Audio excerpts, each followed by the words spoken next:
Hello. I'm a little late. Just a tad. Because I forgot to install the game again. Ha! I need to get better internet. If I have better internet, then I can stream and download stuff at the same time. Right now, I cannot. It's impossible.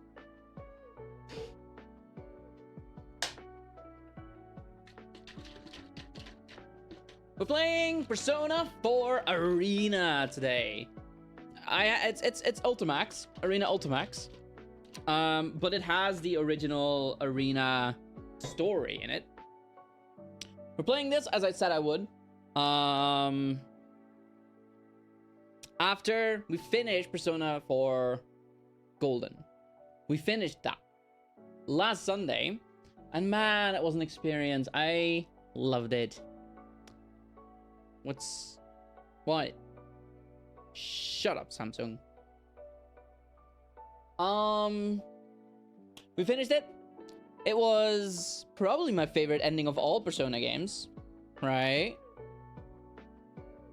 Now, mind you, I've only played Persona 3 Reload and Persona 5 Royal.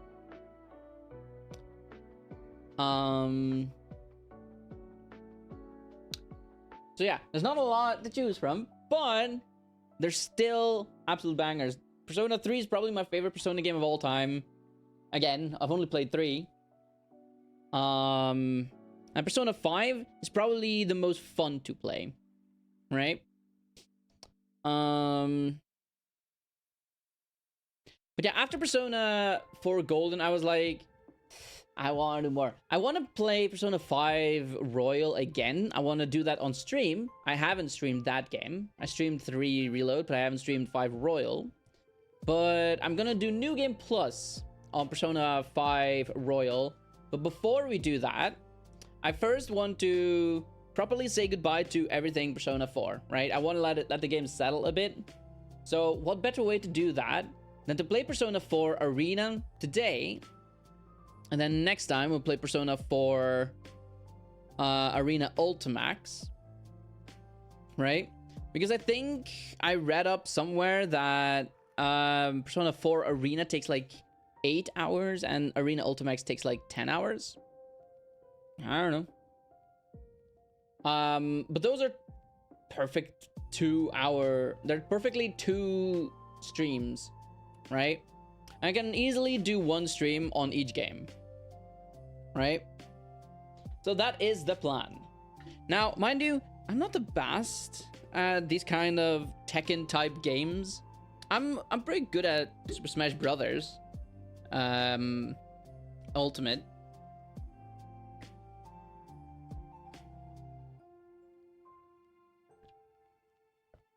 Like, other than that, I'm not typically too good at games that require like a million buttons for a million combos.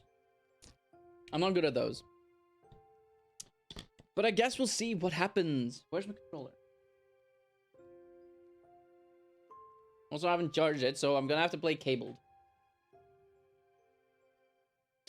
We also finished Kingdom Hearts 3's DLC. So all that's left is you know, the other one.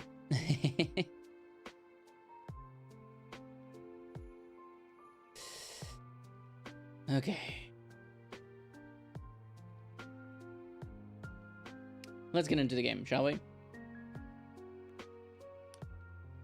Yeah, all I've got left of Kingdom Hearts is Melody of Memories, which I'm probably gonna have a lot of fun with. It probably doesn't have a lot of lore, is what I've been told, but I'm still gonna have a good time with it. I want to play it, and then I'm gonna finish it. In.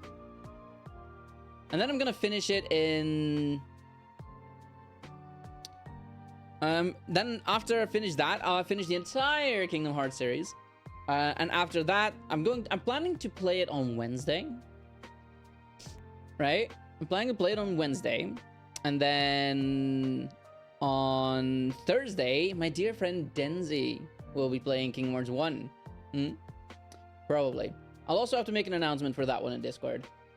Because I do plan on shifting my schedule around a teeny tiny bit for that. Where I stream on the Friday instead. Okay, turn on my controller. That's what I thought. Okay. Okay, here's the game. No replay data exists. Create new replay data. Sure, go for it. I know what that means. This program will be brought to you by the following sponsors.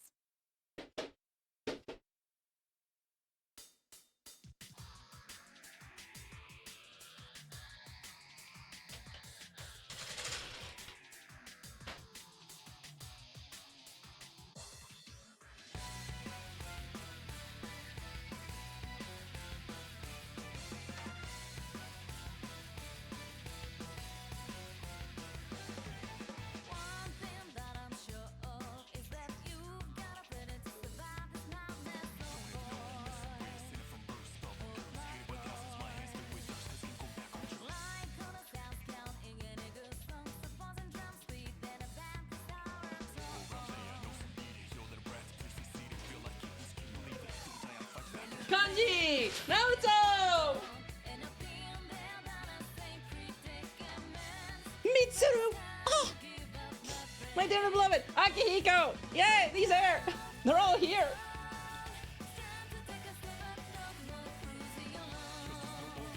Wait, who was that? Rise! Oh, it's Tartarus, isn't it? Who's that guy? Junpei. Oh, her. Damn, he grew up. Look at him. Tall boy. Elizabeth. Ooh, it's gonna be exciting. Persona 4 Arena Ultimax. You said it. Man, this gives...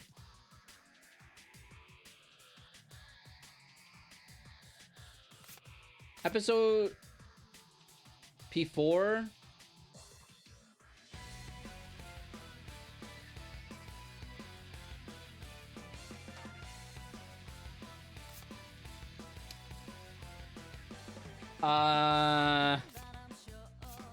What? Wait. I can story, I can battle, I can network, I can practice, options.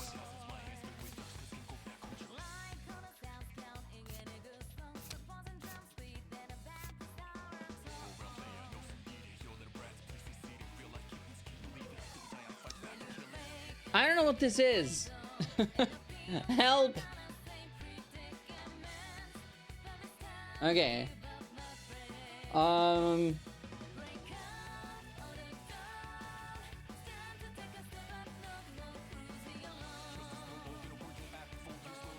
I can't believe I already have to look this up.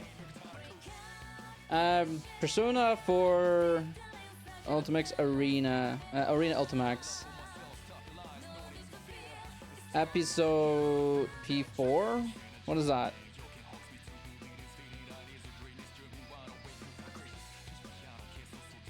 Play Persona 4A story mode first. It is the story for Persona 4 Arena. Episode P4 is the story of Persona 4 Arena Ultimax sequel. Okay. Good. Weird. But okay. Okay, so we'll do this one. Yes.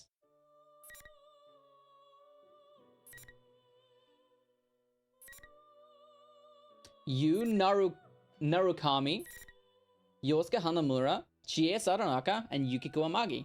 Select a story. The CPU will fight for you when auto mode is on. Auto mode? Why would I want auto mode?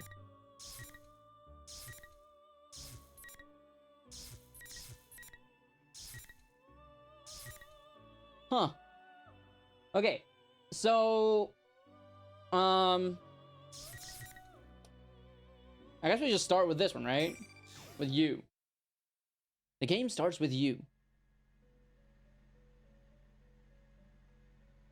Blue. The floor, the ceiling, the furnishings. Everything is blue. It's quite unlike what I normally see throughout my day. And yet, my heart is mysteriously calm. I recognize the slight rumbling as an engine and realize that I'm in a car. Or rather, someplace else I recognize. Welcome to the Velvet Room. Welcome to the Velvet Room. Here I shall open the grand doors to the arena Ultimax. The old man with a bizarre face sitting before me makes an expression that appears to be a smile. Sitting quietly next to the old man is a woman as beautiful and delicate as an ice sculpture. Yeah, she kissed me. It seems we have a guest with an intriguing destiny. My name is... My name! I am delighted to make your acquaintance. Hi, Igor. Why do you make it sound like it's the first time we met? The Velvet Room. Igor. Even though I'm barely conscious, I remember that this is not the first time I've heard those names. I see. This is a dream. This happened in the past. Oh, okay. So this is like the first meeting, and I'm dreaming of the first meeting. I've been in this room before. If my memory is correct, what he says next is... This place exists between dream and reality, mind and matter. It is a room that only those who are bound by a contract may enter. It may be that such a fate awaits you in the near future. Near? The words I expect here fall from the old man's mouth. I'm surprised that I still remember them. Another me, the one not in the dream, can't help but smile at that. Now then, why don't you introduce yourself? I remember this too. When I said my name here, it forged a contract with them. And so I answer. You Narukami. That's not what I said. When I open my eyes, the light is so blinding that I have to squint. For a moment, I can't figure out where I am, and I look around. Right. I was on my way back. Huh. I mutter to myself and look out the window. The sky is somewhat cloudy, unfortunately, but the scenery is as peaceful as always. Seems that I fell asleep on the train headed to the countryside, where I spent the last year in Inaba. We're back! If I recall correctly, when I first came to that town, it was an afternoon just like this. I had dozed off in the same way back then and was summoned to the Velvet Room. That was when Igor said that misfortunes would befall me, and just as he foretold, I was dragged into an outrageous murder mystery. That was no ordinary case. The Midnight Channel, shadows, and personas, the power, the heart.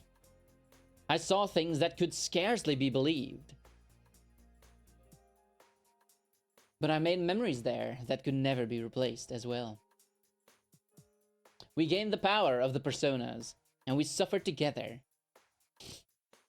I stood with my friends on the investigation team against these misfortunes and fought alongside them. There's no way I could have overcome such ordeals without their help. Wonder what everyone's been up to. Yep, same voice actor as Adachi. After solving the mystery, it was decided that I would leave Inaba since my parents would be returning from overseas around the same time. It's been about 2 months since I last saw them, as they said goodbye to me at the train station. Oh, I had decided to stay at the Dojima residence during Golden Week so that I could spend the holiday with my friends. Of course, my uncle was happy to hear this, and his only daughter, Nanako, should be glad to see me too. Oh, damn it. I still haven't picked up Yosuke's gift. Well, it is something quite particular, I guess. Actually, I'd received a call from Teddy, one of my investigation team friends, this morning. The details of the conversation were a bit troublesome. Oh. Hello? Is this Sensei? Yeah, what's up? I'm I'm really sorry to bring this up, but I forgot to tell you something very important. I have a special request for the souvenirs I'm sure you'll be bringing your bear's friend. Teddy, I'm pretty sure you're not supposed to tell people that you want them to bring you as souvenirs. I already have souvenirs for everyone, but oh well. Sure enough, Teddy was only asking for snacks that aren't sold in Inaba, so it wasn't too much trouble. Nah, but that was one problem. Oh, and one more thing. Can I ask you to pick up something for Yosuke too? I was planning on bringing something for everyone anyway. Go ahead. Cool! Well, Yosuke's been down in the dumps after his mommy burned his favorite nurse. She was what I called scorching hot. Just kidding. A nurse? Ah, come on, Sensei. You know what I'm talking about. His nurse magazine with the chest examinations and the bear behinds. I see. And you expect me to buy him a replacement? Of course, silly. People coming to visit are supposed to bring presents. All right. Oh, I was planning to head back tomorrow, but since we're meeting up early, I decided to go back today. I'm sorry. Pass that on to everyone? The mouth, I can't. Sexy nurses will be arriving even sooner. It'll be like, Sensei, we have an emergency patient. Yusuke will be so happy. Okay then, we'll be waiting for you. I'm a little worried now. I hope he isn't telling everybody something that would give them the wrong idea. Well, I should just call again once I get there. But in the end, Nurses, huh? I miss Hayoko. Wasn't able to pick one up for him.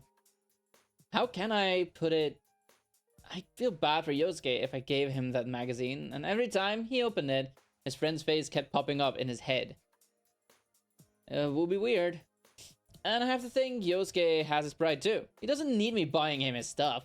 Exactly. And again, this is Yosuke we're talking about. Oh, never mind. I'm sure he'll understand if I explain my reasoning. Probably. Now pulling into Yaso Inaba. This will be the last stop. Yaso Inaba. Oh, Yay! End of the line already. It looks like I've been asleep for a lot longer than I thought. Just as that thought came to me, a certain worry crossed my mind. If I had a dream of the Velvet Room, does that mean I'm going to be dragged into another adventure? No, I shouldn't think such things. I'm overthinking it. Igor had said, I am delighted to make your acquaintance. After all, so it's nothing but a dream. It's quite misleading, since I've had dreams of being summoned into that room ever since. The train begins to slow, and I take that as my cue to gather my belongings from the luggage rack above me. When the train comes to a complete stop and the doors open, even the smell of the wind evokes a sense of nostalgia. I think I'm getting a little too sentiment. Oh. I step out of the platform with a wry smile. He smiles wryly. Place a bookmark? Okay. I pressed circle, so I guess I didn't press a bookmark. I'm standing in front of the train station, but this town is as quiet as it's always been. I realize that the sun has started to set. The orange sky envelops the world. What should I do? Nip, nip, nip, nip, nip. Today is May 2nd. According to the calendar, the latter half of the holidays will begin tomorrow. I told Dojima-san that I was going to arrive today, but it seems he's been too busy with work to come get me. Ryotaro Dojima. He's my uncle. I stayed with him last year. Is this the prologue? Or the epilogue, I mean, of Persona 4 Golden?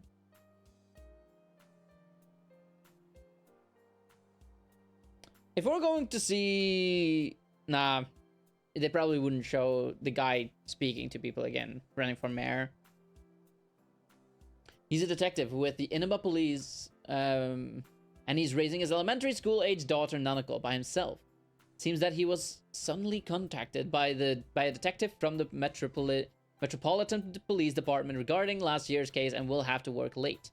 What happened last year was very serious, so I guess it's not too surprising he is so busy. You shouldn't have worried about it.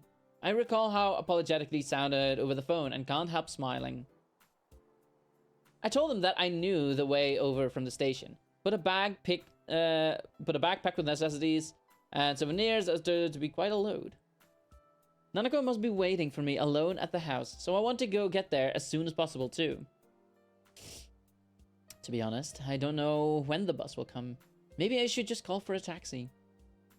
Just as I'm thinking this... Huh? Nanako?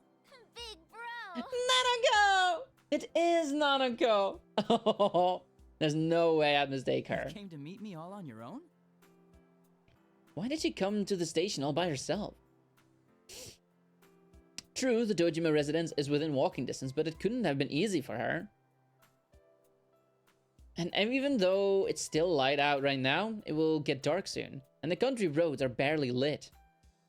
What would she have done if I hadn't been here? I'm about to voice my concerns, but Nanako sounds slightly proud when she says... Don't worry, Dad knows about it. He gave me money for the bus. He said he couldn't make it, so I came instead. Welcome back, big bro. I wanted to see you so much. Thanks. I'm happy to see you again, too. Oh, I see. She must have wanted to show me that she's grown up too. She is around that age, after all. For a moment, I'm surprised that Dojima-san let her do this. But I can kind of imagine what kind of conversation took place. Nanako had always been a capable girl, but over the past year, her housekeeping skills have improved greatly, and she's proven herself to be very reliable. She takes the lead in many things within the house, and even Dojima-san can compete with her sometimes. I can easily imagine that scene in my head, in my mind. And it's true that I'm glad someone came to welcome me. I take Nanako's hand and we begin walking side by side. Well, no sense standing around here. What's in the fridge at home? Lots. Dad and I bought a ton of stuff since you were coming to visit. If Nanako says so, then he really must have bought a lot. Dojima-san did say he'd pick up dinner for us, but if that's the case, maybe I should put together something to go with it. I asked Nanako what she wanted to eat, and she looked back with a twinkle in her eyes. Are you gonna cook dinner? Ooh, I wanna help. Nanako and I make small talk while we walk through Inaba together for the first time in a little while. Being here like this makes me feel as if I've gone back in time to a year ago.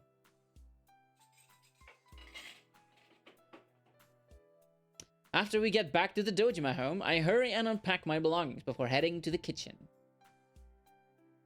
Nanako helps me out as diligently as she had claimed earlier.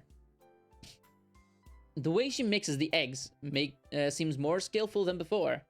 You're such a good girl, Nanako. Good evening. This is the Evening Journal with news for May 2nd.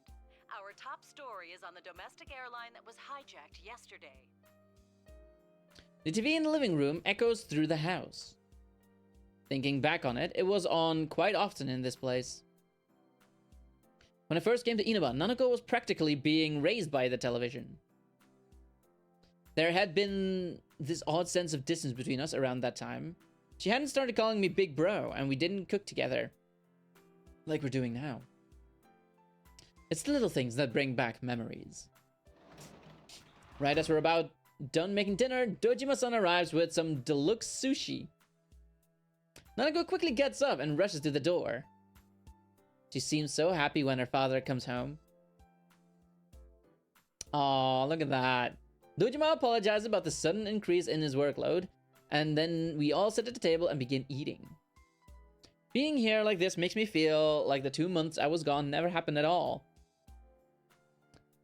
There's a warm atmosphere, as if I've always been part of this family, and I've lived here with them for my entire life. Can I hide? Ah, look at this. Oh. I thank both of them from deep in my heart, and after I give them the souvenirs I bought for them, we enjoy chatting with each other as a family. What did you get her? Better to not be a t-shirt. Oh, I feel so bad. Hold on.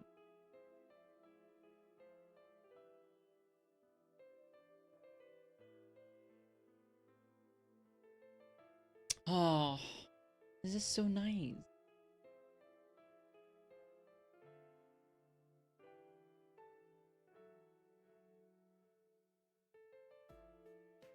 Another familiar room. This is the room that was prepared for me on the second floor of the Dojima residence. Those are not the figure. Those I didn't put any of those things on my shelves. Actually, no, I got the Brahmin. I did put the Brahmin on there. And I had something else as well. What did I have?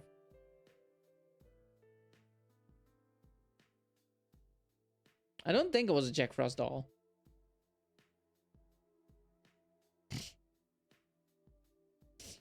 Nanako had fallen asleep after all the excitement. After carrying her to her room, I tell my uncle that I'll be going to bed early as well, since I have plans. All he said was, okay, gesturing towards the second floor. I'm a little perplexed by this, but I have my suspicions. And as I open the door to my old room, it seems I was right. The room is no different than it had been when I was living here. It's exactly the same as it was when I left Inaba. I close the door with a feeling of wistfulness.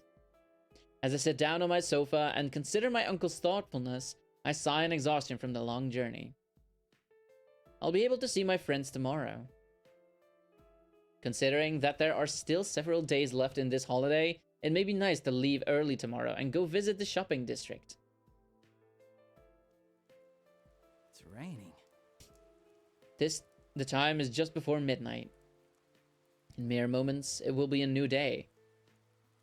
Whenever it rains at night, I end up checking the time. While I spent the last year in Inaba, I was always checking for the Midnight Channel, which was a popular urban legend here in Inaba. It's a bad habit of mine, even when I'm not here. If you look at a turn-off TV at midnight on a rainy night, you will see your soulmate. Discovering that rumor was actually true. Was the first reason why I became involved in the murder investigation last year. But the person who actually appears on the Midnight Channel isn't your soulmate. It's the next victim. After discovering this, we all nervously sat before our TVs on rainy nights in order to solve the case. That brings back some memories. Nothing will show anymore, though. Will nothing really appear, though? I suddenly have doubts. Why would I think that? After we solved the case, we all confirmed that the Midnight Channel wasn't appearing anymore. It's also sending me, because I know that they have the same voice actor, right? You and Adachi. But like, now I actually hear it, because Yu doesn't have any voice lines in Persona 4 Golden. The only thing you hear from him is, you know, maybe here and there when you summon a persona or use a certain move, but you still don't really register it as him. But in this, he's quite talkative. I wonder why. The empty screen stays silent. Just so in case. It's not going to turn on. There's no way. The more I think about it, the more I feel my resolve fading.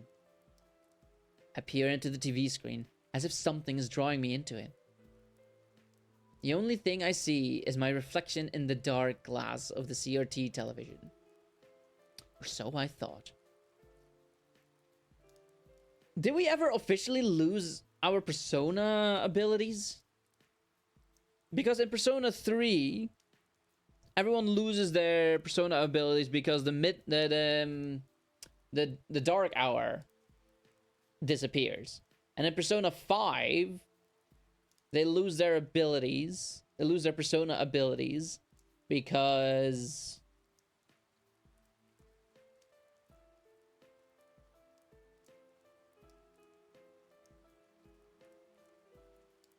I don't know. I don't remember. There was something, though, that made them actually lose their abilities.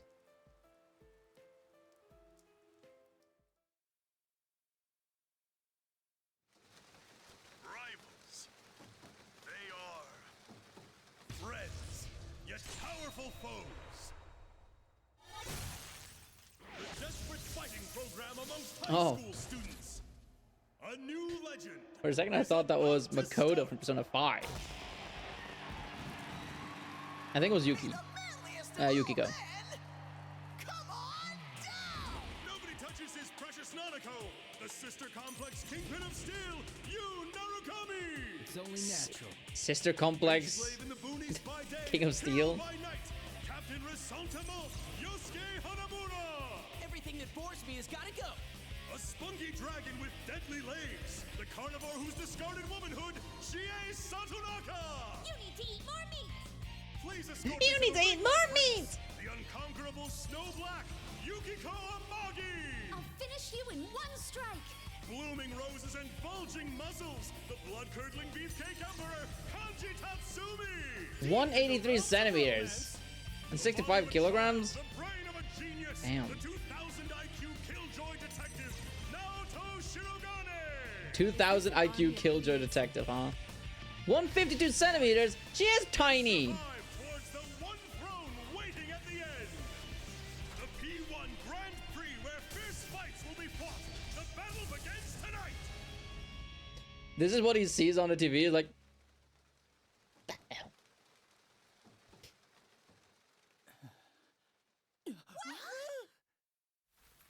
What on earth?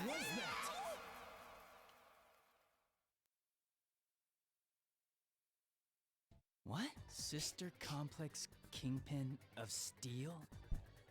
That's me. Was that me? Sister Complex Kingpin of Steel. I'm impressed. There's so much wrong with that phrase. I don't know where to begin. No, I shouldn't be thinking about that. Those words aren't the problem here. I hurry to make sure that the TV isn't plugged in. That was the Midnight Channel. What it was actually showing was rather ridiculous. But thinking back, everything the Midnight Channel showed last year didn't make sense either. I'm suddenly gripped by tension. If the Midnight Channel is appearing again, I have to find out why. I pull out my cell phone and search for Yosuke's number, but he already... beep, beep, beep, beep, beep, beep. H. Hanamura Yosuke. I quickly hit the call button. Does everyone know about this? Is everyone aware that the Midnight Channel is still being broadcasted? Do they know that it's showing us? Pick up, Yosuke! And that we've been giving taglines that can only be described as uncharitable? Hello, this is Yosuke. Yosuke? It's nothing. I just freaked out when you called all of a sudden. Yeah, that's it. What's up? Hey, when do you want to meet? I can tell what's going on just by the sound of his voice. Yosuke knows about what's happening in the Midnight Channel just now, and he's trying to hide that from me. You're trying to hide something from me. Also, what did they do to your PNG, man? There's like... Well, someone didn't save it as a PNG. Someone saved it as a JPEG on a white background. Oh, no. Oh, no. Look what they did to you, my guy. Oh. Considering that I've been out of Inaba for a while, I bet he's trying to keep me from worrying about it. There's no need for him to be concerned about that. Then again, I can kind of understand how he feels. I am his friend after all. And that's not why I was calling. I saw the Midnight Channel. You saw it too, right? Huh? I can easily hear Yosuke panicking on the other side of the phone. He's probably surprised that I saw the Midnight Channel when I shouldn't even be in Inaba right now. Also, I just realized they didn't have this in Persona 4, right? Like the cell phone kind of thing, where you see his image. But they take this and use it in Persona 5. Interesting for sure. You must be thinking that the Midnight Channel is now appearing on a national TV network. Looks like Teddy didn't tell him after Did Teddy all. not tell you? Since we're meeting up early tomorrow, I decided to come today. I figured you wouldn't think I could have seen it, so I gave you a call. Well, I assumed you weren't here yet, so I didn't want to rely on you. You haven't changed. So how about it? You're not gonna leave this be, are you, Captain Resentiment? Why'd you zero in on that part? Did you see how they called you a sister complex kingpin? All right, I didn't read a tag title. Oh, I ought to tell you, that program's not the only strange thing lately. Teddy, Rise, and Kanji aren't here either. They disappeared. For a moment, I'm at a loss for words. Not only has the Midnight Channel come back on, we've lost contact with 3 of our friends. Question mark? I have a bad feeling about this. I can't believe that those 2 things are unrelated. All right, we should get together tomorrow like we planned. Yeah, at the Jeunesse food court. Welcome back, partner. I'm suddenly reminded that I haven't even greeted Yosuke yet. I finally feel the sense of worry fade a little, and I answer with a smile. It's good to be here. No matter what happened, our friends may be in danger. If that's so, then there's only one thing to do. Speaking of things I have to do. Oh, right. Sorry to say, I forgot to pick up your souvenir. A souvenir? Don't even worry about it, man. You sure? I thought you were really looking forward to it. Those nurses. Nurses? I had a feeling he wouldn't get it if I didn't tell him flat out. This is rather hard to bring up, but oh well. Yeah, Teddy asked me to get it for you. He said you were crushed that they got burned. Oh, wait, this is all... I didn't know you were into nurses. Shut up! La la la la la, not You're winding listening. up, aren't you? Stay home, you jerk. But I'm already here. Well, I'll see you tomorrow. I am home. At least it seems like he understands about a souvenir. In any case, the preparations have been made. Tomorrow, I'll meet with everyone to sort through whatever information we have on this situation. If we have to, we'll go back into that world. It'd be best if this was all just our imaginations. But unfortunately, we know that the Midnight Channel wouldn't have appeared without a reason. I should make sure I'm ready for tomorrow and get some rest.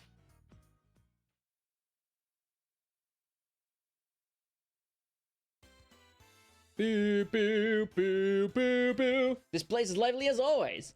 I look across the food court on Junes's roof for the first time in a while.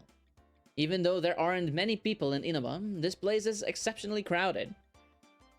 Beep, beep, beep, beep, beep. Plus, because it's Golden Week as well, I feel it's busier than usual. I happen to run into Yosuke at the elevators. We briefly greet each other. Guys are weird like that. The closer we are, the more simple our interactions when we meet each other face to face. The 2 of us step into the out to the food court. We immediately find Yukiko and Chie. They wave back at us past the playground area from the bench they're sitting on. Good to see you guys again. Welcome back. We missed you. Missed you too, You're Chie. finally here. You're looking well. Welcome back. Should we? Oh, he already knows about the Midnight Channel thing. He's actually the one who called me up about it. Oh, I see. This has turned into a pretty thrown-together reunion, hasn't it? But I'm glad you came. We chat some more while we all sit down. Then Yosuke stands up and clears his throat loudly. He's probably been waiting for the right moment to say something. He hasn't mentioned anything to me, but I can easily guess what he's about to say. We all look towards Yosuke. Well, it sucks that we can't hang out more before jumping into another mystery, but to celebrate our partner's return, I hereby reinstate the investigation team in response to the Midnight Channel going back on the air last night. Oh, the team is back! Yay! Just hearing that name again gets me all fired up.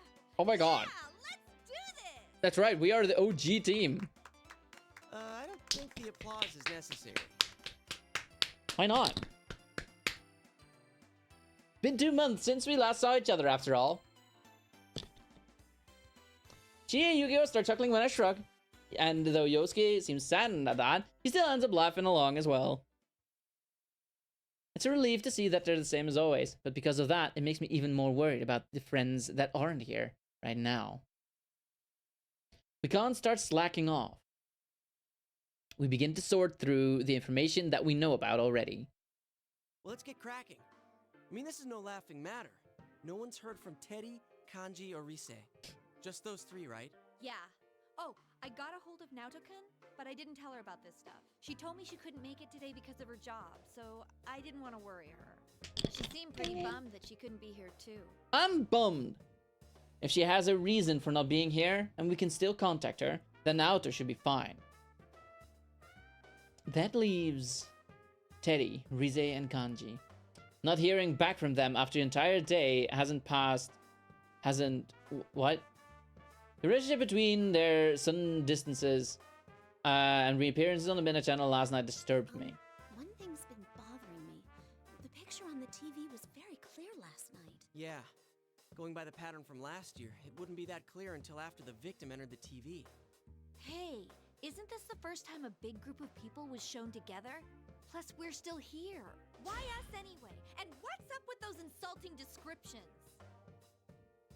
She seems pretty angry about it. You should eat more meat! Many of the locals know about the rumor of the Midnight Channel. In other words, this troubling broadcast has already been seen by who knows how many people. Oh yeah.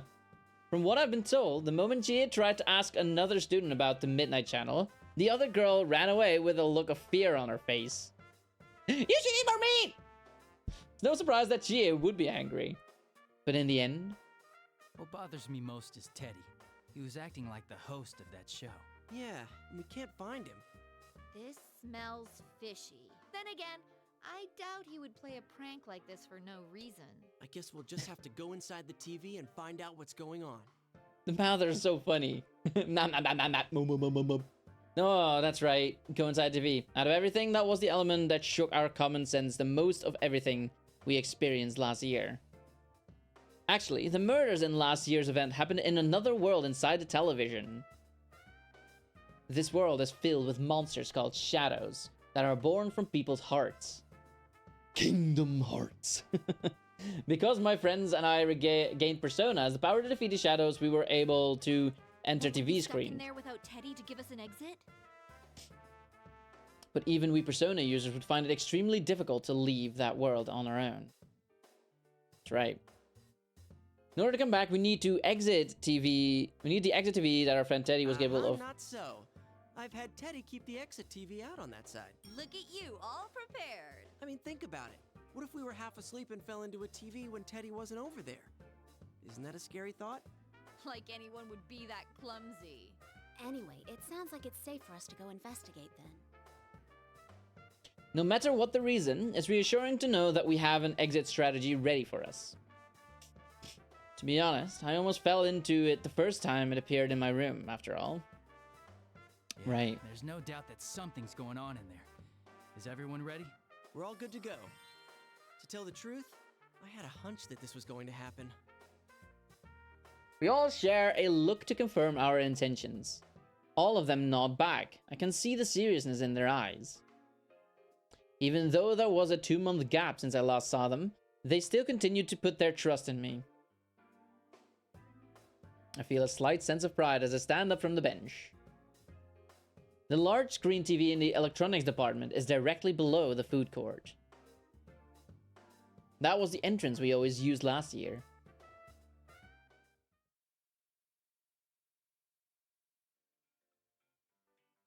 There's so much anime here.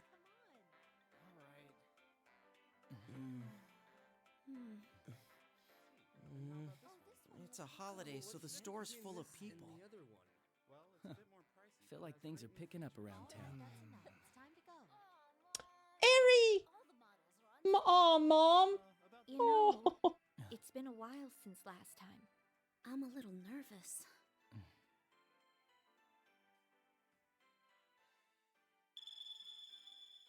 Whoa, wait! There are still people in this aisle! Hey, get ready! The customers are going away! Uh-huh.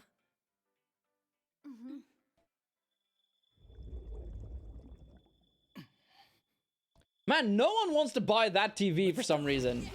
That one specifically. Do you think it works for every TV in that aisle? That they all still portal into that world? Or that it's that one specific TV? Isn't this different from usual? Oh no! What do we do? What can we do? Pink and cyan. Or if you want to be specific, magenta and cyan.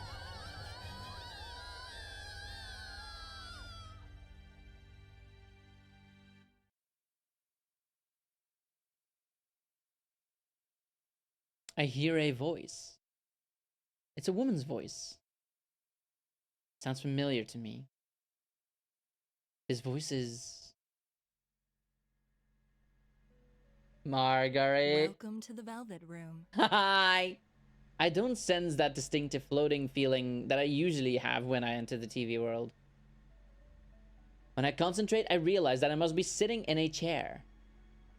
The moment I open my eyes, I see a vibrant blue. The Velvet Room. I visited this place untold number of times last year, and once more in my dreams yesterday. That's the chair you're sitting in. It's a comfy chair. It's an armchair.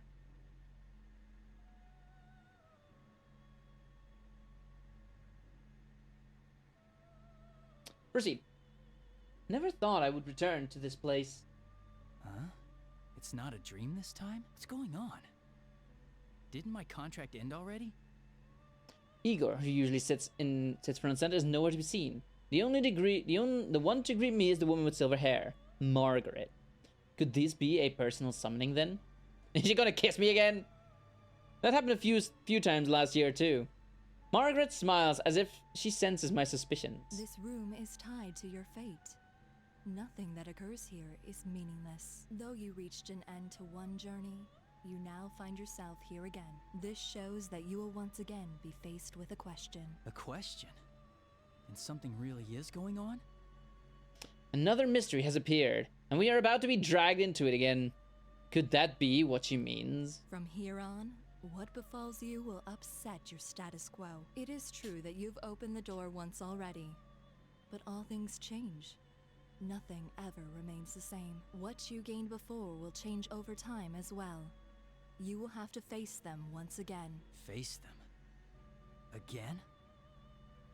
The first thing that Margaret's words stir up in my mind is the sight of my friends' smiling faces. Is that going to change?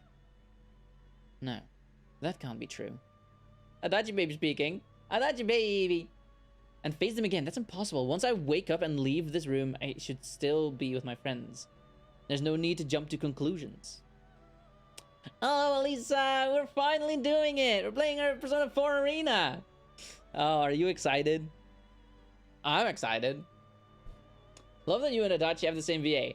Yeah, you don't really hear it when you're playing Persona 4 Golden. Because the only times you actually hear him is when... in like the final cutscene where he's like... or when he's like shouting his Persona actions. But then you still don't even recognize it. But here, he's very talkative. You can't stay, sadly. You own the game, but haven't played much. Oh, okay, okay. Don't spoil yourself. In the anime, it's very interesting to hear.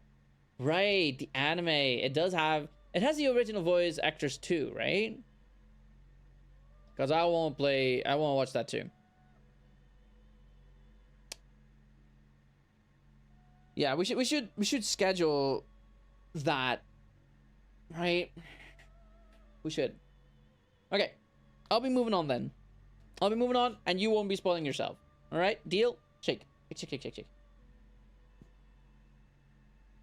Oh, but before you go. When you say the VAs are great in the anime, oh, yay. But when you say you own the game but haven't played much, does that mean you have had some combat in this game? How was it? Because I'm not typically good at these kind of games. But I am pretty good at Super Smash Brothers.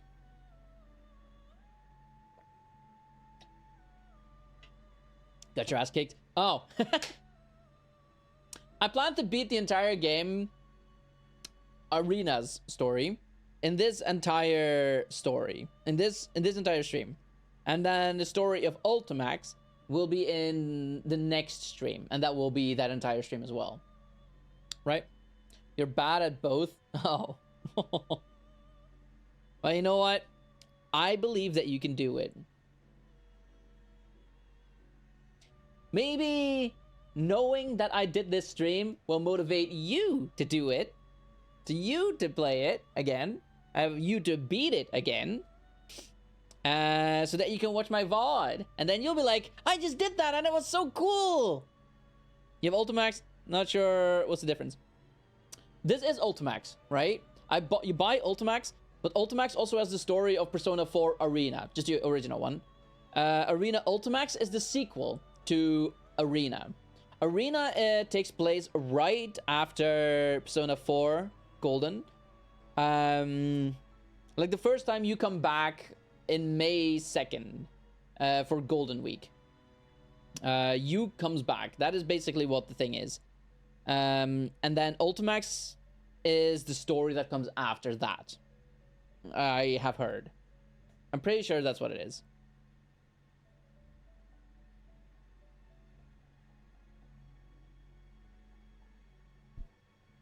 Like, when you bought this game, didn't you also have the story, the choice to pick episode Persona or episode Persona 4 or something like that, or play P4A? Because you're supposed to pick P4A, whereas the other one, episode 4, is Ultimax, which is very weirdly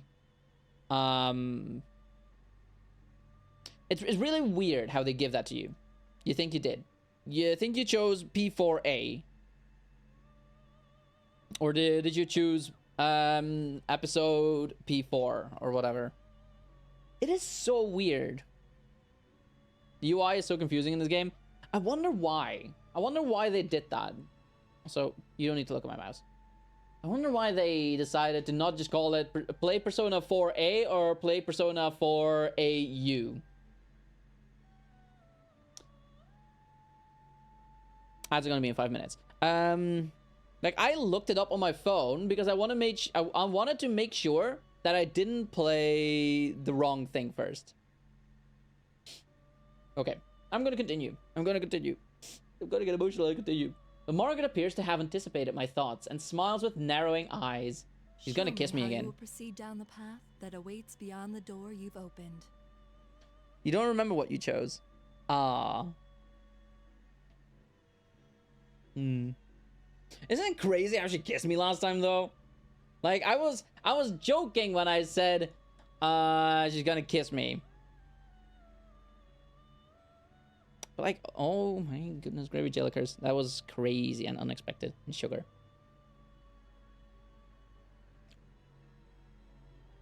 No, that's salt.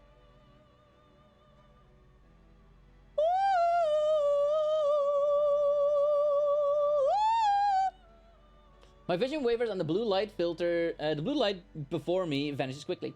Wait, I still need to know what you mean by those words. She punched me! She didn't kiss me, she punched me! Psh. Oh man, this was not what I was expecting when I called it the Midnight Brawl. Bookmarks.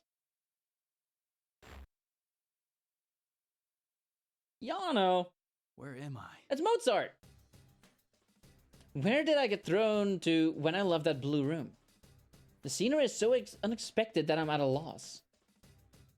This is a school. It's the music room of Yasogame High. I attended this school with my friends until recently. There's no mistaking it. We entered the TV together, so why am I here? And why is Mozart glaring at me? No, that's not right. No, wait. This has to be the TV world. The graffiti on the ground. Shoes plays like they're from some kind of ritual. The eerie shining eyes on the portraits on the wall. The more carefully I look, the more I realize that this place is not the real Yasogami High. Most of all, I sense no warmth from this place, like I always did from the students who would come and go here. This is a fake. It's definitely not the school I attended. But what happened to turn the world inside the TV to this? On top of that, we entered the TV from our usual entrance, but I ended up in a completely different place. This has never happened before. I also realized that my friends aren't with me either. Did we somehow get separated? I start to feel chills down my spine and look around. Hello! Sorry for the wait! Rize! My girlfriend! You know, the one that I definitely well and truly meant to date always, and glad that I did. Definitely didn't think about Marie while we were, you know, together. Please don't beat me up. Don't remember the school being this warm. No. Didn't you hear what he said? He said he didn't feel the warmth. It was ugly and sad.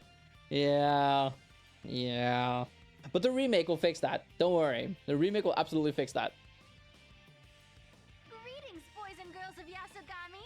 And those in between worlds. is about to begin. There's no need for manners or courtesy or anything today, so let it all hang out. Tell us how you really feel. What the? Is that you, Rize? I shout out questions, but she doesn't answer.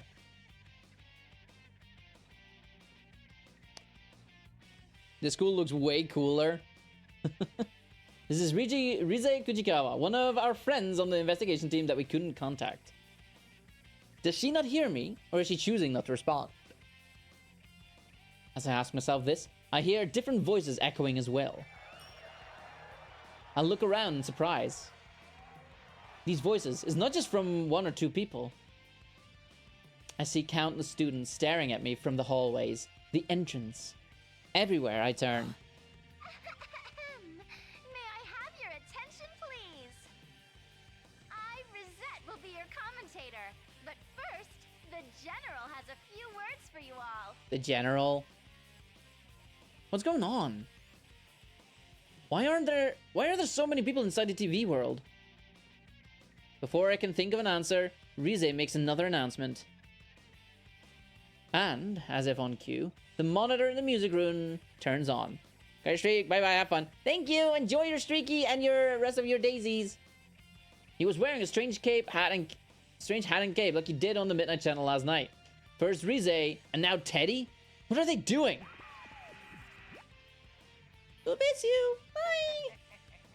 You're all here now. Also, hi, Tubby. We're playing this game finally. We do love the Tubby. The Teletubby. Oh, that is why you love Persona 4 so much. Oh.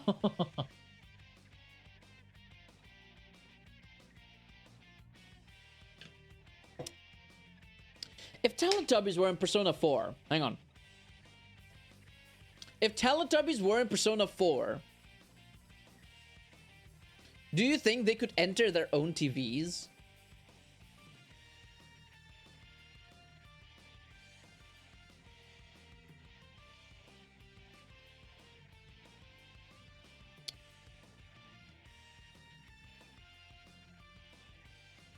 Anyway, moving on. Well then, I'm proud to announce the opening of our very own P1 Grand Prix!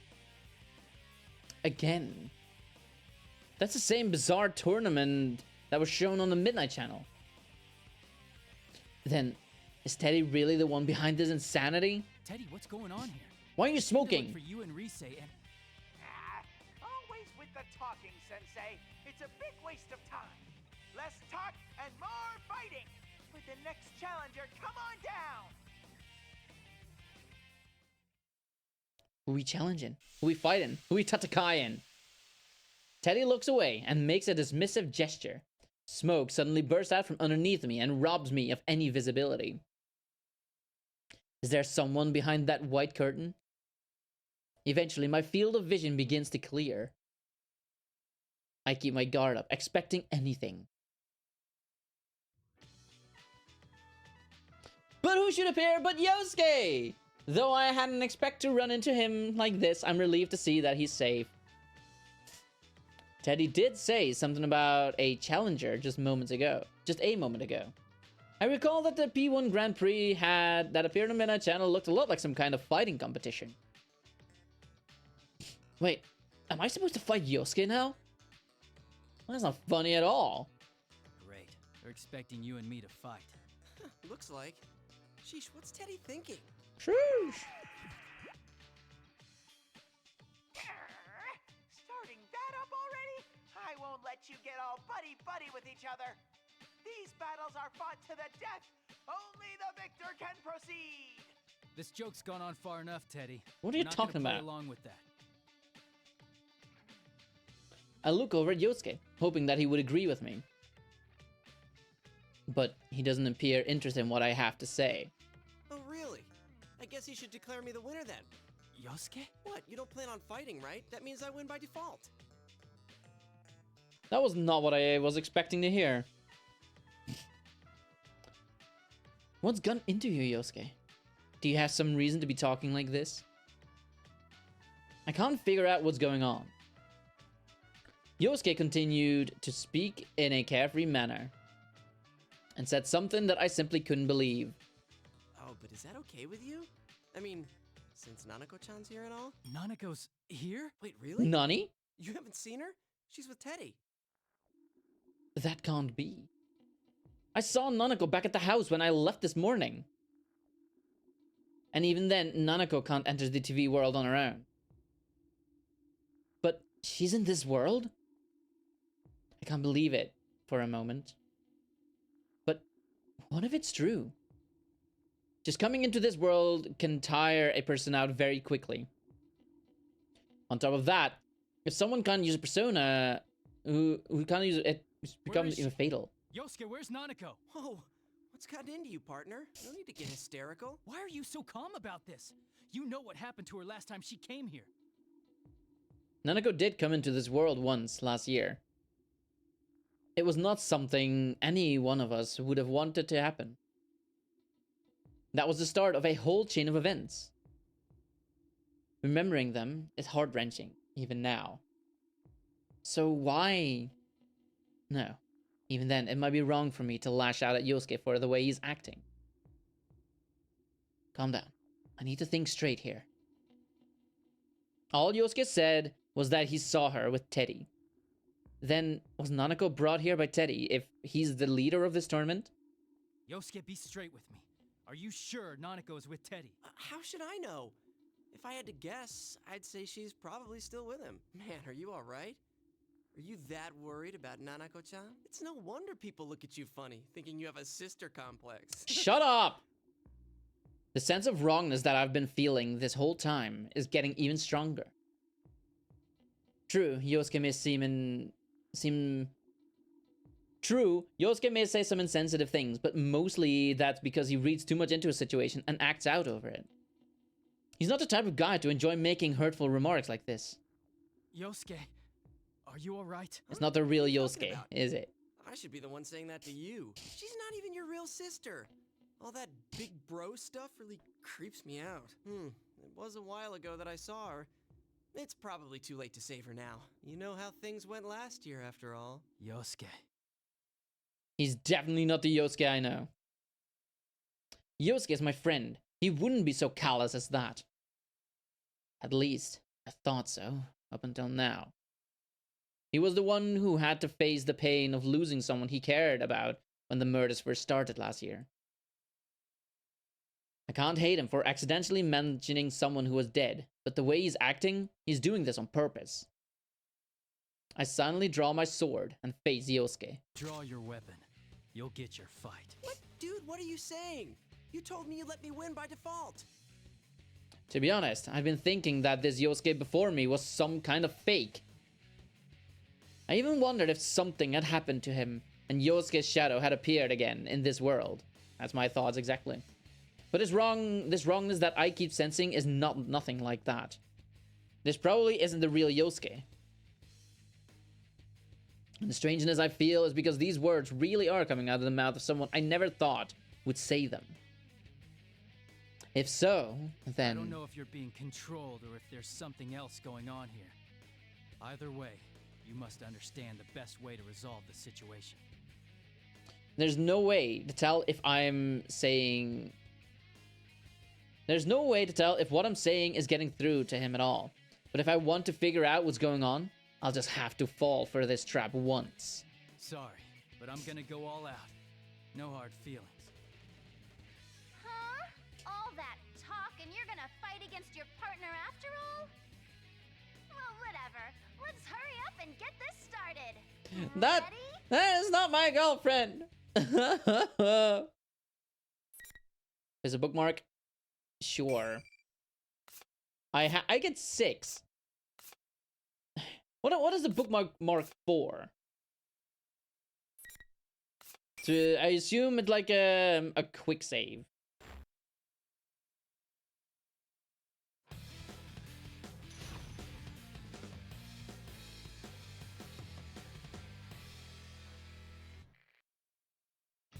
Final. Round. Oh, you're not gonna. Will you calm down?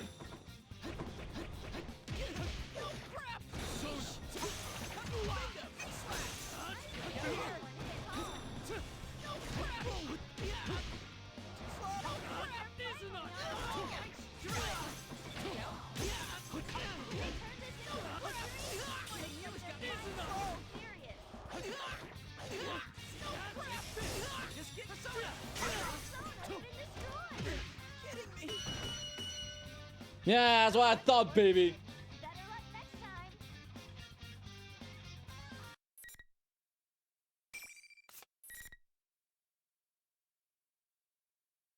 That was a quick fight. So they're not gonna give me any tutorials on how to play? Okay. Okay, I guess. Amazing, Sensei! Keep that up and zoom on ahead! You're in the zone! Ahead? You're gonna continue with this? Teddy, about Nanako. I don't want to spoil the surprise. If you want to find out, you'll have to get to me. And I can't say why, but I think you should hurry. The monitor shuts off. I still haven't learned anything about Nanako. But he did seem to have been expecting me to ask about her. I don't want to think about it, but Nanako really may be here. The moment the monitor turned off, the students began to leave like the waves in the receding tide. No, they don't look like students anymore. There's something inhuman, just taking the shape of students. I was too focused on the fight to notice, but it seems that their true forms were coming through. They look like silhouettes. Or shadows? Could they be shadows? Even so, I don't sense any hostility from them. Well, if they're not a threat and they're going away, there's no need to chase after them. Besides, there's something more important to do right now. Yosuke, are you alright? I walk towards where Yosuke lies collapsed on the ground and give him my hand to help him up. Ow! Couldn't you hold back a little? I seriously thought you were gonna kill me. The same went for you. I wouldn't have stood a chance if I held back on you. Yosuke grimaced in pain as he stands, but he doesn't seem to have suffered any severe injuries. Look at you smiling.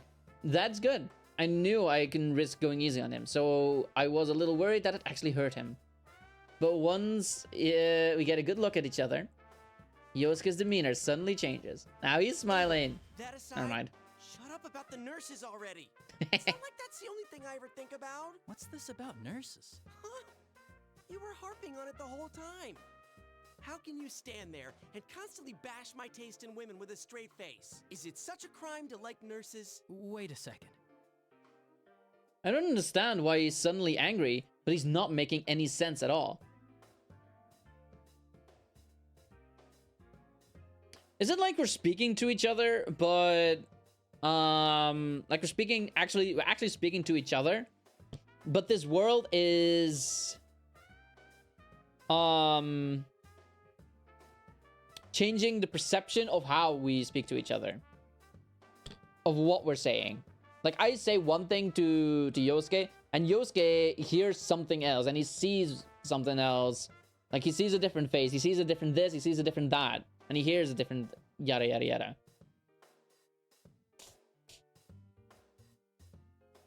I tell Yosuke to calm down, and we go over what he thought had happened before the fight. We learned that our memories of what each of us had been saying didn't match up at all. According to Yosuke, it seems that I'd been, well, teasing him about his taste in women. Yosuke was so heated up over what I had supposedly said that he almost went into graphic detail, but I stopped him before things went too far. I mean, really, it's best for both of us if we pretended this never happened. But thanks to our conversation after the battle, I've come to realize something. If we'd been hearing each other say things neither of us had been meaning to say, then... Yosuke, let me ask you something. Is it true that Nanako is here in this world? She is? Yosuke is at a loss for words.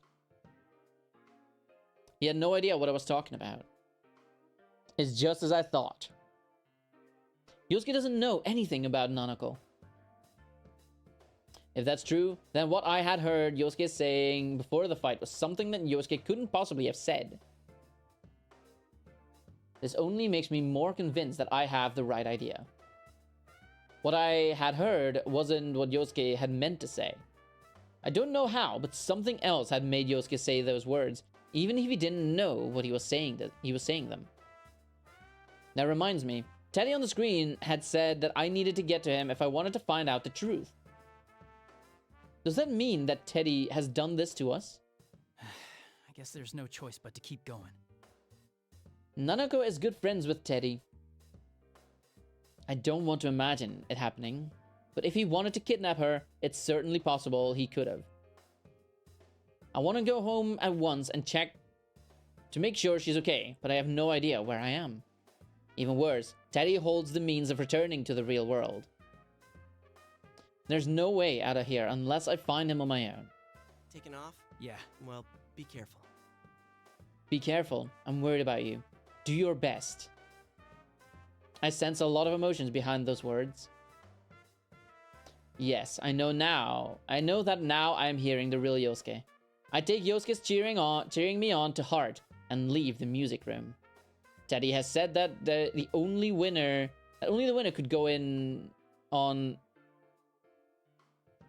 Teddy had said that only the winner could go on in this tournament. I don't know exactly what that means, but it's probably not a lie. Yosuke understands that as well.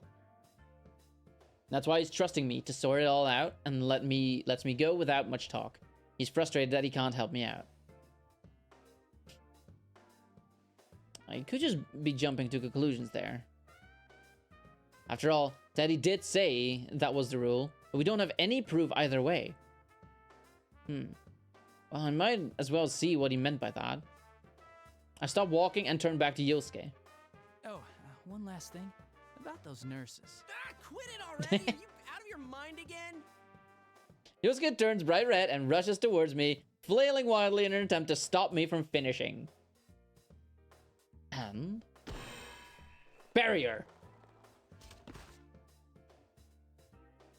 There's a painful sounding noise as he runs into something invisible and slowly slides to the floor. What is this? So there's an invisible wall. Looks like the loser can't leave the room. Don't call him a loser! Looks like there's some force that prevents the loser from leaving the area where the fight took place. It's likely that every time one of these battles happens there, the winner will get sorted out this way. That's annoying. I see how it works now. Thanks. If Teddy really has kidnapped Nanako, there's no time to lose. Don't use me as your guinea pig. Wait, that's it? Hey, don't wear yourself out, all right? I turn away as Yosuke shouts at me. Not to worry, Yosuke. I give him a quick smile before leaving the area. For real this time. For real? At that moment, I feel a wave of disorientation crash over me. I'm surprised that this is happening without warning, but it's not a threat. After all, I know this feeling all too well.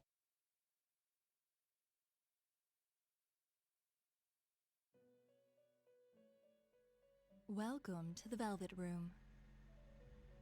I had been leaving the music room, but now I'm sitting in the Velvet Room for some reason.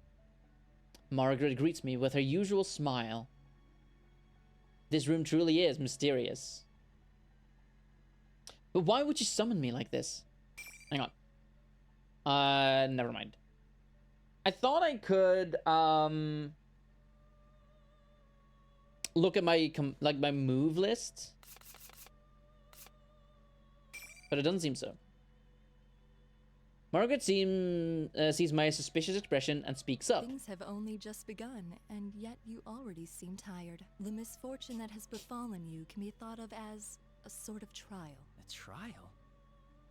I want to know the details behind the words, but I know that she won't answer me even if I ask. The inhabitants of the Velvet Room never reveal anything. That's because they can only watch over the choices their guests make. Margaret's smile broadens when she sees that I don't intend to ask her anything. Indeed. I am an observer on your journey. I would do nothing so thoughtless as to force you to make choices. You do not need such provocations. I already know that you shine brilliantly enough. You're only saying this because she kissed me. This shine, she speaks of. Could it be about my ability to use personas? Oh, that's what she means. Yes, that is part of your brilliance. Stop reading my mind. Personas are masks of resolution, strengthened by controlling one's heart, by forming bonds. You understand this well, don't you? Yeah, that's how we all fought up till now. Yes, indeed. But one's heart is intangible. It cannot be seen and cannot be felt. When polished, it releases a strong light unlike anything else. But it can also be clouded by trivial things. Have you ever felt that way? Yeah. You may be more conscious of that fact than most, because you hold the power of the wild card.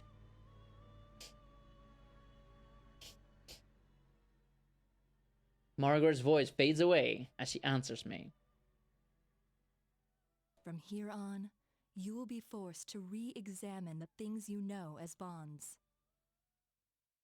How will you face the changes to come, and what choices will you make? Hallway. When I open my eyes again, I'm in the school's hallway. I turn around and see the door to the music room closed behind me. Was I only summoned to the Velvet Room in spirit? There's no way for me to figure out what just happened, but I think back on what Margaret had told me. The changes, huh? Even though the people of the Velvet Room avoid saying much, what little they do have to say always has meaning. Is that Rob from Super Smash Brothers? You cannot be here. Well, it's true that Margaret has said some strange things while I've known her. But she's never said anything meaningless while on duty. I would assume that this would be the case now.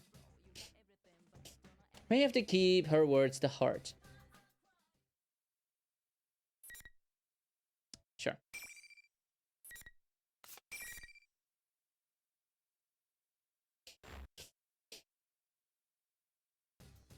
In any case, I need to concentrate on this case for now.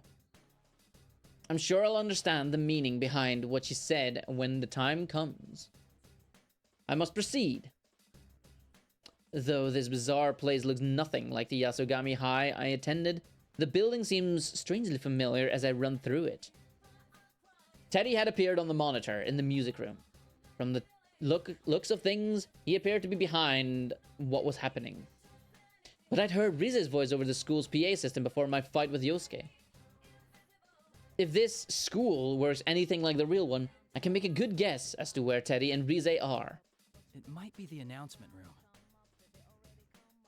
But of course, things aren't that easy. Those invisible walls keep getting in my way wherever I go.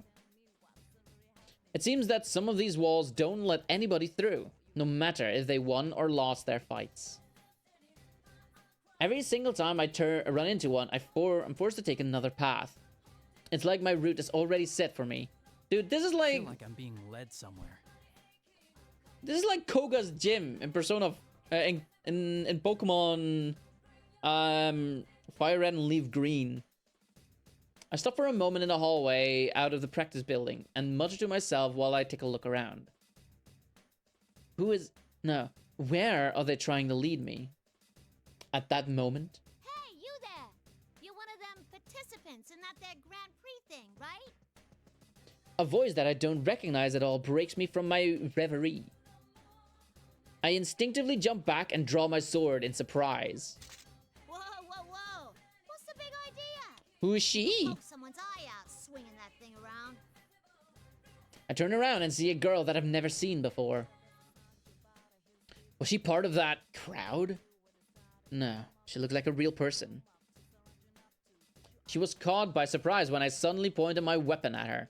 Although she flinches, her words don't lose any of their intensity. How bold of her. That may seem like an odd thing to say, but it's what suddenly crosses my mind. But this girl doesn't seem to have any intention of attacking me. I sheath my sword but remain cautious. Sorry, I didn't mean to startle you. Sorry ain't gonna cut it. What were you gonna do if you hurt one of the students here, huh? You can't go pulling that stuff without student council approval. All right, the jig is up. I'm putting the kibosh on this tournament right now. Hey, wait, hold on. I like her. I'm not in this because I want to be. I'm trying to stop the tournament. The jig is up! I'm trying to act non-threatening, but the girl continues to glare at me. I don't know why, but I just like the sentence, the jig is up. What does that mean? Where does it originate from? Now I need to find out. The jig is up origins. The jig is up origins. All I got out of that is origins. The jig is up origins. The jig is up originated in 16th century England, where jig was slang for a trick, prank, or musical performance. It means a deceptive scheme has been exposed or foiled. The phrase evolved from this slang, with the first recorded use of "the jig is over" appearing around 1777. Okay. Elizabethan times. The phrase has roots in this period where a jig could refer to a comical performance or a deceptive, tricky action.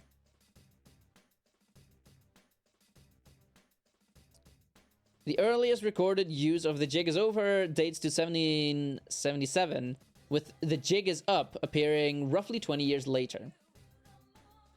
Okay. It is now commonly used to mean that a dishonest plan or activity has been found out and can no longer continue. Cool.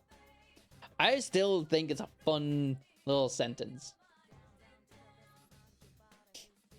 Who in the world is this girl? She's wearing a Yasugami High uniform. She said something about the student council. But I don't recognize her. You don't encounter people here in this world that often. If a person is here, then they're either a Persona user or a... Why are you here, by the way? Wait, did you fall inside a TV? That's right. I might have put it a little differently, but if she can't enter a TV herself, the only possibility is that someone threw her in. That was what was happening in the murders from last year. Inside a TV? What kind of nonsense is that? She's not aware of it. But if she was a Persona user, I don't see why she'd hide that fact. If she was trying to keep that from me, then she wouldn't have come to talk to me like this. Then does that mean she is a victim after all? I carefully choose my words to avoid provoking the girl and introduce myself. I'm Yu Narukami. I was a second year at Yasugami High until last year. Huh? Last year? But that uniform... Oh no, this is... kind of my usual equipment when I'm in the TV world. equipment? Never mind. Forget it. Well, if you were only around till last year, I ain't gonna blame you for not knowing. I'm the new student council president. Nice meeting you. Student... Wait. But didn't they say... This takes place like a couple of months? Or 4 months after... I mean, I guess in 4 months, that could like be the end of a school year and the new school year. I guess that's what it is. That might be what it is.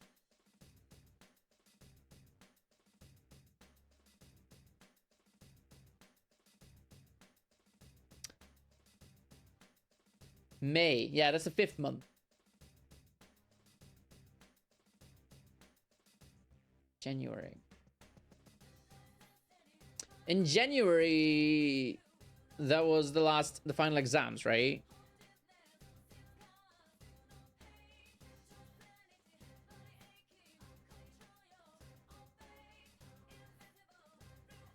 The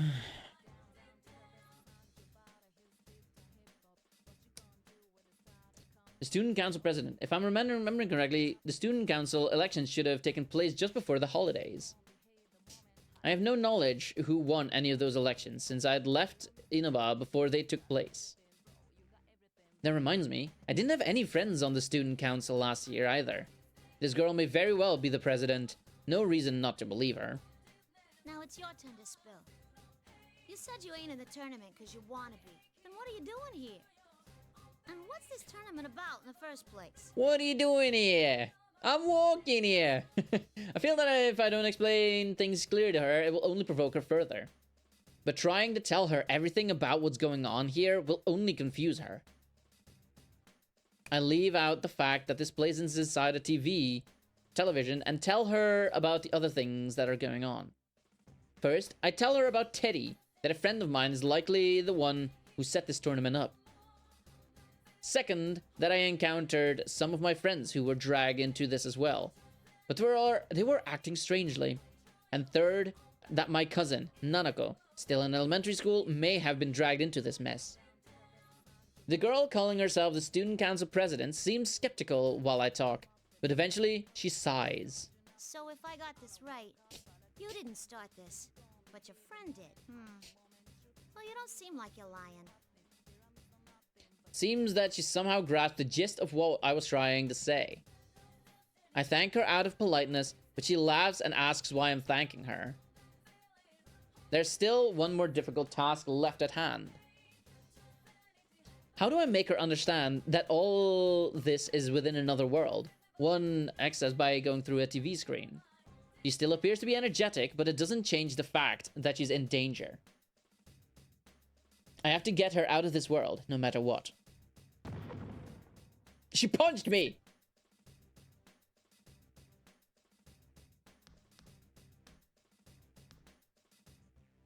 Where did that sound come from? That sounded like it came from the gym. Cohen, bro? I ought to tell you to go home, but I get that you're worried about your sis. Come on, let's go check it out. We both start running at the same time. I reach my full speed when something occurs to me. I'm surprised to see this Miss President's keeping pace right beside me.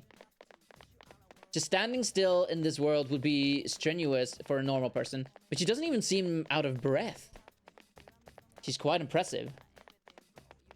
I take a moment to quietly praise the girl running next to me. Good job!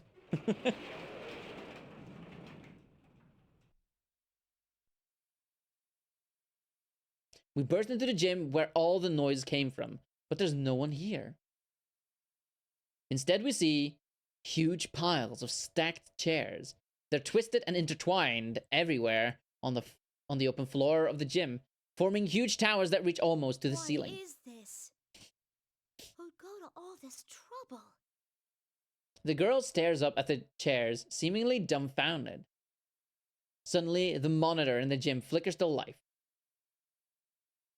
And as I expected, Teddy appears again in that costume. Oh, are you on a hot date, Sensei? No! Well, that's fine with your mind on the fighting? Whoa, you look so mortified. That's the face I was hoping to see. He's not saying anything completely straight, but he's obviously hinting that he knows I'm worried about Nanako. I know that saving Nanako is important, but I can't leave Miss President here all alone and abandon her to this world either. Still, I feel Teddy's words causing me to doubt myself. And Miss President raises her voice. Hey, you! You're the ringleader of this mess, aren't you? Ringleader of this mess! Raising a ruckus like this without running it by the student council. Pack it in and clean all this up already. She speaks as fast and clearly as she had when I first met her. After getting a clear look at her, I feel I've come to realize where she gets her courage from. She truly wishes to protect her school. Her strong awareness of her duty surpasses her fear. But Teddy on the monitor looks annoyed and sneers at Miss President. It's incredibly detestable. I can't believe that Teddy can even make such a malicious expression. What's that tiny thing? I'm in the middle of an important conversation with Sensei. A yappy little mutt like you should be muzzled and sit in the corner. Dude, shut up! He has absolutely no intent of dealing with her seriously. Miss President turns bright red in humiliation from being brushed off like that. This is enough. I take a step forward to put myself between the monitor and Miss President. Leave this to me. I'll take it from here. It's all right. There's nothing to worry about. Miss President's lips are trembling. She must be angry that there's nothing she can do herself. I don't want that anger to be in vain, so I turn to face the Teddy on the monitor. That was pretty harsh, Teddy. Hard to believe a womanizer like you would say such things. What's so attractive about a shameless liar like her? Hey! Do you know something about her? The way he said that makes it sound as if there's some history between the two of them. But, as usual, he doesn't bother to give any details in his answer. Come on, Sensei. Your opponent's getting tired of waiting for you. With the next challenger, come on down! Chie? After that line, another cloud of smoke rises from the floor. But this time, it is Yukiko who appears. 50-50 on that one. Oh, thank goodness you're safe. I guess wrong. It's nothing. Are you all right? Has anything odd happened to you? Odd? No, I don't think so. Yukiko seems alarmed to see me in a defensive posture. I feel my shoulders relax in relief as I shift my weight to stand normally. It seems that she hasn't been affected like Yosuke had. I didn't think I'd been that tense though. Now that's the Yukiko I remember. She's as sharp as always, exactly when we need her. If she's not being confused, then I can immediately ask for her help. I try to explain what I need from her. Nanako might be in here. I'm heading to the announcement room where Teddy is. I need you to protect this girl from me. She might be a victim of all this. I motion toward Miss President, standing next to me. Yukiko looks at me in surprise. I don't blame her, though. But what Yukiko said next was even more surprising. Why do I have to do that? It's not like I know her or anything. I'm not going to help her because I don't know her. Is that really what she's saying? Nah, of course not. Don't be silly. I can understand that she might be cautious when meeting someone for the first time, but would Yukiko really think that way? If you're thinking this way, you should already know. It's got to be the same with Yosuke. The same uncanny sense of wrongness in coming back to me. No, not you too. Calm down and listen to me. Can you understand what I'm saying? Huh? What are you saying all of a sudden? I can hear you clearly. What did you mean by you too? When I try to question her, Yukiko's expression returns to normal. I can't tell anymore. She doesn't look like she's being controlled by someone. Am I overthinking this too much? At the very least, she doesn't seem enthusiastic about this P1 Grand Prix. This is probably a trick the enemy is playing on us. They're trying to get us to fight each other. I'll say it one more time, Yukiko. I'd like you to protect this girl for me. Sorry, but I don't know how to put this. It just feels like you're being really selfish. You always help people who have nothing to do with you, and I admire that. But where does that leave us? It's always your friends who get put in danger because of your self-centeredness. I'm used to hearing her voice, but her words are scathing. I'm convinced now. There's no obvious change in her attitude like there had been with Yosuke, but something must be warping Yukiko's words too. Her words may seem like a sound argument, but she means something else. I don't care if someone who isn't related to me gets hurt. That's definitely not something Yukiko would say. The real Yukiko would never say something that disrespects the value of a life that way. Don't be deluded. Whatever happened to Yosuke is happening to Yukiko too. I don't understand the details, but Yukiko hasn't had a complete change of heart. Yukiko. What the? You could? When I draw my sword, Miss President quickly tries to stop me. But I can't answer her right now. If a battle will clear up this pointless misunderstanding between us, then the time to fight is now. Ooh, now that's our senpai. You'll show no mercy, not even to a girl if it's for your own goals. Stop being mean! You're a real bastard with a sister complex. Shut! Keep it up and bring them all down. I ignore the taunts that being delivered in Rize's voice. Even if our words aren't getting through to each other, and we have to fight without understanding what's going on, we'll come to an understanding later. I have to believe. Both myself and my friends. I hold my sword to the side to protect Miss President, who is standing behind me. Sorry, but you need to stay back. Whatever you see here, try to stay calm. Promise me you won't run away. What happens next will probably surprise her greatly, but I doubt Miss President will run away. She's already shown me how strong her determination is. I glance at her over my shoulder. Although she looks worried, she still gives me a slight nod of agreement. Now, time to do this. I must end this as quickly as possible. Persona! Persona! I concentrate all my senses to summon my strength of heart. My persona, Izanagi. If I allow myself to go easy on Yukiko, she will surely defeat me. Yukiko smiles faintly and takes her battle stance. She resisted the idea of protecting Ms. President, but she seems to have no qualms whatsoever about fighting me. There's definitely something else controlling her. Come, Konohana Sakuya. Yukiko's black hair forms graceful arcs, and Ayara's persona, Konohana, rises behind her. That's right. The usual Yukiko should have a beautiful heart like this. Wait for me. I will save you. Yeah.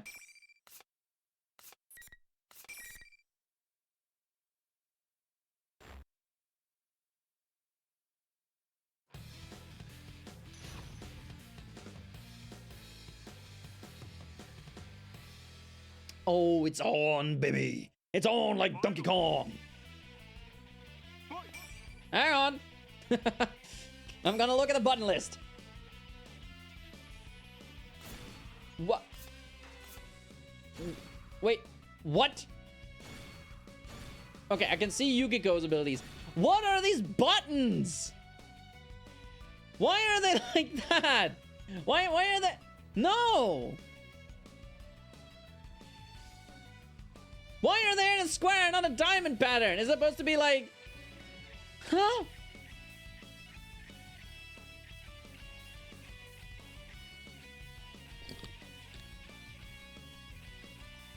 Hang on. These might be Xbox controls.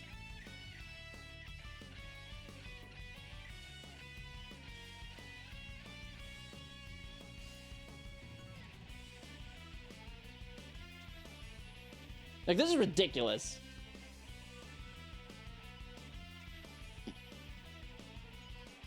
Okay.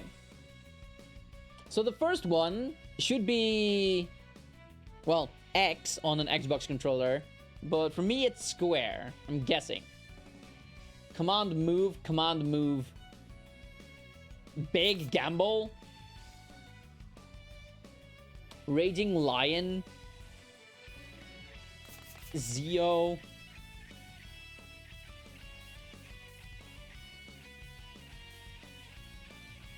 Oh no. Oh no. Thunder God Dance. Oh. Only when awakened, not usable by shadows. No.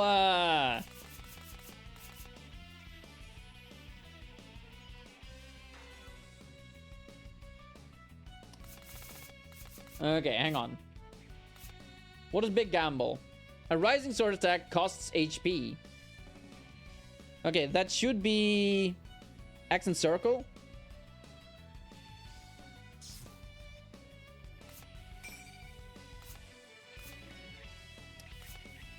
Right. Yeah. A weak, B strong, C W persona, D S persona. I don't know what that means. Evasive action, furious action. Oh, okay, don't double. Okay, okay. All out attack. Throw. So I can probably still do this as X and circle, right? But I can press L1 to just do it with one button. Meanwhile, all out attack.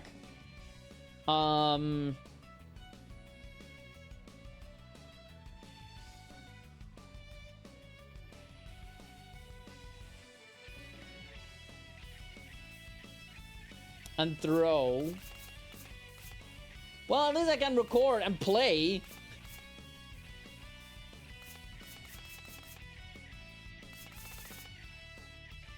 Okay.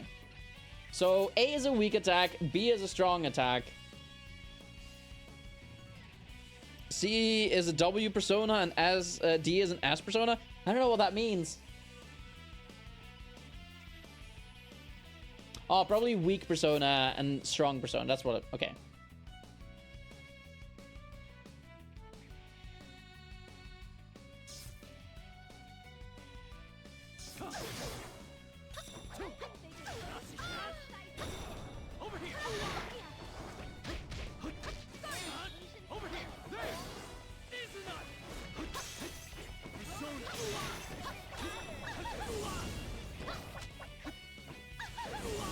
Will you dodge you?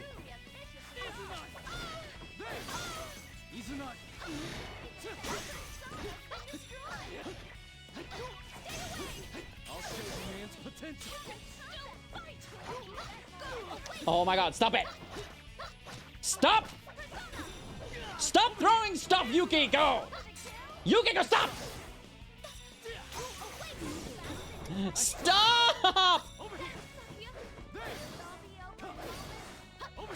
Nice try. Persona. Ah! Ah, no! Yukiko! Oh, why, Yukiko? Rematch? Yeah, okay, I guess. Oh, why are you like this game? I pressed circle, so I canceled. No! I don't want to get the bad end!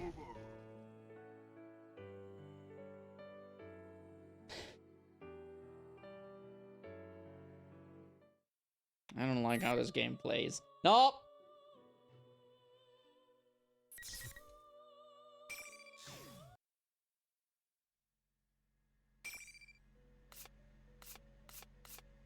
Story select. Because I think I need to go to the bookmark. Bookmark, yeah.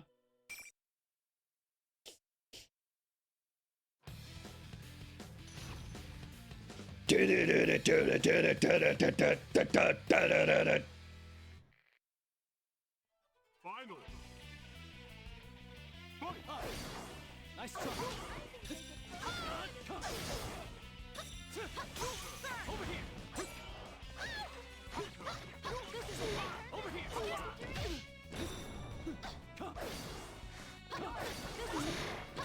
Will you stop it? Yu-Gi-Go, stop!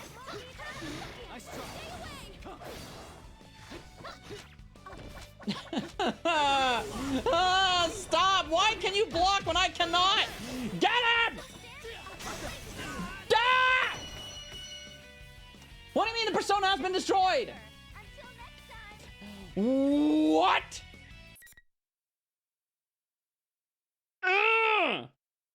This is where you get your length from, your game length.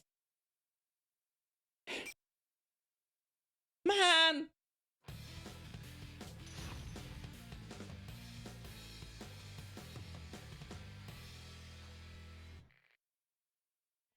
Finally. Fight.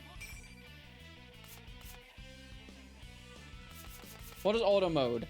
I guess I could turn that on if I'm just not in the mood to fight. I can totally imagine myself doing that. Hang on, how do I block? Command move.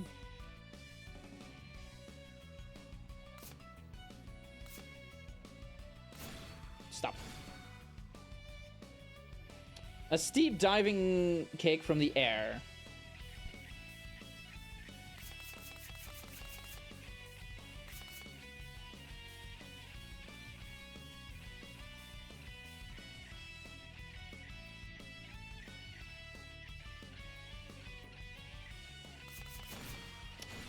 I mean, she can block. I don't know how you block. Why can she block? What is even your button to block?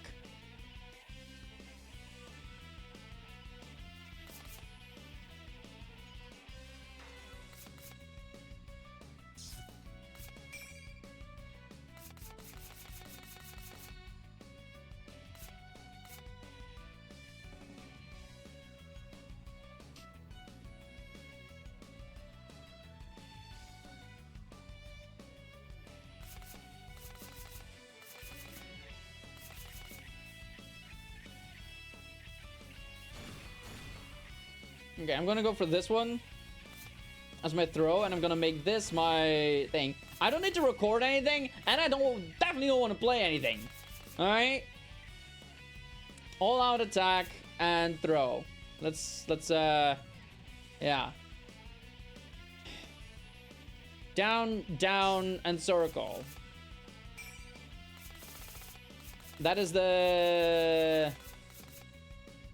I could also just down and up, like do a little whoop, right? And then either circle or triangle. Let's try that. Woo! Ah!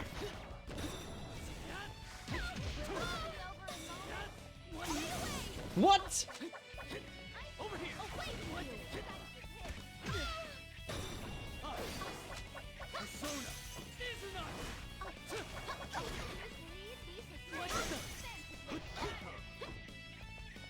Why does triangle do nothing?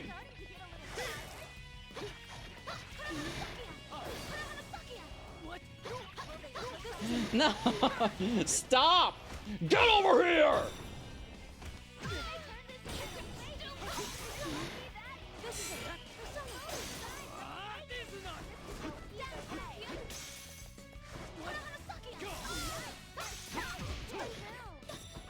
Nice try. Woo! Sorry, Yukiko. Yeah, let's play some bookmark, please.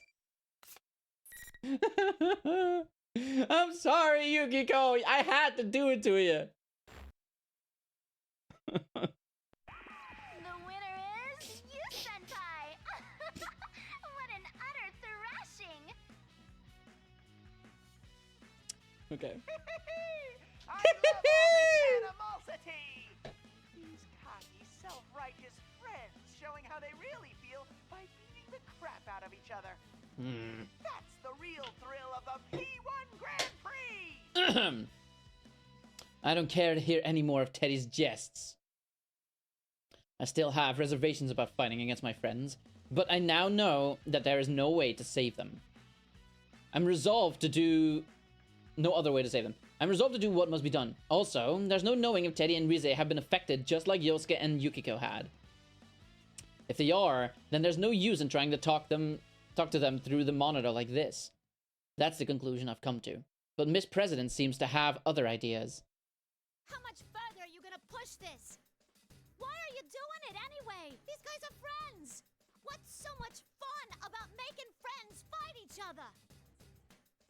Miss President vents her frustrations at Teddy's image of them on the monitor. But I was a bit surprised at how she worded it.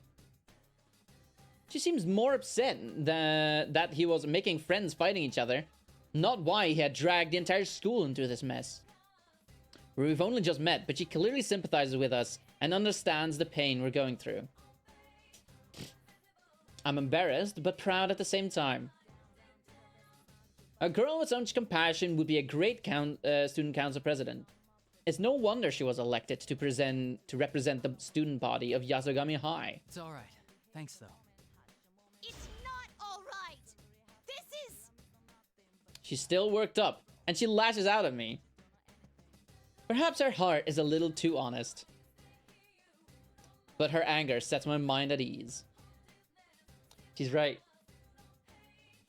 What General Teddy is doing right now cannot be forgiven. I glare at the monitor. Sorry, but you're not getting your wish. What? Did you think this would be all it took to break us apart? That it would make us hate each other? Sorry to say, but that's a huge mistake on your part. I believe in my friends. They'll never get taken in like that. You're so stupid! What kind of sensei are you? I'm warning you now. If you really are Teddy, then we'll get you back to normal no matter what it takes. Even if it costs us our lives. But if you're an imposter, hiding behind Teddy's face, I will make you pay for toying with us. Teddy scoffs and turns around. The monitor certainly switches off. Suddenly turning on us without any signs of remorse. That's not like Teddy at all. No, he's most likely not the real Teddy. Seeing the anger in his face only strengthens my suspicions. Someone must be taking Teddy's form to make it look like he's the one committing these acts. Is it a shadow? Come around. I immediately rush to Yukiko's side. Bujika? Yukiko, are you alright? I'm sorry I couldn't go easy on you.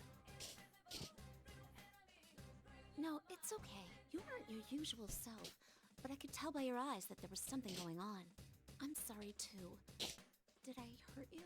Kinda, yeah. I sure wouldn't want to get into it with you again. I try to pass it off as a joke, and we look at each other and laugh. Things are going the same way as they had with Yosuke. It's becoming clear now. Hey, did I say things that offended you earlier? Yes. You did. Yukiko hesitates, as if remembering it is a difficult experience. What in the world did my illusion say to her? I bet it was something horrible.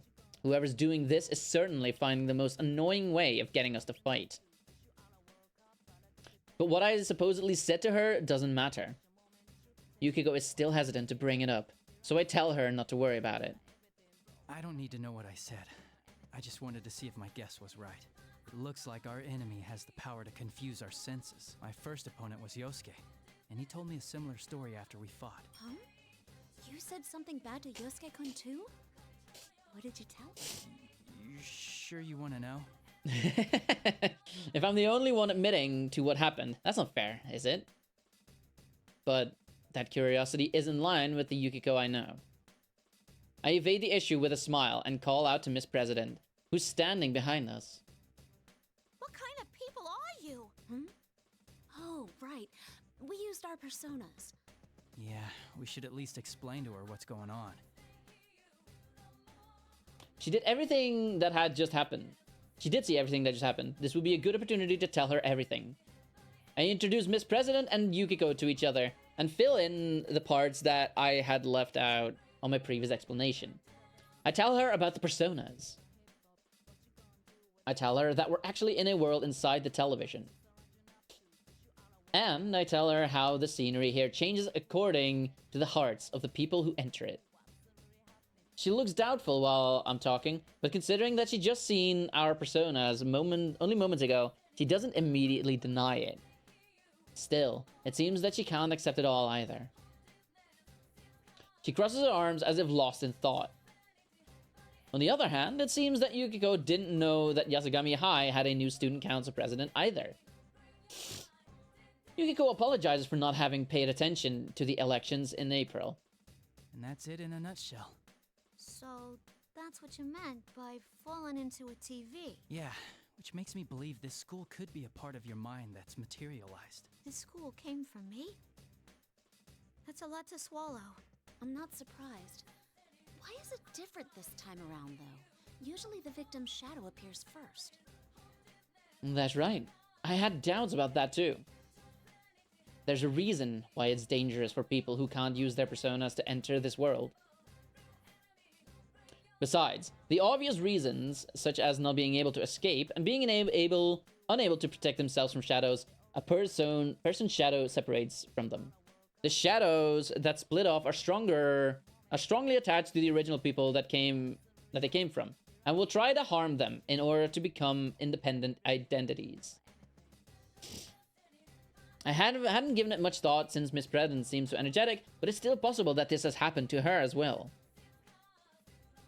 I put this together with the conversation I had with Teddy a moment ago, and come to an conclusion. Teddy, who's hosting this tournament?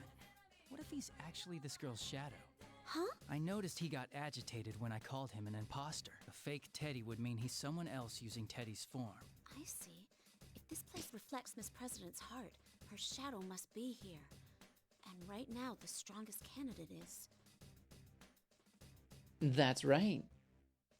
If we both saw an illusion, then at the very least the enemy has the power to delude our senses and make us see and hear things that aren't there.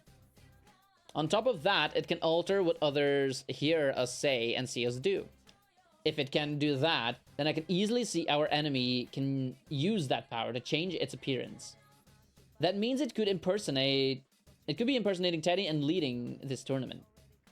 That still leaves the question as to why it would take on the appearance of someone it doesn't know. I've seen shadows in the past that took on bizarre appearances, but this is the first time I've seen one impersonate an existing person. Does this shadow have some kind of objective? Okay, an ad is going to be playing. I'm going to take a little pee break. I'll see you after.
I'm back.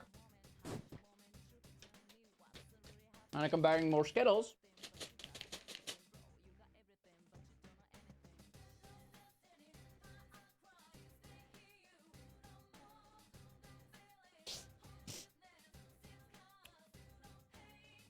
Alright, fine. I'll look at Discord on my phone. What's up?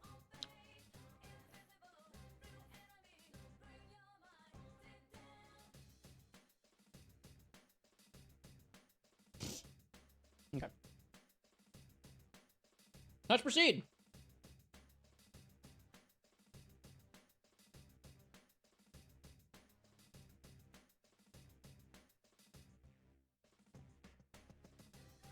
I've seen shadows in the past that took on bizarre appearances. But this is the first time I've seen one impersonate an existing person. Does this shadow have some kind of objective? When I come to my senses, I see that Miss President has turned pale and is staring down at the ground. All this talk of shadows and another world doesn't seem to be reaching her, but she seems troubled at the thought that she might be causing all this trouble. I'm about to tell her that the actions of a shadow aren't her fault, but Miss President rises to her feet. I'm gonna check out the announcement room. That General Teddy's behind the whole shebang, right? And if he came from me, then I gotta own up to the responsibility. A student body president, I can't let this go. Wait, you're being reckless. We'll take care of the shadow. You need to... What? Get out of this TV world? And how am I supposed to do that? Go on. Show me the door. Well...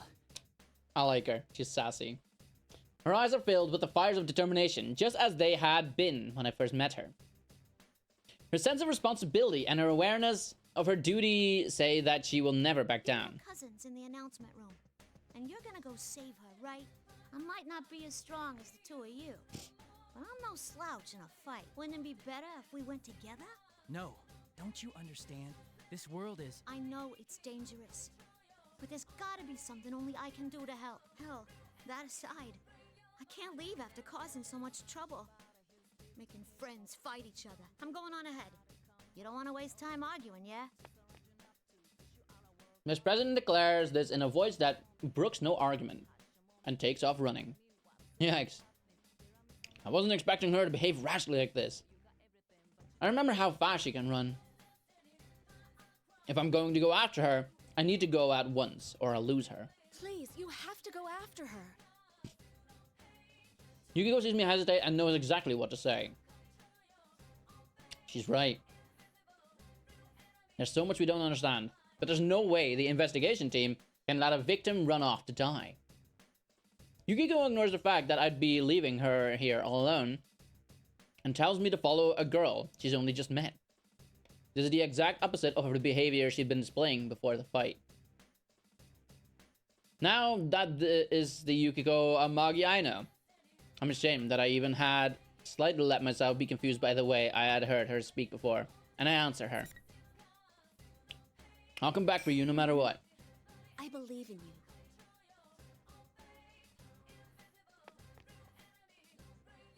you. Yukiko nods to me, and I turn and begin running as fast as I can. I have to rely on the faint echoes of the footsteps ahead to pursue Miss President through the school. I can't use my memories of the school in order to navigate, because the invisible walls are everywhere. But the announcement room is upstairs. That obviously limits the paths that she can take.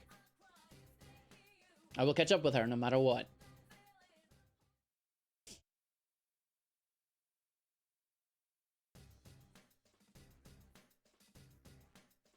I've been running after Miss President for a while, but I still can't catch sight of her.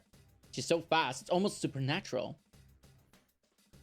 I even begin to think that her path may not be hindered by the invisible walls. Wait a second. Now that I think about it, she's not a participant in the P1 Grand Prix. She didn't appear in the introduction video, and even though she'd been there when I faced off with Yukiko, she wasn't affected by the rules. Could she be able to walk through these walls? If so, then catching up to her will be quite difficult. As I'm thinking this, suddenly a blue door appears in my path. I've seen this before. This is the entrance to the Velvet Room. I don't have time to deal with this, or so I think, but when I consider the timing of its appearance, I can't help but feel that there must be a reason for it. I make up my mind and reach for the door. As I walk through the door, I feel a slight sense of lightheadedness, and I close my eyes reflexively. When I open my eyes, I'm seated in my usual position, and Margaret is smiling quietly at me, as if nothing is different. When she sees that I've noticed her, she speaks as if aware of my impatience. You seem flustered, but time has no meaning here. Margaret politely points this out, knowing that I'm in a hurry. Time is meaningless, huh? I thought I had figured out a few things about this room, but it seems that there's still more for me to learn about it. If time doesn't pass while I'm in this room, then I should concentrate on what she's about to tell me. Once again, as if reading my thoughts, Margaret smiles. It seems you've emerged victorious and have come away with a piece of the truth. Though you are in a garden of deceit, you have the vision to go forward. Very impressive. Thanks, Student Council lady. President's shadow really the cause of all this, then? Who can say? All I know is that you are getting ever closer to the truth. There is one thing I can tell you. Margaret's golden eyes are fixed on mine. If that girl's shadow is the cause of this misfortune, she will face her trial. But it's separate from your fate. You have your own trial to overcome. Keep that to heart. My own trial? I don't mean to, but I repeat what Margaret had just said. Everyone sees various things in you that draw them to you. Salvation, hope. I myself find fascination in watching over you. Fate may not be the author of your trials, but you are destined to be tested. Margaret smiles mischievously and nods toward me. Another slight feeling of lightheadedness passes, and I return to that otherworldly school. The blue door is nowhere to be found, as if I had never been there to begin with. I look up. I still don't understand what my own trial is supposed to be. But, for some reason, my mind has cleared up a bit. There's a bookmark? Yes. So I think I'll make bookmarks after each... I'll make a new bookmark after each fight. Right? So right now I'm in scene 8. I'm guessing scene 9 will be another save point before going into a fight. And then after that fight, I will go here so that I can revisit the fight if I want to. I don't want to. Why would I want to? I don't know.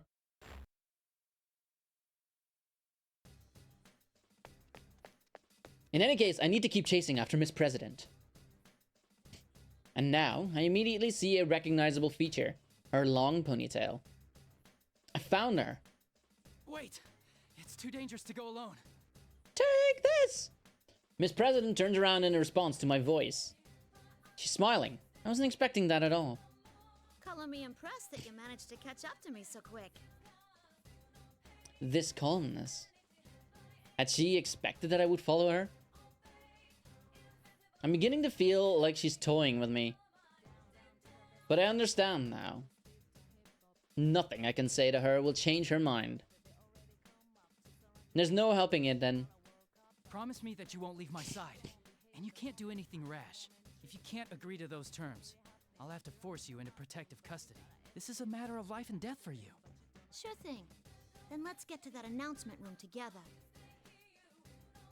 I thought that I'd be able to keep her in check by saying that her life was in danger, but she didn't seem to take any notice. She just shrugged and accepted my proposal. I didn't propose to her, I swear! She's quite hard to deal with. Not sure if she knows how I'm feeling, but she speaks up.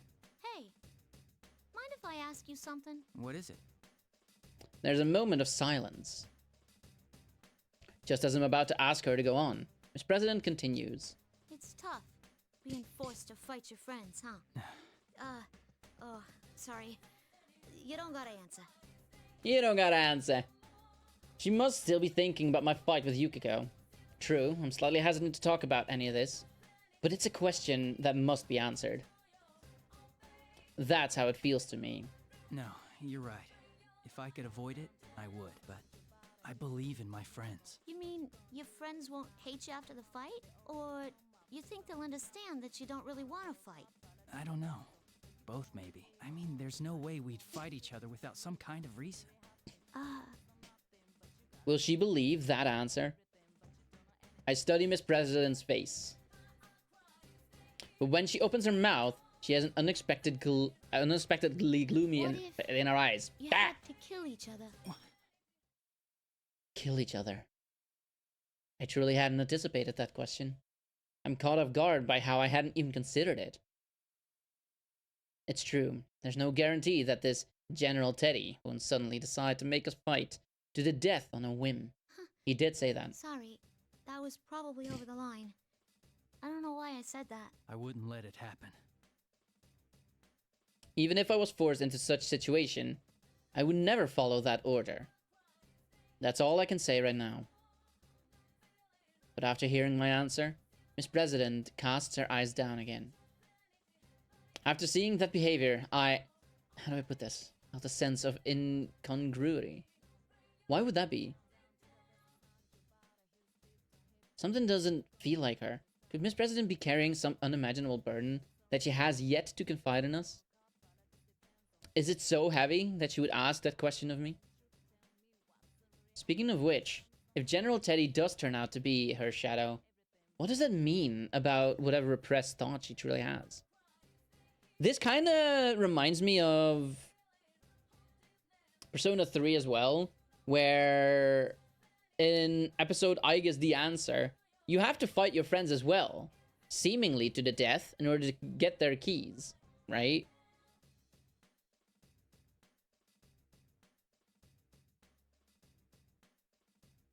Suddenly, it seems that her courageous and cheerful demeanor are a mirror image of that, and a slight sense of fear chills my spine. My thoughts race through my head while we walk down the hallway. Ow! What are you doing? I got punched by something. I thought I dorked my nose for a moment. It's that invisible wall again. Even though I should have been expecting them, I'd relaxed my guard and walked right into one. I hold my nose and wave away Miss President, who looks concerned. There's an invisible wall. I don't think I can go through here. An invisible wall?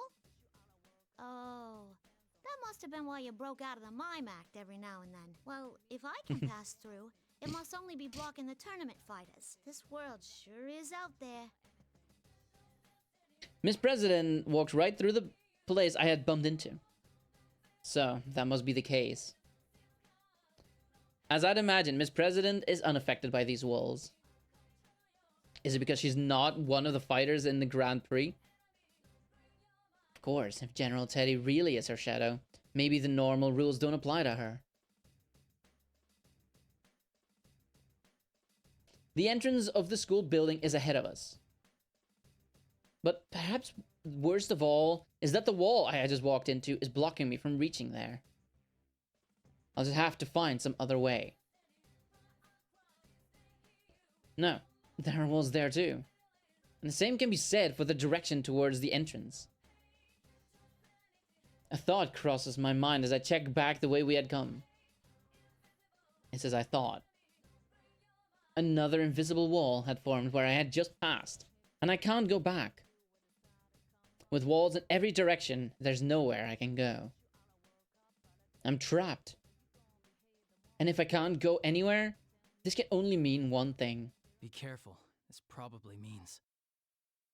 The moment I call out to Miss President, General Teddy appears on the monitor in the entryway. It means my third round in the P1 Grand Prix is about to begin. Is your snout okay, Sensei? Jeez, you're such a klutz. Shut it! Using that form? It's getting old. Why don't you just show your true self? Boy, you've gotten peevish. I don't have any idea what you're talking about. I was intentionally trying to rile him up, but he wasn't falling for it. Looks like I'm not going to get him to reveal anything that way. I quickly changed tactics. Okay, so who's my next opponent? Ooh, now you're getting into the spirit of things. Let me guess, you're starting to enjoy beating up your friends? No! Okay, with the next challenger, come on down! Cheers, Sarunaga! Right? It's gotta be. The general doesn't pick on my intention and loudly yells out what appears to be his pre-battle catchphrase. Smoke pours out, and who should appear from the smoke but the person I was expecting to see. 4 of us entered the TV together. I've already fought against Yosuke and Yukiko. Then. That's what I thought. You're the last of us, after all. Yeah, I had a feeling you'd be next, too. Who did you fight? She laughs along with me. For the moment, there doesn't seem to be anything wrong with her words and actions, but I can't let my guard down around her. She is literally a born fighter. After all, I'd felt the same way when I encountered Yukiko too. But, as they say, the third time's the charm. I have to see if she is in her right mind. I decide that the best way to do this is to be calm and start a conversation with her. Chie, you know what they're doing, right? Before I can begin to explain, Chie cuts me off. Yeah, I know. The stuff we say gets twisted around so we end up fighting each other, right? Don't worry. You're the son of a bitch who left us as soon as the last case ended, but you're still our good friend. I mean, you have it easy. You're just fighting your friends. I had to keep killing over and over, all because of you humans! Now, this is obvious. She is clearly not herself. It's so blatant, her words don't offend me at all. Moreover, it's not just out of character, but Chie would never say anything like that. And you humans? That's as good as confessing that you're not human. Oh, right. Carnivore, was it? Miss President is watching us from nearby. She looks more dumbfounded than worried. Still. What Chie said at the end caught my attention. I had to keep killing over and over. More stuff about killing, huh? Miss President was talking about it earlier, too. This must be. It hurts. It hurts. It hurts. Hurts. I'll give you a taste of the pain they put me through! She's not even trying to sound like Chie anymore. And I can't even begin to understand what she's talking about. But if a shadow is intentionally making people say these things, what does this mean about Miss President? Killing each other? All because of humans? What kind of secret past could the new student council president of Yasugami High be harboring? No, now's not the time for this. I'll have to look into this after we've cleared up all the confusion between us. Let's do this, Chie. I ignore her words and draw my sword. Immediately, Rize's voice echoes through the area, as if she was waiting for this. Well, round 3 of the P1 Grand Prix already. Word on the street is that the carnivore may have a slight advantage. Will you, Senpai, all talk and no skill, manage to eke out a win this time? What do you mean, no skill? Let's get this show on the road. Ready? Say nothing. I'm skillful, alright? Is it a bookmark? Yes.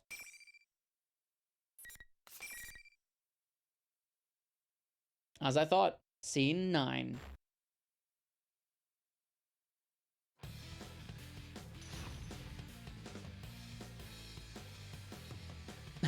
No one's weight is revealed, apparently. Except for Kanji.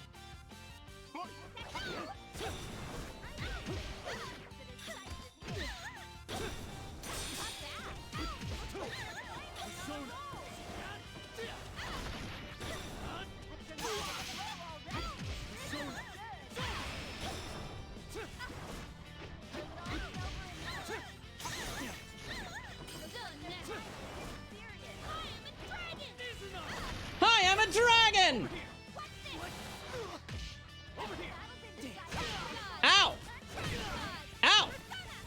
You get up, you! Such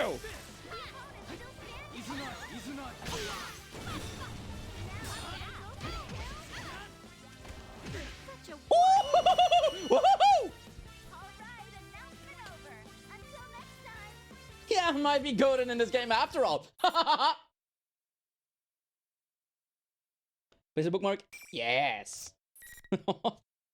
Why was I struggling so? You know what? It's because Yukiko had ranged attacks, and she was blocking constantly. Chie, she don't do that. She goes in straight for the action. She don't block. She don't throw. The only thing she throws is these fists. Ush, ush, ush, ush, ush.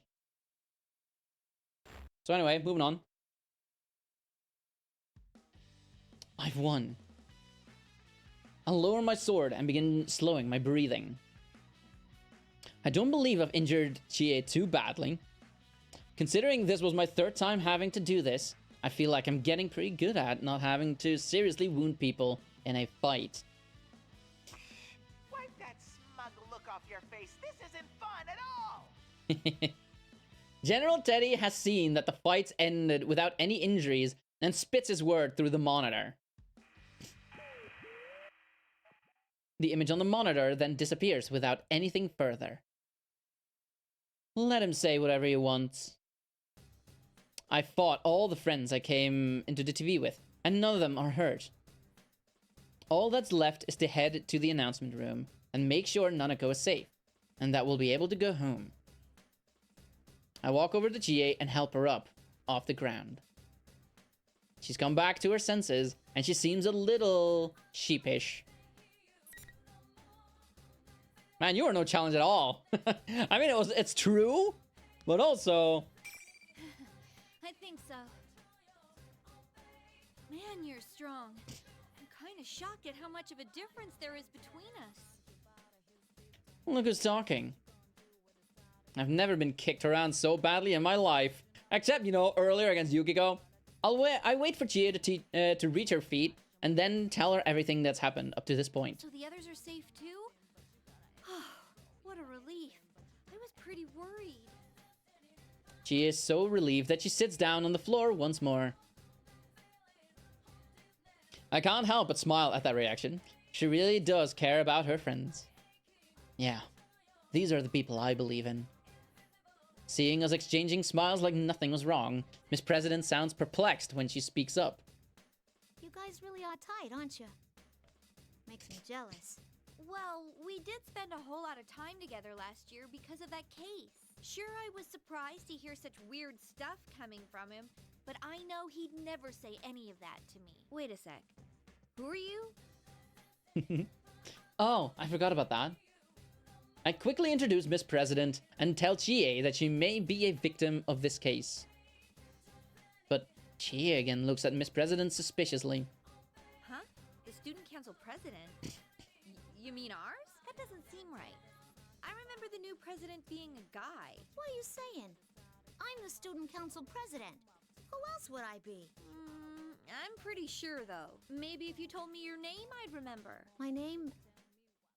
Miss President stops moving. What's going on? She can't tell us her name? That's not that strange a question, is it? But for some reason, Miss President seems unable to answer. I sense some kind of incoherent melancholy from her. Chie and I share a tense glance. My name's... What's wrong? My... memories... No, I don't want to fight anymore. Why do we have to kill one another? Kill one another. I gasp when I hear the words fall from her mouth. Okay, hear me out. Probably not. But what if? In Persona 3, like I'm pretty sure she is also an android, right? I think I've seen something like that. Like in the games, if you go to the Steam store page, you do see screenshots, right, of the game. What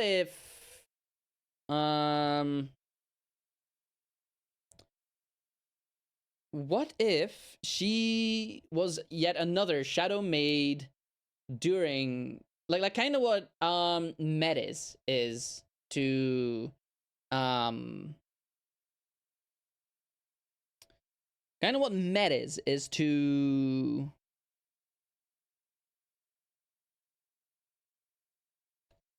God damn it. I guess. What if she is another something like that that was created when she was fighting her friends in episode I guess. Right? What if that's her? I don't know what's crossing her mind right now, but she's definitely not acting normally. I glance at Chie and try to approach Miss President in the hopes of calming her down.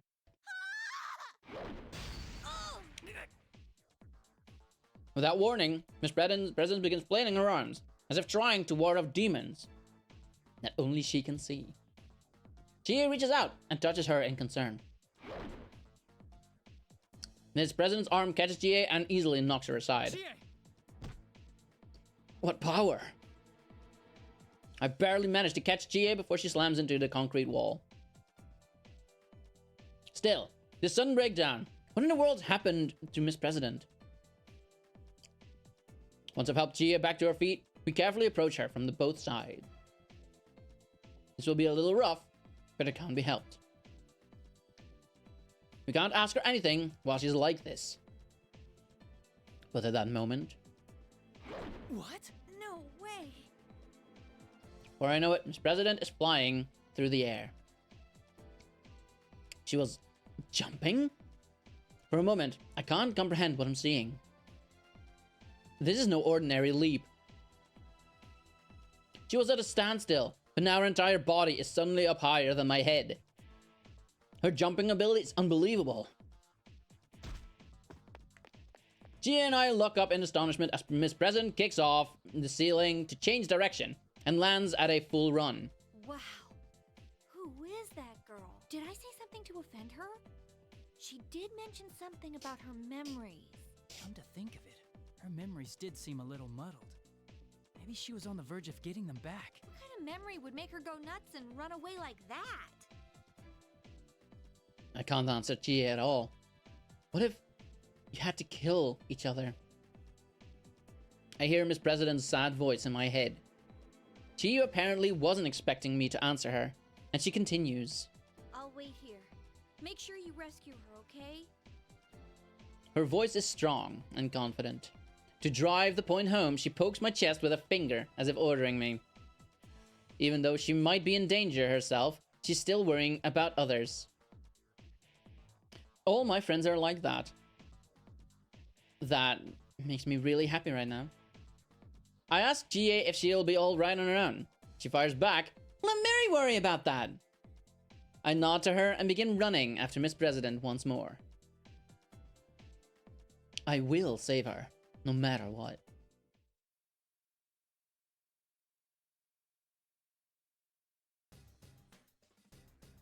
Even though I was running as fast as I could, the invisible walls keep preventing me from making much headway.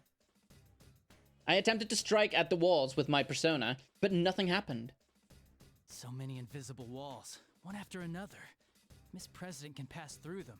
I don't know if I can keep up the pursuit. The announcement room is still my destination. There's no way to know if that's where Miss President is headed as well, but if there's a shadow waiting for me there, I'll need to get there anyway. Teddy and Rize should be in the announcement room. And if Nanako is being held captive, that's where she'd be as well. If I have to keep running, yet another wall blocks the hallway. At first, I think this is a dead end. At first, I think that this is a dead end. I realize that I can cut through a classroom and come out on the other side of the wall. It's forcing me to enter the room rather than letting me go straight. This probably means... I brace myself and put my hands on the door. The moment I step inside, a familiar voice echoes in my mind. Hi. Senpai! Can you hear me? Please answer me. Rise! That voice. Is that you, Rise? The real The real Rise! one? Her voice isn't coming from the PA system. I'm actually hearing it in my head. This has to be the work of Rise's persona.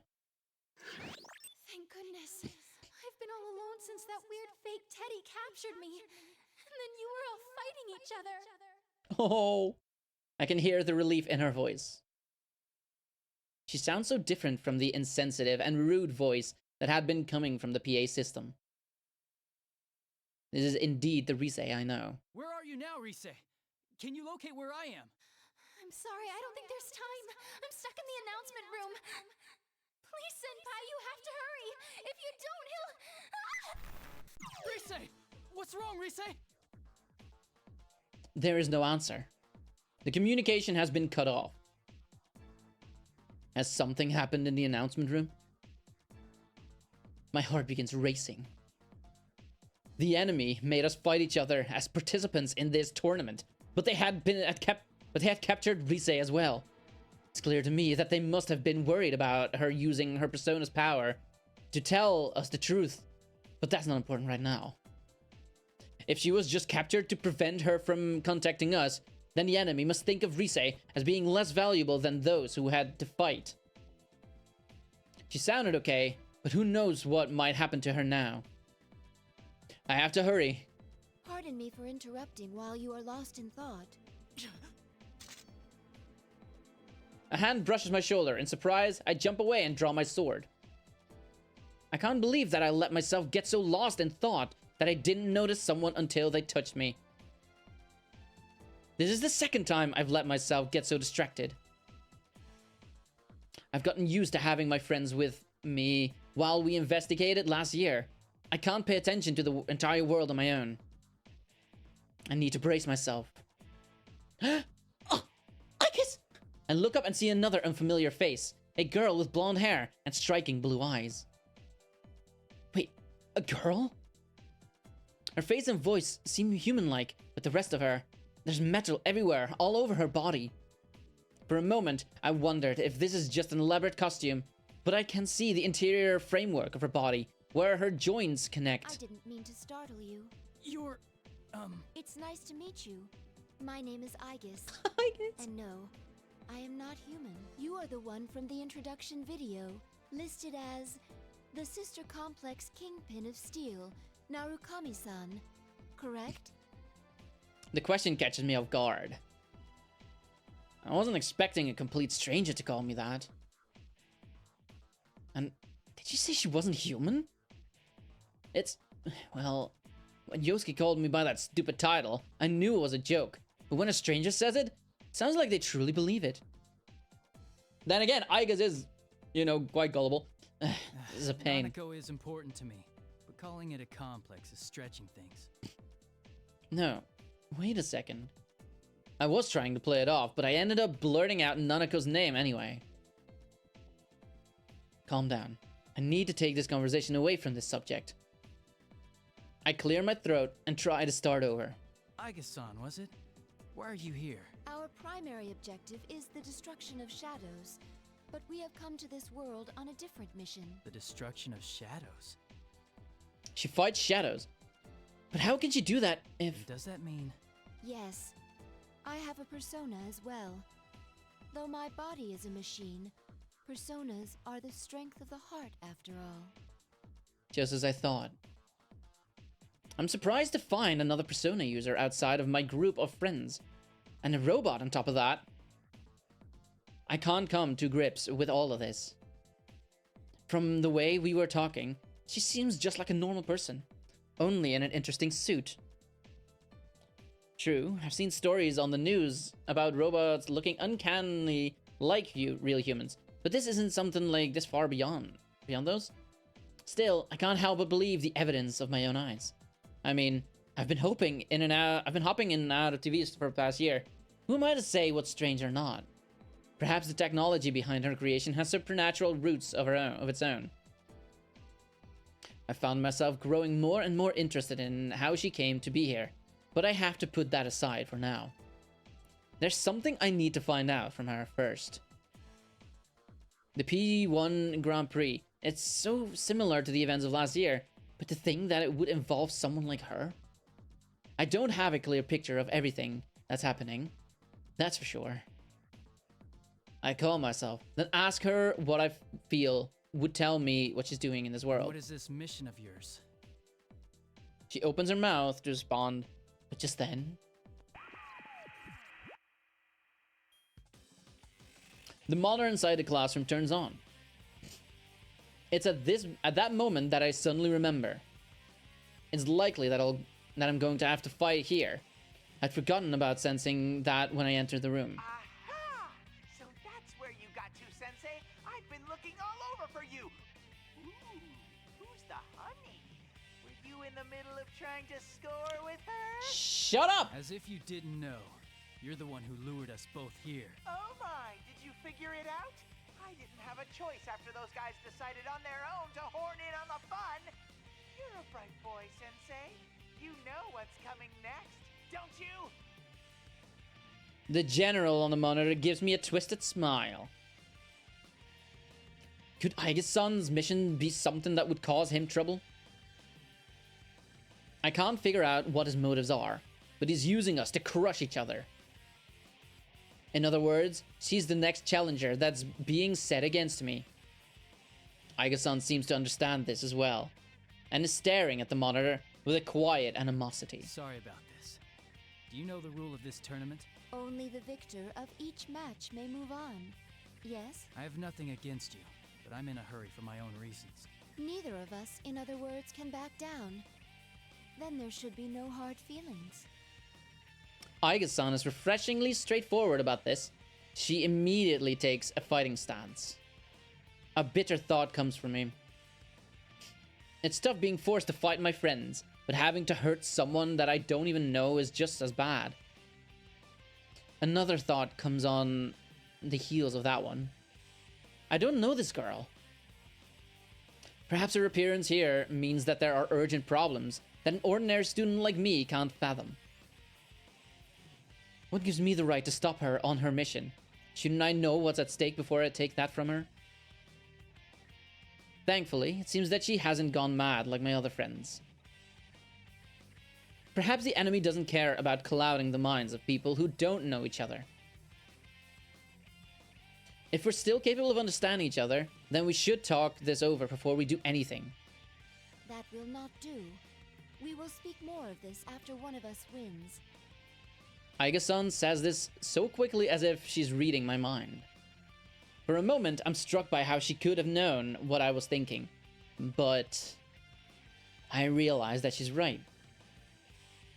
What good would it do for us to talk things over? True, the loser cannot leave this room, but until we have a battle, neither one of us is going anywhere. It doesn't really matter if we can come to an understanding or not. Until we have our fight, none of our goals are going to be accomplished. If that's the case, then it's better if we don't hear each other's problems before we fight. That could be why Aiga-san hasn't told me anything. This must be her version of kindness. I silently ready my sword. Aiga-san appears to smile slightly when I do. Right, I'm not going to give up on what I'm fighting for either. I need Nanako and my friends to be safe. And I have to make sure that Miss President is okay. I will use everything I can to protect them. To thank her for her consideration, I make it a point to announce that I'm ready to start the fight. Then here goes. There's no need to hold back. Indeed. Let us do battle. So yeah, I knew I heard that voice before. It's not the Aigas that I know, because I played Persona 3 Reload, where the main cast has a different voice actor or actress. Has different voice actors, actresses there. So yeah. But I do think I heard her voice before in Persona 3 Dancing. There's a bookmark? Yes. Scene 11. So not scene 12, huh? Are we gonna see her wait? No. But considering that she's an android, We can assume that all that metal is gonna make her significantly more heavy. Ow, ow, ow, ow!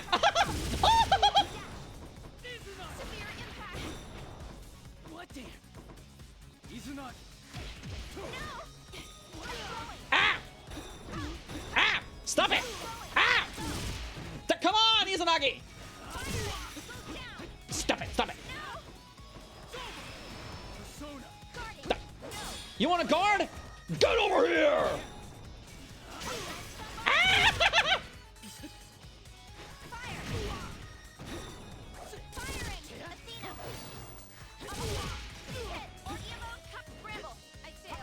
Get over here! Where are you going, Izanagi? Izanagi, stop!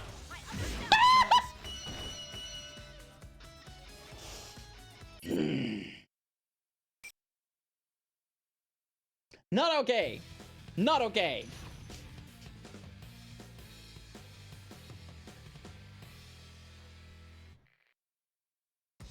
Final. Severe impact. Motor system error. Over here. Get over here! Severe impact. Nice try. Severe impact. Light damage. No. Firing. I cannot block, bro. Don't. No, I don't want to step back. Get over here!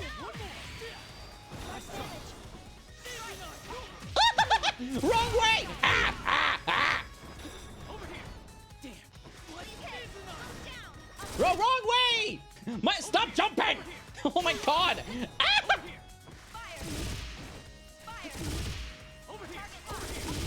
Oh my god! Knock it off! Ah! Ah! Potential. What?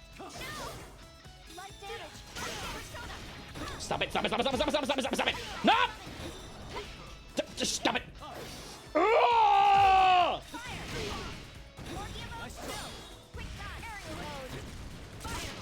Oh, come on! I don't like these types of games. Need more power. Final.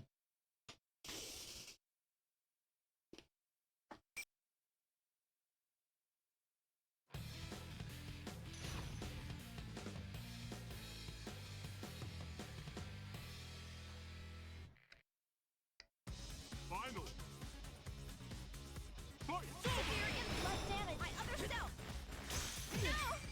No, stop it. Persona. Rise to heavy damage. Persona fire. Orgiamo. Over here. Bramble. Over here. No. Firing. No escape. Have a heart! I'm one-handed, asshole! Light damage. Severe impact. Firing. No escape. Bramble. Rejected. Strike. Guarding. That was slow. Over. Severe impact. Potential. Damn. Severe impact.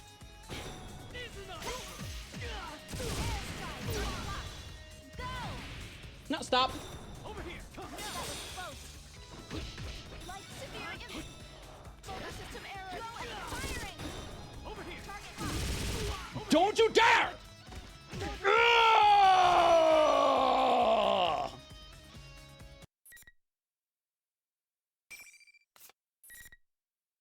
That's what I'm talking about.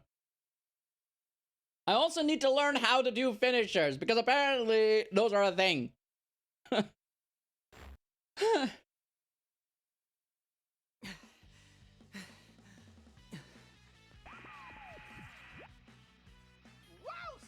Now that's the sensei I know. That hunk of junk was no match for you. Shut up! Don't you talk about my Aiga's like that. Right.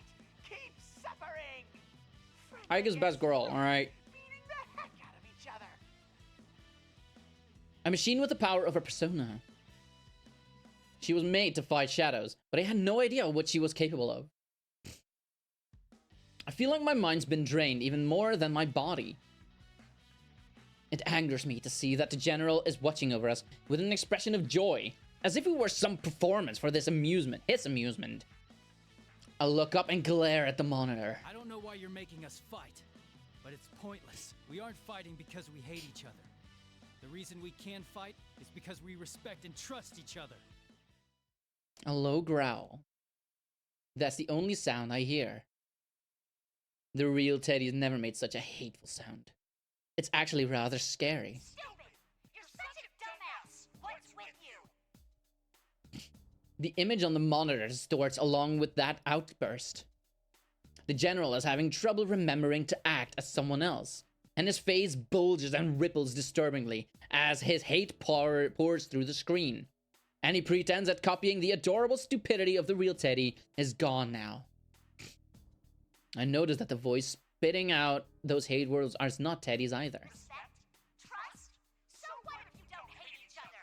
You're not like me. I was forced to fight against my will. I destroyed them with my own hands. You should all have to go through the hell I've suffered. See how it feels to destroy everyone you call a friend. If I knew this was gonna happen, I would have made the rules so you had to kill your opponent to move on. The general on the monitor continues to rage. What are you talking about? Why did you set this tournament up? The moment I say that, I feel that all the dots have become connected. When Miss President had asked out of the blue if we were going to be forced to kill each other, that ominous muttering of killing one another. Were these both something that had come directly from her past? Maybe she had been forced to fight against people she didn't want to fight. Had she been forced to destroy something that was precious to her? There's no way to know for sure, but it's possible. Considering this, it kind of explains why her shadow would have created a tournament like this. That is, she wanted us to feel what she went through. I might not be entirely correct, but I feel I'm close to the truth. Should I just ask General Teddy about my suspicions? But as I'm considering raising my voice... Pardon my eccentric entrance. What? Elizabeth? Someone comes crashing through the ceiling! What in the world? I rush over to Aiga-san to protect her from the falling debris.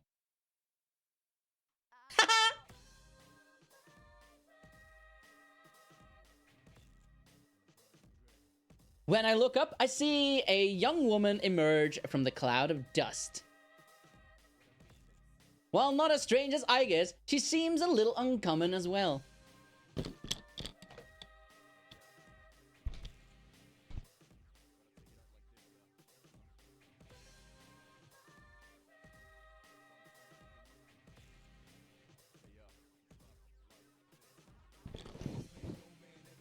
It's her!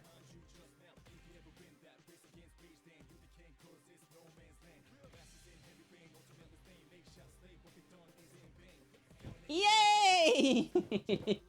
I love her. She is also my girlfriend.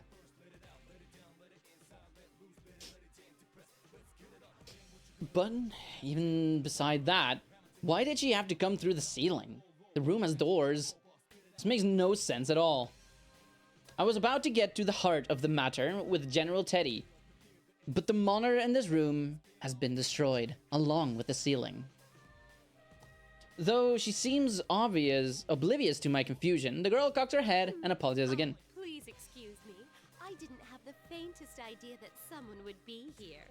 Faintest? Feigned? Fiend? Something along those lines at any rate.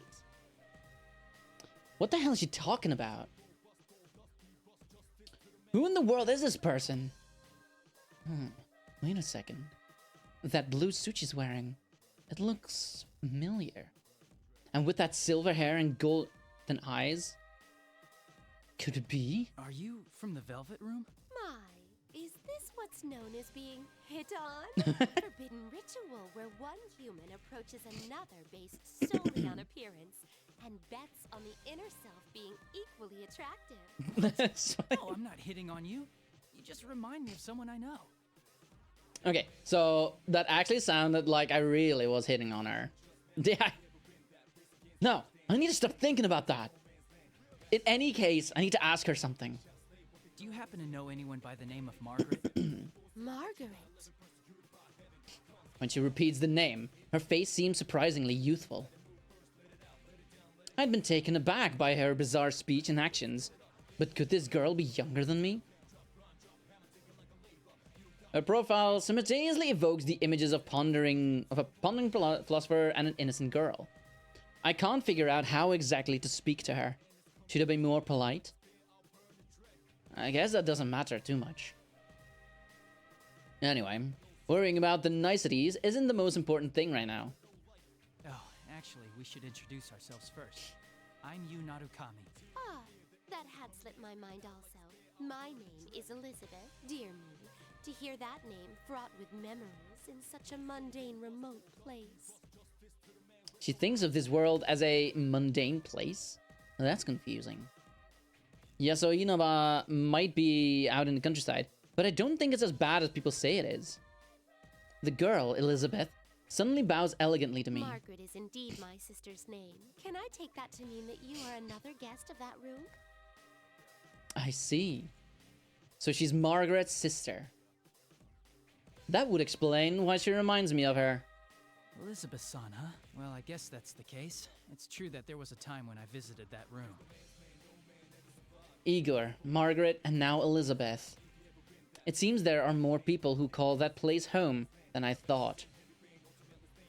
I think I'm glad I met Margaret last year instead of this girl. Why is a resident of the Velvet Room here?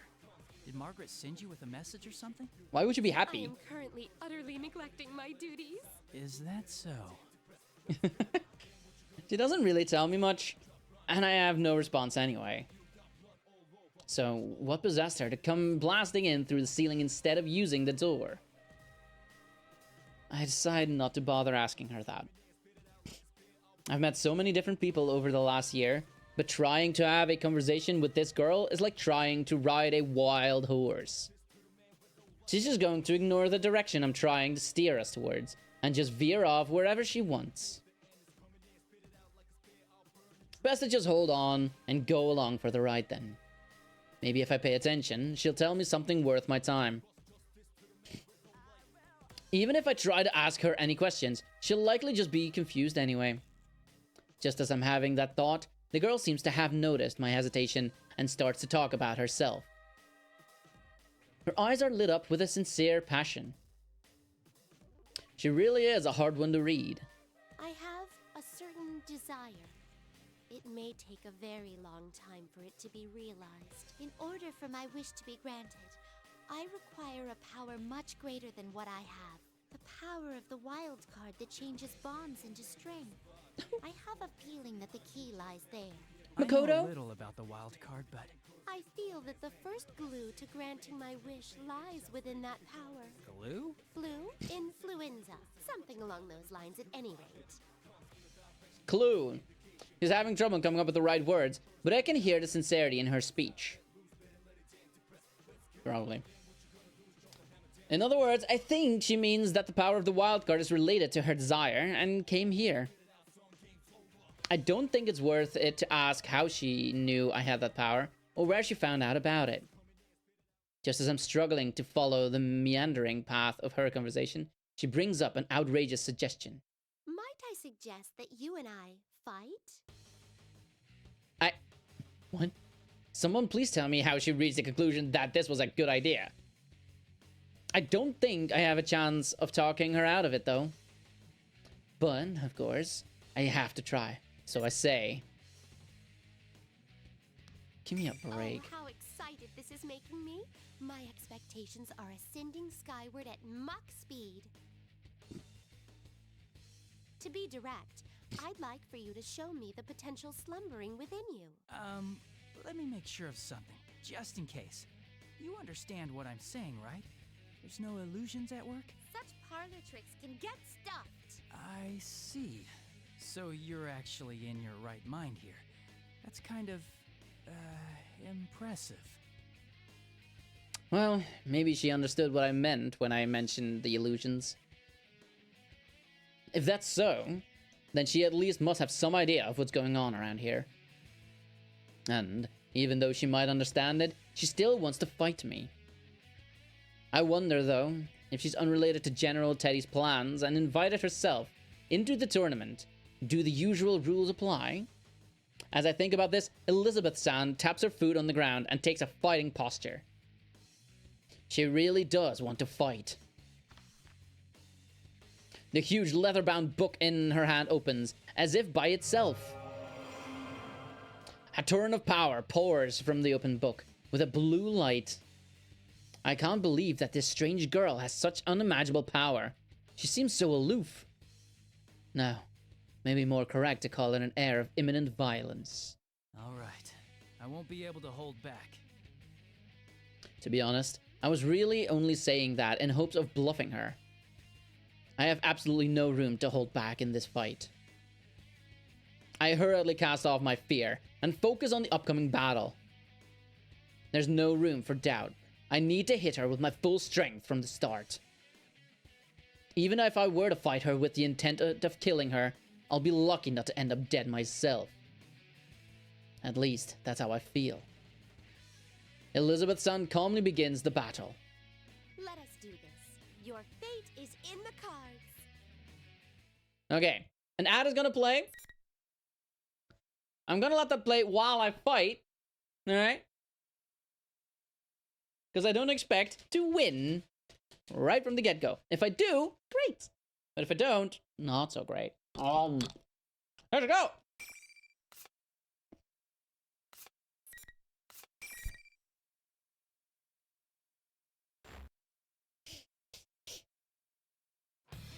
We're not gonna get her age right.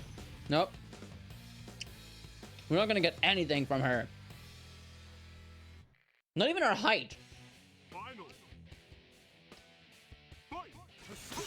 Ow, ow, ow! Stop it! Ah!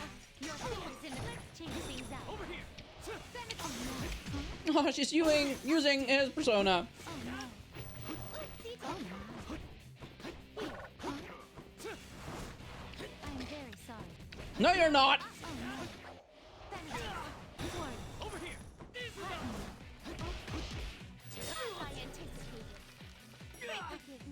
What? Oh! Is something the matter? We're through.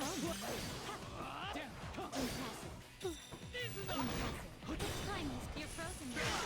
Ah! Let's change things out. No, don't headbutt me! Stop!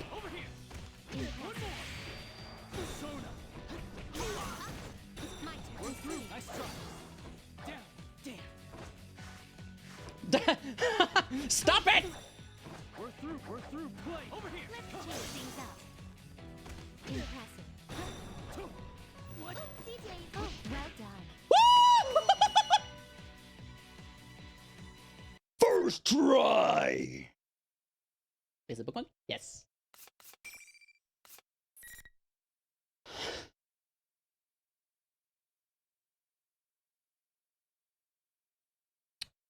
Okay. Made the save. Now we're just waiting for the ad to finish. That was a lot quicker than I expected. That was a close one, though. That was a close one. It was a close one because I'm not good at these fights. I don't even know how to do my finishers. Hang on. I should probably look that up, huh?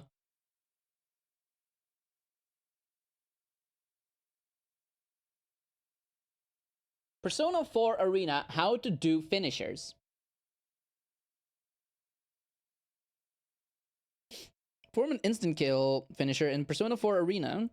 Input 222 plus C plus D. Okay. So down, down, down, heavy attack, heavy persona.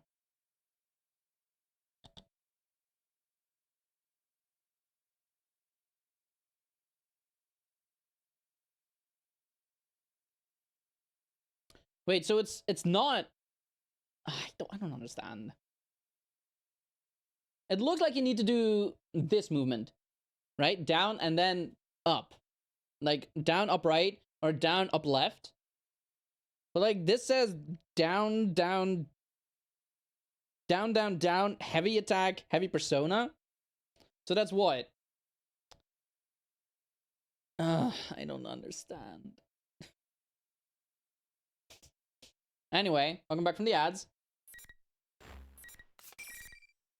There, we saved again. Let's continue. Whoa.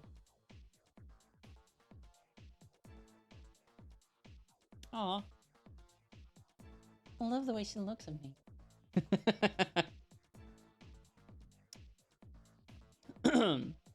Anyway, proceed. Just when I thought I've managed to throw her off balance, Elizabethson gets back up elegantly, as if nothing had happened. Suddenly, I feel an intensity build up in the air. Don't tell me she hadn't been taking this seriously all up until now. In the next moment, I'm swallowed into a torrent of power like a leaf being blown into the air, without the slightest understanding of what's happening. My vision blurs as I'm spun around, about, and before I can tell up from down, the floor jumps towards me, and I'm slammed into the ground.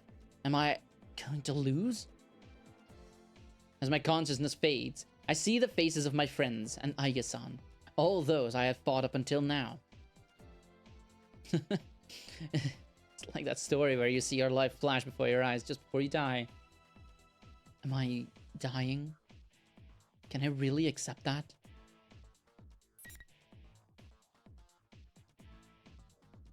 I'll fight as much as I have to in order to save my friends. I'll fight as much as I have to in order to save my friends. I have to keep fighting. I've come so far. I can't lose heart now. I desperately force my legs to move and manage to stand up again. Elizabethson shuts her book with an air of finality. I see. I am quite content with this outcome. It seems you possess true strength. The unyielding torrent of power suddenly ceases without warning. Is it over? Even as I come to understand that, I continue to stand stock still, unable to move. You were at the limits of your stamina after the battle against Igus earlier. In actuality, your heart almost gave in during your struggle with me. But each time you faltered, the many hearts supporting you gave you strength, helping you to rise again. She cuts herself off and nods to herself, as if to confirm some suspicion. This was truly an intriguing battle. I believe our encounter has borne much flute. Flute?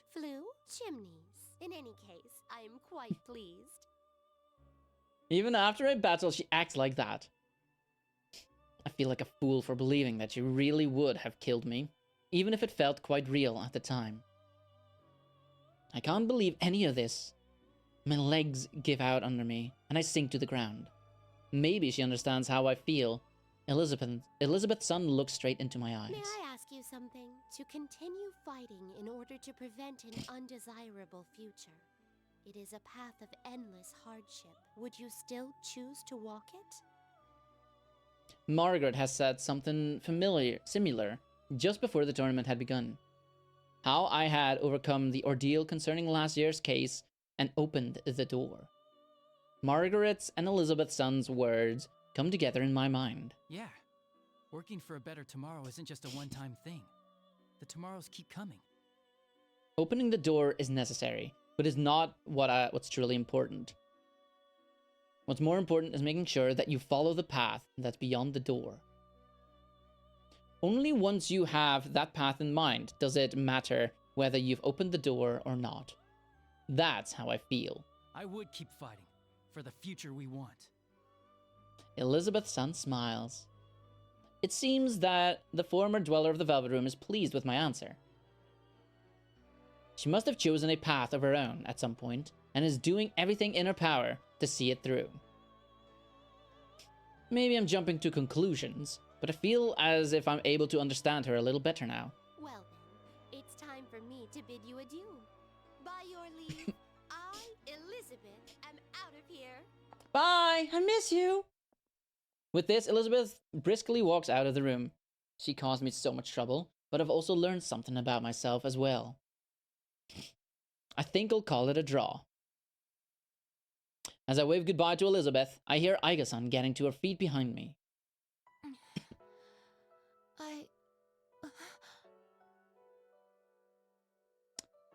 Oh my god, how dare you? How dare you use this song against me?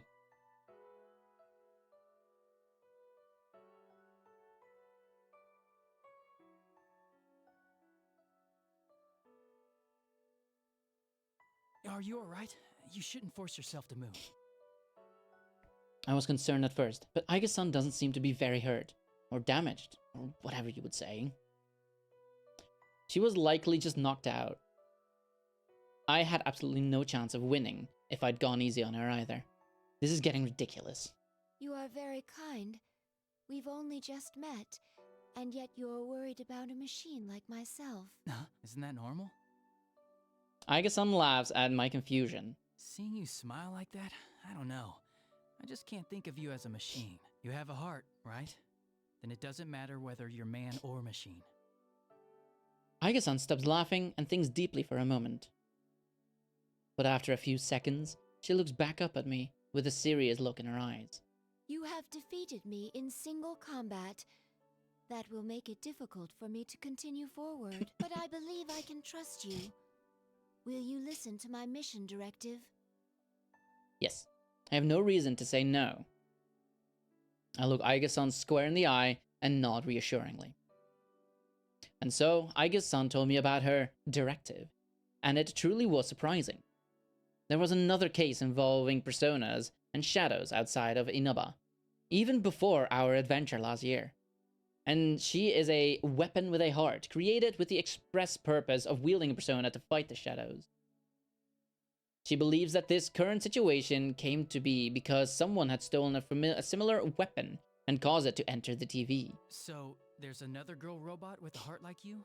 And she's the cause of all this? We came to this world to retrieve her, my older sister, the 5th generation anti-shadow suppression weapon, Labris, is in this world somewhere.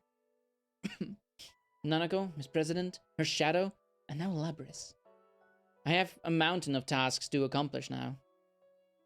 But even though I have a lot to do, I can't ignore any of it. Tell me more about Labris, and I'll do what I can to help you get her back. Unfortunately. Aiga-san's expression clouds. She said that she was a machine, but she really is no different from a human. As I ponder this, I listen to what she has to say.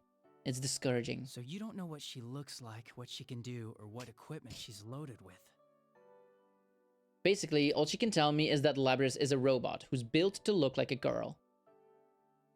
Wait a second. I didn't meet a girl I didn't know in the TV world. Miss President! Could Miss President be Labris? Is there a possibility that she looks, well, more human than you? You mentioned earlier that she was your older sister, so I assume she was built before you, but... My sister was an older model, a prototype for the 5th generation to be exact. It's doubtful that she would look more human than myself. Then there's no way Miss President could be Labris. I could tell at first glance that Aiga-san was a machine. Miss President appears to be completely human. I never once considered that she might not be human until just now. But that just makes things even more complicated. What in the world is going on inside this TV? Alright, in any case, I'll keep an eye out for her. But right now, I'm heading to the announcement room. If Labris is the cause of this, then I'm bound to meet up with her eventually. I shrug slightly. I don't want to be so grave.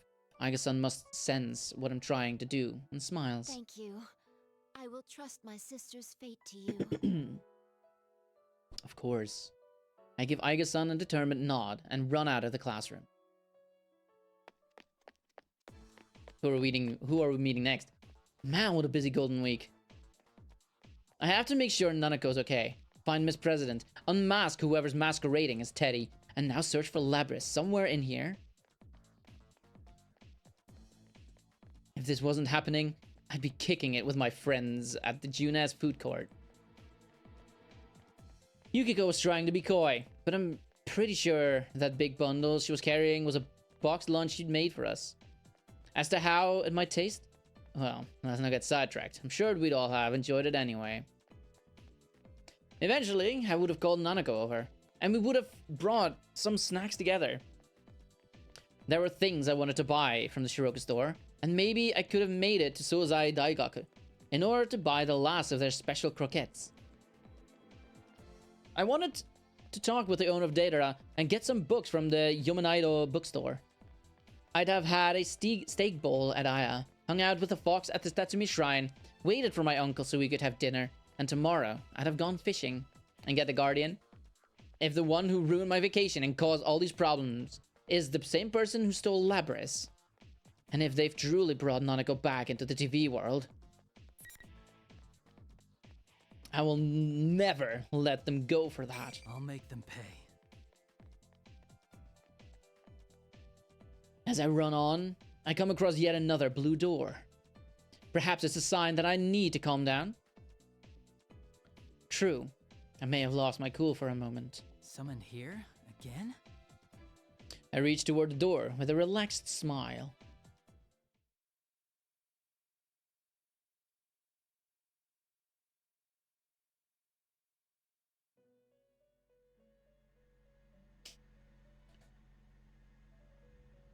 Yeah, I would love for Elizabeth to be here as well. Maybe. Or not. There's a very good chance that it's either gonna happen now or it's just not gonna happen. Right? Margaret is in a usual position. I glance around to see if there's anyone else in here. It looks like her nutcase of a sister isn't here. That's not very nice.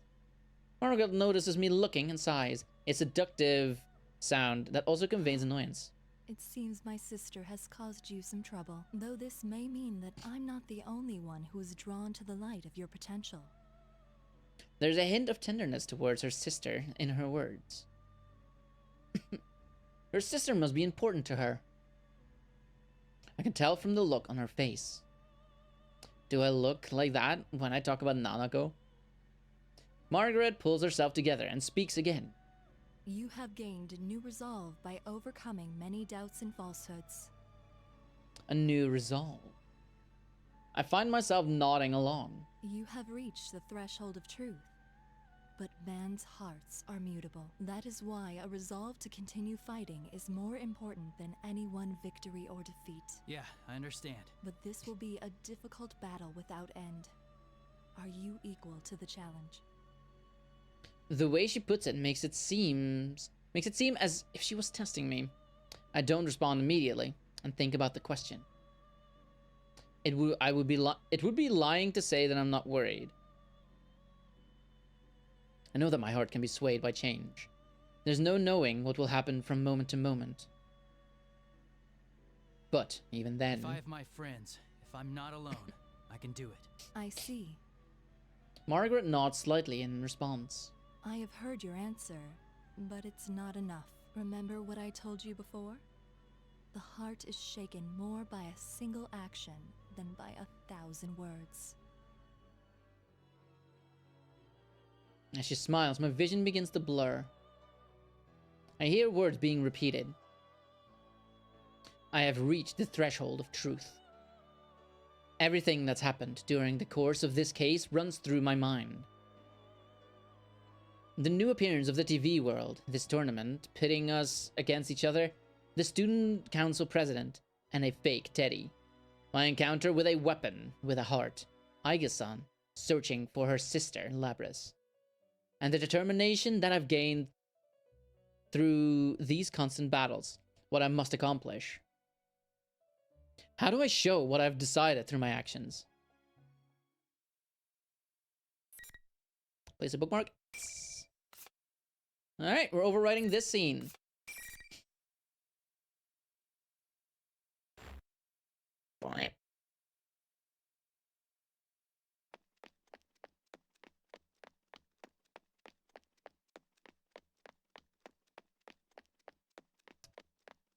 Hang on.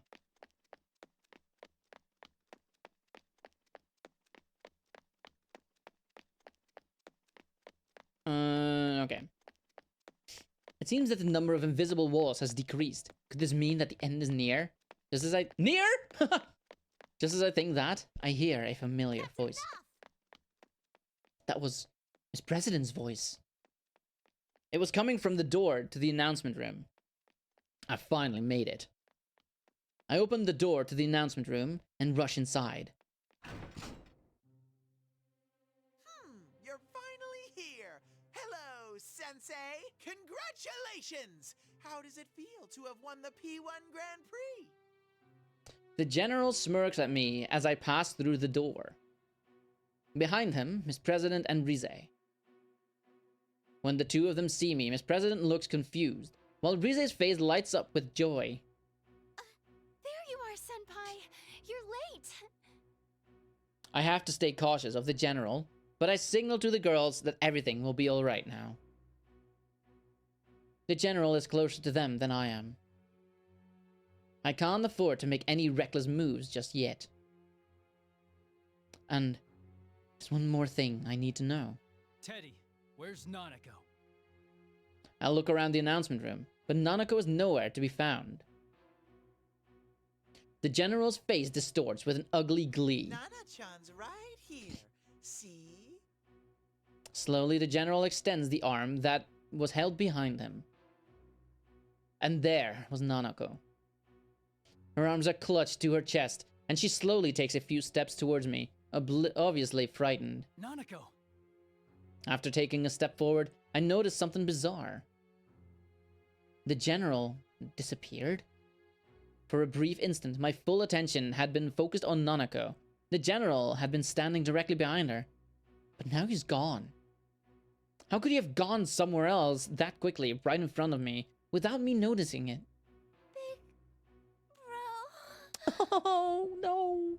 While I'm confused about the general's disappearance, Nanako weakly calls to me. Being in the TV world has obviously taken a toll on her. She totters towards me unsteadily, looking ready to collapse at any moment. I can think about the general later. I have to save Nanako, right now.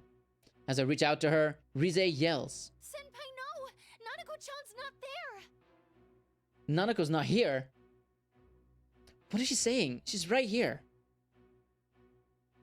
Just as I'm about to say so, my hand stops.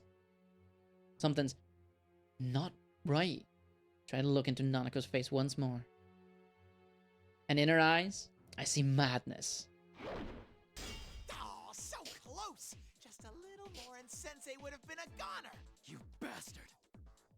I had barely reacted in time to draw my sword to block the attack. The general suddenly appeared out of nowhere to attack me with his cane, and I get a good look at him as our weapons clash together. I see the madness in his face, the same madness that I had seen in Nanako's only a moment before. That's when I noticed Nanako has disappeared. What's going on? You've got it wrong, Senpai.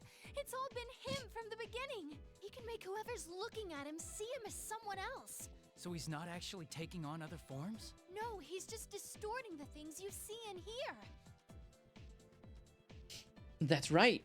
The enemy is able to control what I see and hear. I'd realized that after all the battles I'd had today, but seeing Nanako had made me forget all that. The general laughs at this. It's hard for me to show someone who isn't here. But you actually saw this Nanako girl? You're hopeless. Shut up! Just like how my friends hadn't actually gone crazy before our fights, Nanako had never been brought into this world in the first place. The appearance before me is a fake. He distorted our senses all to make us suffer. But just as I thought, he couldn't receive Rize's personal abilities. That's why he kidnapped her, to keep her from warning us during his tournament. Now that I know that, I push the general's cane away and jump back towards the girls in order to distance myself from him. Good. Now I'm between them and the general. I look them straight at one and bizarre. Who in the world are you? Why can I not read? I then look straight at the one behind this bizarre situation. You still can't tell? Seriously, the level of intelligence around here. Fine then. Here. Get a good look. Anime?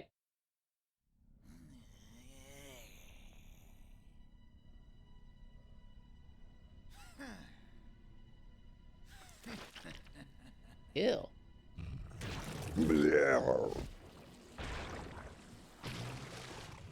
Blech.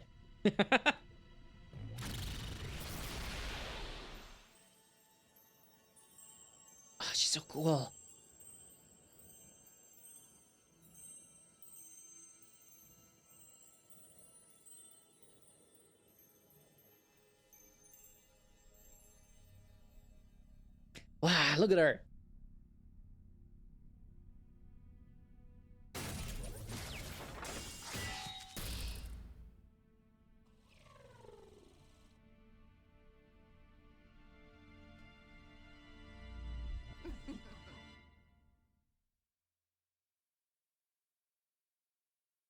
I am a shadow, the true self.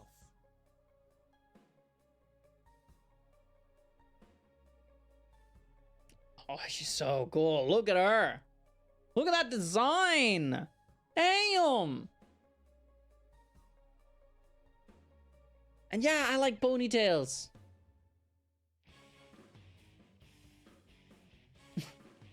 Anyway, moving on. That's my face. I saw metal limbs, golden eyes, a ponytail, and a mirror image of Miss President's face, even though she was standing behind me, trembling. How about it? You wanted to see what I am, didn't you? Why does she look like me? That's its true form. That thing is your shadow. This is a shadow? She really came from inside me? Risa tries to calm Miss President, but the girl shakes her head in denial and squeezes her eyes shut. No, don't do that! When you no! While Miss President refuses to look at the mechanical looking, I now understand what is going on. Because this isn't the first time I've seen a robotic girl before. All the facts match up. The way she was able to run so fast without so much as breathing heavily, even in the TV world. The sense of wrongness that I had when Miss President had asked me about killing my friends. The way she avoided telling me her name. Superhuman strength when she hit GA, and that incredible jump to get away from us. And the Shadow's ability to interfere with the senses of other people. Just as Margaret had said, all the pieces to the puzzle were laid out before me. They've all come together, and now I can see the truth. She is indeed Labrys. Labrys, another weapon with a heart, stolen by someone unknown and thrown into the TV world, created this school and forced us to fight our friends. This deep-rooted depression regarding her past memories, all of this took the form of Labrys' shadow, who manipulated everything here. Don't look away. If you don't accept her, she'll get even stronger. Labrys only shivers when I call her out to her. There has to be some reason why she believed that she was the student council president. But that's just a disguise, more for herself than for us. No matter how comfortable it is, it's only there to cloud her eyes from the truth. Don't know what your past was like. It must have had some painful memories. But you have us with you now. We're going to get you out of here. I call out to Labrys while keeping an eye on the shadow. A shadow is the darkness within a person's heart. Unless it is accepted by the person it came from, it will never disappear for good. But with that in mind, all we can do is watch over her as she accepts this darkness within her. We'll have to protect her when the shadow goes berserk and tries to kill her. But Labrys continues to shake her head and tremble violently. My words aren't getting through to her. You hear that, me? Your friend is trying to tell you something. Too bad he doesn't understand at all. These clowns are so hopelessly naive.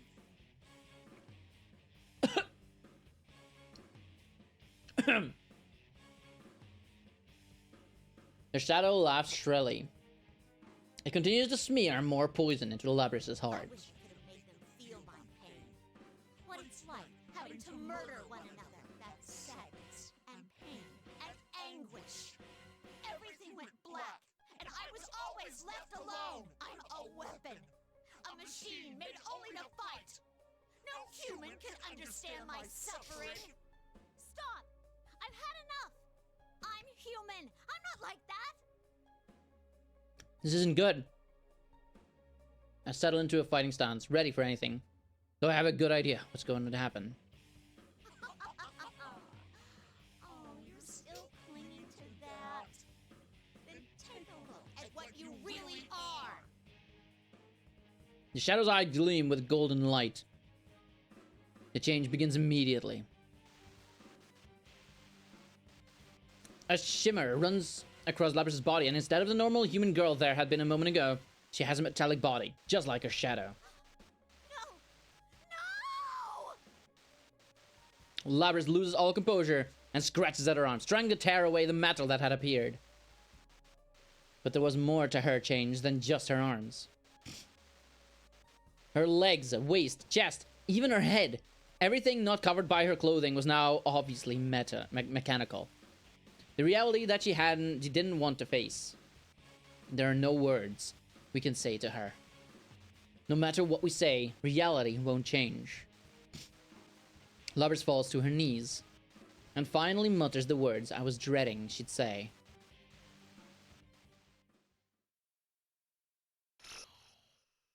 To be continued.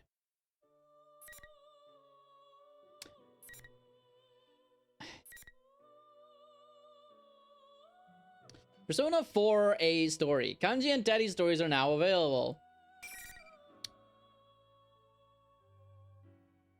So, what does to be continued mean? Does that mean that I'm gonna have to play through all of these and like this one or something will be the... You're probably right. It's not like I have to click on Yu Narukami again. Oh, Faye. Okay. I guess we continue. We've been doing this for 3.5 hours. I thought this was supposed to take like 8 hours. If I have to go through all of these and they're all this long, I cannot imagine.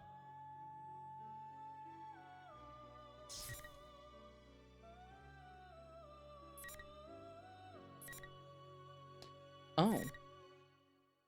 Oh wait, this is Persona 4. Episode P4. That is Ultimax. So we don't do that.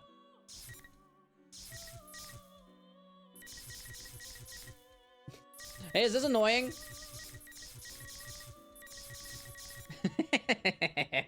Sorry. Let's go on to Yosuke Hanamura. There's probably going to be some overlap, right? Where the first fight as Yosuke will be against you, probably. But after that, he will probably have his own, like, route. Complete 8%. Okay. 8%!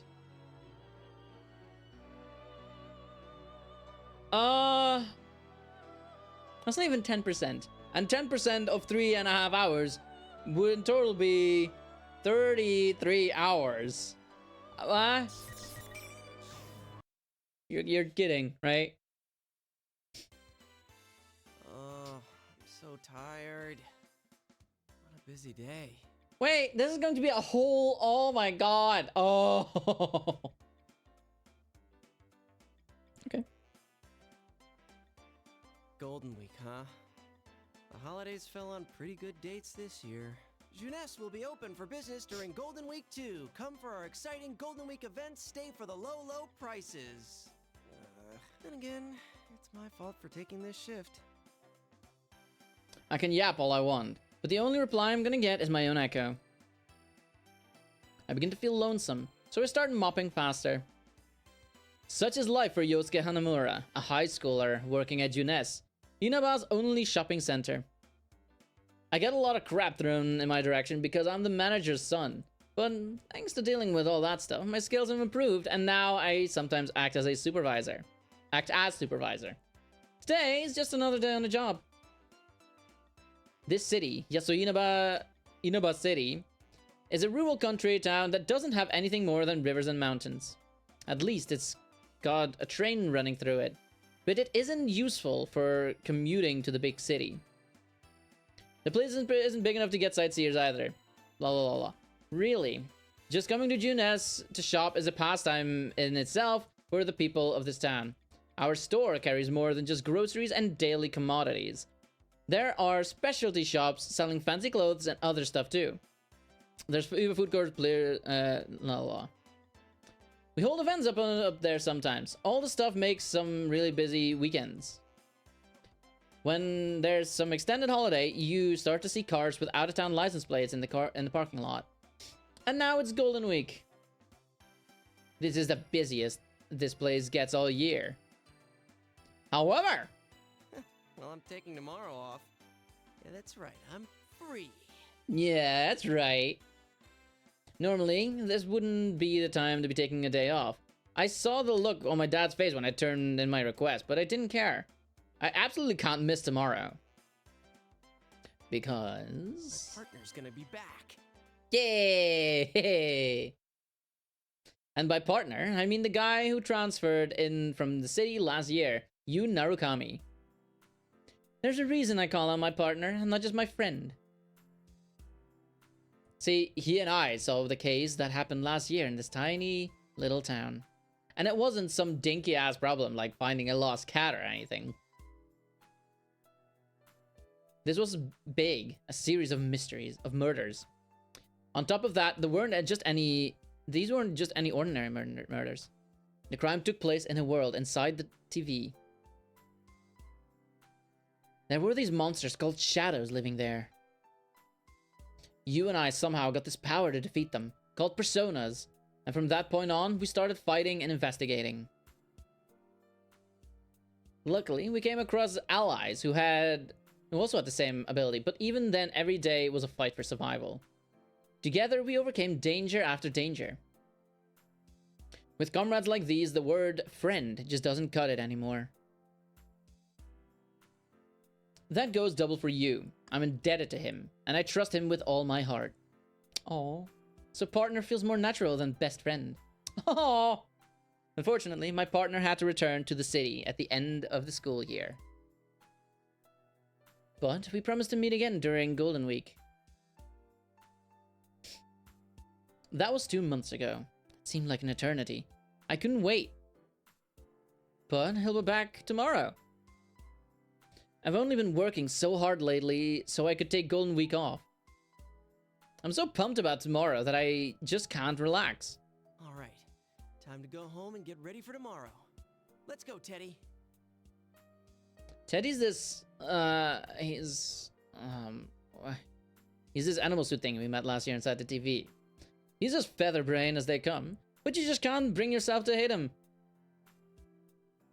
Yeah. I ended up being the one taking care of him. I took advantage of appearance, and now he works as a costume attendant for Junis. He's supposed to be on the same shift as me. Teddy! Hello? Where is that guy? That's weird. He usually comes running in, ready to leave work. I asked the cleaning ladies, but no one's seen him since lunch. This is getting strange. He looks laid back, but he is a responsible worker, so I doubt he's slacking off. Is this him? Oh, Chie. Yo, Chie, what's up? Oh, I'm glad you picked up. Are you free to talk right now? Chie Satonaka. She's a fellow classmate at Yasogami High School. She's another of the comrades that fought with us last year. Those of us who used personas formed an investigation team went to solve the case. We did it because we were the only ones who could find the killer and stop the murders. Yu was our leader, just so you know. Chie was in charge of brainstorming, I guess. Oh, and steak. I mean, not that she was our leading expert on steak, but she just liked it a lot. I remember that she was psyched for Yu's return too. Is she calling to confirm stuff about tomorrow? She probably just forgot where we were meeting up. I decided to mess with her a little. Yeah, I just got off work. Didn't I already email you about tomorrow? You deleted it without reading it, didn't you? I didn't delete it! She's so defensive. Didn't even send her an email. Hilarious. Anyway, she suddenly got serious. I heard a sort of disturbing rumor. The Midnight Channel might be back again. Huh? The Midnight Channel? That takes me by surprise. The Midnight Channel. That was an urban legend that became popular last year. If you stare into a blank TV at midnight while it's raining, you'll see your soulmate. Sounds sketchy, I know, but it was true. I mean, you didn't see your soulmate or anything, but it did show somebody on the TV. Long story short, Whoever was shown in it was the next victim in the series of murders last year. But it turned out that there was some crazy guy doing the actual dirty work. In the end, we showed him and put the urban legend to rest. Or at least, so we thought. There's no way. Who told you that? An underclassman at our school. I tried to get more details out of her, but she took off in a huge hurry. Dude, you didn't growl at her or anything when you asked her about it, did you? I can see it now. GA grabbing the poor kid by the collar, scaring her out of her wits. She'd do it too. She doesn't stop once she gets an idea into her head. No, I was completely normal. At least I think I was. So anyway, the girl she was with said something about a fighting show. I didn't get any details, but she didn't seem like she was lying. Fighting show? That's nothing like what it was being shown on Midnight Channel last year. Maybe she was just maybe she just misheard the other students talking about some normal sports program. No, wait. I think I overheard some customers talking about that today.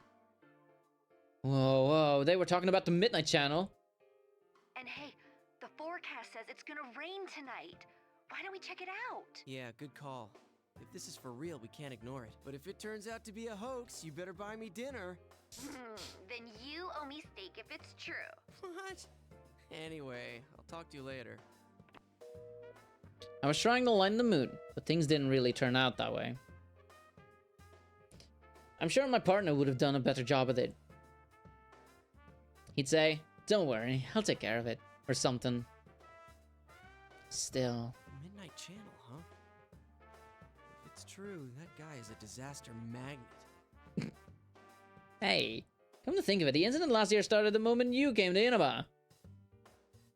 If this new Midnight Channel rumor is true, I'm going to start calling him the Mystery Maker.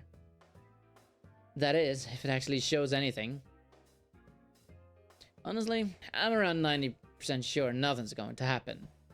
There's no way anything's going to show up. Oh yeah, I should call Kanji too, just in case. Kanji was another member of the investigation team. He's a year younger than the rest of us. Because of his looks and the way he speaks, people get the impression that he is a violent hoodlum. Poor dude. He's actually a hardworking, honest guy. He's not the type to screw around at night, and I'm sure he'd be eager to answer a call from an upperclassman like me. Huh. It's not picking up. Maybe he's too busy knitting something. Despite appearances, Kanji has a surprising knack for delicate needlework.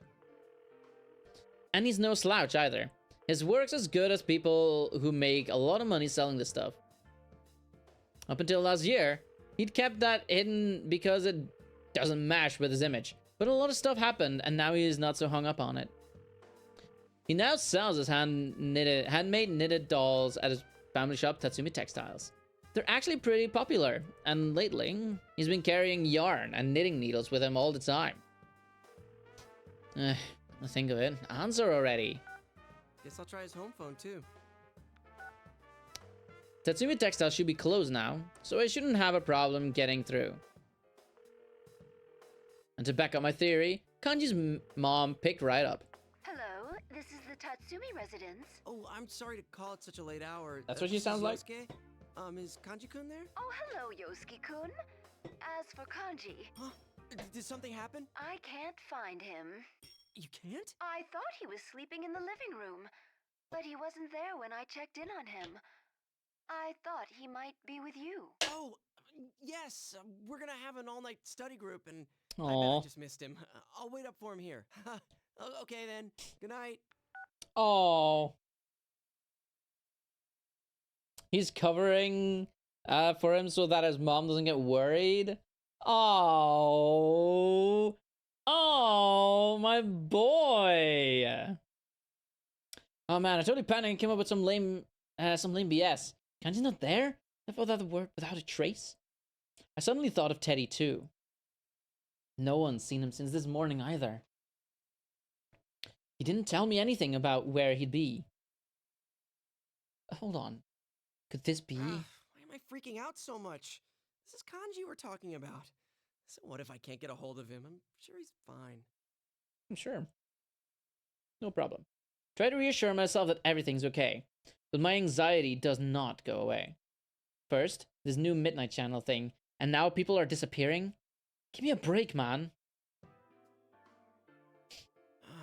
Damn it, I just want to fall asleep. Oh, my guy, what are your posters?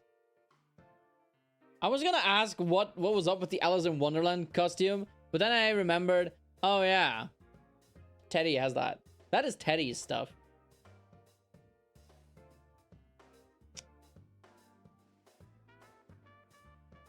Do I even want to know what all those stacked magazines are? There might not even be magazines. They look like they're bigger than, I mean, I guess there are really big magazines.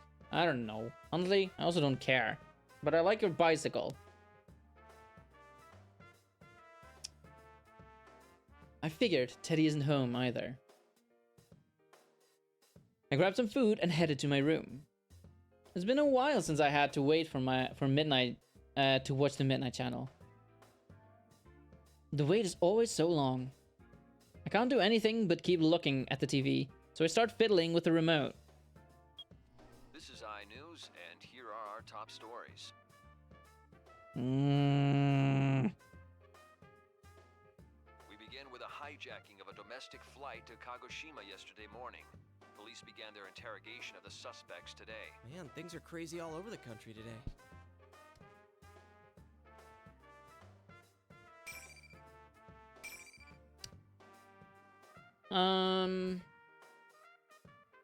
The hijacking of a domestic flight to Kagoshima yesterday morning.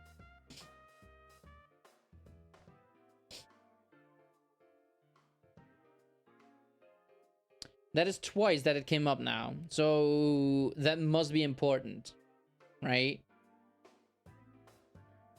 I highly doubt that it would have anything to do with our Persona 3 cast.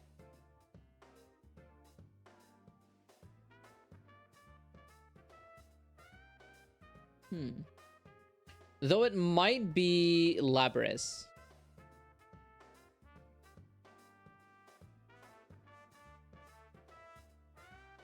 I don't know. What is Quick Step? I don't know. I probably shouldn't do that. Last year, Inaba was all over the news. People I knew were being interviewed left and right. Then again, I didn't have any time to pay attention to any of that stuff until we closed the case. Jumping in and out of the TV all the time really takes it out of you. I'd always hit the sack the instant I came home. I ought to be dead tired right now. What with all the work I've been putting in at UNS. But I'm so impatient that I'm really more annoyed than anything else right now. I stare at the clock and stare and stare. Damn it, move you stupid minute hand. My cell phone rings again. It's Yukiko this time. Yukiko Amagi, another member of the investigation team, and best friends with Chie. Her perfect poise makes her the center of every guy's attention, but she's definitely not what I'd consider ladylike. How can I put it? She's the biggest airhead I know. I mean, if she's what every dude in Japan wants, I think we're all in for some trouble. Ignorance is bliss, and to judge by all the guys who are after her based on her image, I really think that's true. But you know, I also think that the Yukiko I know is better than that misplaced ideal. Because her family runs an old high-class hotel, she has pressure that other people can only imagine. But deep down, she's just a normal girl with real feelings. Like, I really know what I'm talking about. Or like I really know what I'm talking about. If you heard me saying this, she'd kill me. Probably by making me eat her cooking. Her curry tastes like something they'd have to pass a law to prevent people from ever discovering again. Yosuke-kun? Or Yukiko. This is Yukiko. I got an email from Chie a moment ago. Yeah, she told me too. About the Midnight Channel coming back, right? Sheesh. Bet Chie was half asleep when she emailed you. I could tell she was worried, so I tried making a joke. Come to think of it, Yukiko never really calls me like this. She must be really worried. I waited for her to reply, and what she had to say next took me by I surprise. received a phone call saying that Rise-chan disappeared. Oh, I mean, not literally, but it seems they can't get in contact with her. Really? Rise is another part of the investigation team. She's our junior at Yasugami High. Her full name is Rise Kujikawa. Yeah, you recognize her name, right? The famous pop idol Rise Kujikawa, aka Risette. Last year, she announced she was taking a break and came here to Inaba to live with her grandmother. But she started working again this year, so she's been going in and out of the city with all the stuff she's been doing. From what Yukiko just told me, her manager couldn't get a hold of her all day and tried looking up the Amagi Inn to ask Yukiko if she had any ideas. She didn't mention any problems she was having to you, right? No, I think she would have told us if anything was troubling her. She was busy, but happy to be working. Right. And now rumors of the Midnight Channel coming back. Yeah. Yukiko's voice is gloomy. Listening to this is making me restless too. But if you're depressed, you start thinking about more bad things. Going down that road is going to get to her. What would you do? Shit, this is the millionth time I've thought like that today. Anyway, I try to cheer Yukiko up. Well, let's not get carried away. First, we need to see if the Midnight Channel's really back. There's no use worrying over things we don't know are happening. It's always important to be sure first, right? You're right. Thank you, Yosuke-kun. I hear the relief in Yukiko's voice when she hangs up.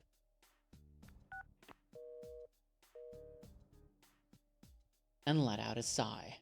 A big sigh that I could never have let Yukiko hear in her state. Teddy's nowhere to be found. Kanji's vanished too. And to top it off, no one can get a hold of Rise.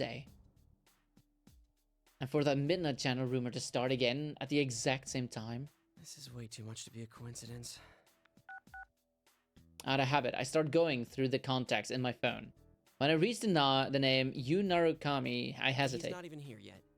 I'll only make him worry. As the leader of investigation team, Yu had the biggest part in it all. But he's done with all that now, living a normal life back in the city. He's coming back to enjoy our reunion. I don't want to make him worry. If anything, I should call him after I know something. I open the curtain and look outside. Like Gia said, it was raining. All the conditions for the Midnight Channel to show up have been met. It's going to, that is. No, can't happen. It's over. I say that out loud, but in my heart I'm dreading that it'll show. It was like, I was almost looking forward to it. It's almost midnight.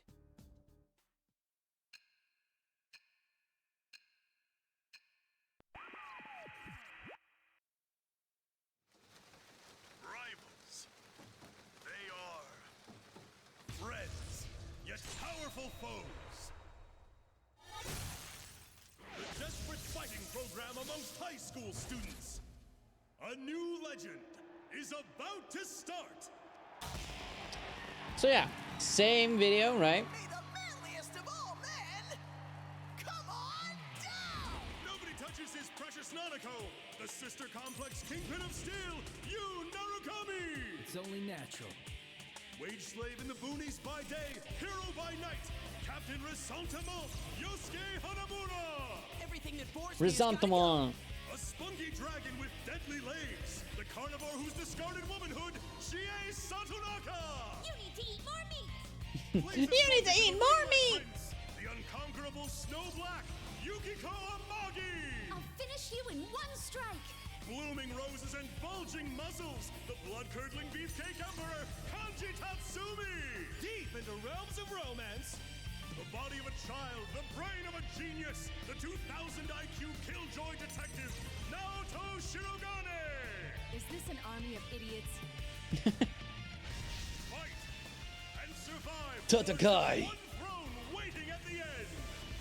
The P1 Grand Prix where fierce fights will be fought. The battle begins tonight. It's so intense.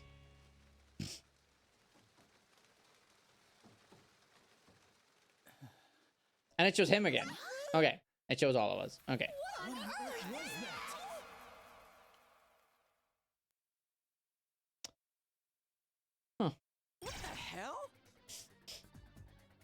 Seeing yourself on TV is really shocking. Am I really that goofy looking? That's what you worry about. No, that's not it. Why'd they call me Captain Ressentiment? Ressentiment. I know that word for King Moron's class. Auto read, bro. What was it again? Something about the weak hating the strong? Some kind of jealousy? Why the hell would I get a lame name like that? Just the sound of it makes me mad. Ressentiment. Too much. This is way too much. Now I know why Yukiko and Kanji hate the Midnight Channel so much. Well, I thought I knew all about what happened last year, but this time, I'm actually experiencing it. See, everyone who ended up as part of the investigation team was on the Midnight Channel at one point.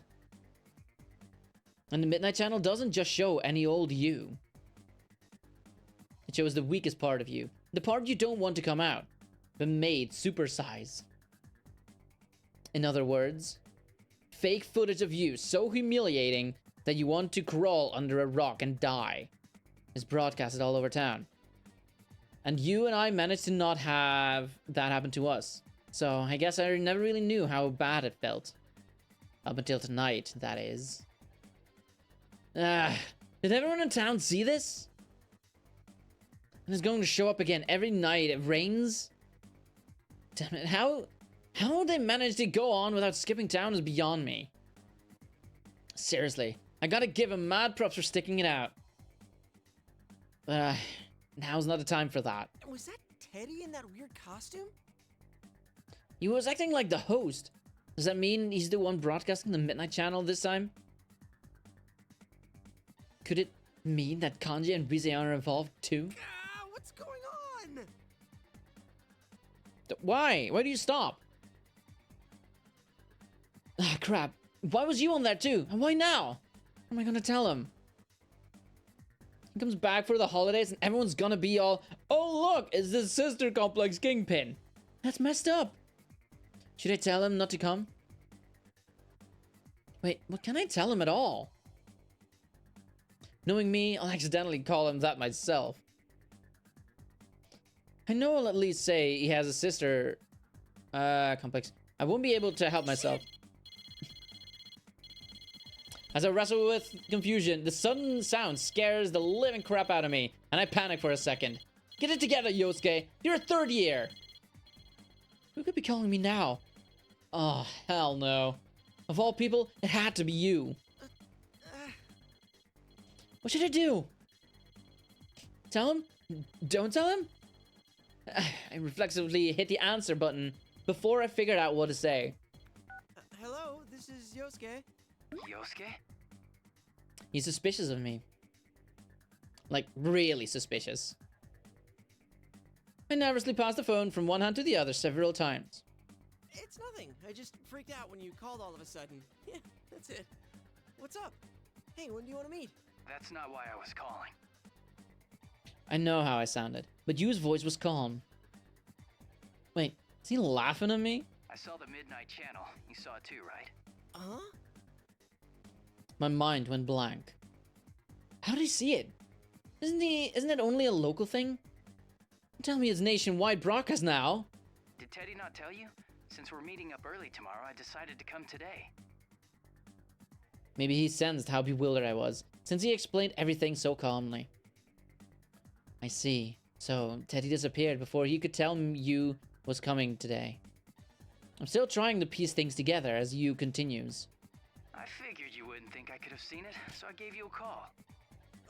Well, I assumed you weren't here yet, so I didn't want to rely on you. You haven't changed. Oh, I can tell he's a little angry now. I can tell he's shaking his head. I bet he can tell why I'm acting so nervous right now. Damn, this is embarrassing. So how about it? You're not gonna leave this be, are you, Captain Ressentiment? Why'd you zero in on that part? Did you see how they called you a sister complex kingpin? Mine's not that bad. You think? Jeez, he's so forgiving. I just like him. Man, I really feel like an ass now. Oh, I ought to tell you, that program's not the only strange thing lately. Teddy, Rise, and Kanji aren't here either. They disappeared. when I put it all into words like this sounds a lot worse than it had when I was thinking about it. I can hear a hint of tension in Yu's voice. All right, we should get together tomorrow like we planned. So the way this probably works, right? And I was also gonna play in like a minute. The way this probably works is like we're all gonna get like the same story. Maybe? I don't know. At least the same start. But the story is gonna be really different. When we start with like Kanji, right? Who is not in one of these things. He didn't see the Midnight Channel. He is just being kidnapped straight away. Yeah, at the Jeunesse food court. Welcome back, partner. It's good to be here. Talking with you takes me back. Calling him partner was kind of sappy, I guess, but he takes it in stride. I suddenly feel a lot less confused now. He's something. Decisiveness, confident. He's got strength that I don't. My wandering eye happened to stop on my desk drawer. My career choice application is there, well past its due date. Oh, right. Sorry to say, I forgot to pick up your souvenir. A souvenir? Don't even worry about it, man. You sure? I thought you were really looking forward to it. Those nurses. Nurses? I have a bad feeling about this. Warning bells go off in my head before I can figure out what's going on. You had sounded so calm because he was trying to hold back laughter all this time. Yeah, Teddy asked me to get it for you. He said you were crushed that they got burned. Oh, wait, this is all... I didn't know you were into nurses. You're trying to wind me up, aren't you? Stay home, you jerk. But I'm already here.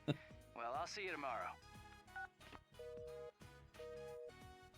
I hang up, barely resisting the urge to throw the phone across the room. Okay, don't panic. I need to call Chie and tell her about the plan. How am I supposed to look everyone in the face tomorrow? As if it was reading my mind, my phone goes off again. Lo and behold, it's Chie calling. Ugh, anyone can see what's coming next. Hello? What the hell was that carnivore who's discarded womanhood crab? She is raging at the top of her lungs. Ow! You almost blew out my eardrum. I haven't discarded it! I haven't! You hear me? I let her blow off steam for a bit.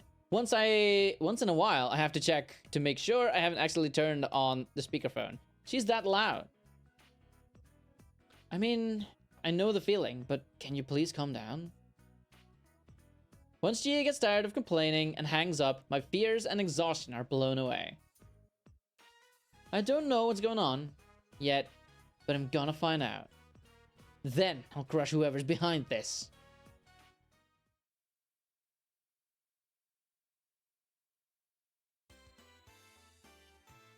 Junaz is crowded as hell, thanks to Golden Week.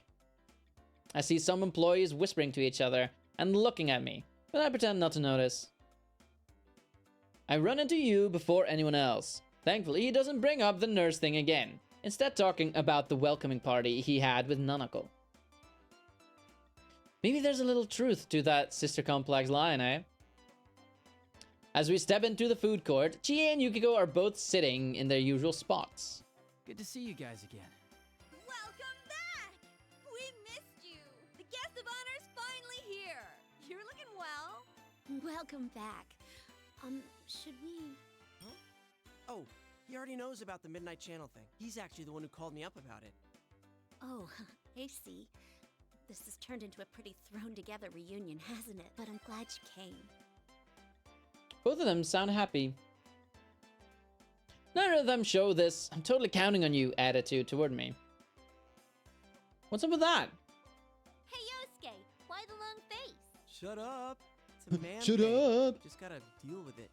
Oh, is it about Shut your guidance up. counseling paper? The teacher asked me to tell you that you need to hurry and turn yours in.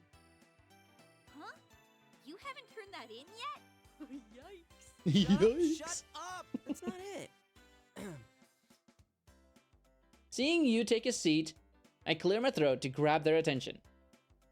Alright, let's start this. Well, it sucks that we can't hang out more before jumping into another mystery, but to celebrate our partner's return, I hereby reinstate the investigation team in response to the Midnight Channel going back on the air last night. Oh, the team is back! Just hearing that name again gets me all fired up. Yeah, let's do this! I don't think the applause is necessary. I mean, it's pretty exciting, but the reason we're forming the team is because there's another case to solve. I look to you for support, but he's clapping along with the rest of them. I was. Etu Narukami.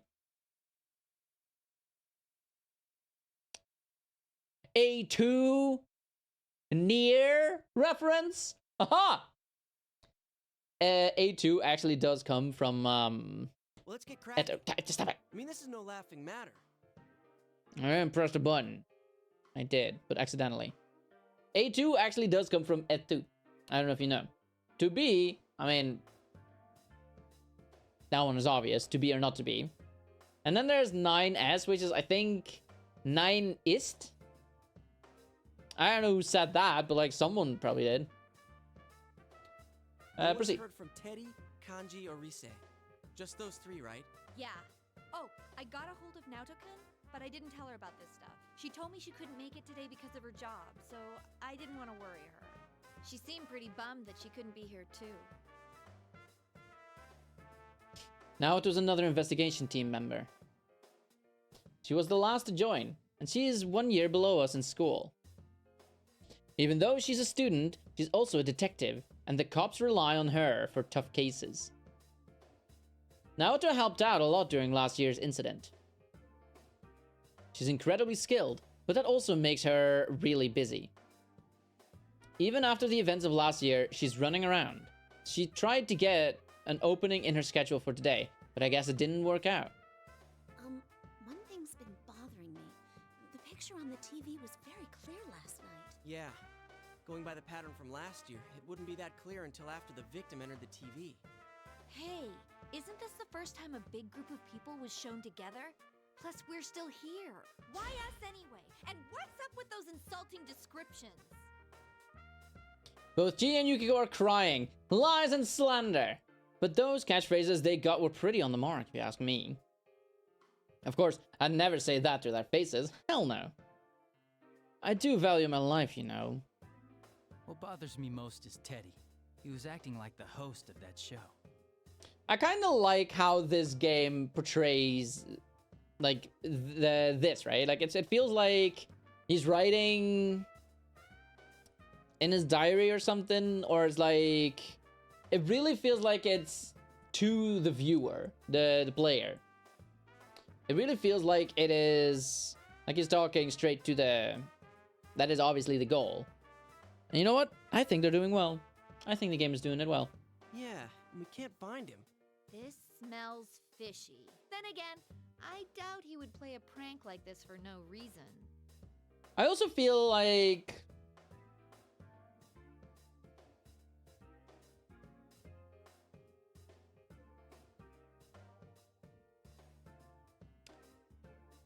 I don't remember what I felt like. Never mind. Continue. I agree there. We don't have much choice but to ask Teddy why he's doing this. Which means... I guess we'll just have to go inside the TV and find out what's going on. Won't we be stuck in there without Teddy to give us an exit? Uh-huh, not so. I've had Teddy keep the exit TV out on that side. Look at you, all prepared. I mean, think about it. Wait, what? I've had Teddy keep the exit TV out on that side.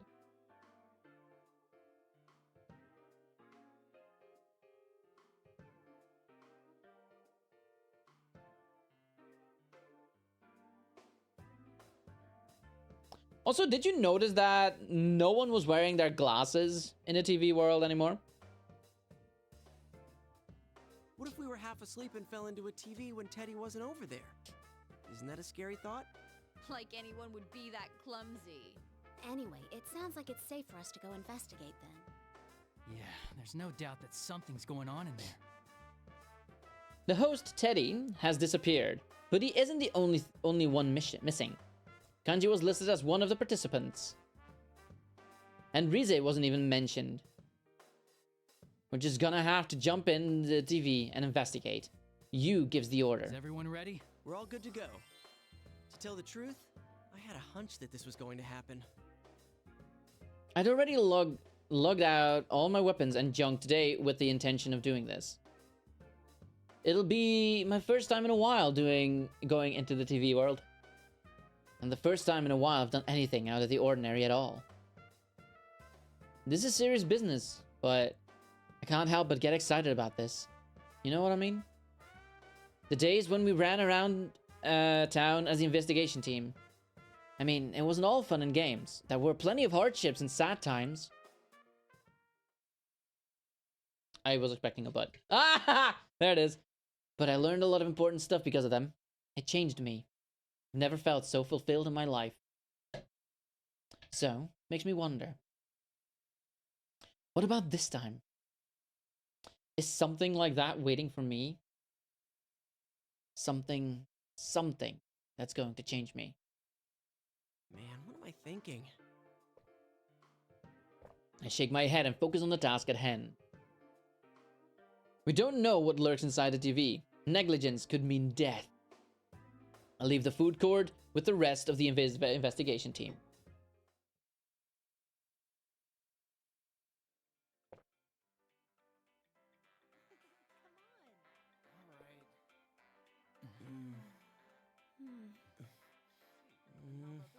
It's a holiday, so the store's full of people. Feel like things are picking up around town. Oh, Mom!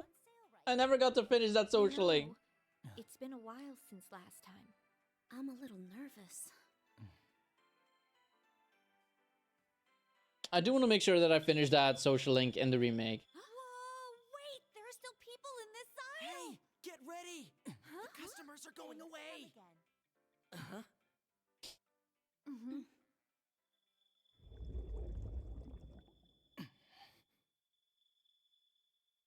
Let's go! Going!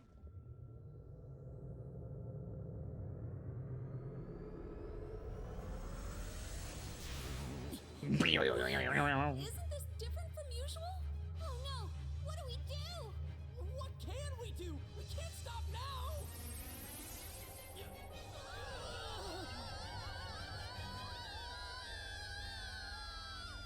Now we're gonna hear what... Well, I guess we already know what Yosuke is gonna say. Or what, more or less, we know what he's gonna say. Okay, so it seems that these scenes, we can only get so many bookmarks, and we're gonna have to split them between each other. Okay, so here's what I'm gonna do. I split them, I made all these save files here, right? So what I'm gonna do is I'm going to, going forward, only save after, only on the same save slot. So save slot 2 will be Yosuke.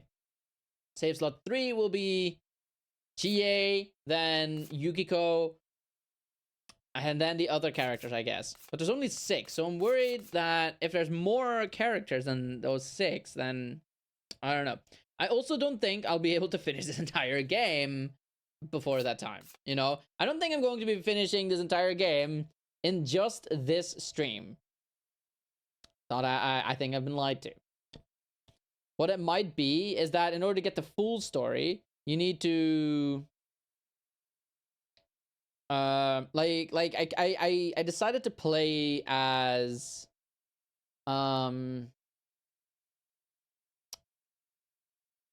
Yosuke, right? But if I decided to play like Kanji's story, I probably would have gotten the full story, and that is probably what the 8 hours are. Meanwhile, if you play through every character, it would probably end up being like a 30-hour game or something. Maybe even more. Yeah.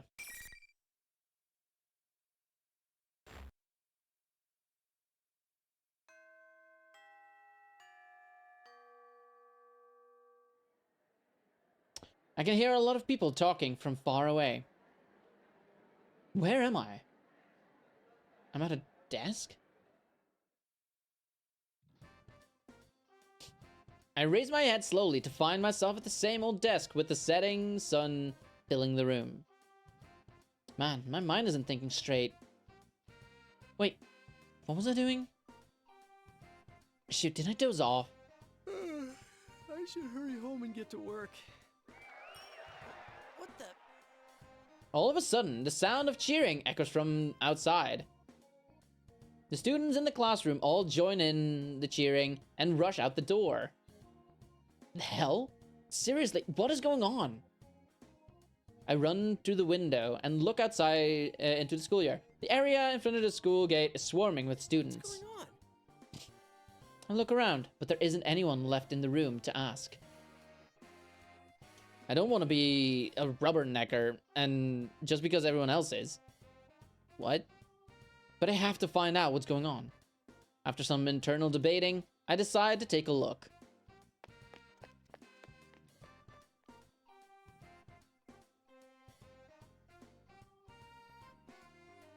There's a giant crowd at the school gate. The gate itself has some funky decorations and a big-ass sign. P1 Grand Prix? I've seen those words somewhere before. But where was it? Where did I see it? My mind's all hazy. I can't think. Whoa, now what? Do you think it's funny causing a commotion like this at school? I better see everyone involved in this heading home right now. I turn around to look at where that whistle came from and see a female student standing there holding a megaphone. She has a long ponytail and strong-willed eyes. Damn, she's really hot. When did a girl like this end up in our school? How did I not know about it until now? She really stands out, but I don't think I've ever seen her before. Where did they get this huge set? Some people are always up to shenanigans. Always up to shenanigans. I can almost sense the anger baking off of her. She definitely has a lot of spirit. And yet, none of the other students has so much as turned around. She gets ready to blow her whistle again when our eyes meet. Hello. Oh, it's you. That Grand Prix contestant, Yosuke-kun. I mean, Captain Ressentiment. Oh, right. I remember now. That P1 Grand Prix that showed up on the Midnight Channel. Use the sister complex Kingpin, and she is the carnivore. And I'm Captain Ressentiment. What a fantastic nickname. I just want to go kill myself. Oh my god. Teenager much. Who the hell came up with this crap? What the hell is the P1 Grand Prix anyways? Don't tell me it's being held at school. You're fussing up to being part of it, huh? Well, listen up. You better cut this crap out quick. The student council didn't approve this. Huh? The student council? Come on. Don't tell me you don't remember who your student council president is. Student council president? With a prominent position like that, there's no way I wouldn't remember her. Hello, boys and girls of Yasogami. The P1 Grand Prix is about to begin. Voice. Is that Rise? She's here at school? They're even using the school PA system. How many times do I gotta repeat myself? This is your last warning. Stop this at once. I like her accent. No, it's Miss Sourpuss. She's trying to stop our fun. Everyone, get her out of here. Get out of here. After Rize gives the order, all those students turn around to look. And they rush straight at us. Geez, not a single one of them gave a damn about their president up until now. Huh? Hey, you're kidding, right? Dude, Rise, do something about this. What are they trying to do to us? I'm not gonna start anything crazy here. But this probably isn't the time to start taking things easy either. At the very least, I should get this girl to safety. I turn toward her. Surprisingly, she's standing her ground in the face of all the students. She's defiantly staring back at them. I warned you all. Miss President tosses her megaphone aside and lightly taps one of the charging students as she slams him to the ground as if a truck had hit him. Damn. The other students soon meet the same fate. It's like they didn't expect her to do anything. Before I know it, the student council president is the only one left standing. That's That's amazing. So much for that. Then how about this? Oh, look, it has to be now! When Riza speaks, the monitor above the girl's head starts swinging back and forth. You're joking, right? My body moves out of instinct.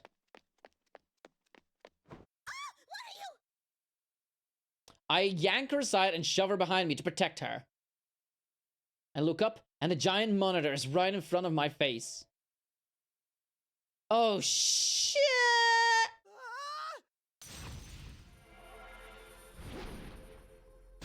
Persona! Huh? Am I dead? What was that you did? I slowly open my eyes to see someone I know very well standing before us. The other me. My persona, Jiraiya. The monitor was cut right in half, the two pieces lying on either side of us. I was able to summon my persona. Huh? Wait, isn't this Yasukami High? You can only summon personas inside the... Hey, that's right. Oh yeah, I finally remember everything. I jumped inside the TV with you and the others. But wait, then who is this girl? What the heck is our school doing inside the TV world? I'm sitting there, confused, when Rize's voice chimes in from the PA system. You should have just died. Hey. You aren't worth anyone's effort. You just get in the way and cause trouble for people around you. Hey! That was definitely Rize's voice. So I guess she's in the TV too. But I'd never expect her to say anything that cruel. What's going on here? I won't let you destroy the school. You're in the announcement room, huh? Well, wait there. I'm coming for you. Hey, what are you going to do? The student council president starts running towards the school building. Then she turns around and waves. After all that glaring, this is the first time I've seen her smile. Wow, she's cute. Yosuke. After that, she runs off again like the wind. And she thanks me too. Oh, shh. So I've got no, bad Yosuke. This is not a time to get hot and bothered. Wait up. It's too dangerous to go alone. Take this! Exactly the same thing that you said. It was really impressive the way she was tossing those people left and right. It is too dangerous to run around without a persona. Besides, a world like this in the TV means... As I try to chase her, the PA cuts into my train of thought. About that mishap, the first round's challenger is already here. You. The watching students are all looking this way. Wait, does she mean that this challenger is... Huh? Me? But first, the general has a few words for you all.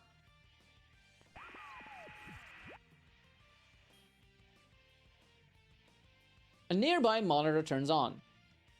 Teddy is on it. This day has finally come. I'm proud to announce the opening of our very own P1 Grand Prix. Teddy, you bastard! What are you doing? You disappeared and we... Bring out his opponent! Hey, listen to me!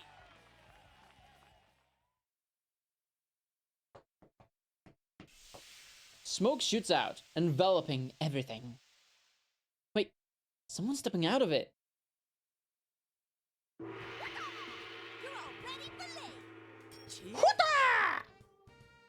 Okay, so Gia is our first opponent. Interesting.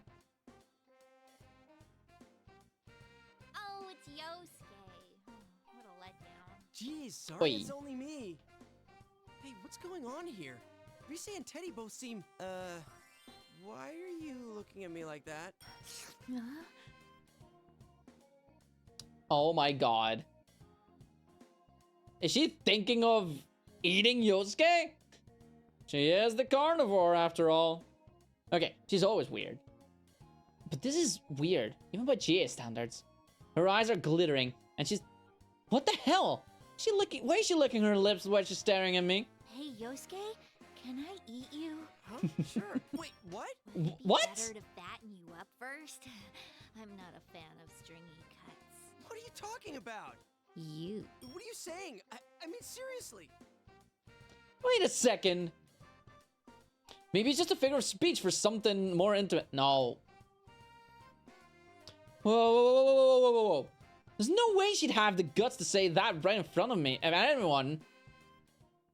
As I panic, she strikes a kung fu pose and makes a forceful declaration. You want to hear the reason I eat meat? Because it's there! So that is what you mean. And why are you saying that like you're quoting someone? Yosuke, don't worry. It'll be painless. No, nuh-uh. Bang, bang, bang, bang, bang, bang, Won't bang. hurt. You'll continue to live inside me. Forever! Yeah, in your stomach. Thanks for the food! Persona! Thanks for the food! Nom, nom, nom, nom, nom, nom, nom, nom, nom, nom, nom, nom, nom. She summoned her persona? Is she serious? Like, is she seriously going to nom down on a Yosuke filet? What the hell? She has gone bye-bye. Damn it, I gotta fight. I need to fight for my life. There's no way I'm gonna be her 3-course meal. Come on, Yosuke. At best, you're an appetizer. Is a bookmark? Yes.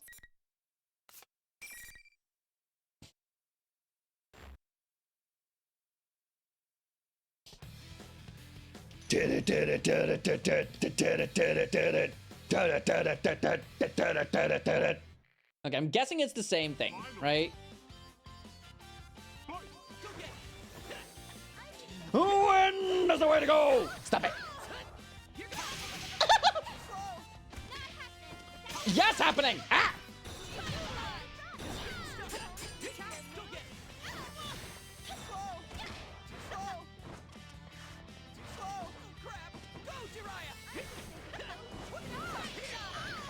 Sorry about this, Chia. Blast off. How about this? Sorry about this, Chia. Get over here!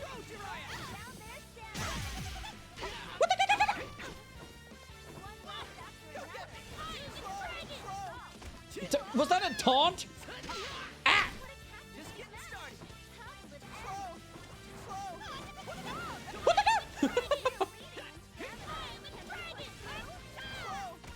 Get over here! I can poison her? That's crazy.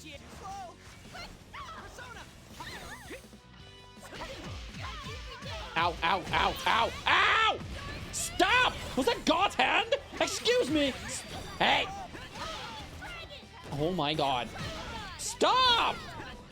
You're cheating! There is not. Ah! I was already dead!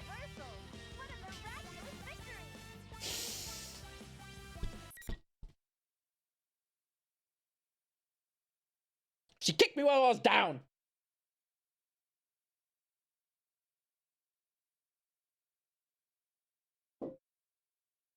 Not okay. In fact, it's not even bro-okay.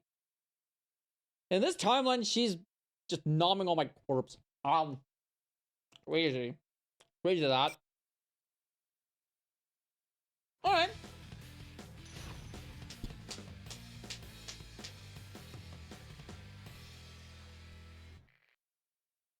Final.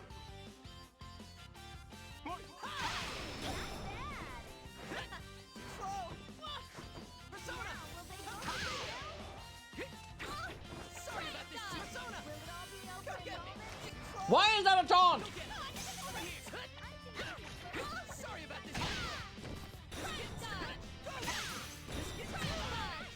Yukiko, please stop it. You're not even Yukiko. You're GA. Stop. Okay, hang on. Aha! I discovered something new. I got ranged.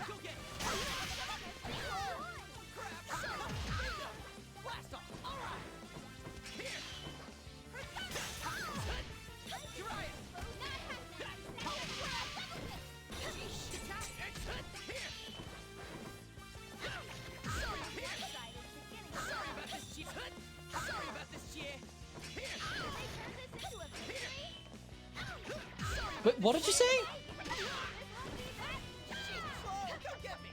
Just stop taunting!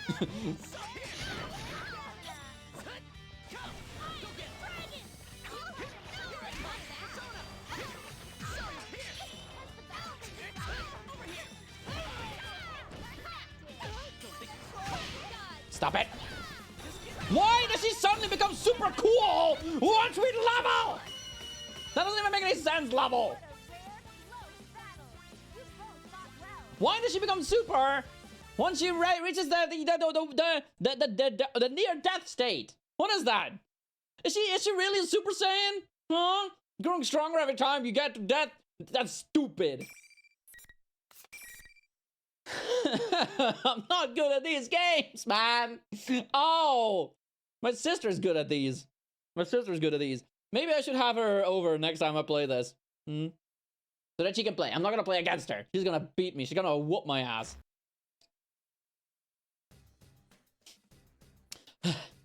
I beat her. I was with her. Not even Shadow Chia was that cracked up. What's the matter with GA? Did they go bonkers when her state gauge reaches 0 or something? She groans and stirs from the ground. Oh, she's waking up. She's not gonna start talking about eating me again. Ow! I hope you've learned your lesson and never even think about attacking your friends again. I quickly put some distance between us and yell from a ways away. I think my voice shook a little, but can you blame me? I was really scared. First you insult me, then you kick my ass. Ugh, you moron. Insult you? What did I say? All I remember about what we said before the fighting was her eyes, cold and sinister, like a tiger stalking her prey. I'm getting goosebumps just thinking about it. You went on and on about how I'm a coward and a brat. When did I have time to say anything like that? You were about to eat me. What? Eat you? That had better not be a crude innuendo for anything. I meant it exactly how it sounded. I was scared to death of you, stupid Chie. What? Oh, you're stupid for calling me stupid, stupid Yosuke. See, that's something a brat would say. There you go again. You're the brat for calling me that.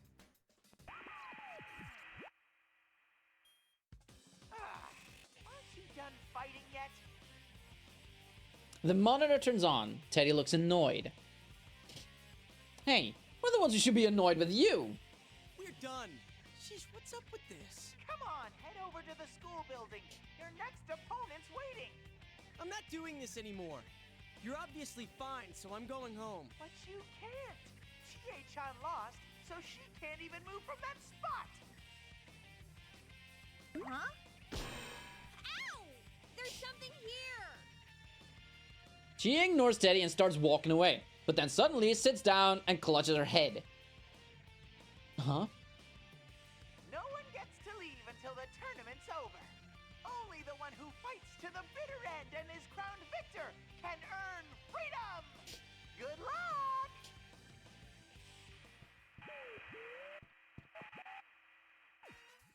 The camera randomly zooms in on Teddy giving a thumbs up, and then the monitor turns off. Damn that Teddy. You have to actually do stuff before you start with the fancy camera work. Stuff like, oh, I don't know, explaining what the hell is going on here. While I'm staring at the monitor, I can hear Chie yelling in the background. What's she doing?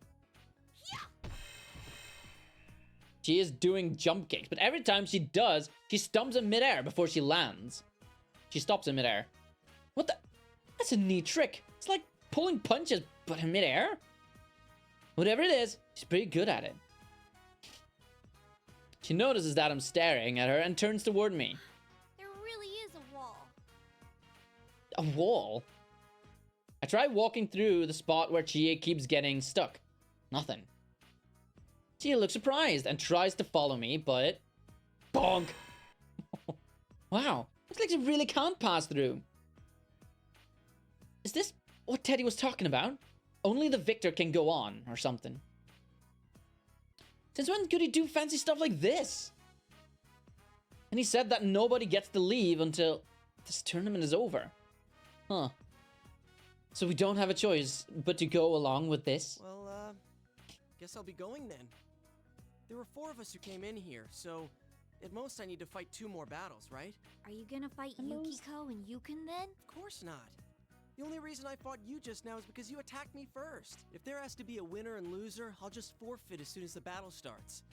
If I Aw. find Teddy along the way, I'll deal with him too. Oh, good idea. I'll In punt that him. case, don't be so harsh on your next opponent before the match, okay? You're the one who was doing that.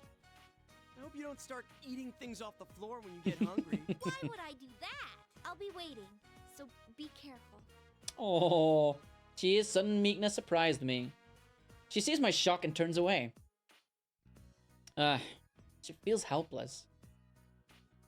It's like the one time you and I left her behind while we went into the TV. There was no guarantee that we'd make it back, but she still waited for us. When we finally returned, she was so relieved, she started crying. The same things happening here. Yeah, I pinch her nose. you got a really small nose, you know that? Just get out of here already. She boots me in the ass, and I head over to the school building. She doesn't know how to handle being teased by a guy. Still, with a look on her face, there was nothing else I could do.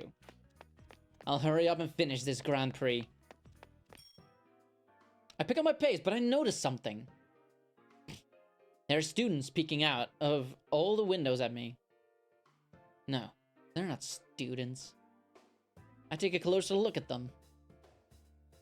They're something else, taking the shape of students. I guess they popped into their true forms while we were fighting for some reason. They're like silhouettes. Are they shadows? But they don't really look like monsters. And I don't feel like they're actually hostile. I mean, they're not particularly doing anything either. They're just standing there. Are they just extras Teddy made for this drama of his? If they're not any danger, then I guess I don't really have to figure them out. Still, threat or not, they're pretty damn creepy. And if there are things like shadows around here? This is definitely inside the TV. But what's going on? Why is it a school? Damn it, I don't get this at all. I have doubts, but I keep on running.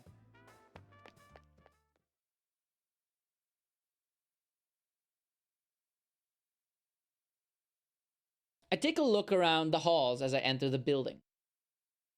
Yep, there it is. There's a monitor in front of the stairway that I don't remember being there before. This must be where the second round is going to be.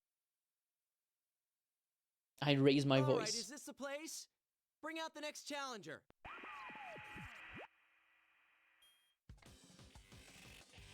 As if in response, the monitor turns on and Teddy's stupid costume fades in. Hey, that's my line.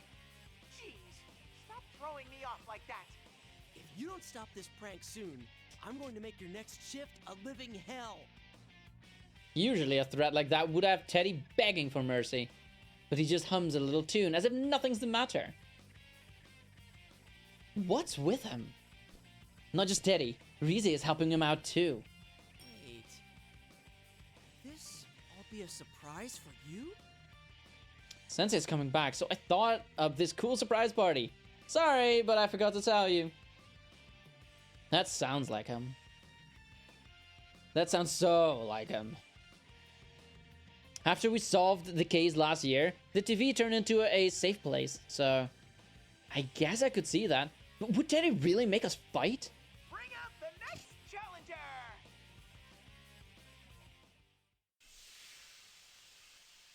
The smoke starts whooshing out again. 4 of us jumped into the TV at Junes, so I'm betting it'll be you or Yukiko this time. But if this is a surprise party for you, then it should be Yukiko. Yosuke-kun! Alright! Hey Yukiko, I want to ask you something. Is this some kind of surprise party? You guys didn't tell me anything about... As I was walking toward Yukiko, she suddenly holds up her fan. What's that stench? Huh? I thought there was a wet dog here. Huh? Does she mean me? I take a couple of whiffs of my shirt, but I can't notice anything odd. Maybe it's me. Did I get all sweaty from the fight with Jay? Still, being told right to my face that I stink really hurts. Been there. And to compare it to a wet dog? Sorry. So, Yukiko-san, did you run into Teddy or Rise? So, I loathe to admit, but there was a time where I was just not taking enough care of my hygiene. This was like 12-year-old me, 13-year-old me. You know, the time when you start to you know, sweat more. Probably should have taken more care of myself then, huh? It's embarrassing, but I moved past that, okay? I am as clean as a rose, all right? I smell like a bouquet of roses. Roses are red. 12-year-old Cradle is dead.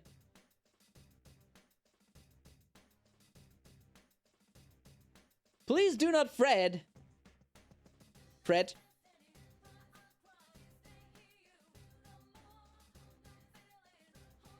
Cradle's old form has been shed. Haha. Yes, that's me. Anyway, moving on. They're calling this a Grand Prix and making us fight to see who the winner is. Apparently we can't leave until... You're talking too much. I have about as much interest in what you're saying as I do in plankton. Plankton? But you can't even see those without a microscope. Yukiko's acting strange. Even stranger than Chie. Well, not crazy strange. She acts more like Yukiko than ever, but she'd never come out and say something that mean. Anyway, back to the topic at hand. Yukiko, this isn't a welcome back surprise for you, is it? No, it's a Grand Prix for you, Yosuke-kun. And given what a goddamn pain in the ass it's been so far, I can't wait till it's over. Dude, what's with the language? Have even you gone nuts? What the hell, man? Wow, this is the exact opposite of how she normally acts. She really is a black snow. A snow black. What's snow black supposed to mean, anyway? Okay, but... I love how Yu figures it out, like, immediately, right? Like, he knows that something was up immediately from the get-go. Yosuke knows something is up. Well, he realizes that there's not how they normally are, but like he doesn't investigate it. He's not the brightest cookie in the. He's not the brightest color in the crayon bunch, in the crayon box. Not the sharpest tool in the shed, but he has a tool, that's for sure. Anyway, continue. Wait, so if that's what the commercial called her, and the way Chie was acting. Oh, so that's why hers was carnivore. That makes sense now. Those nicknames have some truth to them then. But why? Because Teddy told them to act that way? They're not all crazy, are they? But the Grand Prix for me? What's that supposed to mean? Now you're ignoring me? Even if this is all an act, it's still soul-crushing. Hey, listen. We can't leave here until the Grand Prix ends, so let's just half-ass this. If you don't mind going on to the next round, I'll forfeit without attacking you. Oh, though if we did it that way, you'd have to fight again. It'd be faster if I won and got my hands on Teddy. I'd hate to make Yukiko go on ahead and have to fight even more of us. That's probably not such a good idea. Hey, Yukiko, will you lose this round for me? Even though you've lost in the battle of life? Yikes, this snow black is really bad for my fragile ego. Yukiko suddenly opens her fan in one fluid motion. She smiles faintly, but her eyes aren't smiling. Wait, she's pissed at me? So what? Now Snow Black can't take being called Snow Black? Why is that fan so large? Why, my dear? The better to shut up that filthy mouth of yours. That's the wrong fairy tale. Oh, fine. I'll end this as quick as I can, so bear with me for a bit. Wow, things are starting to heat up. Let's get this battle started. Dang it, Rize, quit goading her on. Yukiko was being nasty in a different way from the carnivore, but I've got to take her on. Damn it. Looks like I really have to overcome the Amagi challenge if I want to get out of here. The Amagi challenge? Oh, wait, wasn't that something that was a real thing? And, a real thing. It was something that was mentioned in Persona 4 Golden. Whatever.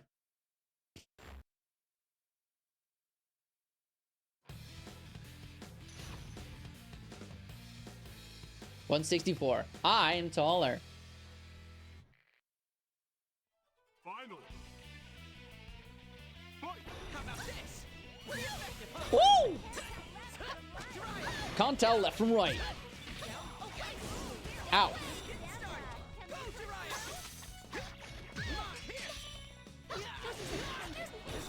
I'm trying to block, okay? Get over here! Ow. Stop.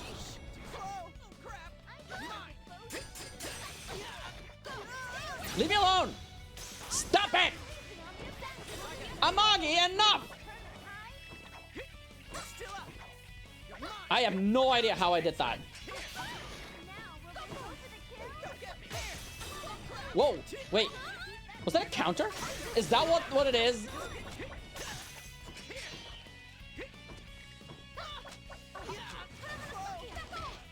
Hey.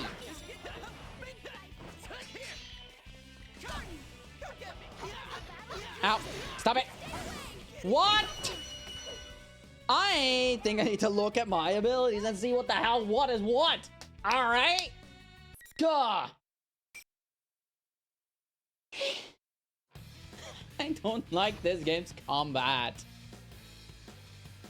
She was born in 1994, it seems. Final. Okay. And this game takes place in... Persona 4 takes place in 2010, right?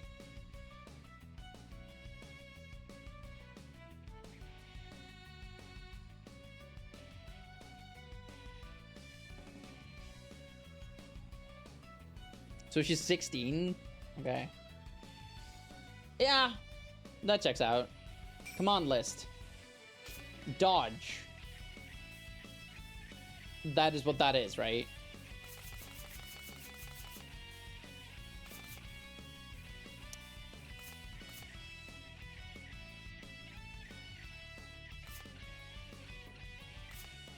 Okay, hang on. Flying kunai, that's probably what, threw it digitally downwards, right? Skill boost. The skill boost version causes poison ailment. Skill boost. So that is down and right. Okay.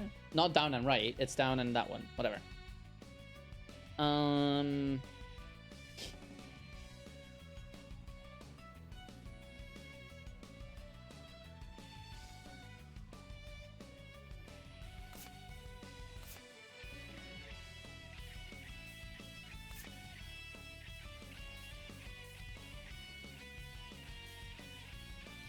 Panic ailment. Dodge. When an opponent is attacking.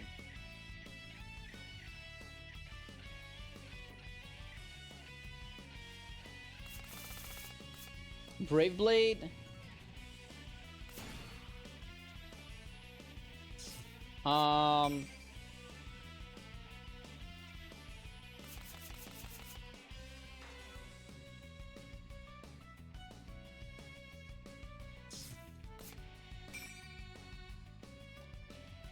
Dodge. That is... Why is it like that? What is... This is crazy. I don't like that the buttons are shown like that. Okay, so it's green and red, which should be... Exit circle?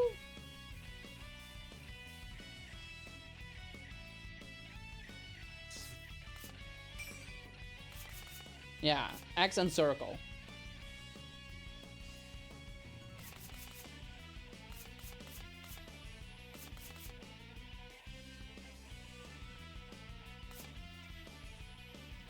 Oh, the left stick. If you press that one, then you get a burst. I don't know what burst does.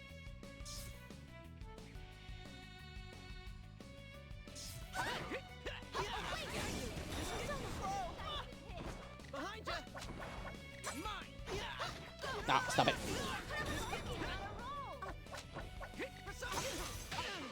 Come on, stop it! Oh my god, this is ridiculous! You're being ridiculous!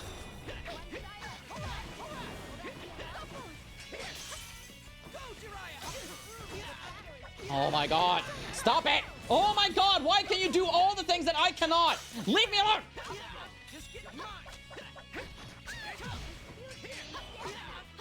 Oh my god, why are you cool? Why are you cool? Stop being cool, please! Enough already, Yukiko! Stop! I am the gamer! Stop it!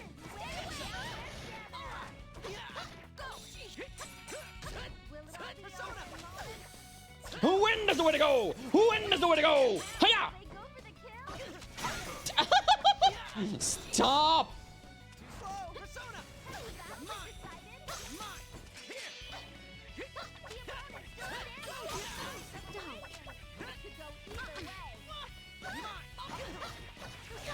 Oh my god! I hate you! I hate this game!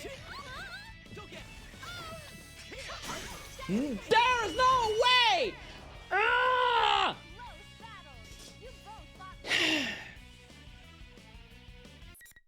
I am so for real right now when I say I don't like this game. Because I don't! I don't like these types of games! I'm bad at them!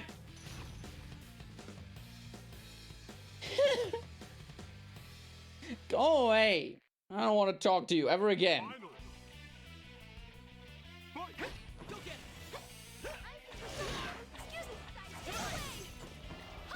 Here's the thing, the AI doesn't have to deal with this stupid. I am not okay. There's no way. Oh my god. Come to think of it, I am actually bad at this. You will beat up the game for it. Thank you. Please do. Stop. Leave me alone. No. Ah! Yeah, of course you're poisoned. Ow!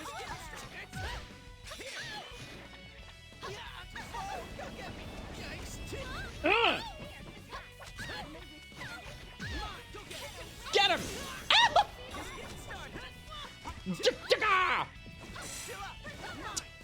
Why was that a... Come on, man! I just want to be left alone. Stop! You suck! There's no way!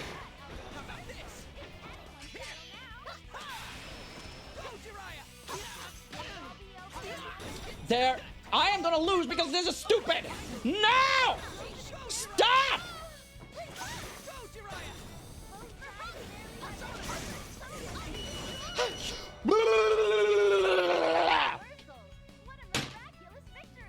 Nothing miraculous about it. Oh!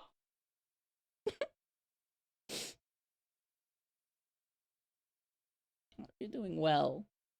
Because I am certainly not doing well, as you can tell. Oh!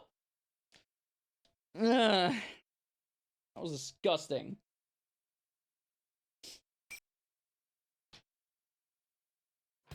Hey, how are you at these types of games? I'm pretty good at Super Smash Brothers. I'm bad at these. For good reason. Oh. There's no way! Too slow! Stop it!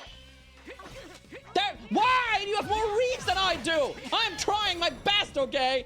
Get him! No! No! I don't even know how to block! That's the problem! I don't know any... Stop it! I don't like you! And of course he blocked all of it! There's no way!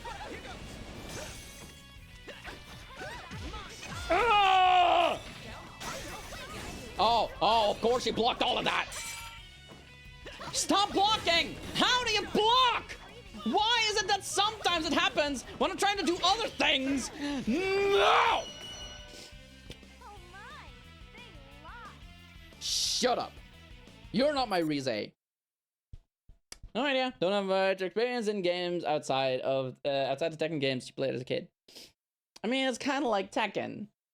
Tekken is like Super Smash Brothers, but more convoluted because there's a bunch of combos. Super Smash Brothers does not have that. You press this button and then a whole thing happens. It's simple as that. I don't want to do this anymore. Hang on. I need to actually look this up. Persona 4 Arena, how to block.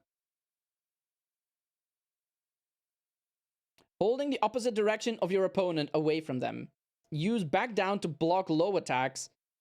And stand back. And standing back to block high mid attacks. Okay. So you basically pull back. If she's standing to my left, I need to pull to the right. And if she's standing to my right, I need to pull to the left in order to block. Okay. The thing is, it doesn't even tell you how to do this. You get into the game, and it immediately expects you to know what you're doing. It's not fair. It's a dumb game design. I don't like it. Final. Let's try it. Okay. Get over here! Why? Stop! Oh my god! You're such a nerd!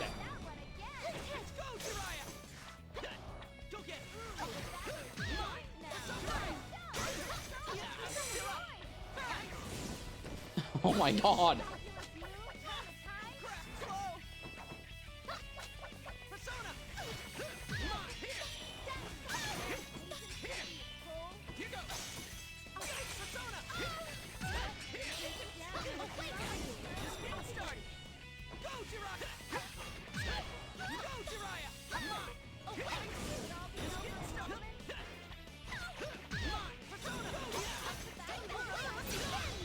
No!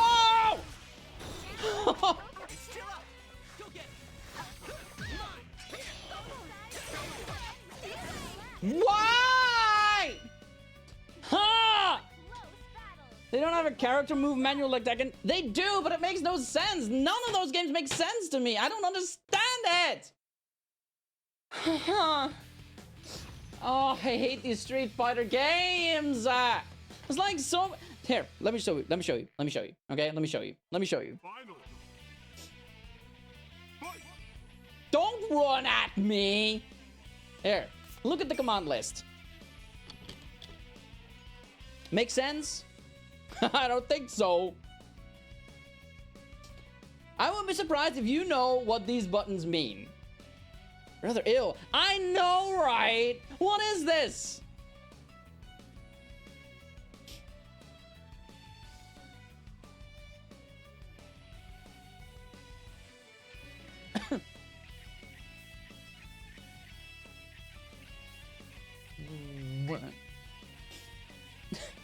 I hate them so much.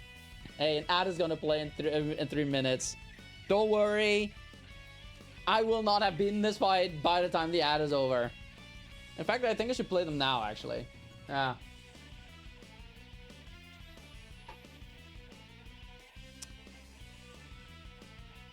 But kudos for not jumping in on the Pokeopia train and getting a Switch too. Why would I do that? Why would I do that? I have been tempted to get a Switch 2 for Pokemon Winds and Waves when that comes out. Yeah. I feel like those games are very pretty and very interesting. I'm not gonna buy it new, mind you. If I'm gonna buy a Switch 2, you know what I'm gonna do? I'm gonna buy it secondhand, and I would need to have someone already have that game as well. So I need to buy it together. Because I feel that I don't know if...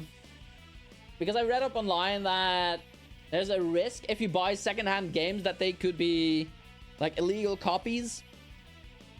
Either way, it's stupid, I hate it, and I don't want to play it. I don't want to do it. So odds are that I'm not even gonna play it, right? I am a little bit interested in Pokopia, but I'm not playing that until there's like an emulator, right? Like, I'm not that interested in it. Anyway, time to lose again.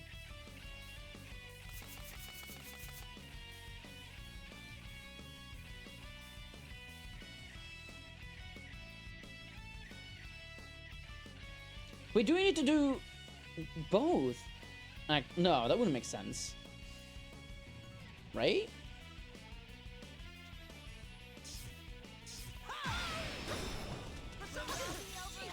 Stop it!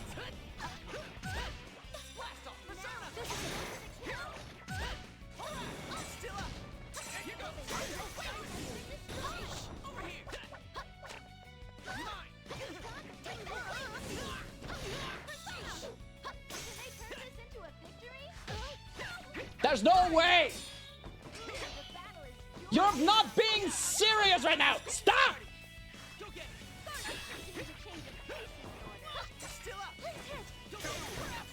I was blocking though! You stupid asshole! You're an asshole, Yukiko! Enough already! I'm pulling back! Stop!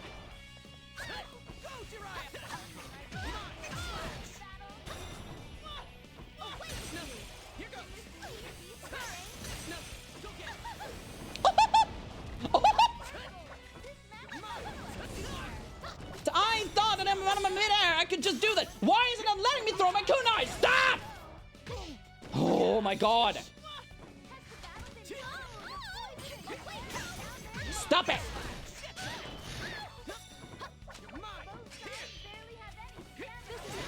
Stop! I'm gonna lose again because BS is happening!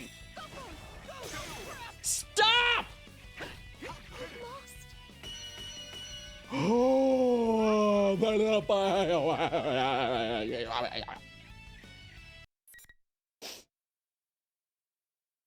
Honestly, right now, none of the Switch 2 games interest you enough to cash out on that much money. For the console or games, highway robbery. Exactly. Not worth your money. If you're gonna get it, I would highly recommend getting a Switch 2 second hand, so that not more money goes to them. See that? That is because we were talking about the Switch 2. It fuels my hatred, which makes me stronger. That's such a nerd thing to say. Oh. Anyway. Gia came to her senses when I beat her. So what about Yukiko? I'm still scared out of my wits, but I tried to talk to her. Yukiko, are you all right? Oh, thank goodness. You've gone back to your usual self, Yosuke-kun. What? Oh, are you back to normal too? Huh? But you just seemed so eager to fight no matter how I tried to stop you. You said things like, I was taking the easy way out. I was sure that you just weren't in your right mind. You noticed that Tere and Rise-chan are acting strange too, right? I think maybe they're under the enemy's control. That doesn't sound good. Crap. So this isn't an act? They're being mind controlled or something? That explains a lot, actually. Damn it. Some surprise party. Still, Teddy's controlling people? Or is Teddy being controlled by somebody else? Control? Who could make them act that weird? No ordinary person could pull that off. And why would they do it to start a stupid tournament like this? By the way, I haven't even asked you how you are. Have you? Have I? I don't think I did. Hey, do you want some Skittles? Do you want me to share some of the rainbow with you?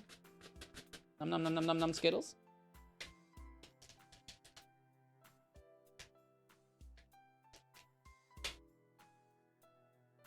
I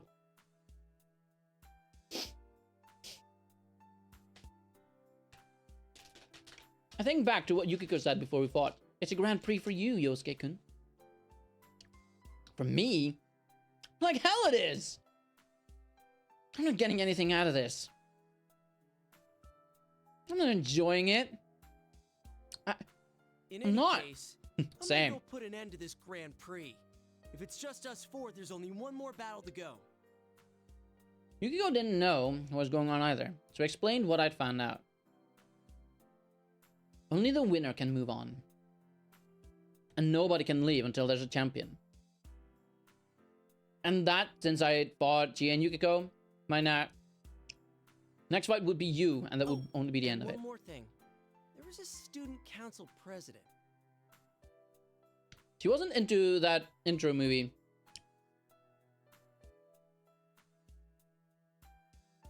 She wasn't in that intro movie that aired on the Midnight Channel, and she acts like she's against the whole thing. So I don't think I'll end up having to fight her.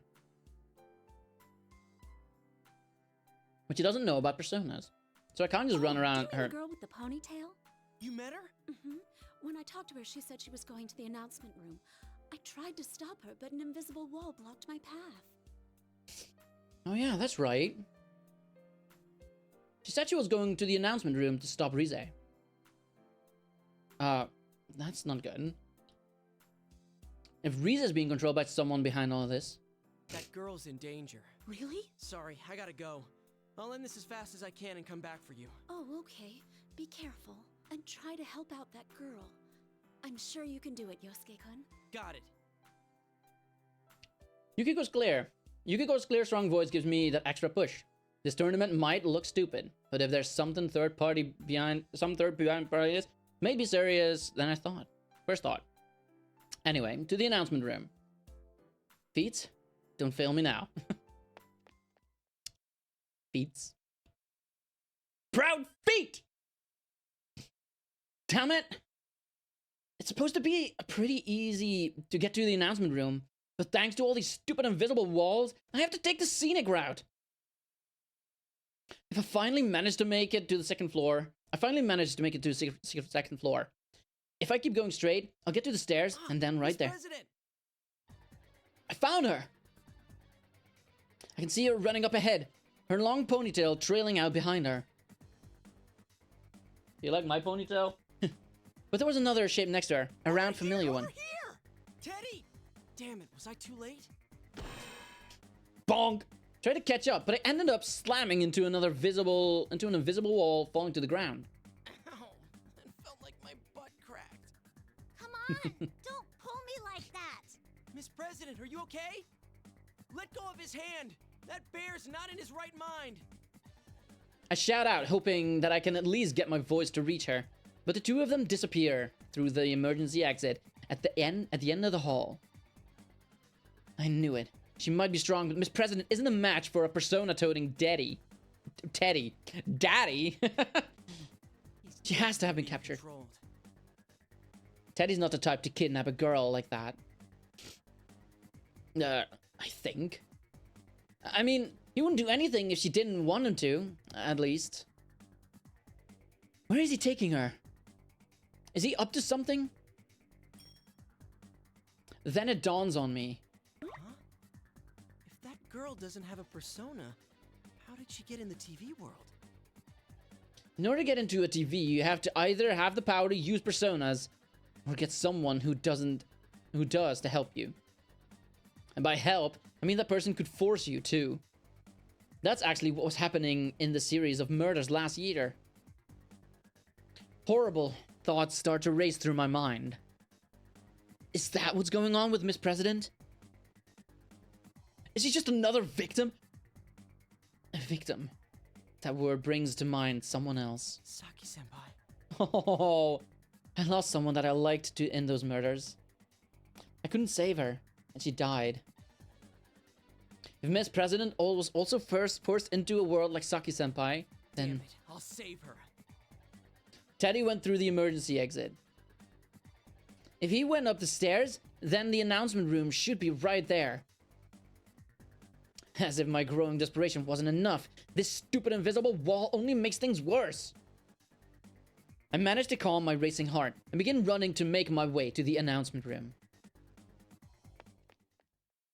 This is so much reading, by the way. While avoiding the walls, the next spot I managed to make it to was the music room. Damn it, I want to go up, not down. There was a familiar monitor hanging from the ceiling. I have to fight you here. So this is where the next fight's gonna be, huh? Hello! Looks like you're on a roll. Teddy, what did you do with Miss President? Aw, how nice of you to worry about someone else. But you can't let your guard down in this battle. Come on, bring out the next challenger!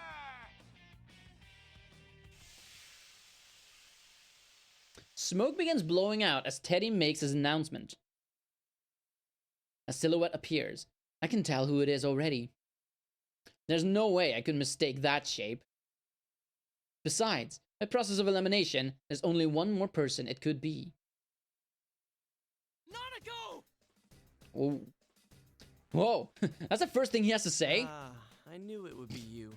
And Sister Complex Kingpin, just like the others. Yep, good old you, my partner. And his embarrassing nickname. And Nanako-chan always was precious to you, so... Yosuke, it's true that this is a battle you have long desired. But I have something I want to say first. A battle I long desired? I thought that there would be no reason for us to fight. Until now. Huh? How dare you? Calling her Nanako-chan in that intimate way! Yes, sir! What the hell? He looks like he's ready to kill me. I bow as deep as I can, just so I don't have to see his bloodshot eyes. Oh god, it's horrible. If only I had a camera so I could show him this later. Forgetting Nanako-san for the moment. It seems like there's someone here besides us. She can't use a persona, so I thought maybe she was dropped in here. You? Yu's eyes turn dead, and he raises his sword. Why would you forget Nanako? That's ridiculous. I mean, come on. Nanako-san really likes you, no matter what. I'm sorry, but I hate the way his lips work. It's too... I don't know, man. It's weird. I think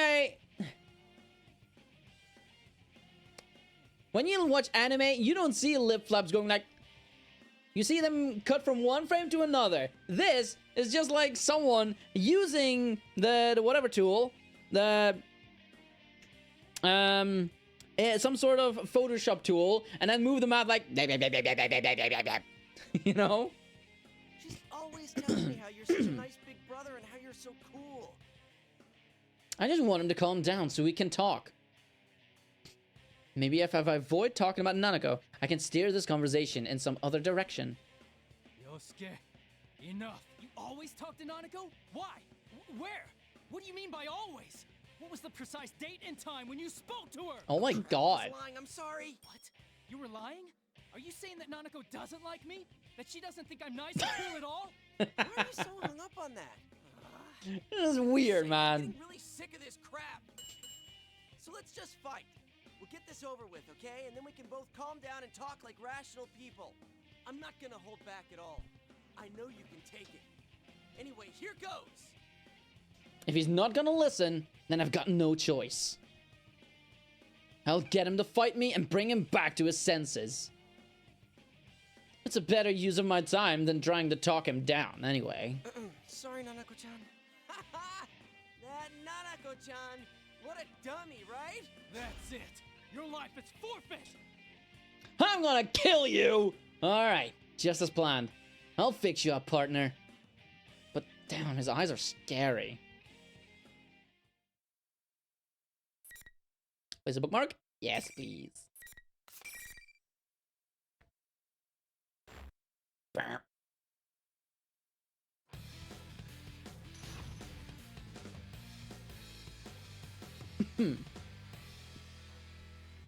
Alright, here goes. Time to get my ass whooped. Here goes.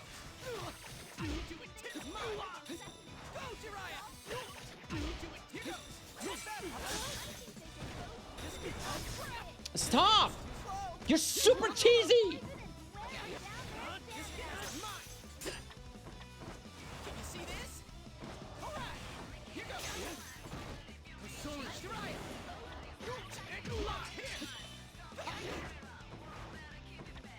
Get away from me! Get me out of the corner! I don't want to be here!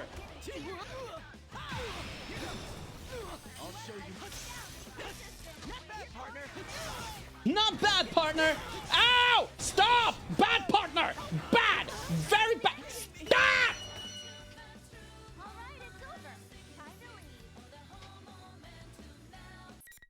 Aw. I like that song. Can you let me out? Can you let me out? Beep, beep, beep, beep, doo, doo, doo, doo, doo, doo, doo, doo. Final. Good! Stop! How? He just punched my tootsies. Oh my god, I hate you. Why are you hitting me so much? It's my turn, alright? I can do it too.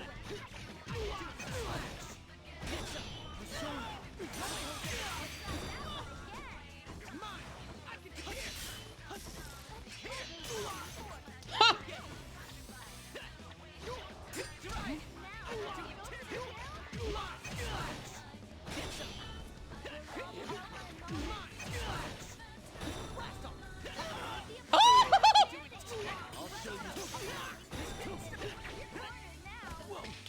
Get over! Stop! Don't punch me! I hate you! I always have! That is my truth! My truth kills you! Yeah, yeah!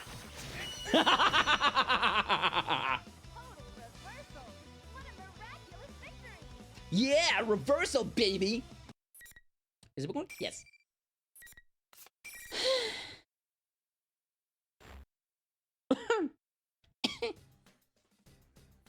The battle is over. Yu looks up. It's his everyday composed face. Looks like he's back to his good old self. Yosuke, are you back to your usual self? That's my line, damn it. Oh, wait, that's right. Did I seem strange to you? You know, Yukiko said the same thing. Oh, wait. So did Chie. Something's not right. Carnivore Chie. Snow Black Yukiko. Sister Complex Kingpin Yu. I was wondering who'd be powerful enough to brainwash all three of them into acting all weird. But is that really what's going on? None of them remember what they said to me before our matches. Hell, they seem to think that I'm the one acting all weird. So maybe it's not the case that they're being controlled. What if I was the one being tricked here? Whoa! Then that means I'm the one who needs to wake up. I hurriedly start rubbing my eyes. Maybe I'm still being fooled. I know I'm acting crazy. Yu opens his mouth to say You said something. that I wasn't your partner, so that was a surprise. Like I'd ever say that. Yeah. Ah, good. He's relieved. It doesn't show on his face, but I can tell. I guess we're okay now. The Yu Narukami I know is the one sitting right in front of me. So, I told you about what happened so far. Most importantly, the victim. That is, the student council president that Teddy had kidnapped. I see. Then the reason the Midnight Channel seemed so clear was because that girl was already in this world? Oh, you're right. I forgot how that worked. He's right. There are two ways that the Midnight Channel appears. When the subject isn't in the TV world yet, the video is all fuzzy and hard to see. But if it's clear, then that means someone's been thrown inside. Looks like our fears were real. There was a victim already. The question is, who put her in here? Well, I don't know. But whoever came up with this is trying to make us fight each other in the Grand Prix. Maybe they're hoping we'll take each other out, since they'd be no match for 4 Persona users at once. Even as I say it, I start to really believe that it's true. Whenever I talk with you, it's like my brain just clicks right into place. No, it's not just the 4 of us. Kanji and Naoto are probably in this too. You saw them on the video, right? If our enemy is hosting this, they've probably been forced to participate as well. Naoto's was something with an IQ of 2000. That sounds strong. Kanji's was... Beefcake Emperor? No way! I don't want to run into him! Can't you go on for me? I'm begging you! You've begged me a number of times already. Can't only the winner move on? Damn it, he's ecstatic! Inside his heart, he's celebrating, clenching his fists. I know it! It shouldn't be a problem if you win. Though if you lose against the Beefcake Emperor, you might be in some trouble. No, I don't want to be alone with him! Damn it! Fine, I'll go. This must be what they mean by you have to cover your ass for the worst. You'll be fine. I will say, I do like that we get to see interactions with everyone else. So it's not just you being the protagonist, right? It's not just you being the protagonist and talking to everyone. You kind of get to experience social links, quote-unquote social links, interact with each other, right? Like as if they were your social links, as you, but also as Yosuke, also as GA, also as, you know. You mean me or my ass? No, I mean about saving that girl. You can definitely do this. It's in your hands now. You. Sorry for talking about my ass so much. No, hey, wait! I mean, I was just a little shocked to hear that from him. Up until now, he's always been the one leading the pack, followed by me. And now you's the one telling me that he's relying on me to get things done. He's trusting me. Sister complex or no, he's still my friend. Just leave the rest to me, big bro. I don't think I'm comfortable having you call me that. Hey, I'm not saying that you're my big bro. It's just you were going on and on about Nanako-chan a moment ago, so... Oh, yeah, that wasn't you. I tried to cover my embarrassment by telling a joke, but it didn't seem to help. Now I'm even more embarrassed. Anyway, leave this to me. I'll be going now. I tried to leave on a high note by acting in high spirits, so I waved to you and dash out of the music room.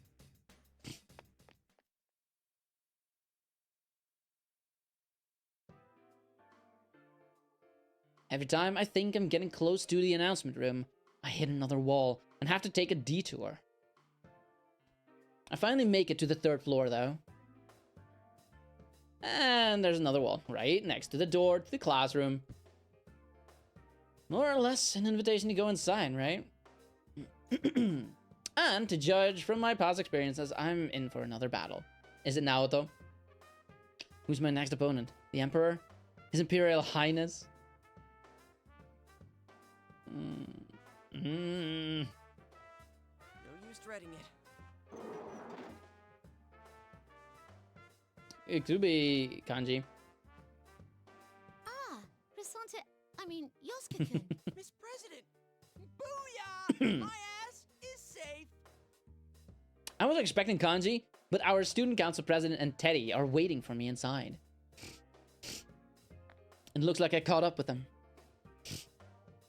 There's a ton of stuff that I need to get straight. I start off by throwing Teddy a single question. Hey, Teddy, what do you love most? A passionate battle with one's life at risk, of course. There we have it. Yeah, that's not Teddy. The real one would have said all the fly honey bears or something. Right, let's fight. I'll try not to make it hurt too much, but you gotta go down. Sorry, dude. It's going down now. Looks like you're enjoying the Grand Prix, Yosuke. Just like I hoped. I held this Grand Prix just for you, after all. I'm glad you like it, Yosuke. People have been saying that from the start, and it doesn't make any sense. It's only in this world that you can be serious about anything. Didn't the idea excite you? Wasn't this the first thing you thought when the Midnight Channel came on? Another problem that'll help me change. That wasn't... I can't let that get to me. Teddy's being controlled. Those are the words of whoever's making us fight. But as he continues speaking, it's like he's reading my mind. There is no enemy. You know that, don't you? That case is over and done with. The days where you could be special are all gone. You lost everything, and you've gone back to your boring, mediocre self again. Since you were having a hard time accepting that, I whipped up this Grand Prix. I'm on your side, Yosuke. That's why I'm hosting this for you. There is no enemy? But what Teddy said goes along with something else. You said it. Yukiko said it. This Grand Prix was for me. Don't tell me this whole thing is to fulfill my wishes. I mean, I know that Teddy and Brise's personas are special in that they can connect to people's minds and stuff. And Brise can do a lot of other stuff too. Is it possible for her to make people hear things that nobody's saying when they're talking? And did she use that power to set up this Grand Prix for me? Deep in my heart, did I really want this to happen? That's not true. You were so cool, Yosuke. You were stronger than Chie-chan, or Yuki-chan, or even Sensei. You're almost the champion. Don't worry, I'll let you win this one. You're lying! What's wrong? Both of you are acting weird. Forgot about her for a minute there. Hey, yeah, what about her? She has nothing to do with this. I've never met her until now. I prepared that girl as a heroine for you. Let's face it, there's no way you'd get fired up enough to win if there wasn't a pretty girl waiting at the end. Oh my god. Yosuke-kun? The hell does he mean prepared? She's just a normal girl. No way. Danny didn't push her in here, did he? He didn't get her caught up in this so that I can win the championship and save the dame, did he? It was way too much for me. I stood there with my mouth gaping wide open, unable to utter a word. No goddamn way. What the hell? I never asked for any of this. How could I want any of this to happen? That preview on the Midnight Channel was pretty good, huh? It's no surprise since you came up with it. My body suddenly froze. That's right. I felt it when I saw that ad on the TV, didn't I? That it was beginning. That's something I've been waiting for. Something that could change me has come again. That's not true. That's impossible! I tried to clear the thought in my head by shouting, but now that the suspicion has snuck its way into my mind, I know that it's stuck for good. Do I really hate this crazy situation? Can I honestly say that I'm not enjoying it? No, that's not it. Shut up, you're being controlled. I'll help you come to your senses. Does it work? Yes! I don't know a thing about Teddy. I have not seen him in action yet, so that's going to be fun, isn't it?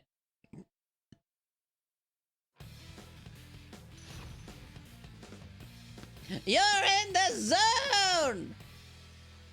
Go for broke! Final.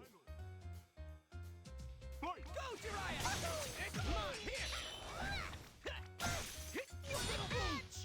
Did he just throw a fish at me? Hey! Not cool!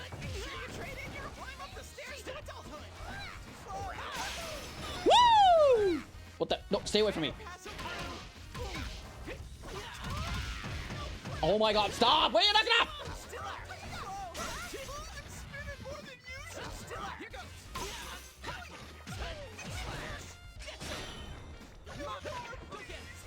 Please! Get over here! Stop it!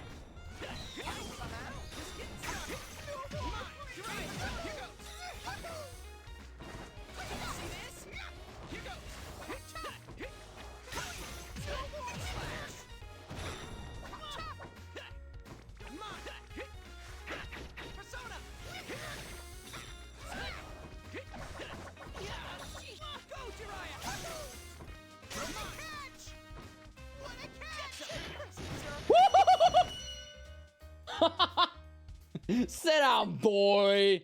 Boy! Ta-da! Doing great. Doing great. Teddy, Miss President, are you okay? Yeah, I'm alright. But what was that all about? Aren't you two friends? I can't bear the look she's giving me. I'm confused, but not judging, so I turn away. Did I really want to beat up my friends? I don't want to believe it. First, I need to ask Teddy here what his real intentions are. Whatever I may have secretly wanted, that's no reason to push an innocent girl into the TV world. Heck, did Teddy really do that? I bite my lip and wake Teddy up. Ow! That was so mean, Yosuke. Sorry, Teddy. Let's go back. This Grand Prix's over. Huh? It's over? It ended while everyone was making fun of me? Making fun of you? What? You were the host. You had on these weird clothes. That wasn't the real me. Yosuke, even you thought that was me? We sleep in the same futon every night, yet you couldn't tell a beast like that apart from me. You don't sleep in the same futon? Wait, does that mean it's someone else doing this? I wasn't too sure of him either when I first came across him. I mean, what are the odds there'd be two of someone that crazy looking? I keep telling you, can't you tell just by looking at me? I'm much more adorable than that jerk. Check out the fur. Check out the fur! I don't want to break it to him, but I honestly can't tell the difference. Wait, back up. Huh? The teddy on the monitor is a fake? I calm Teddy down and get him to explain things to me. It seems that the general is some kind of copy of him, and the TV world was already like this when he got here. What the hell? There is no enemy, my ass. Oh, yes, there is. I love how the O is in his ear. Anyway, the reason he's with Miss President isn't because he's captured her. It's because she thought he was the bad guy and was chasing after him. But when she caught up with him, Daddy had begun thinking of himself as her knight in shining armor, so he was going with her to the announcement room. Way to confuse me. I've been doing my best to get myself unframed. You should have seen what a manly knight I was when I defeated Kanji along the way. So Kanji's out of the bracket? Phew. I mean, if you're not the host here, then who set this up for me? You're saying this Grand Prix is for you? About that,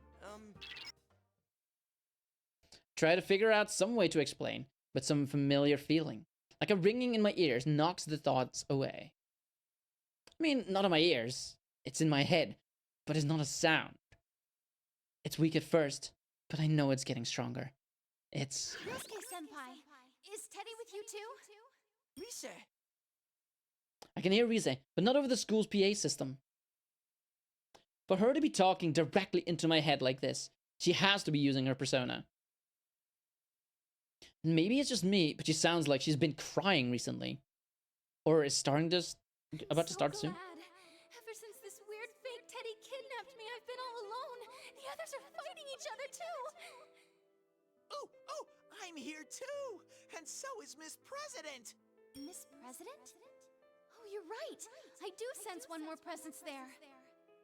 Who are you guys talking to? Sorry, I'll explain in a sec. Hey, Rise, are you okay?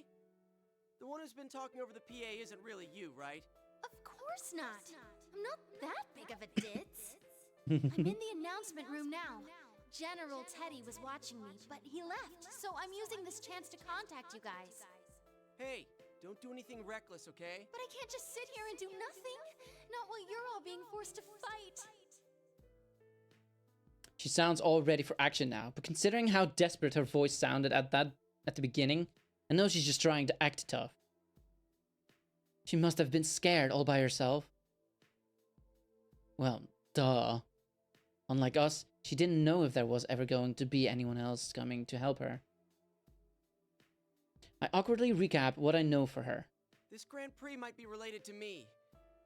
Actually, it might all be my fault. Huh? What? What? I don't know really who or what that fake Teddy is, but if it's doing this for me, a lot of things start to make sense. If Teddy isn't the one managing this tournament, then that makes all the stuff he said before the fight a lie. But lie or not, it didn't make sense. I mean, even if Teddy isn't the bad guy here, this Grand Prix is being held for my benefit. I mean, that's pretty much settled. I think I have a good idea of who the poor sucker is. Do you think maybe that fake Teddy didn't leave the room, but actually just disappeared? Huh? Give me a second. I'll search for him.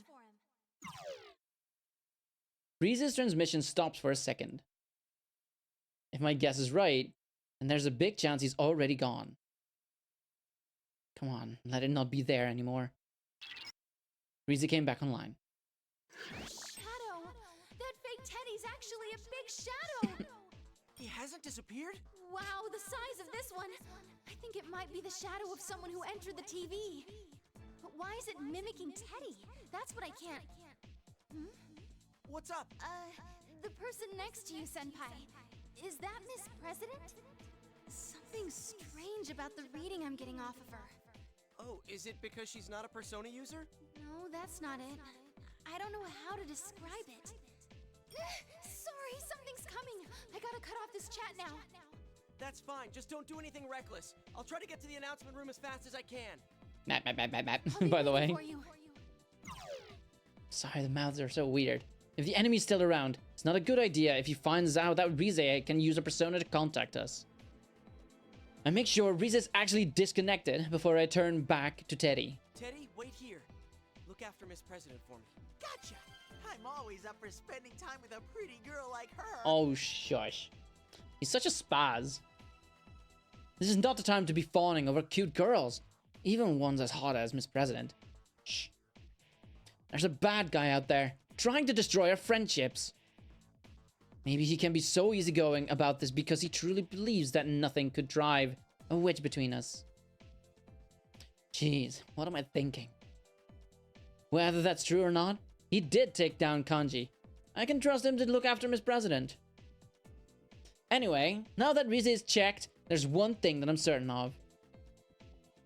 The true identity of General Teddy. I'm sure he's my shadow. I mean, he's the only one who would bother setting up this Grand Prix just for me. I don't know why he's come back, but maybe I've lost my resolve or something. I was hoping that he would just disappear once I'd figure out what was happening, but I guess things aren't going to be that easy. Jeez, the thought of Teddy being the culprit was pretty hard to swallow. But this is even worse. I mean, this is completely my fault. Looks like I'm just gonna have to pay my shadow another visit.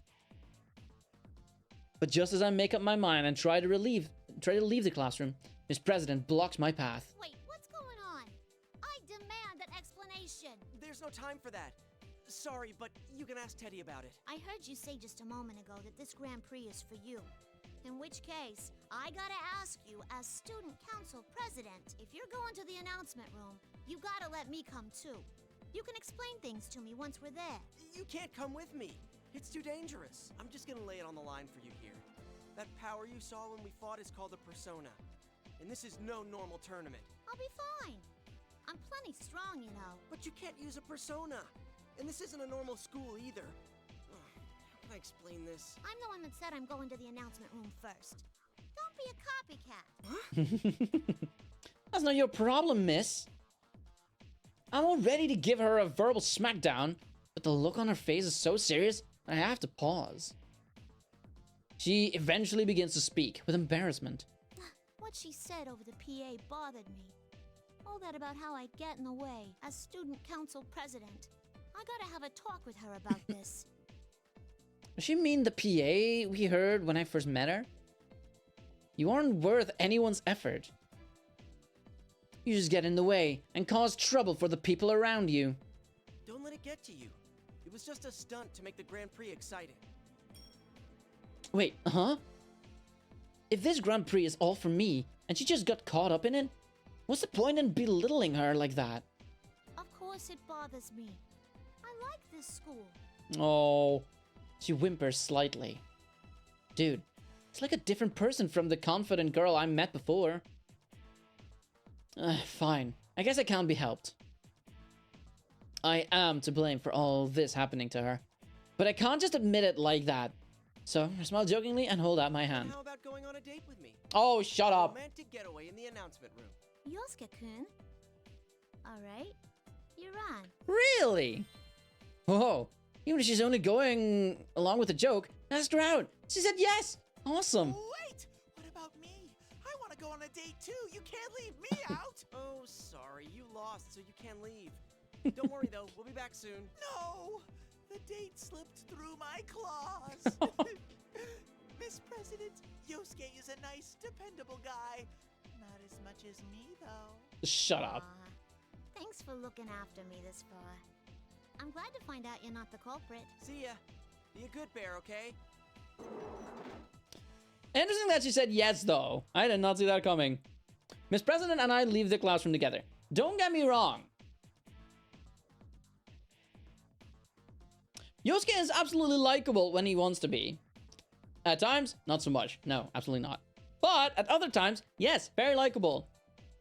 But I thought he was kind of designed to be the... Well, not necessarily the joke, but like... I expected him to just be completely misfortunate about everything, you know, when it comes to romance. Like, that is the joke that they did in Persona 3, in Persona 4 Golden. But he is a catch, not gonna lie. Again, at times. Oh, hang on. Miss President and I leave the classroom together. Teddy desperately tries to follow, but the invisible wall stops him cold. He keeps charging at the wall, but every time he does, he just bounces off like a tennis ball being tossed against a glass window. When he finally gives up, he waves his stubby little arms to cheer us on. Yosuke, you better not lose. You gotta protect Miss President, and don't try anything funny with her. Shut up! Shut up! I'm not you! That Teddy. Well, that's just how he is. Man, I kind of want to smack him, but I'm smiling all the same.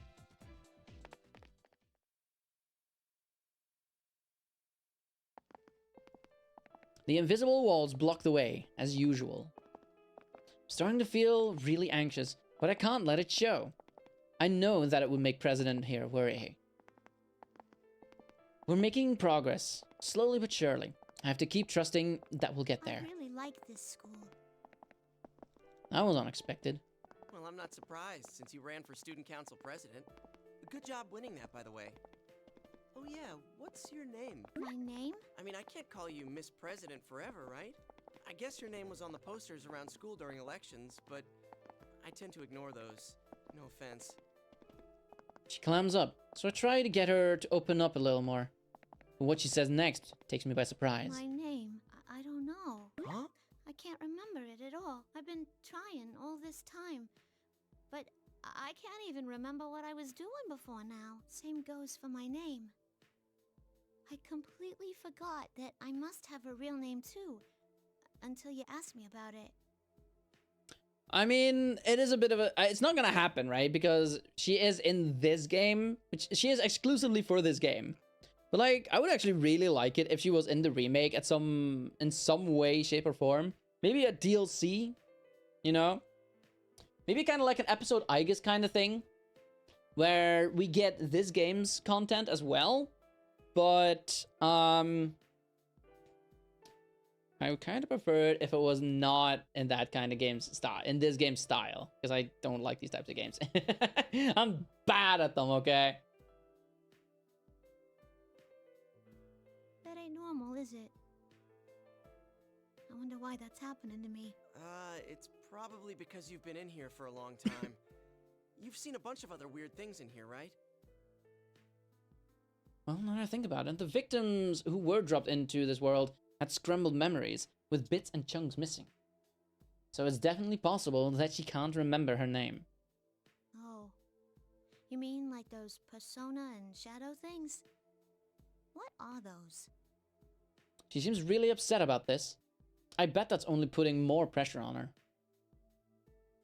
She's seen a lot. Maybe an explanation would help her calm down a little. I decide to answer every question she has, one at a time. Well, a shadow is another side of you. It's what you're not conscious of. Or more like the feelings you didn't want to admit you had. Everyone has a side like that. An ugly part of themselves. And most people hate to admit it exists. But if you accept it, it becomes a persona. A power that can protect you. So you have to accept yourself. I went through that once. But it seems like my shadow's back. Well, I'll just have to accept it again. I sure hope that's all I have to do. Of course, I can't say that part out loud. I talk like I was confident, but in reality, I'm really nervous. How can I be smiling when I'm so worried? It's crazy, right? I look at her try to gauge how she's feeling. It sounds rough. You think since I can't remember anything, the same's happening to me? Don't worry, I'm sure you're just in a little bit of shock right now. Oh, great, now I've got her all nervous too. Trying to cheer her up, I try to play up the good parts. You remember that you're the student council president, right? I'm sure you just need a little help to remember everything else. You think so? You've been a real big help, Yosuke-kun. Huh? Me? Did I do something? You sure have. She finally smiles. It's only a little one, but it's there.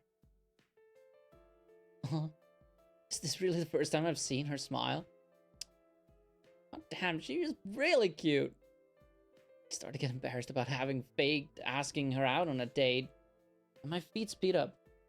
Crap, I'm literally running away from her. Talk about chicken-hearted.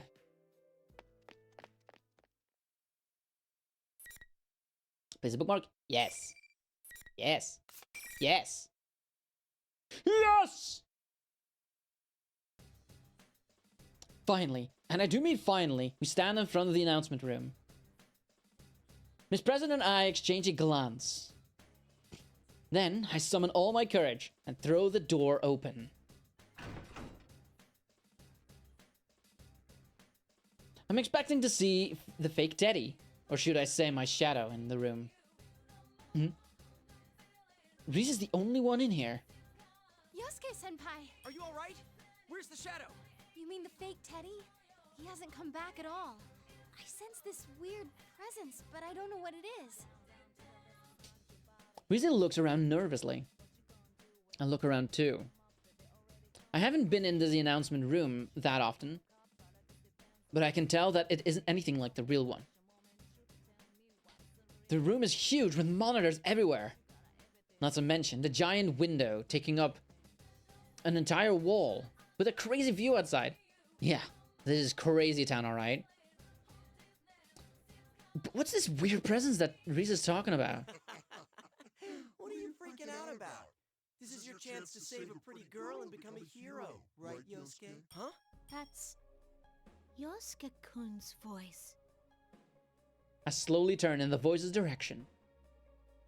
There was no one there a second ago, but now suddenly there is, and he has my face. His inhuman golden eyes narrow in a taunting way. Looks like I was right. Hey there, Yosuke. Yosuke-senpai's shadow? Man, this isn't gonna get any easier. But at least I can confront him without freaking out, like I did last year. How? I thought you merged back with me. I'll come out anytime you start ignoring me. I'm always watching you. I am you, after all. This is a shadow? Yeah, that's right. You're me. You're the weakness in my heart. I admit it. Now get back here. I blurt it out before I have time to get second thoughts. This should do it. Then the shadow starts laughing instead. Not bad, but that's exactly what I mean by ignoring me. You haven't changed at all since then. You just cover up whatever you don't want to see and paper over it. That's why I've returned. I'm not your persona anymore. Don't tell me. Hold on a sec. Does that mean... Forget logic. It's faster to just try it. Jiraiya! My nervous voice fills the announcement room.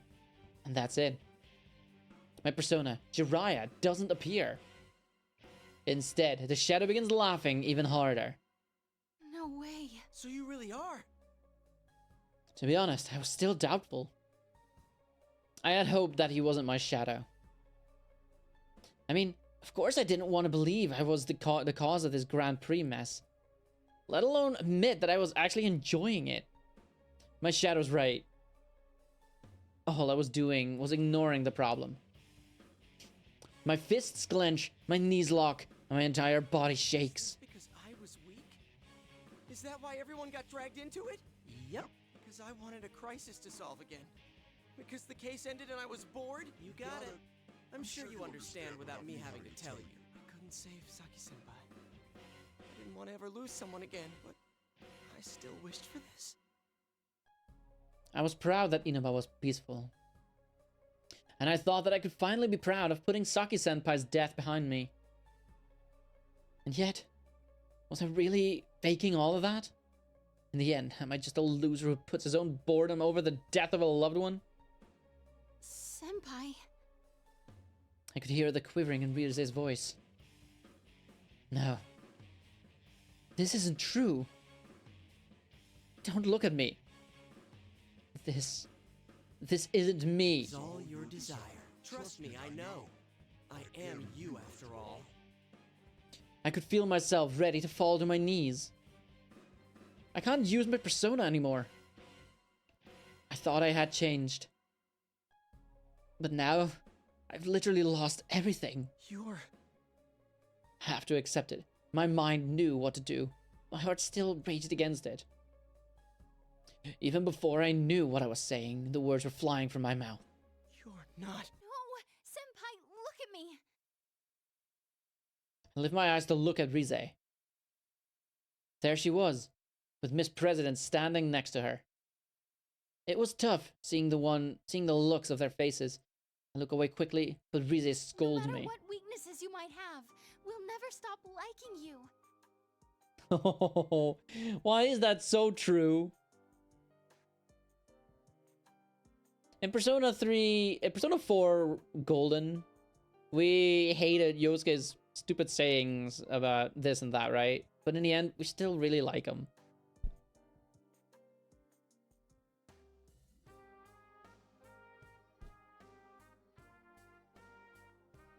Oh, I don't know if it's my favorite song, but like, oh, it is a banger. It is one of my favorites for sure. Num num. So please, don't deny who you are. Why'd you have to get in the way? Here, I finally got in touch with the others. Listen to them. She closes her eyes and folds her hands, as if in prayer.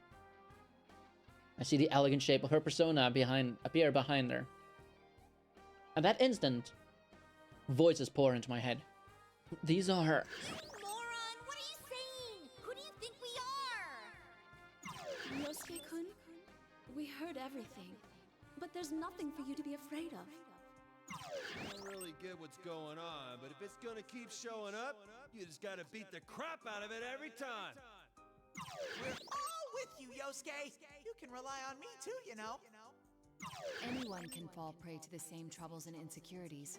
It's not just you, Senpai. It's true for all of us. Oh. Okay. I wasn't expecting emotions. Okay, calm down, me. Oh. Man. Why? This is Persona main character energy, man.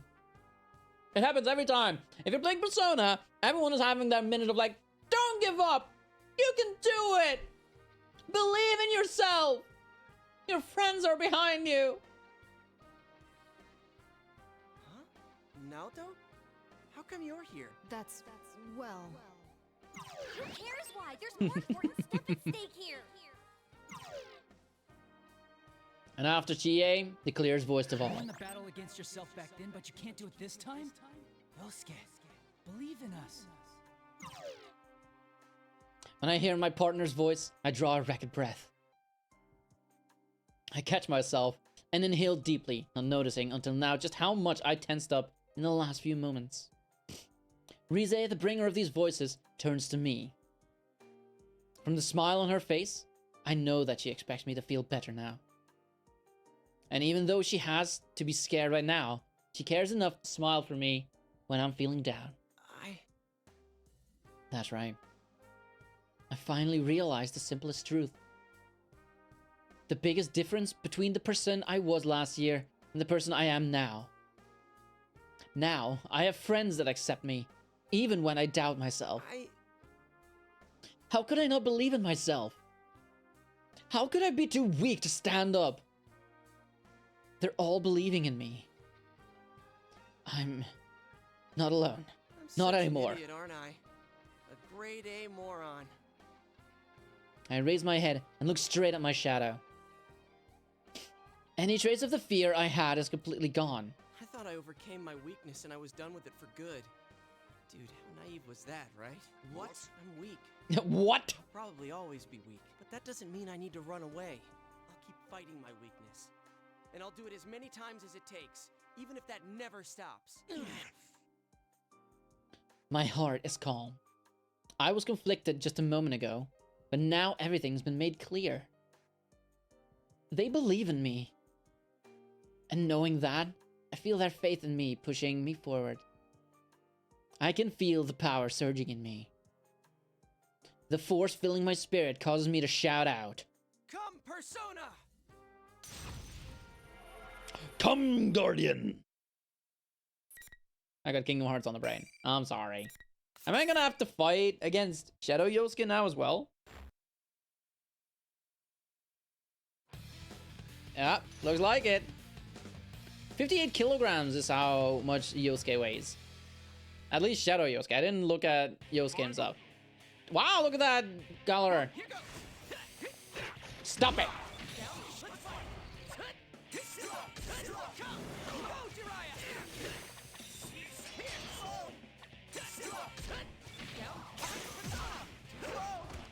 Get over here!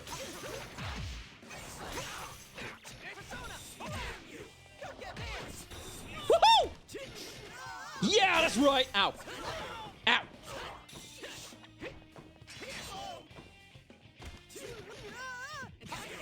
I am not keeping a consideration of my SP here.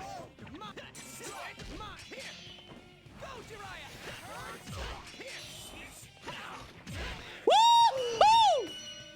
First try. Is it a bookmark? Yes.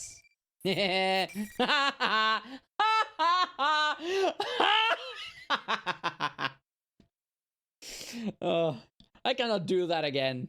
What was it that where was it that I did that? I don't remember where that was, but I remember having a good time with that. It's a Final Fantasy X reference. Okay. You did it, Senpai! That was awesome! I let Rize's adulation wash over me. But there's something bugging me. Something that could be really bad for me. About my conversation with my shadow. Did you? I hijacked the school PA system. I knew it. Everyone had been backing me up because they'd been hearing everything I'd said leading up to it. Only you saw my shadow last time. And now everyone got to listen in? Ah, so lame. That's not true. You were really cool, Senpai. Thanks. Miss President looks like she's having trouble finding words for this. Damn, she's horrified by me. I can't blame her. She was left out of the picture. But, well, explaining it to her can wait. I need to do something about my shadow. But when I turn around, my shadow isn't there. Huh? Where did he go? If he disappears, won't my persona... Wait. Something's not right. I used my persona during that fight. My persona's my shadow, so... My shadow left me. How could I have used my persona? As I'm struggling with that, Risa speaks up. Something's not right. Her voice is stiff. Did she just think of the same conundrum that I did? No, that's not all. There's an eerie presence all around. Even I can feel it. It must be hitting Rise like a jolt of electricity. I can't let my guard down yet. Yeah. Rise, Miss President, stay close to... Right at that moment, the lights go out and darkness covers the room. What the hell? I can't believe you've made it this far. They repeatedly suffered the pain of fighting their friends, but they still didn't lose heart.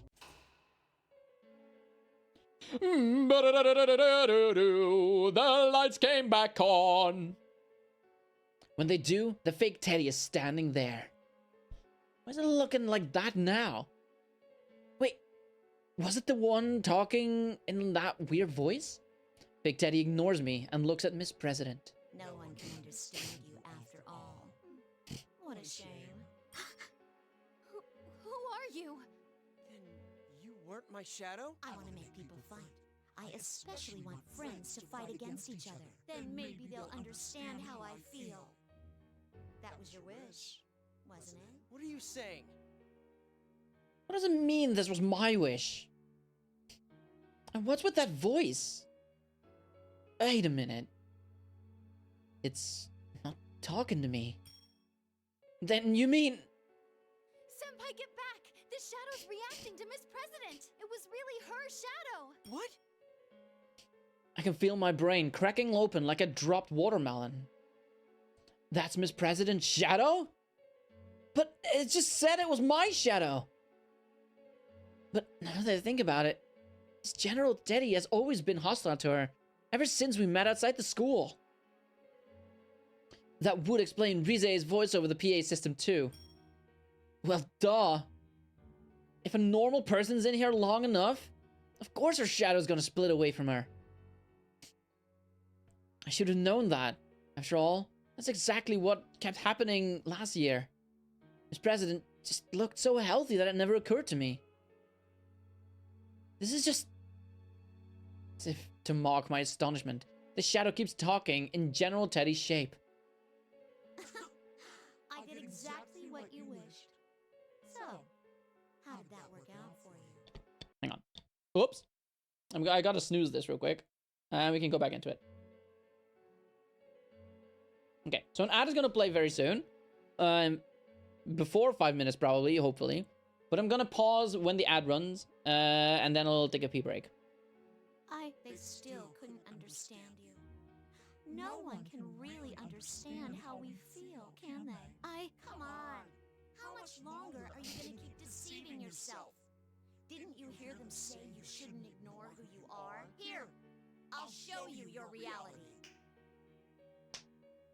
With that sound, the enemy shows its real form.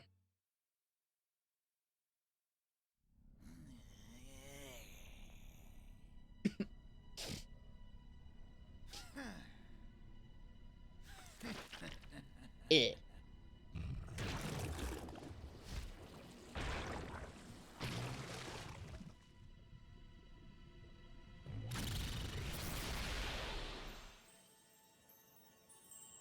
It's so neat. I love it.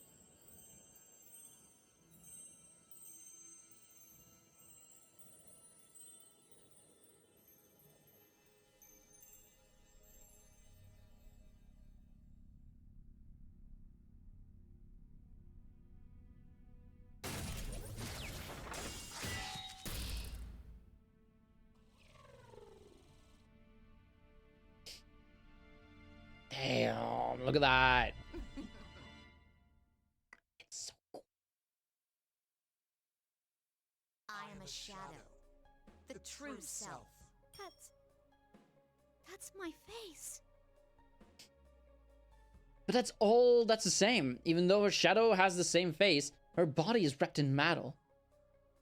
Miss President screams at what appears to be something from a sci-fi flick.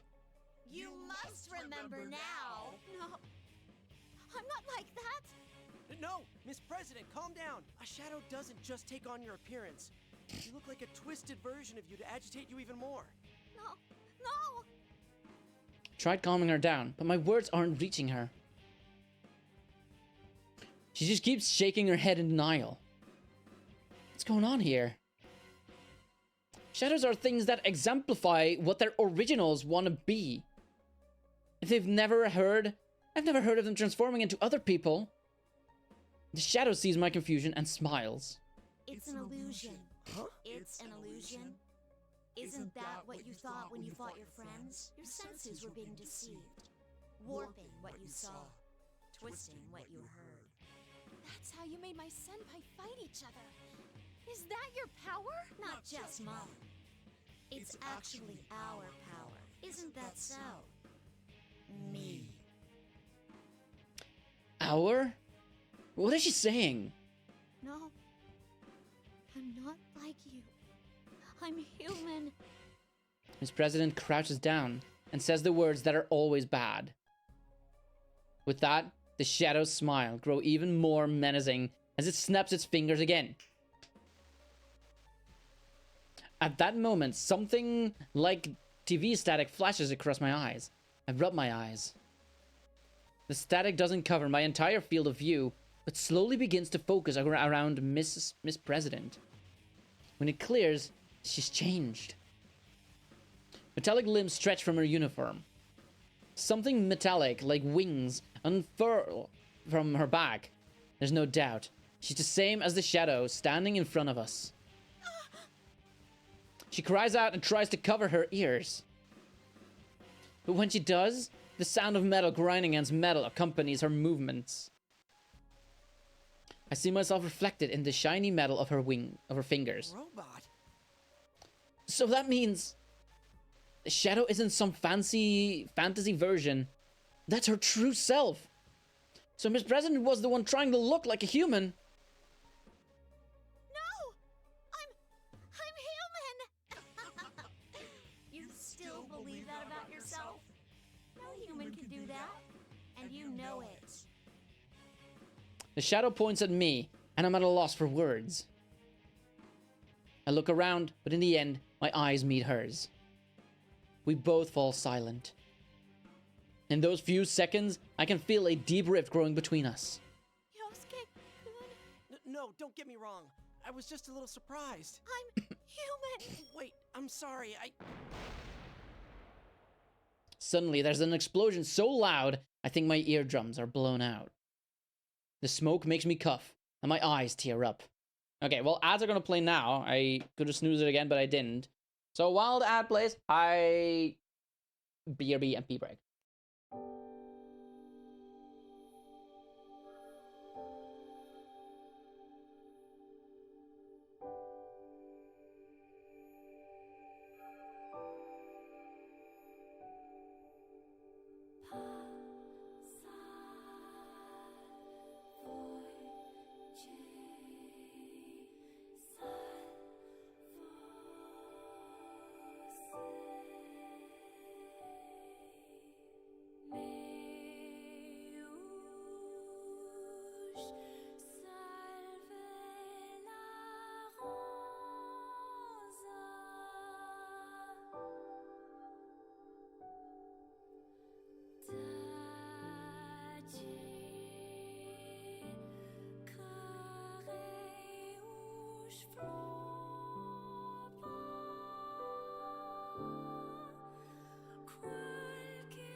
Yo.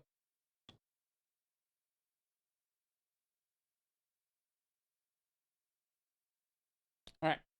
You ready?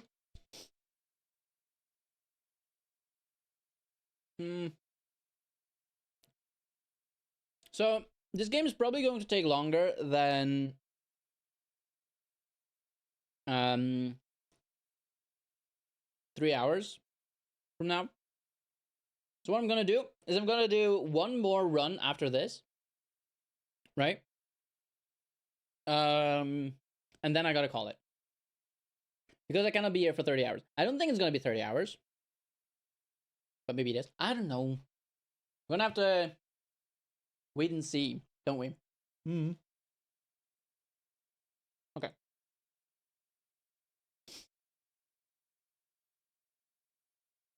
I managed to focus and see a hole in the wall. I can barely see through the smoke, but I can see the hallway on the other side. Eventually, the smoke clears, and a shape steps through the hole. What the? I didn't sense anything until now.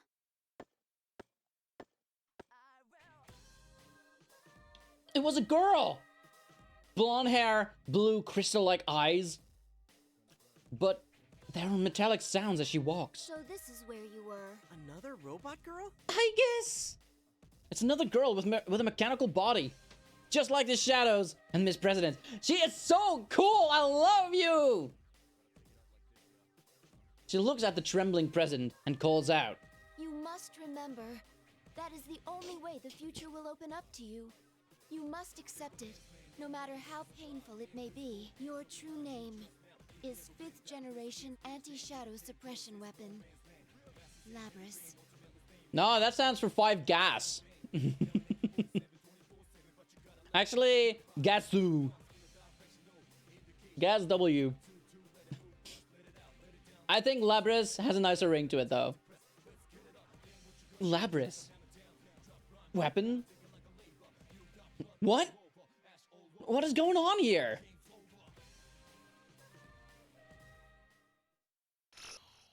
To be continued. Oh! I don't want you to...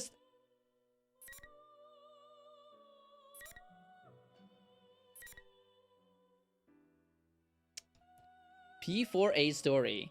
Naoto, Mitsuru, Akihiko, and Aige's story are now available. Haha! I want to fight. I want to play Mitsuru. Can I do that? Please? I really like her. So cool and everything. Look at her! But no. I gotta do this. I gotta follow the order, right? So we're gonna do Chie now. And then Yukiko. Then we're gonna do Kanji. I'm guessing that is when these two will unlock. But who would they unlock? Hang on. I don't know. Maybe I need to do all of them and then these two will unlock. That would make sense. Because I can't imagine anyone else showing, you know? Alright. Here it is.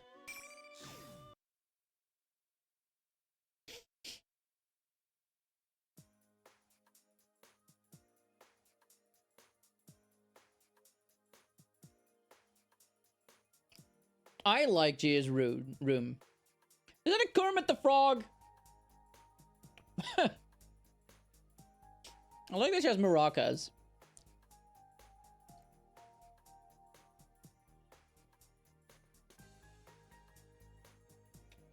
Man, the room is actually kind of... It's cool, but also it's cute. Sorry. May 2nd. It's cloudy today. The wind's a little chilly for May, but it's the perfect weather for my daily run. Personally, I prefer it to be sunnier, but then I'd have to worry about the UV rays and all that stuff. I guess this is okay. I got my favorite got my favorite sneakers on and I'm ready to go. Oh, I should tell my mom that I'm leaving. I'm taking off, Mom. You've been going every day lately. I'm surprised you're sticking to it. The body is the temple, you know. I gotta start training now. Now? Oh, no, it's nothing. Well, don't forget to train your brain, too. Yes, Mother. So we can confirm she has a mother. A mother responds to my mother casual remarks as I rush at the door. My name is Chia Sadonaka. I'm a third-year student attending Yasugami High School. After a certain series of events that occurred last year, I finally found what I want to be in the future. I want to become a police officer. I'm going to make myself strong and protect everyone from bad people. I know that's kind of a childish reason, but I'm serious. But because I'm so serious about it, I haven't been able to tell my parents about it yet, either. But I've already talked about it with my guidance counselor, and I really want to go to the police academy. And although I'm a third year, it's only me. Considering that a lot of people around me are still troubled about what to do after they graduate, I feel I've got a slight lead over them. Well, even so, I still need to make sure I study a lot too. But to be honest, that's not going so great. I mean, it's so much more fun to go out for a run like this instead of sitting at a desk all day. Feeling good.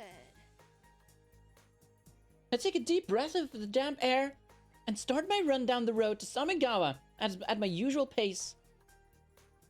Let's be honest here, out in the sticks. It takes a couple of hours switching trains to get here from a real city. Some people hate that there's nothing here. And others think it's a bother to how everybody knows everyone else. I like it. There's so many places to run, and I like greeting the people I meet along the way. I wave to a man that I usually bump into near the floodplain. He notices me as well and waves back. John, did something good happen? Oh, can you tell? Is it that obvious? I mean, Golden Week starts tomorrow after all. That in itself is enough to have me up, but even better, Yukin's coming back tomorrow. Is it what I think it is? You finally caught yourself a boyfriend? Jeez, you always have to bring that up. Be careful on your jog. Yun Narakami. He transferred here from the city last year, and he transferred out again in the spring. Though it was fast, he became a great friend. When he left, I prepared myself for the thought that I wouldn't get to see him much anymore. When I learned that he was coming back, I was ecstatic. Well, he'll only be back for a short time. He's just spending the holidays here. I look up at the sky. The light gray clouds are a bit gloomy, but the weather doesn't bother me at all. I'm too busy looking forward to tomorrow. I pick up my pace and quickly pass through the shopping district. After continuing down the road, I eventually come out at the Samigawa floodplain that flows through the center of town. I want to run a little more. Just as I was considering going all the way to the park on top of the hills, I heard something I never expected to hear again. Did you see the Midnight Channel the other night? Midnight Channel? Whoa, wait a sec. Hey, did you just say Midnight Channel? Excuse me? The two girls seemed startled that I just suddenly jumped into their conversation. Actually, one of them backs away like she's scared or something. She doesn't have to freak out that much. Chie-senpai? What? Do you know her? No, I don't know anything. These girls are wearing Yasugami High uniforms, so they have to at least be first years, right? One of them seems to know me, but why is she so freaked out? Did I come on way too strong? I tried speaking in a softer tone, a voice. Sorry to barge in, but well, I'm kind of interested in the Midnight Channel, and I overheard you talking about it, so you mind telling me what you were saying? What was it you told me?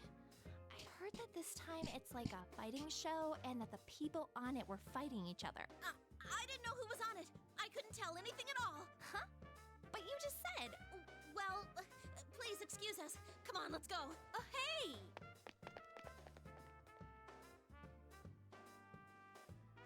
One of them pulls on the other's arm until the two of them run off towards the shopping district.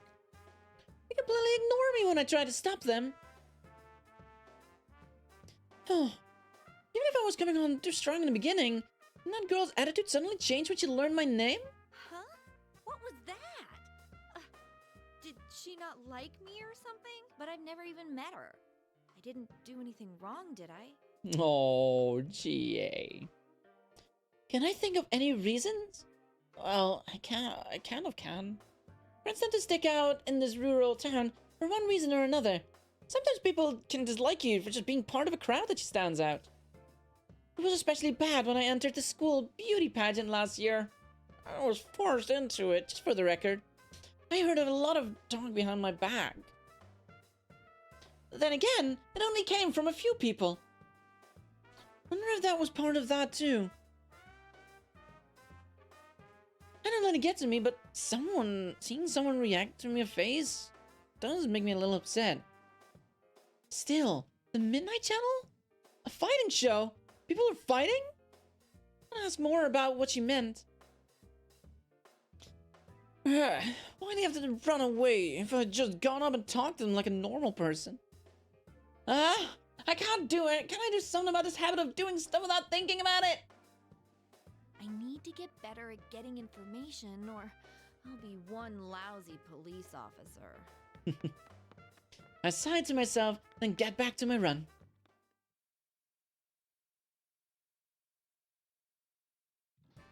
The Midnight Channel. As I munch on an awesome meat bun from Aya, my late night dessert that I saved from dinner, I roll onto my bed. Oh man, this meat bun is amazing!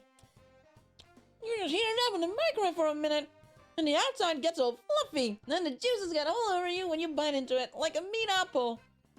I take my time to savor this wonderful meat bun while I look outside the window. It's still cloudy. It's not raining. I wonder if it'll start raining before midnight. The weather forecast did say it would. I think it'll be okay. If we don't get any rain, I definitely will be able to watch the Midnight Channel. This Midnight Channel was an urban legend that was popular last year. They said that if you look into a turned-off TV at midnight, during a rainstorm, your soulmate would appear on the screen. Of course, the real problem was that it wasn't just a rumor. People really could see it. And the people that were shown weren't anything romantic like soulmates. It was actually connected to a series of terrible murders last year. There was a lot of absolute crazy stuff that happened last year. Another world in the TV, personas, shadows. The Midnight Channel started it all. But it doesn't come on anymore. Not because of all the things, and I mean a lot of things, we did. We formed an investigation team and worked together to crack the case. That's why the Midnight Channel stopped coming on. Or so I thought. But if someone's seen it recently, I can't ignore it. Still. Why is it back on the air? There's still some time before midnight, but I just can't concentrate. I should turn around the TV and kill some time. This is iNews bringing you the headlines for May 2nd. We begin with a hijacking of a domestic flight yesterday morning. At Juness, every day is Customer Appreciation Day. Come see for yourself and get in touch with our products. Oh, I know. Maybe Yosuke's heard a couple of rumors about this. It's a great idea, even for me. And when you have a great idea, you can act on it immediately. I grab my cell and bring him Yosuke's number. Yosuke Hanamura, he's a classmate of mine. He's one of the friends that I worked hard with on the investigation team. He's a clown though, and always doing stupid things. But his dad owns the Junez Mega Mart in town. And Yosuke's always talking to the nice old ladies while working there. Well, more like helping out, so he knows a lot of gossip. I bet he'll know something about this. Oh wait, is he still at work at this hour? What should I do if he doesn't pick up? Having to leave a message makes me more nervous than when I talk to a real live person. Wonder if I'm the only person who feels that way. Yo, Chie, what's up? Oh, I'm glad you picked up. Are you free to talk right now? Yeah, I just got off work. Didn't I already email you about tomorrow? You deleted it without reading it, didn't you? How stupid do you think I am? Sheesh, this is rude as always. There's a part of me that's relieved to hear this cheerful voice. I hadn't noticed it until now, but it just seems part of me was a bit shaken when I heard about the Midnight Channel starting up again. Wait, now's not the time to be relieved. I have to be gathering information. When I think that to myself, I found myself talking lower, like I'm sharing a secret. Anyway, I heard a sort of disturbing rumor. The Midnight Channel might be back again. Huh? The Midnight Channel? There's no way. Who told you that? An underclassman at our school. I tried to get more details out of her, but she took off in a huge hurry. Dude, you didn't growl at her or anything when you asked her about it, did you? Maybe it did look pretty scary. Now that he's brought it up, I'm not so sure of myself anymore. But even Yosuke knows about the Midnight Channel's reappearance. Maybe the rumor only started recently? Well, we still need to pull whatever information we have. That's how an investigation works! No, I was completely normal. At least I think I was. So anyway, the girl she was with said something about a fighting show. I didn't get any details, but she didn't seem like she was lying. And hey, the forecast says it's gonna rain tonight. Why don't we check it out? Yeah, good call. If this is for real, we can't ignore it. But if it turns out to be a hoax, you better buy me dinner. Then you owe me steak if it's true. What? Anyway, I'll talk to you later. I should call Yukiko too. Oh wait, she might be too busy to pick up. And the call. And the call! With Yosuke, I should tell Yukiko about this next. Yukiko Magi? She's another classmate of mine, and has been my best friend since we were kids. The Amagi Inn that her family runs is a luxurious establishment with quite a history. The thought of being the successor to her family legacy seemed to have weighed her down. She appears to be a bit about up and is having fun with it. Doesn't mean she doesn't complain every once in a while. Still, even if she does pick up this late at night, I might be bothering her. All I really need to do is tell her what's going on, so I'll just send her an email. Oh, I should ask her where and when we're supposed to meet up tomorrow. I mean, I remember it. I totally do. But to be honest, I checked my inbox. I couldn't find Yosuke's email. Looked like I erased it when I cleared out that expired Juna's mailing list. Sometimes I just associate words Yusuke and Yukiko. Oh my god. Here's the thing. I am focusing on a voice.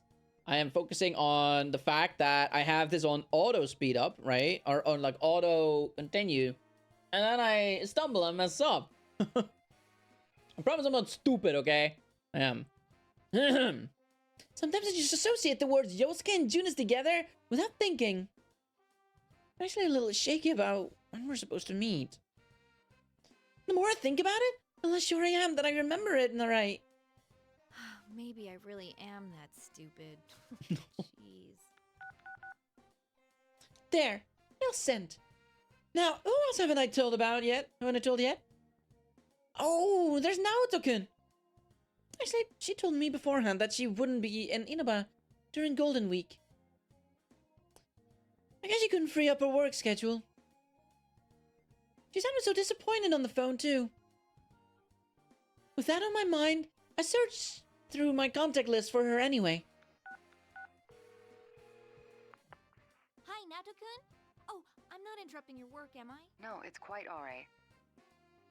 I double-checked with her just in case something's changed, and she can make it.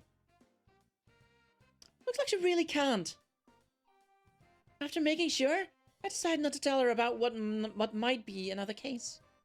I feel bad about making her worry when she can't come back here. It really is a shame. Give my regards to Senpai and the others, won't you? Will do. Good luck with the job. Alright. All I can do now is wait for midnight. There's still some time.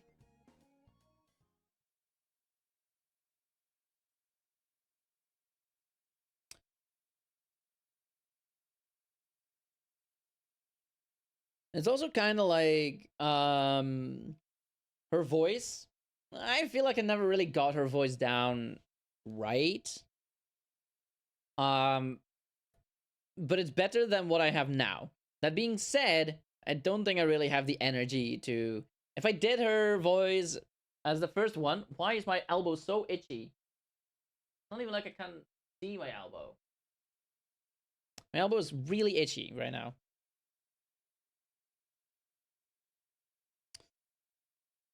But yeah, I'm noticing that I'm missing some energy here.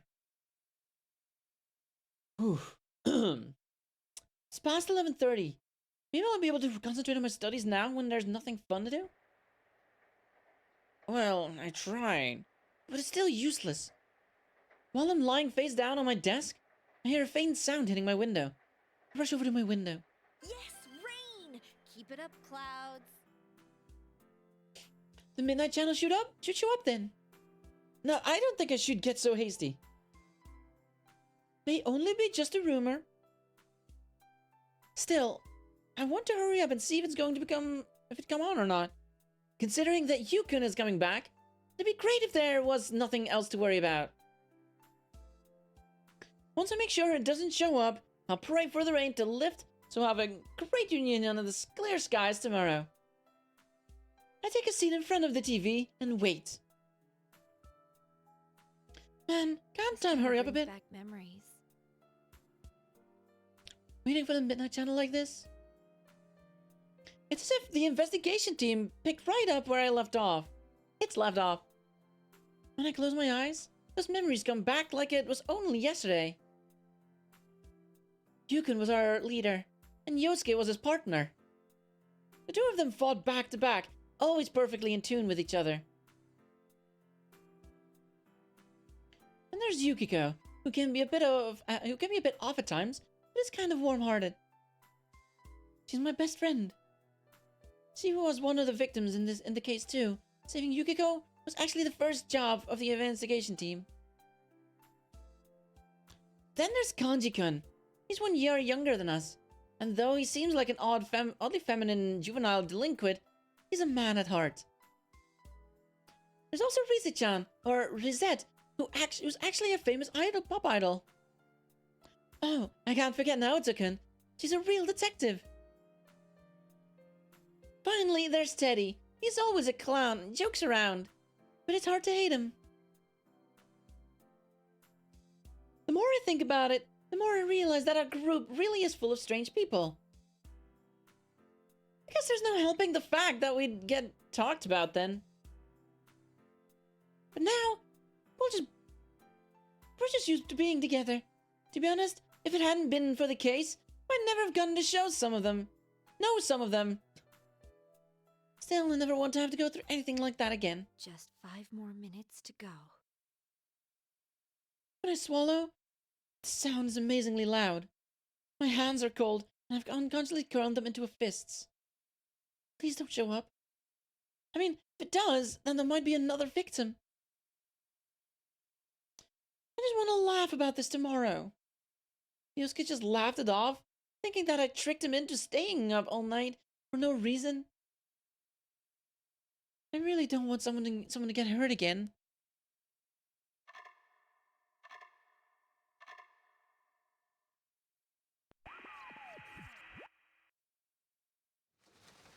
Rivals. They are friends. Yet powerful foes. The desperate fighting program amongst high school students. A new legend is about to start. May the manliest of all men come on down! Nobody touches his precious Nanako. You what? Sister complex kingpin of steel, Yu Narukami! It's only The ghost cookies. Wage slave in the boonies by day, hero by night, Captain Resentiment, Yosuke Hanamura! Everything that bores me has gotta go! A spunky dragon with deadly legs, the carnivore who's discarded womanhood, Chie Satonaka! You need to eat more meat! Please escort me to the ring, my prince, the unconquerable Snow Black, Yukiko Amagi! I'll finish you in one strike! blooming roses and bulging muscles, the blood-curdling beefcake emperor, Kanji Tatsumi! Deep into realms of romance, the body of a child, the brain of a genius, the 2000 IQ killjoy detective, Naoto Shirogane! Is this an army of idiots? Fight and survive towards the one throne waiting at the end! The P1 Grand Prix where fierce fights will be fought! The battle begins tonight!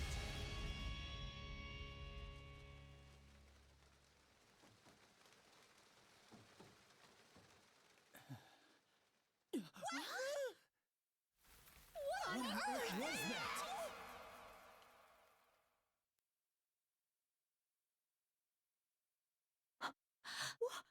What the hell?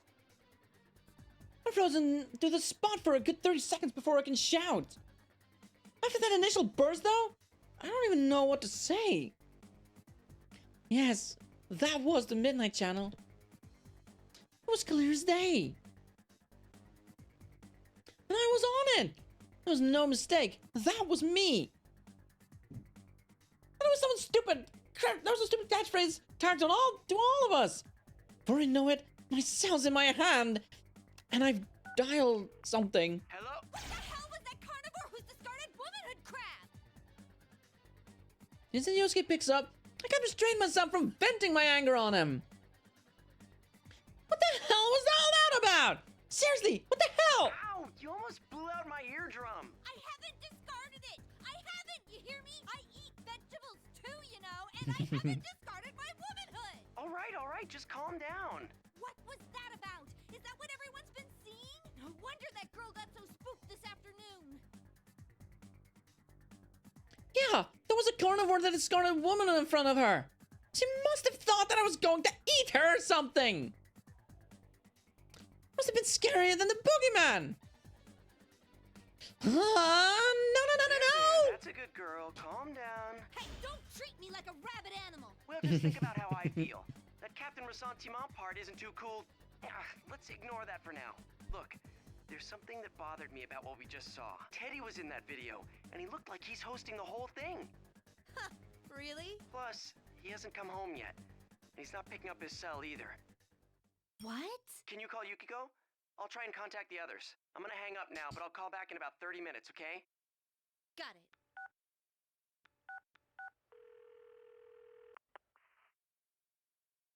I hurry up and call Yukiko. She seems badly shaken up too, and her voice is trembling. I was about to try to console her about it, but the reason she was shaken up was a little different. It wasn't because of what was on the Midnight Channel, but a phone call that she received earlier tonight. Huh?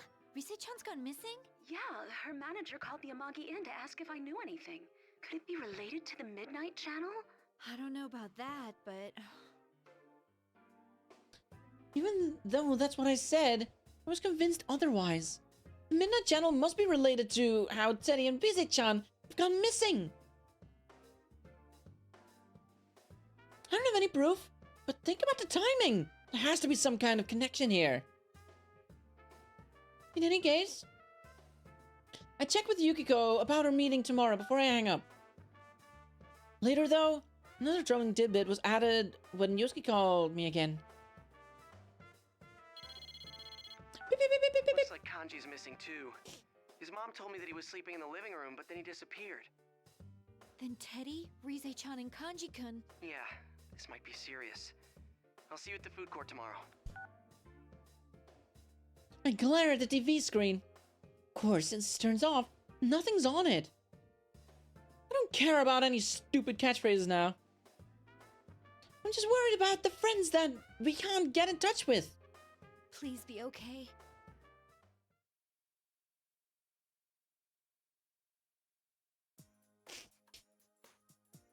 I didn't manage to get any sleep that night, so I got to the meeting pretty much earlier than I was supposed to.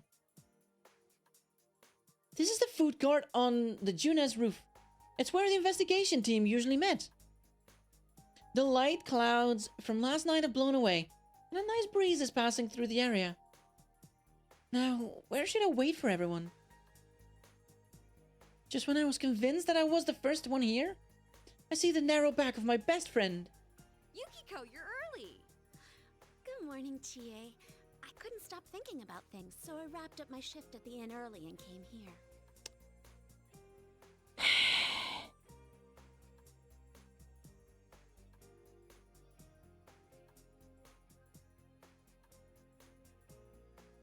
I will say, this game, I think it's firing up my nerves, man. Oh, I'm not good at these types of games. I really am not. And I'm full on tryharding so hard to not waste too much time with the game itself, right? So I'm doing okay.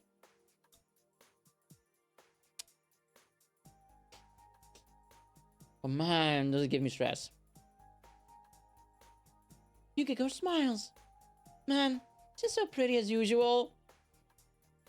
Yuri. Just seeing her smile makes me feel a little less embarrassed. Yukiko's not just about looks. On top of being trained in etiquette, at the inn, she's elegant and smart. Obviously, she's insanely popular among the guys. There are times when I'm envious of her having these things that I don't. I'm proud of her, and I'm always happy that she's my friend. A woman's mind is complicated. Yeah, I said it. A woman's mind. I haven't discarded my own womanhood, damn it! I actually made a boxed lunch for everyone.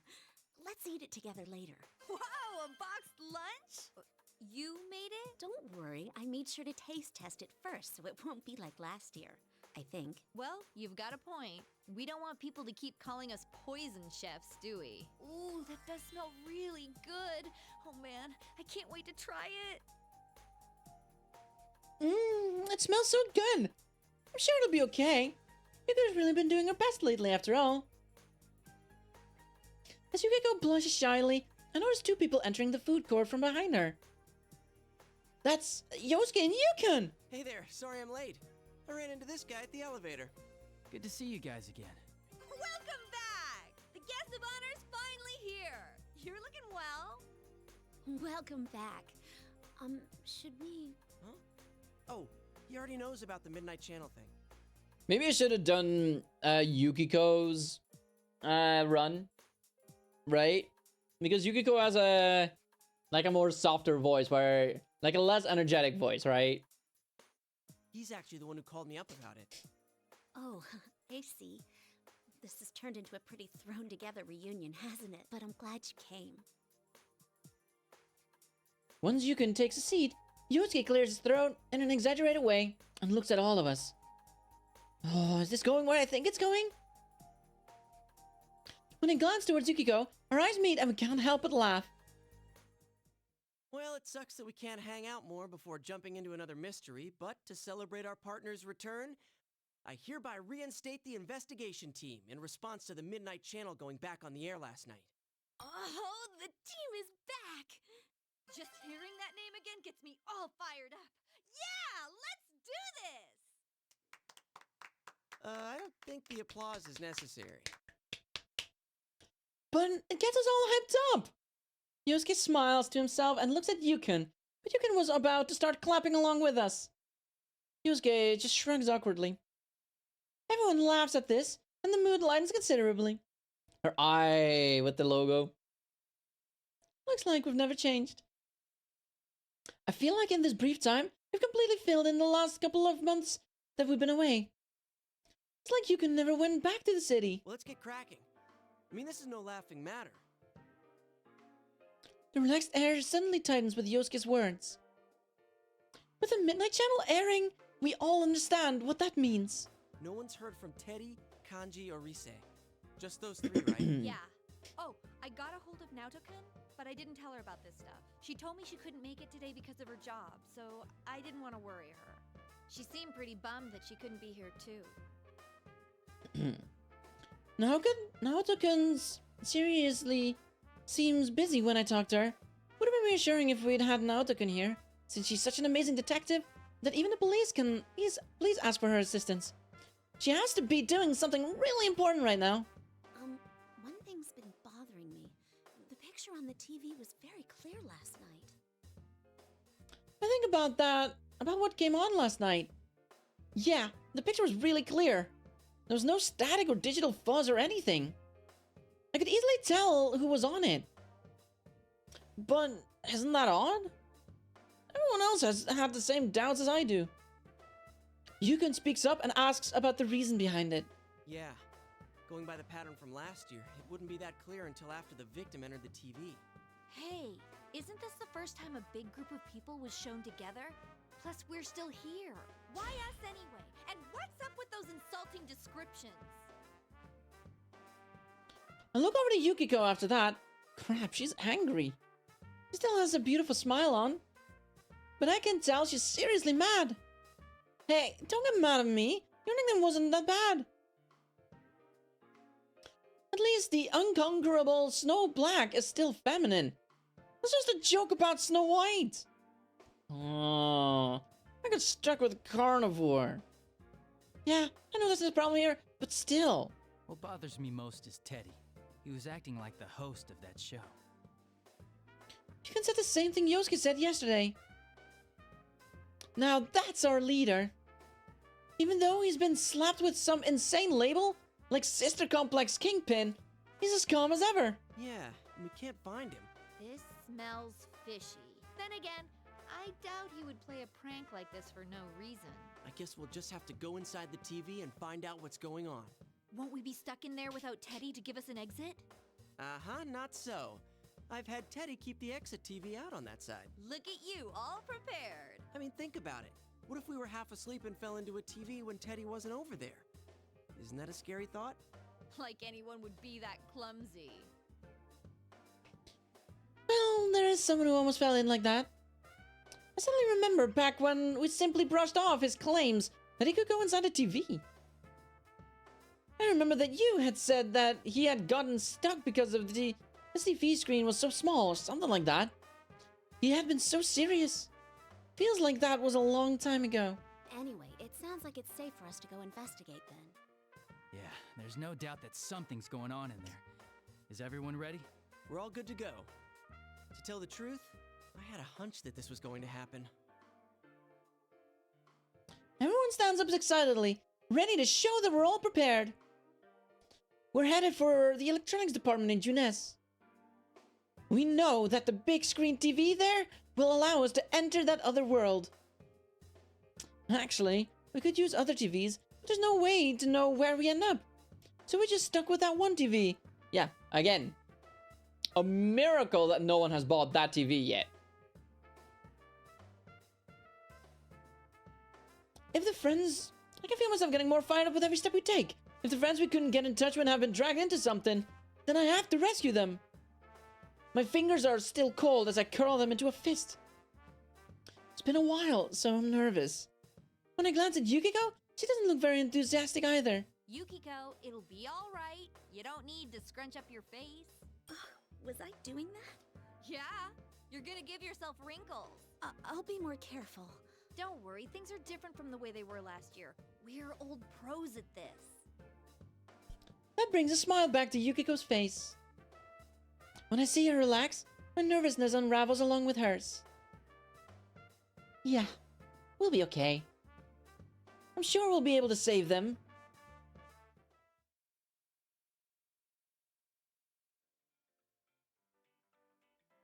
I want to stop doing that voice.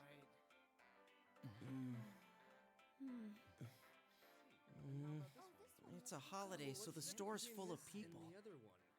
Huh. I feel like things are picking up around town. It's time to go. Hello. All the models are on sale right now. You know, it's been a while since last time. I'm a little nervous.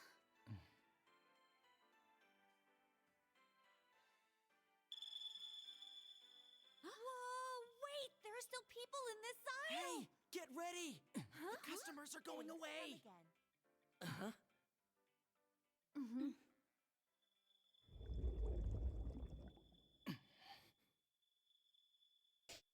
Let's go! Yeah!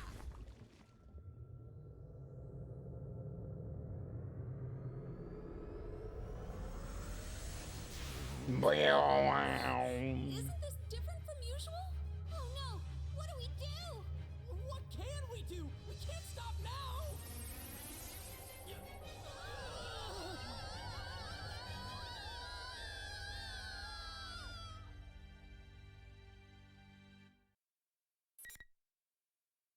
Mm-hmm.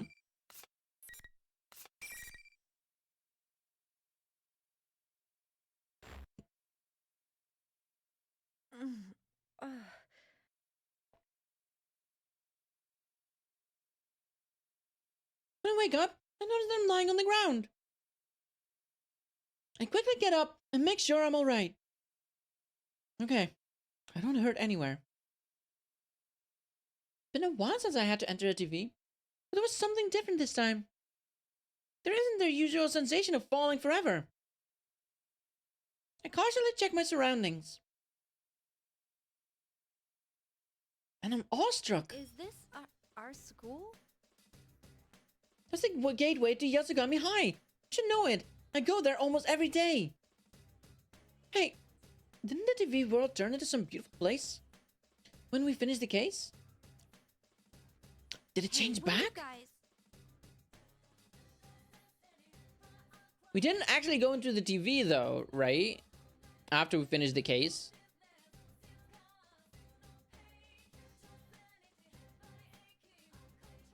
Turn around expecting to see my friends nearby, but lo and behold, there's no one there. Hey!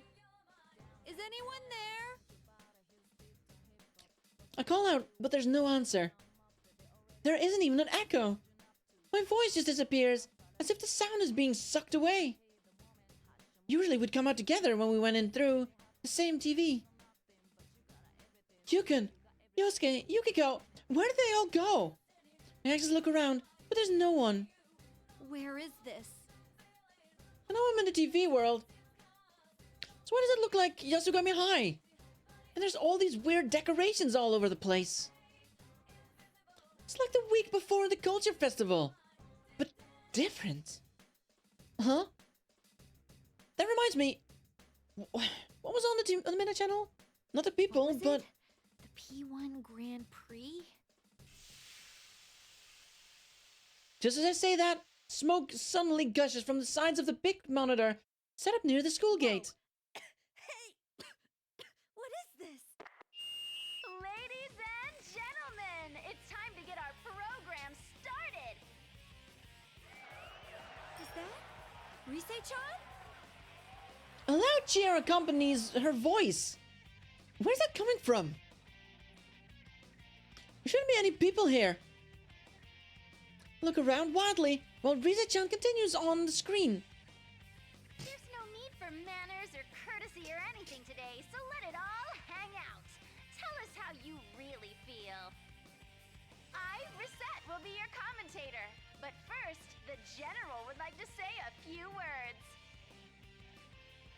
Commentator? General? It seems that time has come. I'm proud to announce the opening of our very own P1 Grand Prix! Wait, the General is Teddy? Now Teddy's on the monitor, and he's dressed all weird. We came here because we were worried about something bad happened to him, and now the stupid bear's up to shenanigans? Hey you! What are you doing? What's all this about? Welcome, Chie-chan! You must now strive to become the champion among all fighters! Champion among all fighters? You don't mean we're gonna fight each other like it said on the Midnight Channel, do you? You're quick to understand. I bet you're already aching to get started, huh? Hey, enough with this sick joke. Everyone's worried about you, you know. I wouldn't know about that. Bring out the first challenger! It's Yosuke! On cue, the smoke gushes out of the monitor again. Wait, someone's stepping out of it. It's Yukon. Yukon? So I'm not alone in here. I rush over to him with a relief. Oh, thank goodness you're okay. I guess I got separated from everyone else. Anyway, listen, I found Teddy, but he's not making any sense at all. He's telling us to fight against each other. Not making any sense? He laughs slightly at my words and suddenly draws his weapon. What's wrong? Aren't you gonna prepare yourself? The P1 Grand Prix already started. I see my own dumbfounded face reflected in his blade. This is all so sudden, I can't understand what's happening. Prepare myself? Does it mean we're going to fight? I'm going to fight Yukon. Hey, well, what's gotten into you? Seriously, I can't fight you. Why? Why? You're naturally violent, though. It's why you want to become a police officer. So you can be violent on the job. The serving and protecting thing is just a cover. What are you saying? His words are even more of a shock. Is this really Yukon? I look at him over and over again, from the top of his head to the tips of his toes. But that's him, our leader. I know him everywhere. When I can't say anything in response to him, he stares coldly at me. You just act strong, no? So you don't have to face yourself. The real you is weak. You can't protect anyone. You're so pitiful, it's a struggle to protect yourself. You're so pitiful. Everything I've been worked up over in the past year all comes rushing back to me. Before, I had wanted to be strong to protect people who were close to me, but at the same time I was using that strength as a crutch. I was depending on that power to keep people from seeing my inner weakness. It was a painful truth about myself, but I learned it over the course of that case. And I wanted to turn away from it. But I'm different now. That's not who I am anymore. I thought Yukon would understand that better than anyone. So why is he saying that? Did you always think that about me? Even though you were with me when I faced my shadow? Oh. Or did he change when he went back to the city? Did he forget about us? Did that year we spent together not matter anymore to him? I don't get it. Makes no sense at all. Looks like things are heating up. Well then, let's get this show started. You heard her. Face me. Or die. Die. Yukon slowly raises his hand. I know what he's about to do. I fought by his side for so long. That movement, it's a persona summoning. You're serious. I brace for a fight, and I concentrate my senses for the first time in a while. I call out to my inner self. If Yukon is serious, then I have to give this my all too. Come on, Tomoe! My persona! If you've forgotten, then I'll make you remember. Here goes!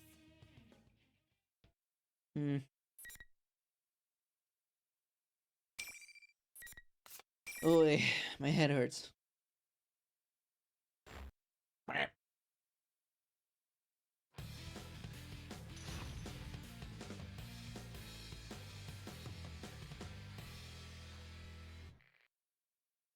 Finally.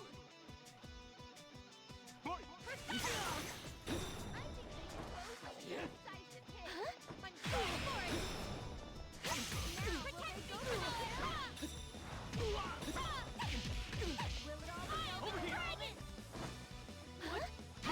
Ow! I just want a hug, bro!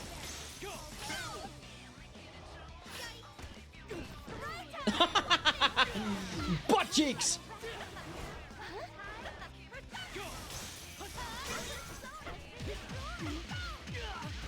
Damn! I like GA!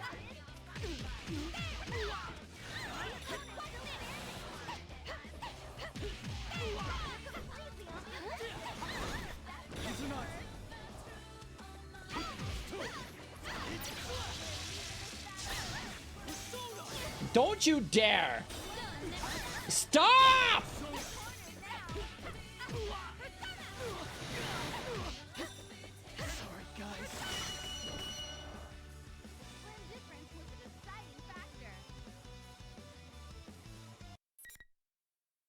Yes.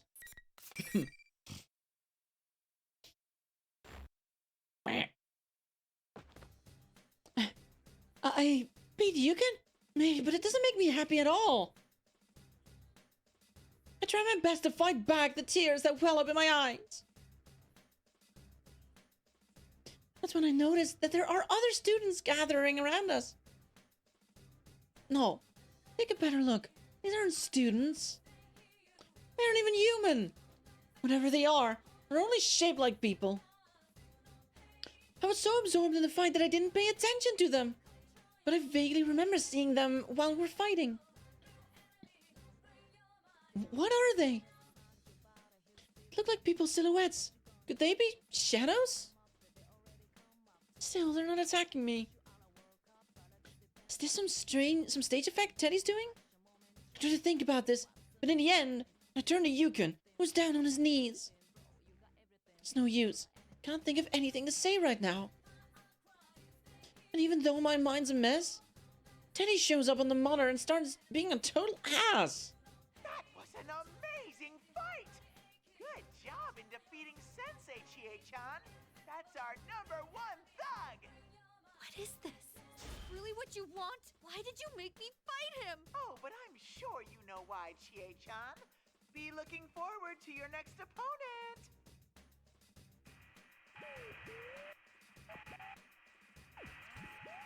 The monitor turns off. The students around seem to have lost their interest. They leave the area too. What does it mean I know why we're fighting?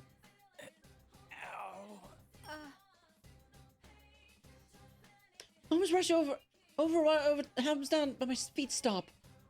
Still don't know how to deal with what he said earlier. But I need to talk to him. Yeah. My mind's still all jumbled, but I have to say something. I'm sorry about earlier. I didn't hold back at all. Must have hurt. But come on. Weren't you being a little too hard on me? Yeah, same to you. Although, I kinda get why you'd say that. Huh? You can just look, he's pouting as he scratches his head. Huh? Wait a second. Shouldn't I be the one pouting right now? Let's sort this out. There's too much going on that we don't understand. Oh, right. Sounds calm, like usual, which helps me cool down a bit. Yeah, this is the usual Yukon. But then why was he talking like that before? I still don't know how to deal with that. But he's right. We need to sort out what's going on here. First, the TV world reflects people's hearts, right? This time, it's turned into Yasugami High. If the same rules as last year apply, then someone related to Yasugami High may have entered here. Then... where does that get us? I don't know, but we're forced to participate in this Grand Prix and fight one another. That host really was Teddy. And Rise-chan's announcing seemed like she was trying to rile us up too. There's no way it can be them. Yukon sounds determined. Hearing him talk with such conviction makes me feel relieved for some reason. Yeah, he's right. Neither Teddy nor Rise-chan would do this to us. Teddy does harass the girls, and he's always causing trouble, as if something's a game to him. But he'd protect us with his life when it counts. Rise-chan would too. She's a friend who would do everything she could for us. It's impossible that they'd want to make us fight our friends like this. Have you seen Yosuke and the others? No, not yet. We all entered the TV together, too. I see. Let's meet up with the others first. We'll deal with this new mystery after that. Right. Yukon is amazing as ever. It's not just that he is always calm and smart, but he helps others figure out what's most important. He and I start walking to the school together. What's wrong? Yukon suddenly clutches his face and stops for no reason. I wasn't looking beside me, but it sounded like he ran into something. Huh? But there's nothing here, right? He slowly raises his hands and walks forward, and his arms meet resistance in midair. It's like there's a wall right there. But I got through okay. I wave my arm through the space where his arms have stopped. Yeah, but right through. There's nothing here. When Yukon sees that, he looks surprised. What does this mean? While he and I look at each other, confused, the monitor comes back on. Oops, I'm so forgetful. No matter how much you tried, you can't go any further, Sensei. Huh? Actually, no one who loses a match can leave. Only the winner can move on. Those are the rules. Comprende? Comprende! Okay, I'm gonna run the ad now because it's gonna happen in like half a minute anyway. I also am gonna take this to really just let my head rest a bit because I don't know, man. Something feels off here. Ugh.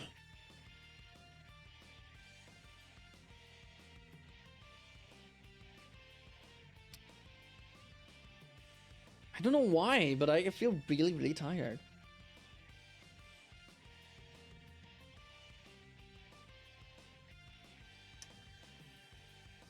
I'm not as in like sleepy tired. That is only like a little. I feel like a little sleepy, right? But that's because it's turning to evening.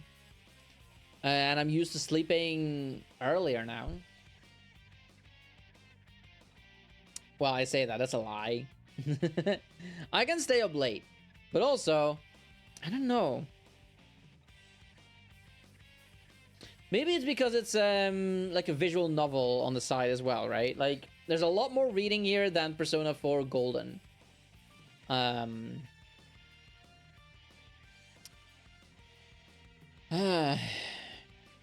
feel like this is draining my energy a little though.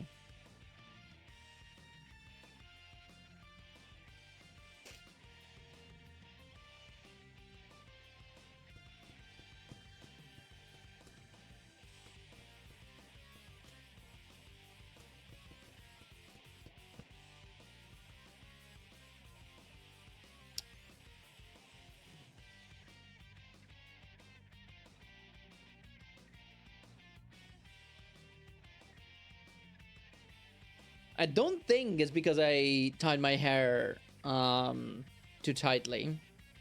I did tie it a little tighter with like a 5th loop. Usually I just do 4, but now I did 5. But it's not like it's really pulling on my head here, right? So that shouldn't cause any headaches.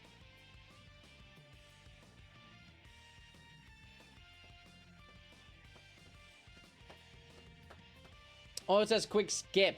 Not skip. Not step. Okay. That's what it says. Maybe I'm just bad at reading. All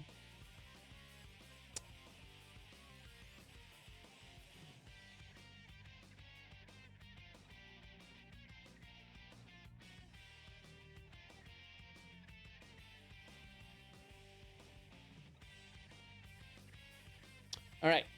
26 seconds left. We can hang in there, right?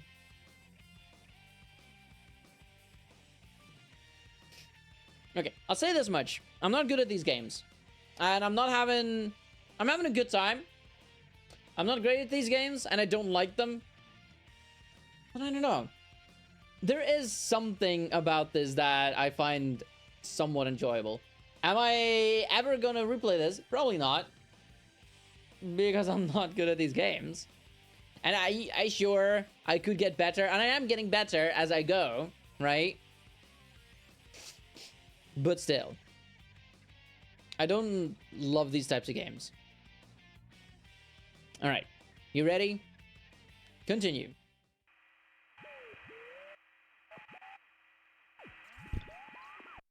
The monitor turns off just as sudden as it turned on. He's watching us, but he doesn't care to listen to anything we have to say? Isn't it selfish? Still, only the winner can move on, huh? If that's not some goofy plot of a TV show, I don't know what is. What in the world does he want from us? I mean, if there's something like a wall here, then... Persona! Tink! Yugun summons his persona and has a slash where he couldn't pass through. I was thinking the same thing, but damn, a little heads up would be nice. I should summon my persona too. Let's see if that helps. Wait, I can touch this wall myself though. After a number of tries, Yugun exhales deeply and shrugs. No use. Looks like these rules can't be broken. Then... If I concentrate on attacking a single spot, I may be able to break through. But you can't wait around for that. You'll have to go on without me. It's in your hands now. Huh? You want me to leave you here? What's wrong? Huh? Oh, so sorry. I'm just nervous. You're better at solving cases and things, so I'm like, can I do this on my own? It really would have been better if I had lost, huh? Great. Say that you believe in her. I didn't say it out loud. It's true. I mean, you're so much smarter than me, and calmer, and stronger. So if you compare him to me, can't get what he said earlier out of my head. A weak, pitiful person. That's not like you. Weren't you gonna protect everyone? Aw. That's when he puts his hand on my shoulder. I look up and he's smiling like he's trying to cheer me up. Don't worry. Believe in yourself. You can save them. Plus, rushing headlong into things is your specialty, right? Hey, that's mean. But that's what's best about you, Chie. You're honest and straightforward. I know he's just kidding, but I do feel better now. He's not kidding. We don't know what Yukiko or Yosuke are doing right now either. Thanks. I'll get going then.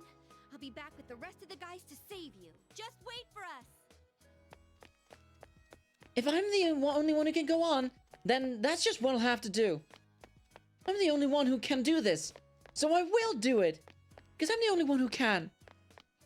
Or something. Kinda makes sense. Everything should be that simple. And clean. I wave one last time back to Yukon before running into the school building. Aww. No problems getting inside the school, but where do I go now? Running around endlessly may be dangerous. I stop and think for a moment. Let's see here. The clues I have right now are... Oh, yeah, how Teddy shows up on the monitor sometimes. That means he's being filmed live somewhere, right? Where could he be doing that? As my mind is running flat out, I catch a familiar figure out of the corner of my eye. That eye-staring combination of blue and red. It can only be... There's that bear.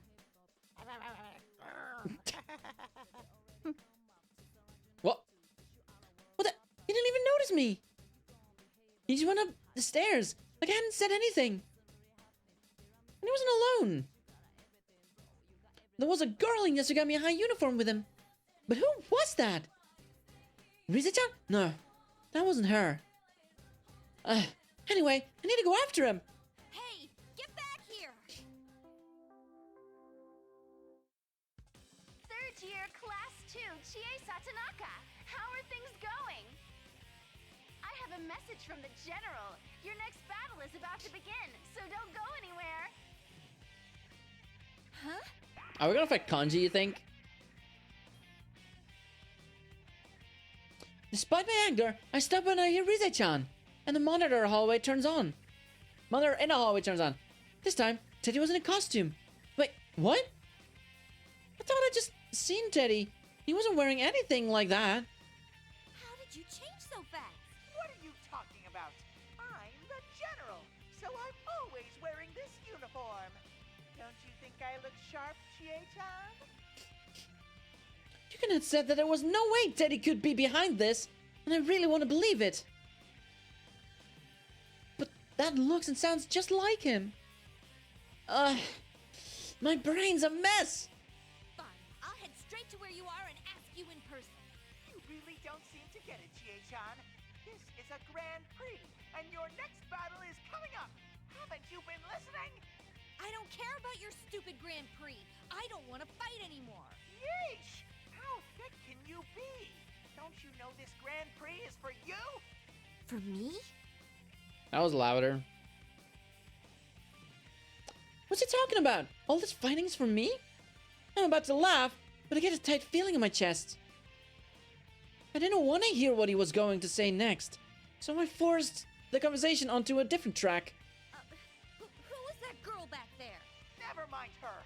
Worry more about the opponent coming up. Come on, we're about to get started. I asked that question out of desperation, but it worked. Teddy seems flustered. Huh. So there's something he doesn't want me to find out. Now bring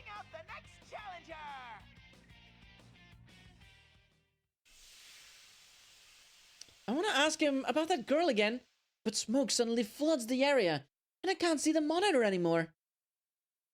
The last time this happened, Yukun came out of the smoke. Who's it going to be this time, then? I see a shadow through the haze. Kanji. Yosuke! Nah. There you are, you Venisonian. Let's do this with everything we've got. What's wrong with loving meat? Wait, that's not what I meant to say. You mean you want to fight too? Well, this is the P1 Grand Prix, you know. Since you're training to be a police officer, let me see some of your skills. Yosuke smirks and makes a sarcastic salute. His expression is so cold and filled with malice. He's making fun of me. It's happening again. I can't help but be at a loss. Maybe this is a shadow or something? I mean, I don't want to think that Yosuke himself can make that face at me. But isn't it odd that a shadow would want to attack somebody other than the person it's trying to be? Then maybe this is the real Yosuke? Hey, let's not do this. Huh? You're not gonna show me your kung fu?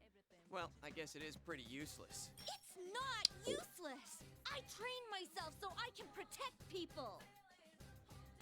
When I shout back, he just gets even more obnoxious. Protect my ass. You're just a brat who wants to be a hero. You say you want to become a police officer, but come on. So mean. I bet you're not even studying. Just stay home and play pretend. That way you won't get yourself hurt. Cowardly Chie-chan can't face reality after all. That's not... Oh. I can't finish that sentence. I can't say that he's not right. Yosuke's saying the same thing Yukun said earlier. The weakness in me that I thought I'd overcome last year begins to throb painfully. That's when Risa-chan laughs over the PA system. As if she's watching us right now. Ooh, has the carnivore been defanged? This battle might be over before it starts. That wouldn't be any fun though, right? You gotta show off your kung fu pride. This is just like what happened with Yukon earlier. That's right. The air around him changed after I fought him. I'm sure it'll be the same this time too. Actually, that's all I can hope for. I tapped the ground with my toes. Yeah, I'm still fast and light. My heart is heavy, but I can't let that stop me now. Fine. Come get me. I'll beat some sense into you. Save.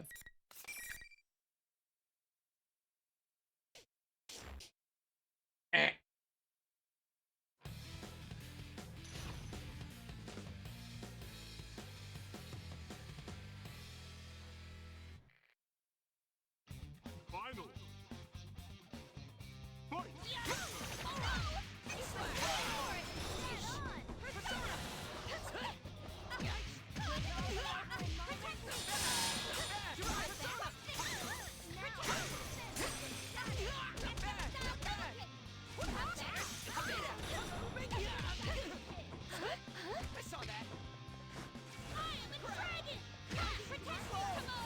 Hi, I'm a dragon! Roar!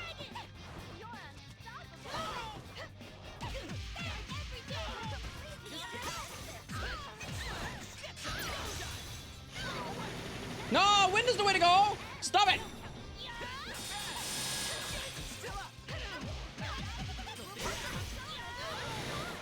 Just getting started. Just getting started.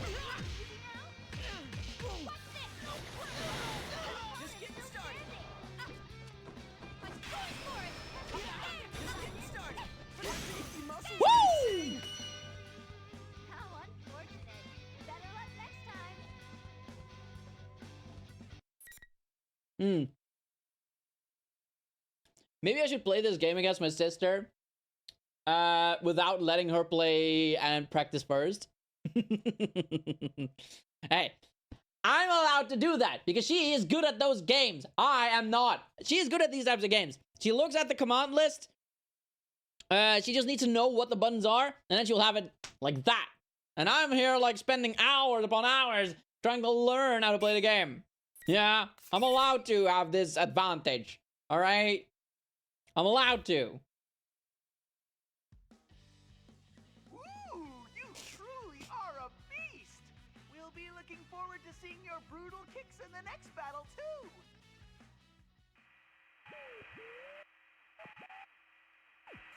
The monitor turns off before I can say anything. But before I deal with that bear, I need to deal with Yosuke right here. I mean, I can't just let him insult me. So, how'd you like the taste of my kung fu? Oh, shut up.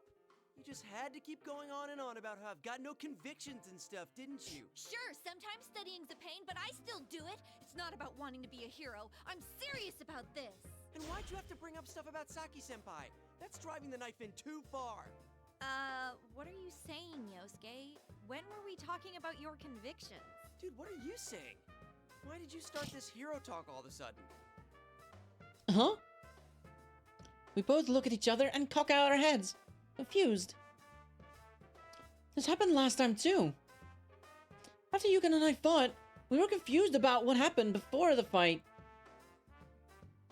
What he said afterwards didn't make any sense either.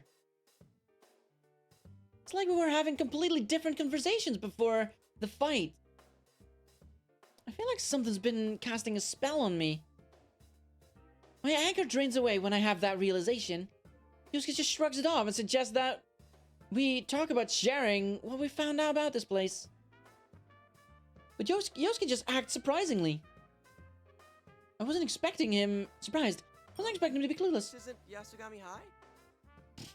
Really?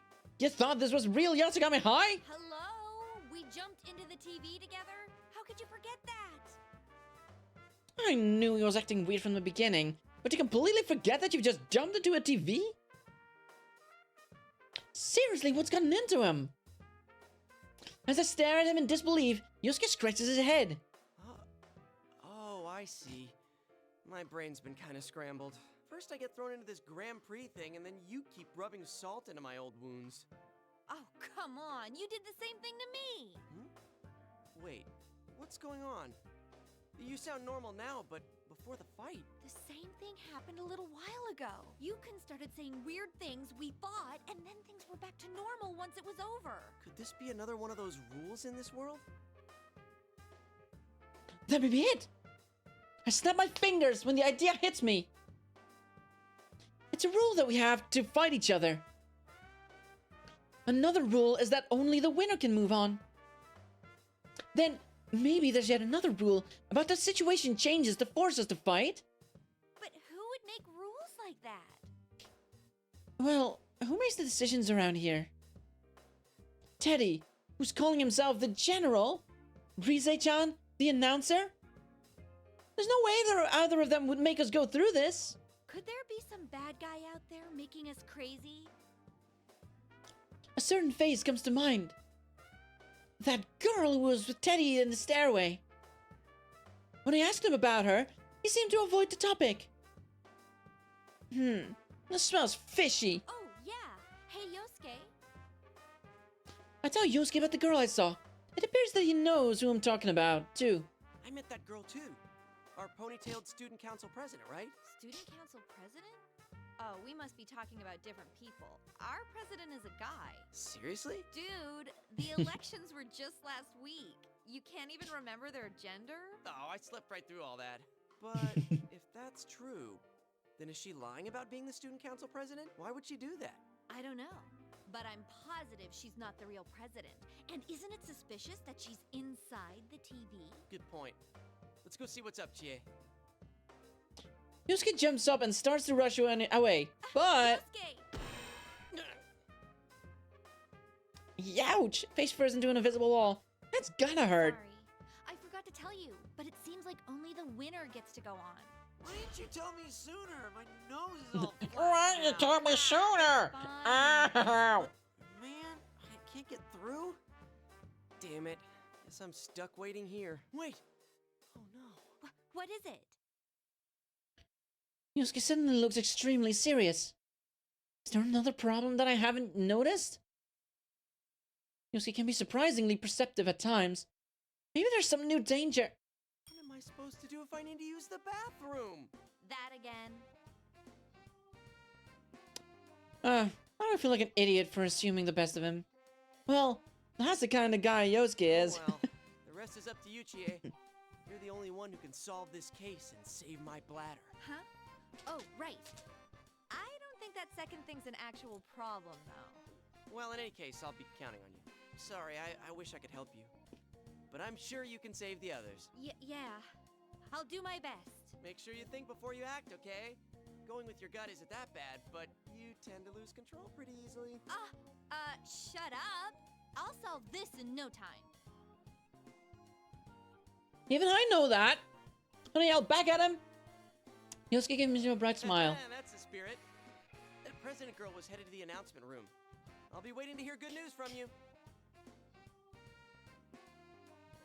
Oh yeah, the announcement room.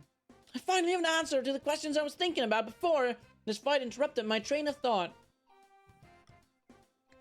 You have to be able to broadcast an image if it's going to show up on the monitors. So, they have to be in an announcement room. I think Yosuke can start running. Yukin, Yosuke, and Teddy and Rise-chan too. The reason why everyone acting all weird has to be because there's some bad guy pulling the strings.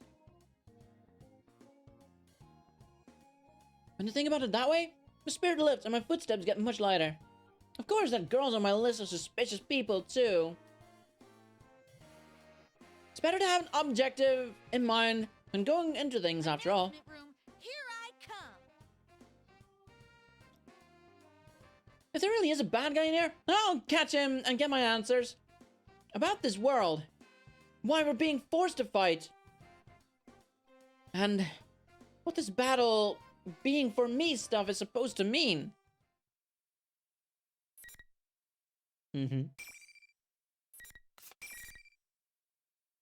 Alright, moving on. Wait! Oh, this is insane. Do you think my headache comes from consuming sugar? Like, it gives you energy, but also it has a sugar, you get a sugar crash after. Like, it's a short burst of energy, which is what you need, but like, it doesn't stay. It doesn't stay, right? So you get like a sugar crash. That might actually be what it was. That might be what it was. And it's probably, like, I feel a little more energetic now, but I feel like it's gonna go away pretty soon as well. And then I'm gonna have more headaches, like, Continue. Although I was super confident when I set off, I'm having some trouble now. Only the winner can go on. I'd figured that only the losers would run into those invisible walls. Man, was I wrong. Those stupid things are all over the place. Every path I've taken so far has been blocked. I got up one of those set of stairs to the second floor, but I can't even get close to any of the stairs to the third floor. And the announcement room's on the third floor. Not only that, but this school is a complete mess. Some hallways go on forever, and one wrong turn, and I'm suddenly in the practice building again.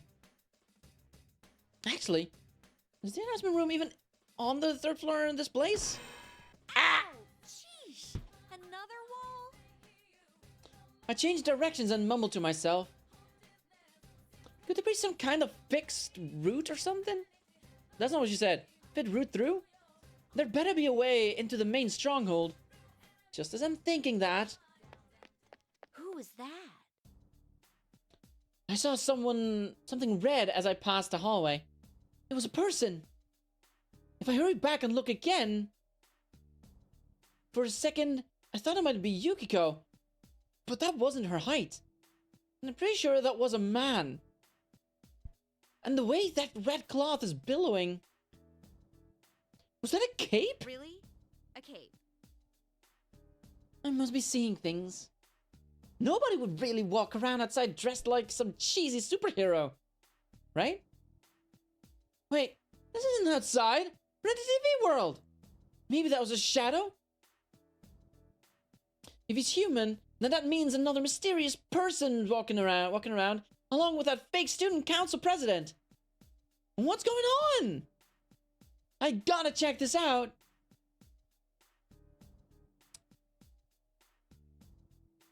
I also really want a Persona game where every Persona figure shows up. Like, this game has Persona 3 characters, right? What I really want is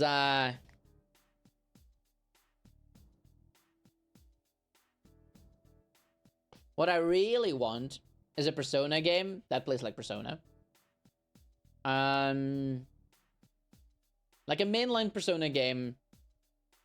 Imagine if that was what Persona 6 was going to be. Like, it was just going to bring back every character from every Persona game.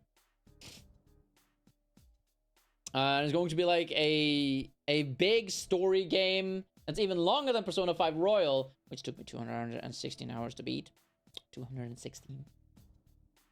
It's going to be even longer, and it's going to have every single person from every Persona game that we have seen so far. I wouldn't mind that. Besides, at that point, they would be adults, right? Yeah. I think I would like that. If the game is about adults, but also about every single one of our previous Persona games. Assuming that means there's another mysterious person walking around, along with a fake student council president. What's going on? I gotta check this out. I cautiously head back to where I saw that red thing a moment ago. I peek around the corner and see... It is a person! Oh man, and that is a cape! He's actually wearing a cape! Seriously? And a red cape even? Wait, so who is he? To be honest, he's way too suspicious. As I'm debating whether to call out to him or not, the guy takes a fighting stance and strikes out at nothing! Whoa! That was insane! Is he punching the invisible walls? It looked like a crazy strong punch, but even that didn't do anything to the wall.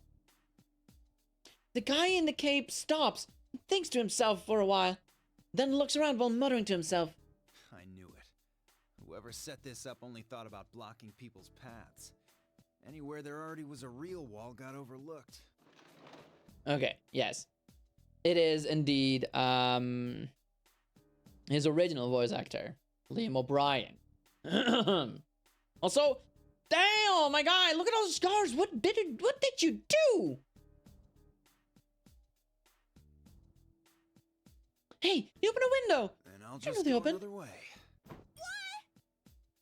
The cape guy suddenly jumps out the window. Wait. How'd you... I mean, you can do that? I hurry over to the window the guy just leapt out of. I look around to see where he must have landed, but he's nowhere to be seen. Actually, I can't see the ground from here. Is there even anything to land on down there? I wonder if he's okay. Huh? A fragrant and irresistible aroma flows in from the land outside.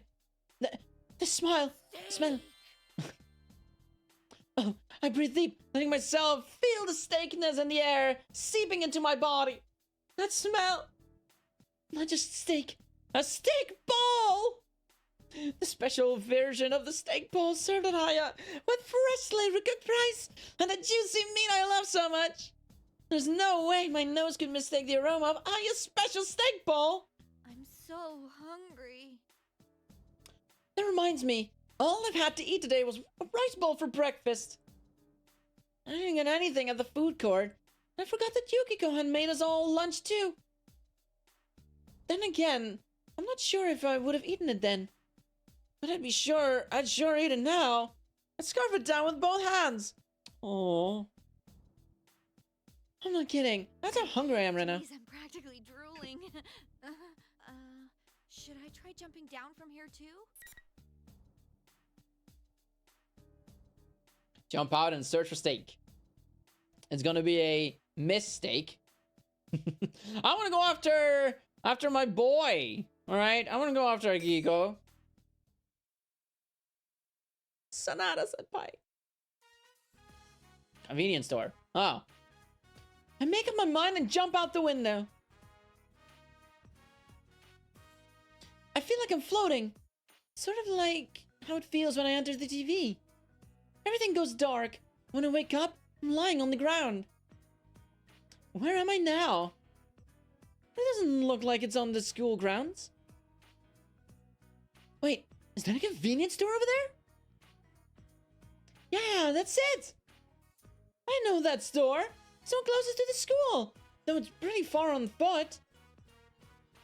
It's not like you could get there by just jumping out the window from the school. What's going on? Huh? But this place... Steak bowl! I sniff around and get another whiff of that incredible steak bowl laden air. Not hair, air. Suddenly reminded of the way Teddy sniffs around when he's searching for something. But it works, and I can follow the invisible trail of beefy goodness. And leads me to the brawny back of the guy in the red cape. Don't tell me. Is he a rival meat lover? The rich smell of the steak bowl assaults my sense of smell, even as the sight of the guy in the cape through the store window assaults my eyesight. The magnificent smell of steak bowl is calling to me. Wait, I need to see who that red cape guy is. No! There's only one steak bowl left on the shelf, and he's reaching for it. My God, he's going to buy the steak bowl. I crash through the doors, and then snatch the steak bowl away an instant before the guy in the cave can touch it. This is an Aya steak bowl. Even better, it's a super special steak bowl. What's it doing in a convenience store? Maybe there's some deal going on between Aya and the store selling the steak bowls. Oh man, Mr. Aya, that's just good business. You'll make so much black ink from this. Mine. I saw it first. Possession is 9/10 of the law. The guy in the cave glares at me with murder in his eyes. But I'm not backing off. I mean, this is steak on the line here. If you hadn't yelled like that, I would have gotten it before you. Well, there's no way to know that for sure. In any case, the super special steak bowl from Aya is mine. Now I know I really can't let you have it. That's from Umiyushi. It's their ultra super beef bowl. If you can't even tell the dishes apart, you have no right to steal my meat. What? Excuse me? This is from Aya. How would I mistake it from somewhere else? So, you think you know your meats, do you? The guy smirks at that. A smirk, or the dangerous smile of a shark. I almost flinch from the aura of danger that this guy's giving off. But this guy knows nothing about meat. His muscles have to be all show. I glare back at him without giving in. The guy eventually makes a decision. All right, let's take this outside. We'll see who's more worthy of that bowl. Wow. This is the first time in real life I've been told to take something outside. All right, let's do this.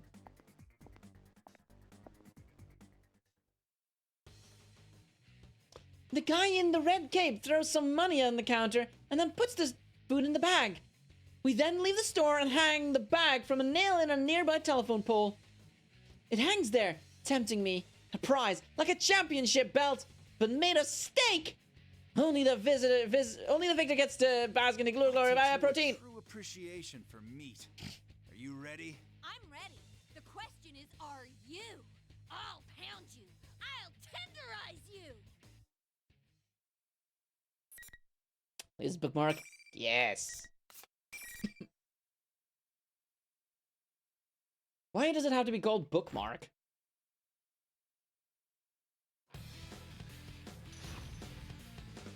Caesar. Oh, it's his final form persona. Final. But what about Polydeuces?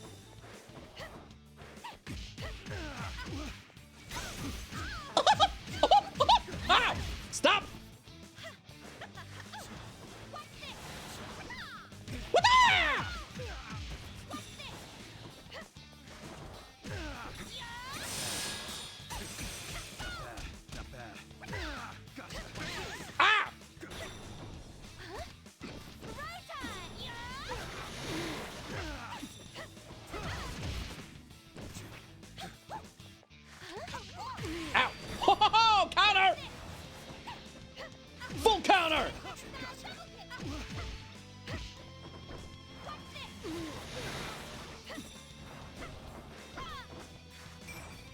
Oops.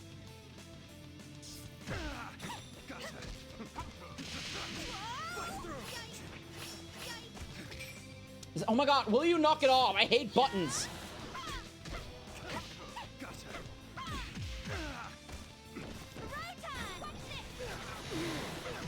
Woo! Sonata, more like Sonada.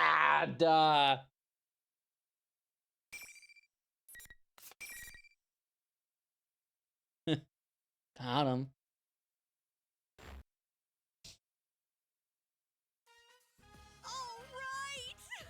You're mine now. Yes! I won! I rush over to grab the bag. No, the championship belt hanging from the telephone pole. It's mine! All mine! Oh, that luscious meat. Under that, the blindingly white rice covered in this delicious juice. Oh man, that wonderful smell. Oh, I'm in heaven. Well, chow time. I sense someone staring at me. I turn around. The red-capped guy is on his knees, glaring at me with the fury of 1,000 million suns. Wow. Actually, it's hard to eat with all that hate being aimed in my direction. Oh, Sonata-sama, please. And I can hear his stomach too, drumming like a wild animal. So he's hungry, just like me. Are you gonna share? I mean, it's totally Yukiko's character, or no, GA's character to be like, but like, of course I'm gonna share. I'll give you some too, if you stop glaring at me like that. I hold the bowl out to him. I can't keep my hands from shaking in regret as I offer the precious gift of my meat to this total stranger. I don't want to do this. I really don't want to. But I can understand the pain that comes from being so close to steak, only to have it crudely snatched away. We've even fought over it. I understand the depths of his love of beef. Even then, the bowl shakes as I hand it out to him. The red-capped guy swallows hard, reaches out. But he suddenly snatches his hand back at the last moment, and suddenly stands up. Don't make fun of me. I'm not taking your pity. Aww. Oh, he's gone. Well, now I can eat without any regrets. I can't hold back my excitement as I tear off the lid from this super special steak bowl. Oh my, what beautiful presentation. This is the kind of thing you never see at the real Aya, unless both of the owner and Aika-chan are at their very best. Aika? I just realized that I never got to see Aika in Persona 4 Golden. I also told myself that I really wanted to get that super steak bowl or whatever. You know, the one that happens when when it's raining. I dare betting that is when you get to see Aika then, huh? The marbled fat of this steak looks even more alluring than usual. Must have it. It consumes me. Just looking at it fills me with joy, and I'm near the point of placing it on the ground and bowing to it. Chow time! Having to eat with split chopstick is annoying, but here comes the first bite.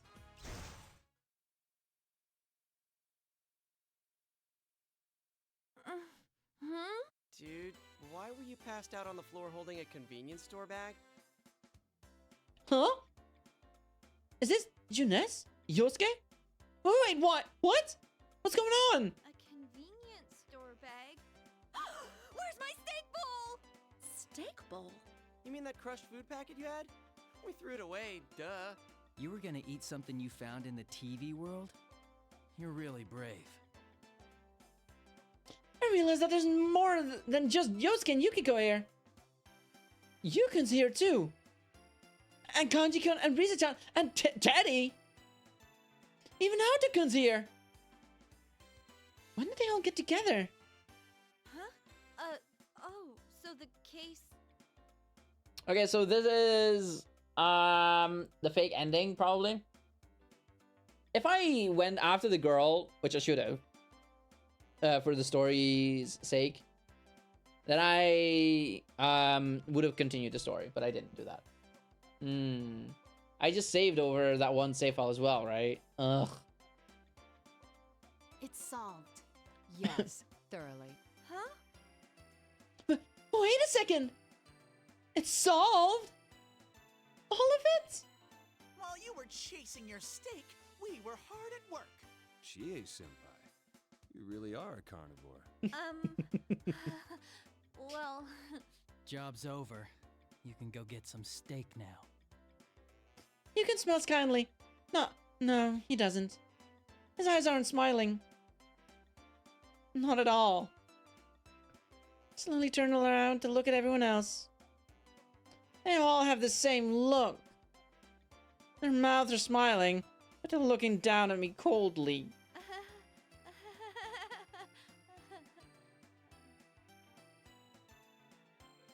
I look up at the sky to escape their glaring and laugh painfully to myself. So hungry. Steak.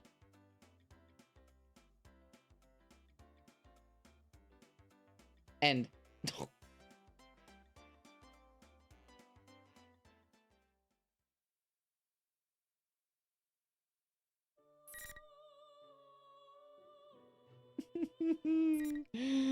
Oh, and I saved over it as well.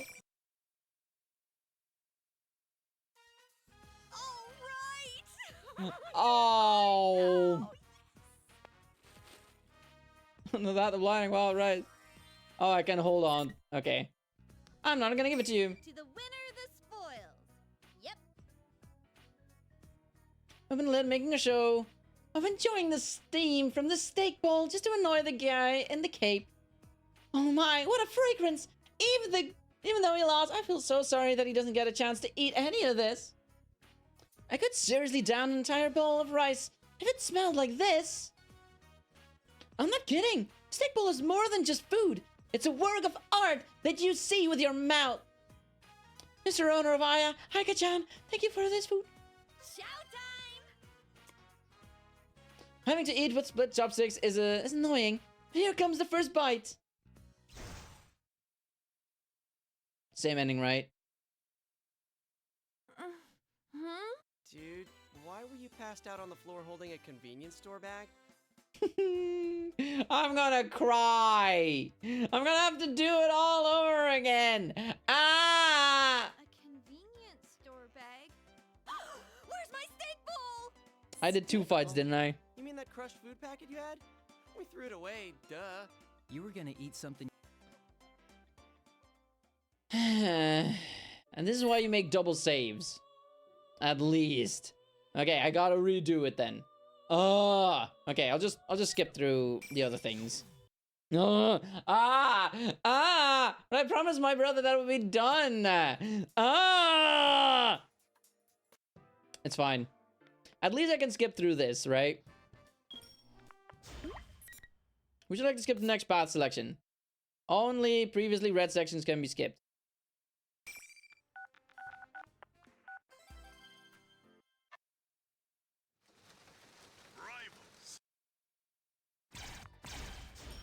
So much is going on.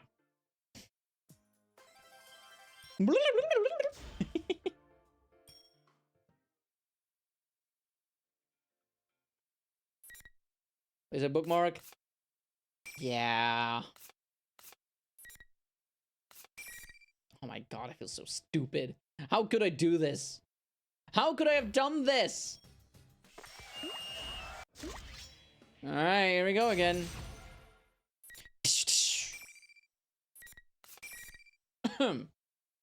Okay, let's beat them up.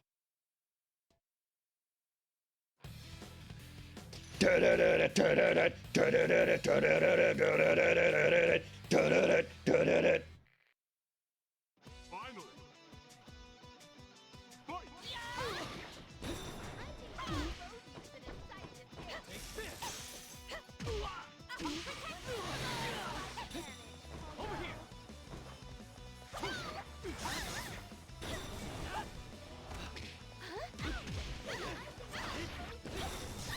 Stop it! Stop it!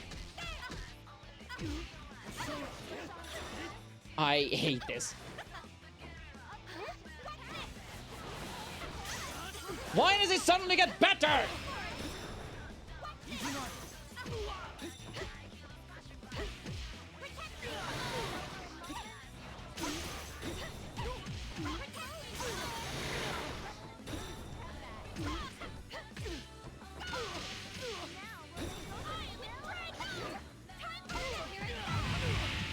I don't know what went wrong there, but I got cool there for a second.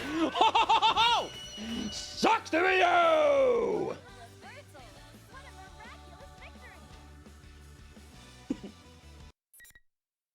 Is it work? Yes.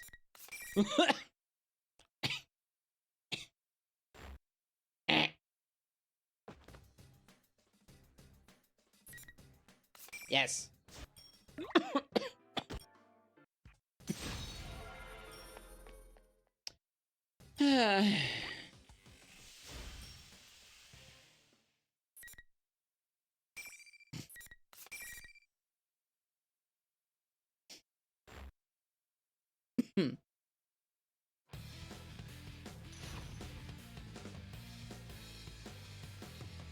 Grrr.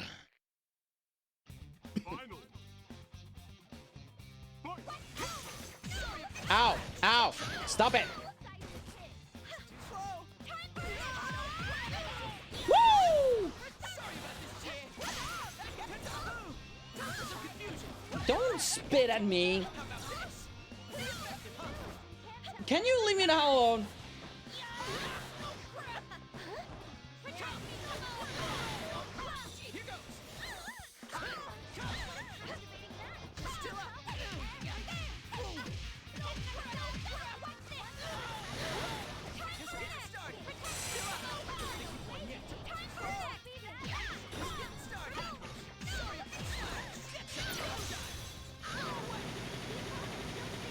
That way you're leaving the hell alone already! Enough already! Stop!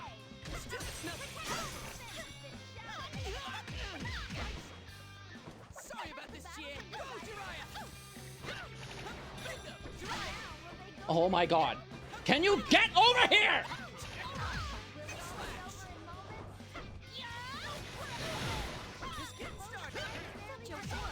La la la la la la! Not listening!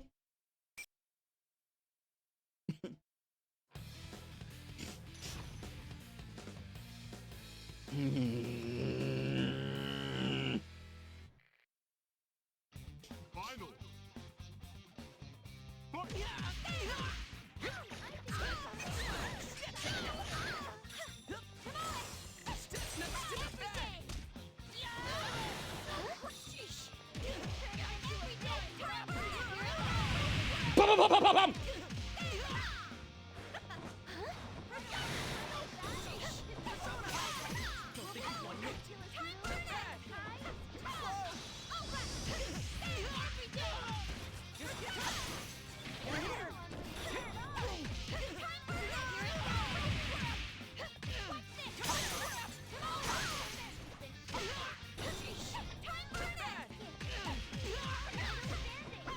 I hate you! Woo! Stop! He's already dead!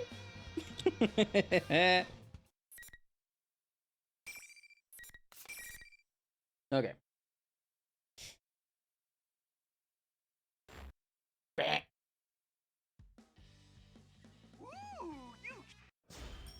Skipping ahead.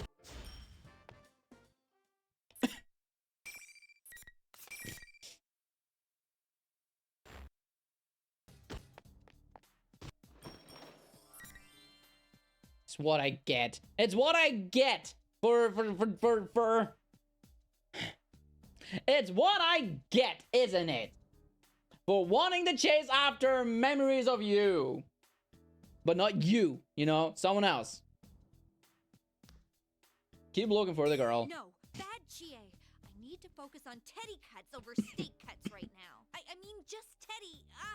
I I gotta stop getting sidetracked and go to the announcement room. Alright, that was not too hard, luckily.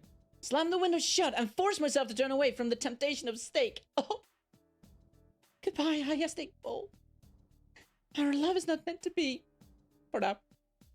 Once this case is solved, I'm gonna treat myself to a steak bowl as a reward for all my hard work. Alright, here I go. I'm certainly motivated beyond anything I've felt today. But that doofus in the cape. Who could he be? The announcement room should be on the 3rd floor of the classroom building, but I somehow ended up on the 1st floor of the practice building by the music room. How did I go downstairs when I was trying to go up? This is all because of those stupid invisible walls. I have to go all the way around this stupid school to get anywhere. Makes me so mad. Whatever the reason, I have to go into this room now. I swallow hard. I bet there's another one of those monitors in there. And another fight waiting for me. My next opponent. Well, while I was running around, I'd calmed down, and I've come to a realization. I've been forced to fight Yukon and Yosuke. Came into the TV world with one more person. Ugh, no use worrying about it. I know that she'll be under the enemy's control when we see each other. If we don't fight, I'll never be able to look Yukon and Yosuke in the face again. They trusted me with solving this case.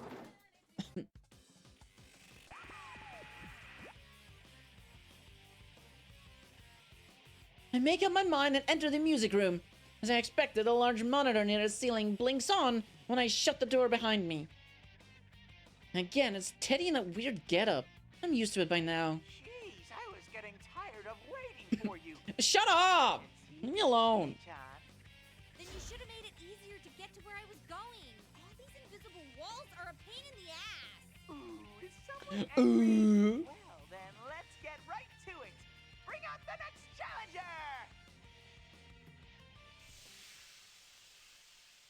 I calm myself down while the smoke fills the room. Part of me hopes that it isn't her. Another part knows that there's no one else it could be. I already know what's going to happen. When the smoke clears, sure enough, it was the person I most expected to see. Yukiko, I finally found you. It all happened so suddenly that I was getting nervous. That's right, my best friend Yukiko was there. She looks alright, like Yukon and Yusuke both did. I was so worried and scared without you. I couldn't even go another step. I can't do anything without you, Chie. Please, Chie, protect me. Well, of course I'll protect you. Her voice is calm, and she's not attacking me like I had expected her to. But all the boys had said mean things right to my face. Sounds like she's going to try something nastier. I don't know how to explain it, but this isn't right. Yukiko smiles kindly, like she usually does, and continues on. Oh, it's so good to know that. I knew I could count on you. After all, you want me to keep depending on you, right? So you can feel superior. You act like my best friend, but you're just using me, aren't you? Yukiko saying exactly what my shadow had said last year, when it was the embodiment of my weakness, trying to destroy me. But to hear them again, from Yukiko herself, makes it so much more painful. There was a time when I thought that, but that ended last year. Yes, that's about the past. I faced my true feelings, the ones that I didn't want to see, and I overcame them. I'm not going to lose myself just from hearing them again. Still, Yukiko has a troubled expression, like she's dealing with a difficult child. It's okay, Chie. I'm completely worthless. I exist for you. If you abandon me, I can't go on. My dependence on you is my only redeeming quality. Stop that! Don't say those things about yourself. This is not Yukiko. It's not Yukiko. And even though I know that, seeing her face and hearing her voice when she says that makes me remember again.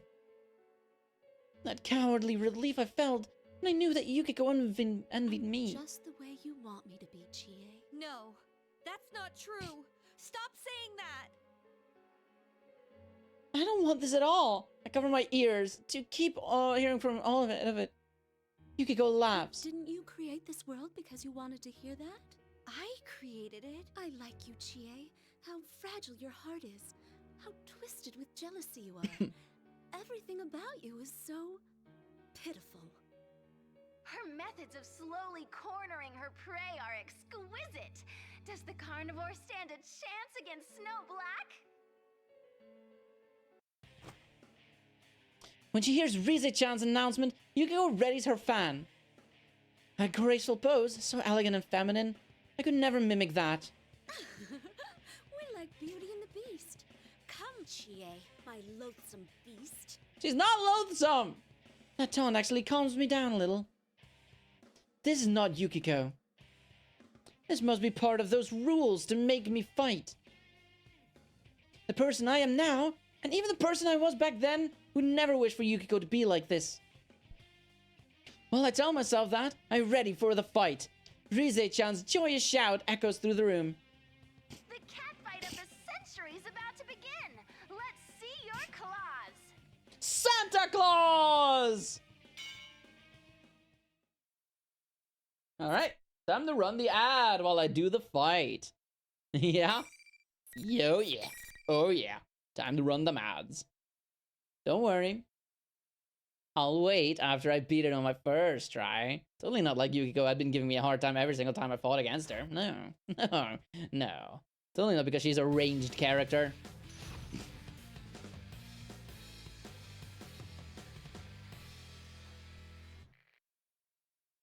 Finally.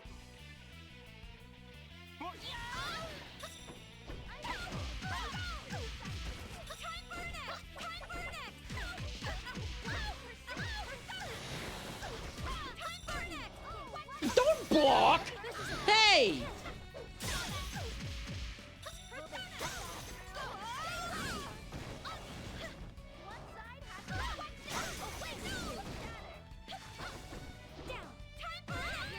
Yeah! Ow, ow, ow, ow! Stop it!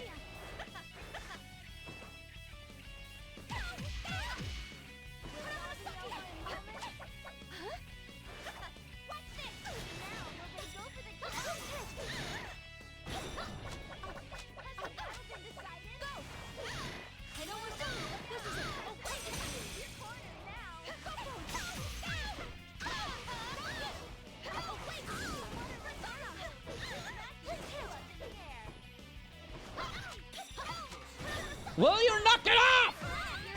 Oh! Beat up attack! Yeah! Okay, place the bookmark, baby. And now we play the waiting game.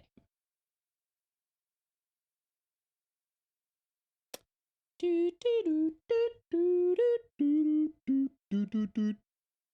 Do, do, do. Do, do, do,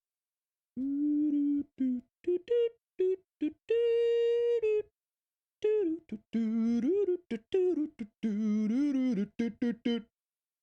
Meep, meep, meep. Do, do, do, do, do. We are waiting for you. Pum, pum, pum.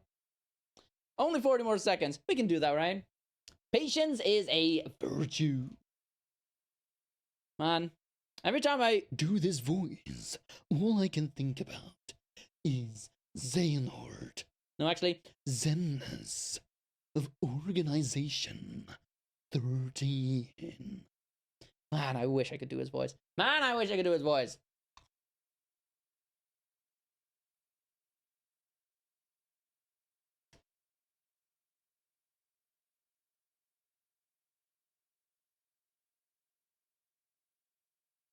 Mm-hmm. Ta-da! I waited, as I promised. You're welcome.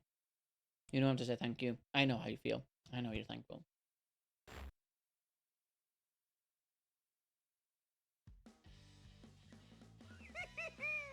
That was such a beautiful fight! very satisfying to watch, Chie-chan. Keep striving to become the strongest.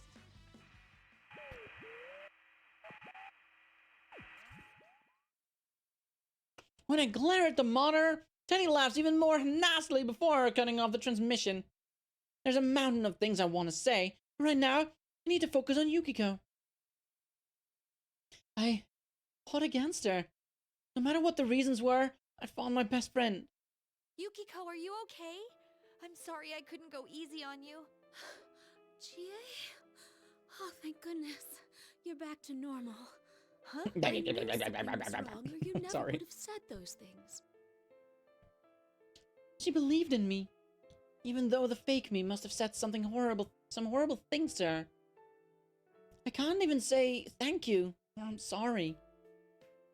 I feel like if I do, I'll start crying. Instead, I clench my fists. The same fist that I had used to hurt Yukiko. Hear me out. I think I'm starting to understand how this world works. I tell her what happened to me up until now. About how the rules say only the winner can leave the area, and that Yukon and Yosuke are both safe.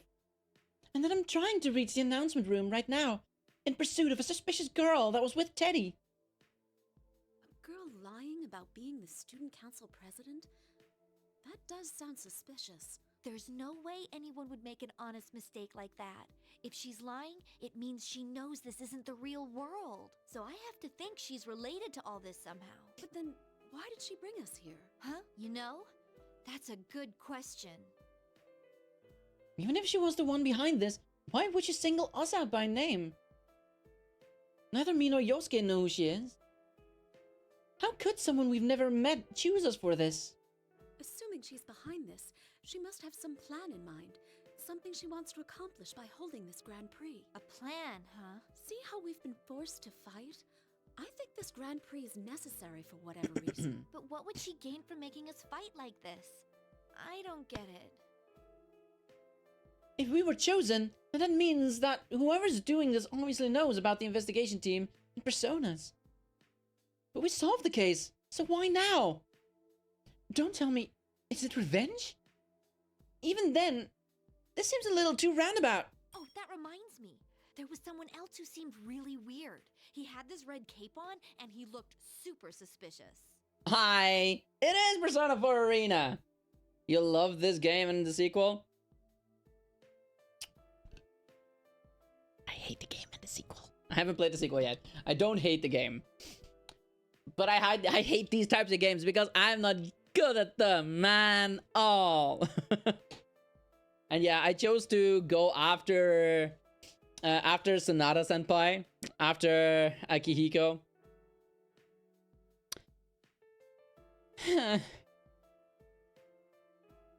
This game introduced the sickest persona in the entire series, in your opinion? Come to think of it, I haven't even fought against Labris yet. I haven't done that yet. Don't spoil anything though. I want to see it for myself. But also, man, I do like her. I especially like her accent. What are you doing over there? You know? Like, okay, I'm sorry. I thought we were in Nihon. I thought we were in Japan. So what's the New Yorkish girl doing here? Huh? How did she become the student council president, huh? A Brooklynian-esque voice. That's right. She was walking here. But anyway, that rowdy rough gamer, how are you on this fine Sunday? It is Sunday, right? Yeah. Hope you're doing well. But you know, I did make the choice to go after Akihiko, so I had to reload. I didn't save on multiple saves for this one, so I was like, you know what? I'll just save over every single one slot, right? I'll just save on my one slot for this character. I had to redo the first two fights. I mean, I did well, you know? I forget, is Elizabeth the base roster of this game? In the base roster of this game? I don't know. I do know that we had to fight against her. but I'm going through them from left to right, right? So I did use thing, then I did Yosuke's chapter, and now I'm in Chie's chapter, right? After this, well, after this today, I'll stop streaming. But the next time, which might be tomorrow, I'll do Yukiko's chapter. Then the next in the line, which I think is Kanji. And then there's 2 that are question marks, right? So I don't know what those could be. And then at the last one, the last chapter is... not the last chapter. The chapter after that is, I think, Naoto. And then the chapter after that is Teddy. And then it's Sanada, Mitsuru, and I guess.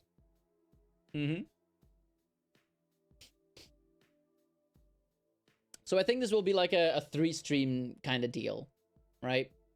I thought that I was going to be able to finish this entire game in just this stream, because I had been told that it's only like 8 hours, and that Persona Arena Ultimax was like 10 hours. I guess I was wrong. Anyway, moving on. A red cape? Whoa, no need to get all excited. Oh yeah, she loves red. I can find all this out if I go to the announcement room. I'll get some answers out of whoever's there. I have a feeling you will. I wish I could go with you, but I'll be waiting for you here. I'm sure you'll be fine, Chie. I believe in you. Good luck. I believe in you. Just hearing her say that makes my heart swell with emotion. Yuri. I do actually have emotes for that. They do not... Well, emotes. Singular. I have a singular Yuri emote. Yukiko's eyes are calm, and just looking at her encourages me. Well, now I found all my friends that I entered the TV with. All that's left now is to head to the announcement room. I tighten my fists.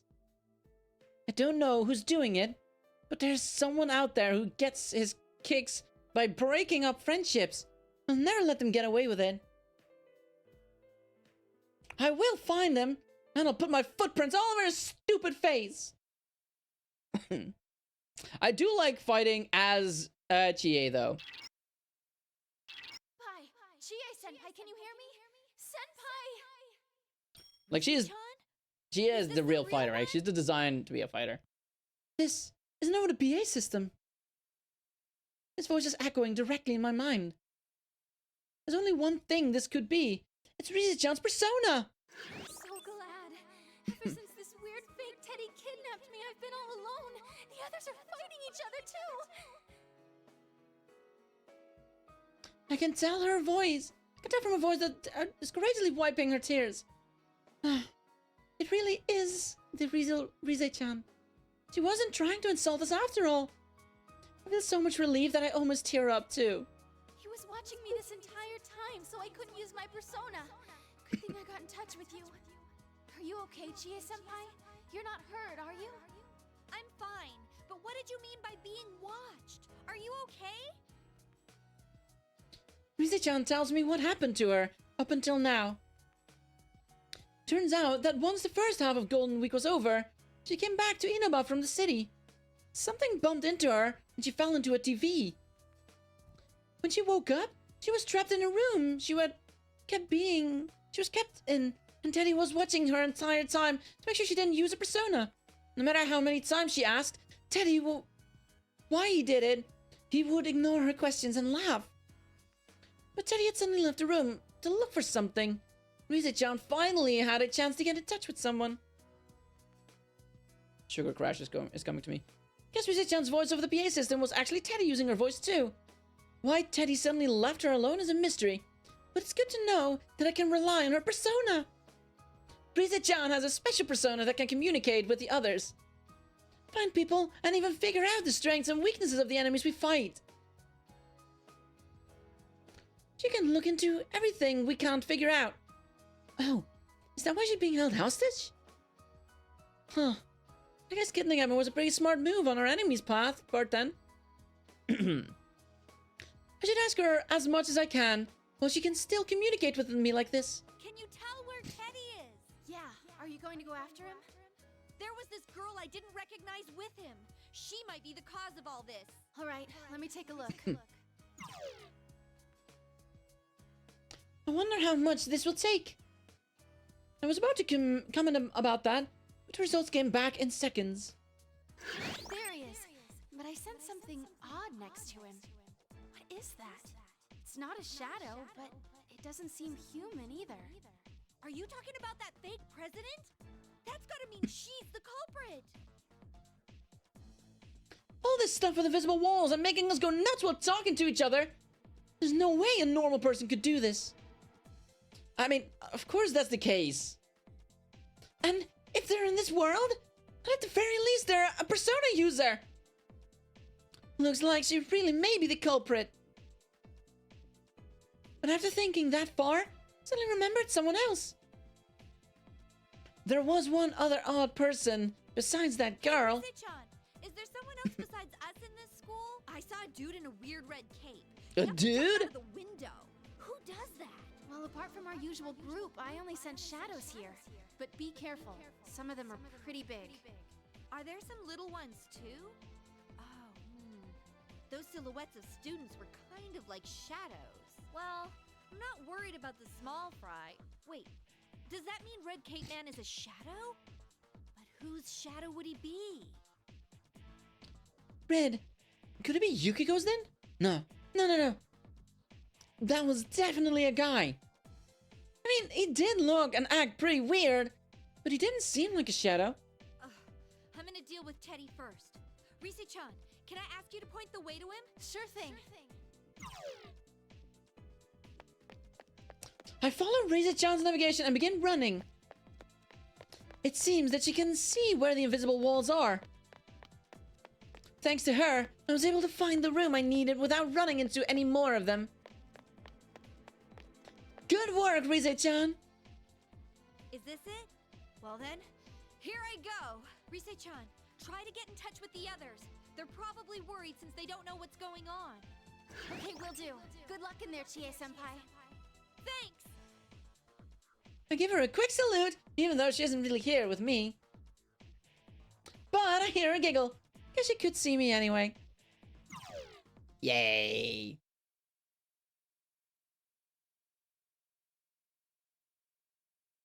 Now that I think about it, does this mean I'm gonna have to fight that girl? Well, there's no point in worrying about it. I make up my mind and open the door. Freeze! The jig is up! Ah! Two inside the classroom turn around in surprise. The girl with Teddy is the one I saw earlier. The one calling herself the student council president. Actually, I need to get a closer look at her. She's a real beauty. I mean, even I can see it. I finally found you. I hope you're prepared. You're that Chie-san who's fighting in the Grand Prix, right? Who are you? Why are you holding this ridiculous tournament? We've been through hell today, you know. You're gonna give me some answers right now. Ooh, you're so cool, Chie-chan. Just like a police officer. Teddy's voice is sarcastic and slimy. Not like his normal voice at all. He must be like everyone else was. Controlled, somehow. Yeah, I bet this fake president girl's the one doing it, too. Teddy, you're being tricked. I know you're not really the host of this. You're just not in your right mind. Come over here and we'll go back together. It's creepy to hear you coax me like that. I'm not going with any carnivore. I bet you're after me for my sweet, delicious bear claws. What? I'm not interested in your meat at all. You're sweet, huh? That came out of from my stomach, not from my brain. Didn't mean to say that at all, I swear. I mean, that's totally made me sound like someone who kills people to eat them. And I don't, okay? She's gonna eat me. Just kidding. Actually, just kidding. You're the one people are after, Chie-chan. Everyone's got the hots for you, you know. Did you know that Yosuke likes you? He said he's head over heels over you, even more than that dead girl he liked. Oh my god. Huh? Kanji likes you too. Of course he would, though, since you're a very manly girl. Even Sensei, he told me you're the cutest. Hey, what are you saying? I was wondering what kind of insult he was going to say next, but I wasn't expecting him to try to flatter me to death. Even though... the E is in his ear. That is what that E stands for. E for ear. Even though I know he's not in control of what he's saying, I can't keep from blushing. Teddy smirks like he can read my thoughts and continues his words of praise. Cuter than the famous idol Rise-chan, the ace detective Now-chan, and the beautiful innkeeper Yuki-chan. You're the cutest of them all.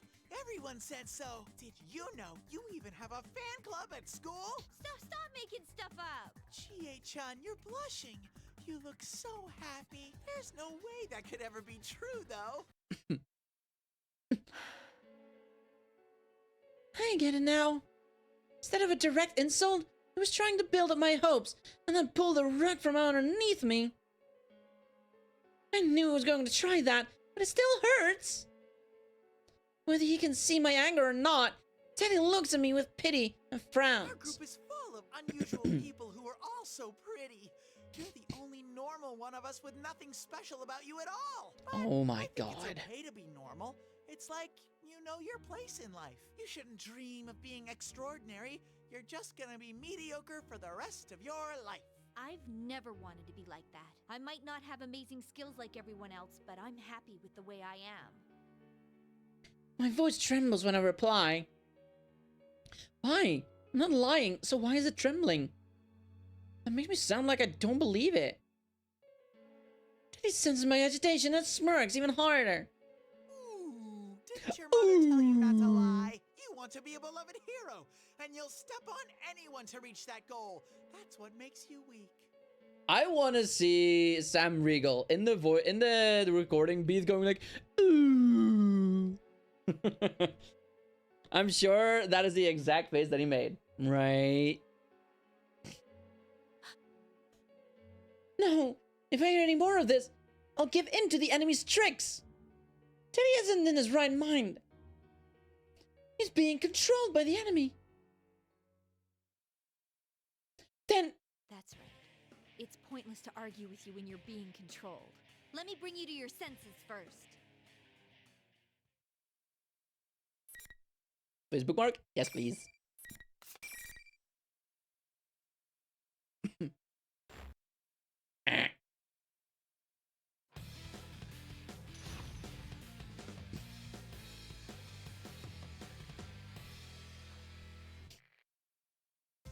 Final. Fight. Hey.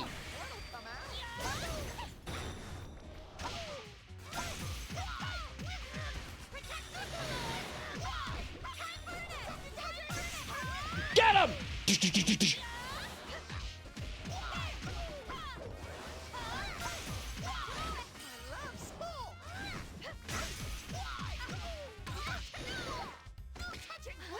Yes, touching! Got him! Oh!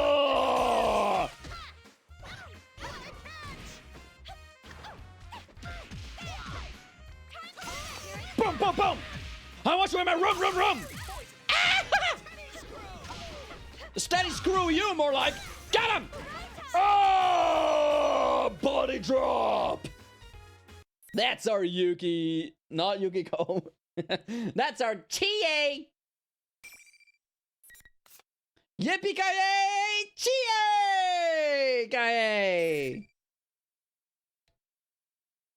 I should have said yippee-chie. That would have made more sense. Dang it! Why? Ain't you guys friends? How can you fight your friend like that? What are you talking about? You're the one who dragged us into this. I can't help but argue back at this self-proclaimed student council president. But I sounded so harsh that I surprised even myself.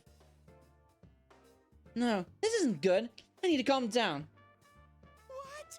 Chie-chan, why are you picking on Miss President? Teddy, are you still being controlled? She set you up as a host of all of this. You even had to wear a silly costume. Hold it right there! You've already got it wrong! Look, Chie-chan! Take a good close look at me! Huh? He's making all kind of goofy poses. I don't know what he's trying to get at. What am I looking at? Can't you tell? I'm a dozen times more adorable and sexy than that costume. Oh my god, stop. You mean that general is someone else? Bingo! Miss President wouldn't believe me, so we were going to go find that imposter and prove my innocence. Jeez, though. I can understand Miss President making that mistake since she's never met me before, but it's like totally way lame that you couldn't Totally way lame. Like that, you're confusing me. I can't tell if he's in his right mind or not right now. But that wasn't Teddy? There's another Teddy walking around here? But why would someone be imitating Teddy on purpose? Hey, I was just about to go to the announcement room to stop this Grand Prix thing, too. Honestly, even though he looks exactly like that general, I kinda doubt this one here's the culprit. But I've stuck to him like glue all this time, because I thought he must have been connected. The girl looks straight into my eyes as he says this. I can tell she's not lying. My intuition is strong. But then, there's something that doesn't add up.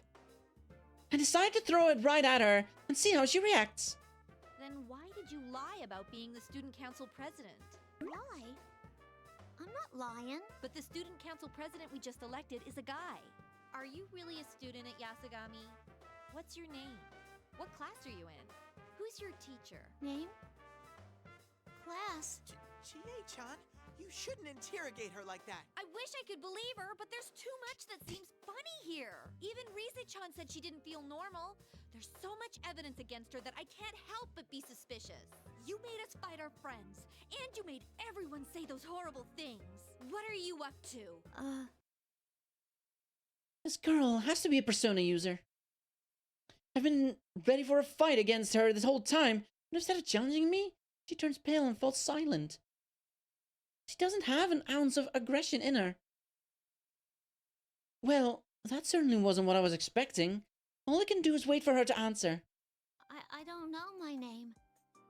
I can't remember what class I'm in either. Huh? I don't understand it myself. Now that I think about it, I don't even know why I'm here. How could you... are you serious? She doesn't even know her own name? She didn't realize that until I pointed it out? How could that be possible? Doesn't seem like she's lying, but I'm not sure if I can believe her or not. But seeing me lost in thought, the girl looks at the ground with a pained expression. It probably looks like I'm trying to lie my way out of this. No matter how much I tell you I didn't do this, there's no way you'd believe me. Aww. With that, she turns her back on us. From behind, she seems so frail that it's shocking. Hey, wait! Where are you going? To the announcement room. I'm gonna prove my innocence myself. Sorry about you, Teddy. I'll see ya. Oh. Oh! Why? She's so likable, man. Girl shakes off Teddy and darts out of the classroom. I have no idea what to do. I can only stand there and watch as she leaves. Chie-chan, you have to hurry after her. She can't use a persona. She'll be in trouble if she meets anything dangerous. She can't use a persona? Wait, then how did she get into this world? Huh? Oh, you're right. Only Persona users can enter the TVs. Since Teddy's mind was being messed with just a few minutes ago, I can rule out that he's the one behind it. The culprit has to be someone else. So far, I've seen only 2 people so far that look suspicious. That guy in the cape and the self-proclaimed student council president. When I first saw the guy, he was being blocked in by the visible walls. I don't think whoever created these walls would let himself get trapped like that. And that girl is obviously lying about being the student council president. Plus, Rise-chan said she wasn't a shadow or a human. That puts her at the top of my list. But what if I'm wrong about this? If she's not a persona user, then... Oh no, don't tell me. It's like last year's case? Did someone drop her in here? Oh my! Then there's someone else who's mimicking Teddy's appearance doing all of this? I have a sudden realization. If that girl is just a victim, then her shadow may have come out on its own. Actually, if it did that, it would explain why we've seen a place like this before when we've been in the TV world. Never seen a place like this before. My entire body suddenly goes cold. Could I have made a gross misunderstanding? Then the culprit isn't her, but her shadow. Now that I think about it, I should have suspected that from the very beginning. Why didn't I think that until now? I was confused because I was being forced to fight everybody. My friends were all saying terrible things to me. No, I can't leave things like this. I have to go after her. I really wasn't being myself. I didn't listen to what she had to say, and I was being harsh to her for no reason. I'm sure I said something that really hurt her. And if she meets her shadow in a state like that, things are going to get ugly. Please, Chie-chan, help Miss President! I'm on my way.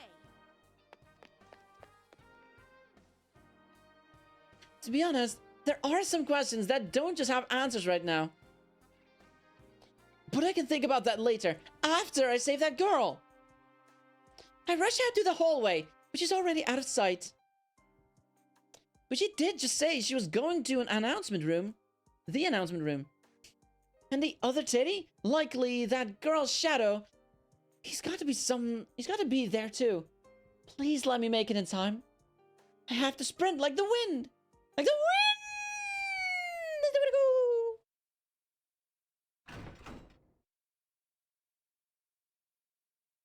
After a huge detour, I finally arrive at this announcement room. Or so I thought. It's like this room turned into something completely different. First, it's almost twice the size of the real announcement room. Second, the walls are now made of huge glass panels, and it's obvious that the world outside is not the school like it should be. As I'd expected, there were 3 people inside.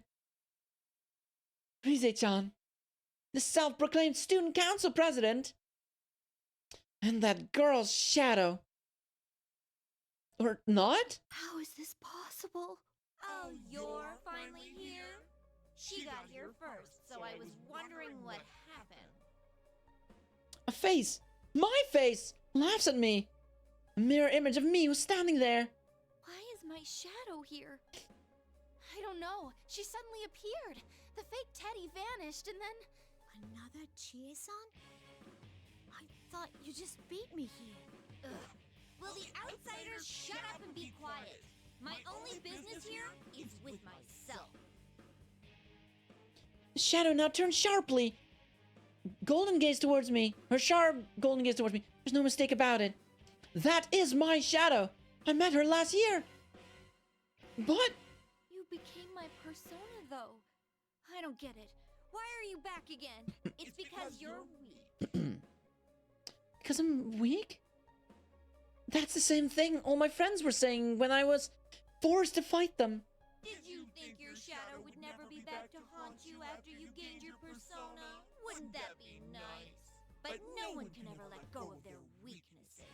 I'll stay inside you, and I'll keep screaming your true feelings for everyone to hear. Wait, when the general said the Grand Prix was for me, he meant... True. It appeared that my friends were in their right minds a number of times today. I didn't let it bother me at the time, but... Was this place really born from my own weakness? Even though I accepted my shadow, am I so weak that it came out again? Are all the horrible things that everyone's been going through my fault? You want to become stronger? You want to be a police officer? Oh, please! Really wish for that. The desire to protect those who are precious to you was only a cover story. What you really want is to be a hero, a shining force for justice. You're ordinary in every way, but you want to be a winner. I'm sorry. You even use those precious to you as stepping stones. The face I know so well laughs mockingly. That's not true. That wasn't what I was thinking at all. Are you gonna deny it again? That you're me? I can't deny her. That's what the shadows do. They try to make the real person deny their existence, and then they try to take the place of the real one. I know that.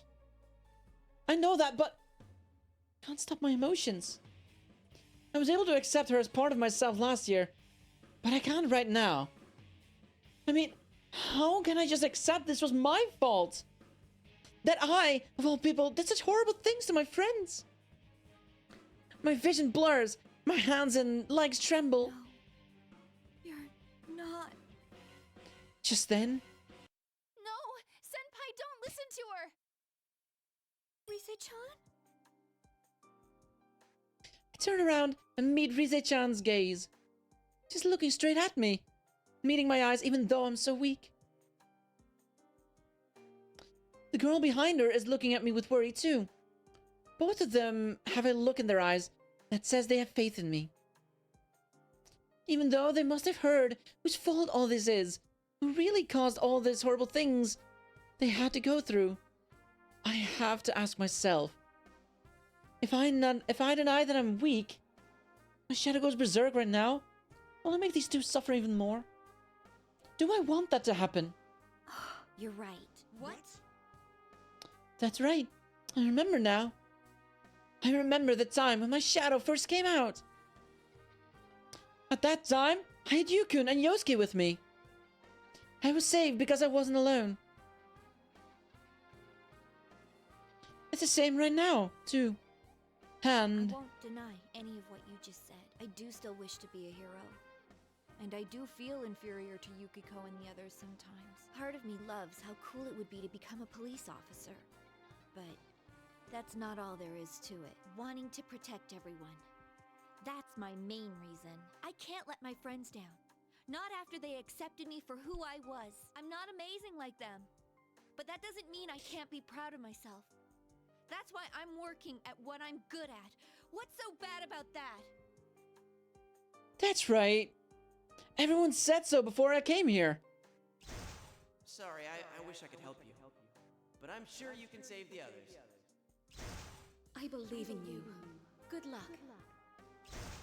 Please, Chie-chan, help Miss President! And you was going to be the last. Yep. Even though he was the first to, yes, he's got to be the last, right? Everyone believed in me. They trusted me to do everything because I said I could. And even though they aren't with me right now, their trust in me is helping me stand strong. That's why I should be able to take this on. Calmed her emotions. I want to protect Rise-chan and that girl and everyone who's still at the school. Not because I want to be a hero, but because I love them. My weakness Oh, is birthright. oh, TA. Then I'll put an end to this right now. I'm not scared of my shadow anymore. Now, I'll end this for sure. Battle time. Yes. Para. Oh, it's Xehanort's voice. Para. Keyblade.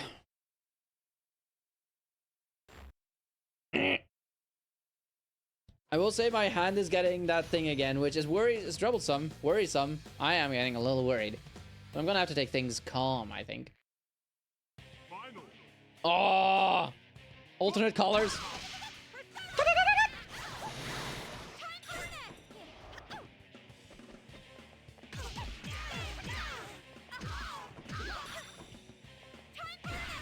Get her! Ow.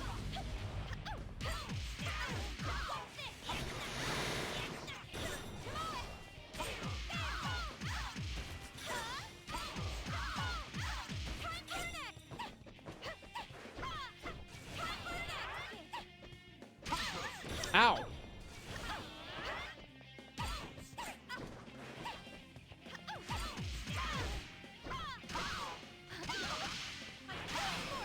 Woo-hoo-hoo!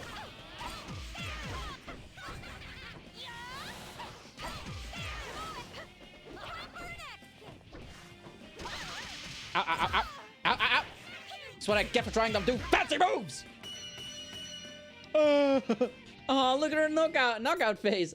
Oh, that's cute. Oh. Easy. Don't even try, bro. Huh.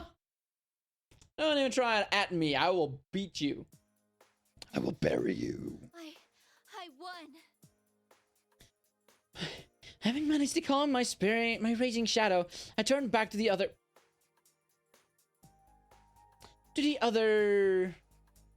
two girls. I was able to protect them, right? What was that all about? Oh yeah. I'm really sorry I doubted you. Mise-chan and I quickly explained what just happened to the shaken girl. How in this world you're repressed in our thoughts, your shadow separates from you. How it appears in the form of your other self and tries all sorts of tricks to try and take the real person's place. Then again, in my head, I had experienced that once already, and I should have been okay. But it looks like it did it again. So, the real cause of this was actually me. A shadow. A repressed self. I'm not surprised it hasn't registered. It is coming from left field for you. I'm bad at explaining things after all. If only someone smart like Naoto-kun was here right now. She'd be able to explain things a whole lot better. But what's important isn't that this girl understands what happened. It's that I have to accept my shadow once more. I thought I eliminated any possibility of her heart breaking free. Did she not suffer enough? No. I did everything right. The lights suddenly drop, plunging the room in darkness, and a voice echoes through the gloom. That voice! That's not my shadow! What in the world's going on? Teddy?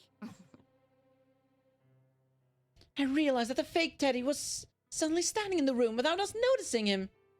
Huh? Where did my shadow go? Then...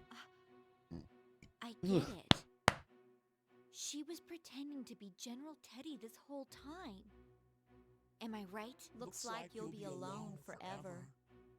No one can understand you. Huh? I'd look like Teddy again, but that tone and voice and way of speaking are nothing like what Teddy would say. What he's saying is a bit weird too. Maybe he's not actually talking to me? Could he be talking about this other girl? But what could this mean? Are you still going to keep deluding yourself? Delude?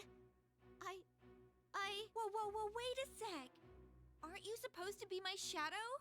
No, that shadow, it's resonating with Miss President. What? I'll show you. This turn of events is perplexing, but the fake Teddy smirks and snaps his fingers.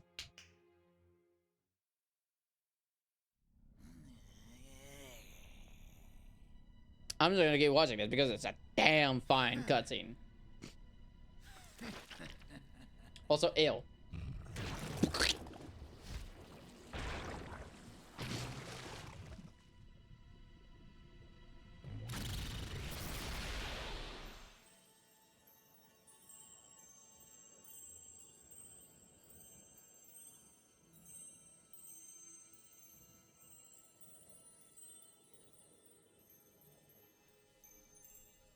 It's so cool. She's so cool.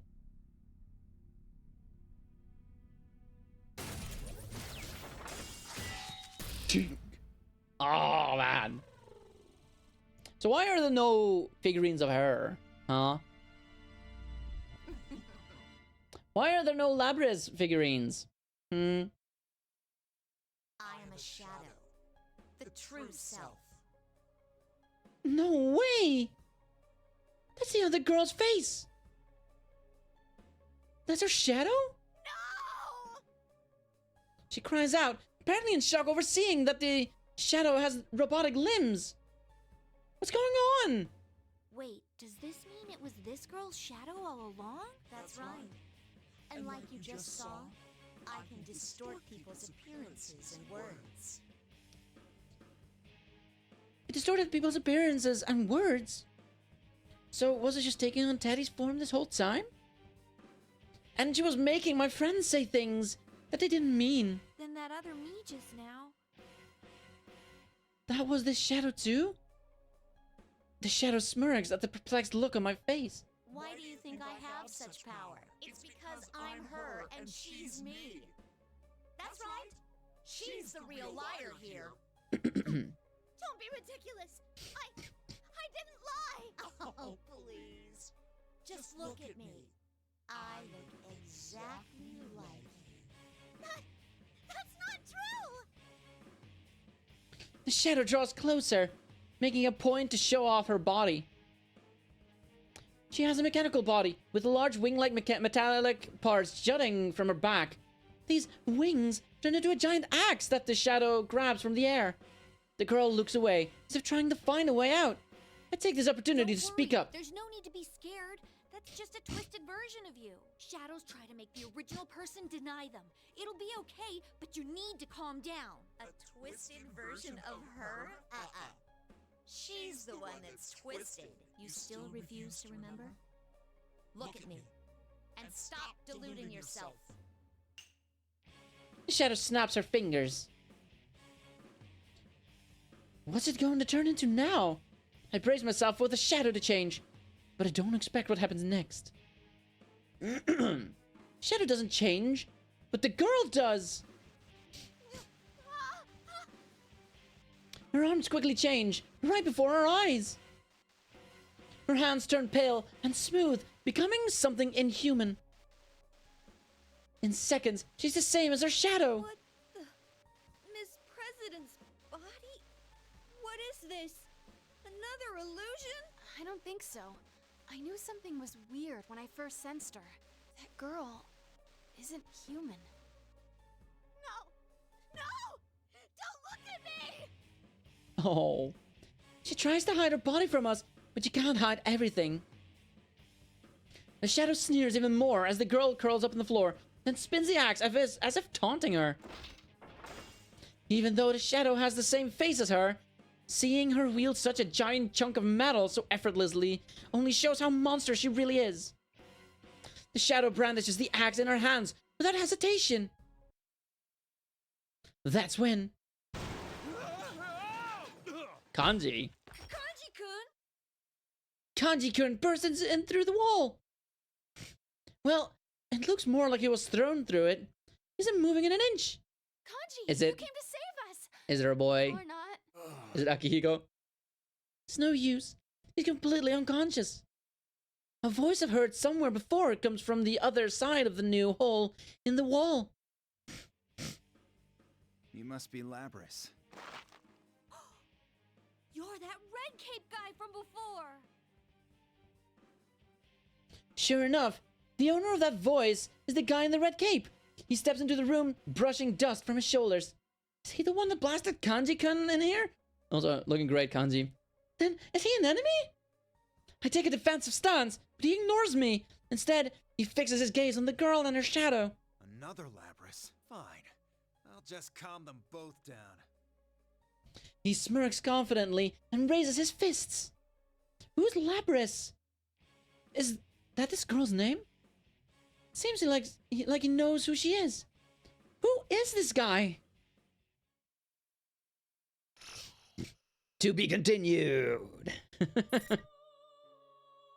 Okay.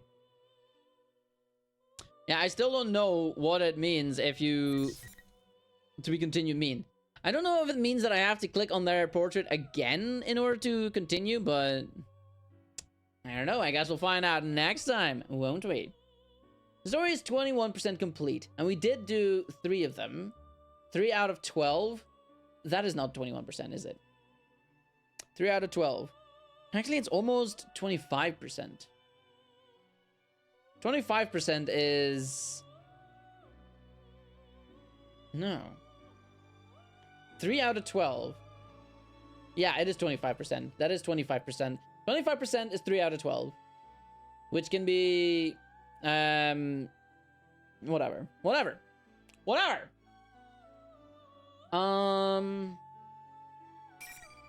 Yes. Why do I have 0 P dollars? Hmm?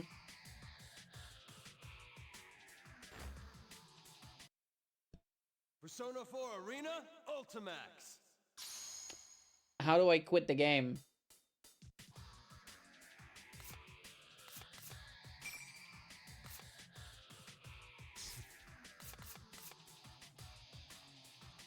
Oh wait, there's an actual lesson mode? Oh. Test your combo skills with each character. Practice your combos against a dummy opponent.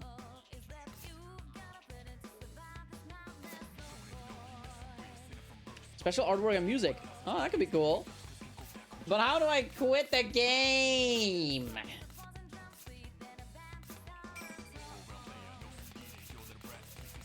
I don't think I can quit the game like this.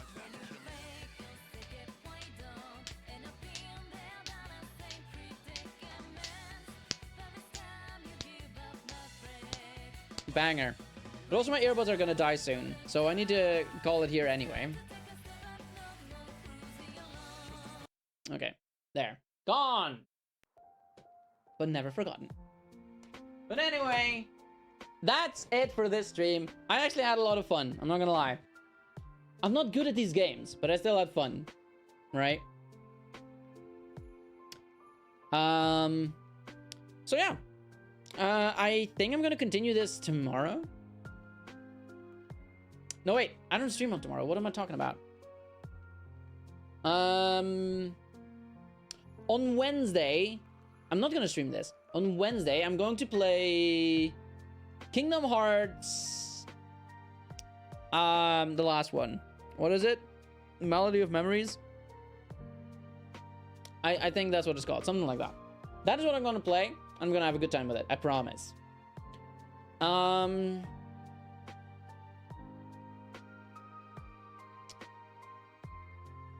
after that, that's it. There's no more Kingdom Hearts.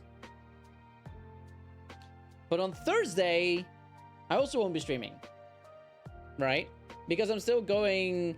Because on Thursday, my dear friend Denzi is going to be playing Kingdom Hearts herself, the first one. And I really want to be there for her, right? Because I kind of signed up to be her spirit guide, her designated knower. Yeah, I'm gonna be her designated knower. Get her through the first game as like a guide whenever she needs me. I also am gonna have to be available on Discord. I promised her that I would be available on Discord. It's in case she needs to call me up and be like, hey, where do I go? And I can just be like, yeah, just go this way and that way, and you got it. I suffered through Kingdom Hearts all by myself so that I could guide her, right? Because I do want her to enjoy Kingdom Hearts, right? If she doesn't enjoy Kingdom Hearts, then, you know, I'm just gonna die. I need her to enjoy Kingdom Hearts because I need her to get to Kingdom Hearts 2. And that is when she can absolutely fall in love with Kingdom Hearts. I'm sure she will like Kingdom Hearts 1 better than I did when I was playing. Because when I was playing it, I had to deal with janky controls, which I don't really like. It's not super janky, but it is still pretty jank. But like, come on. She played Ocarina of Time. And she played Super Mario 64. And those are jank simulators.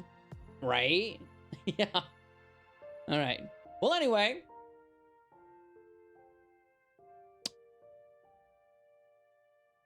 I guess you're just gonna have to wait until next Friday to see me play more of this game. Yeah? But anyway, I hope you can wait until then. If not, be there on Wednesday when I play Persona. Not Persona. Kingdom Hearts. Kingdom Hearts. You know. We're gonna go through Melody of Memories. It's gonna be a fun time. But until then, I hope you have an amazing day or night, wherever you may be. And I will catch all of you beautiful people next time. Have a good one. Later.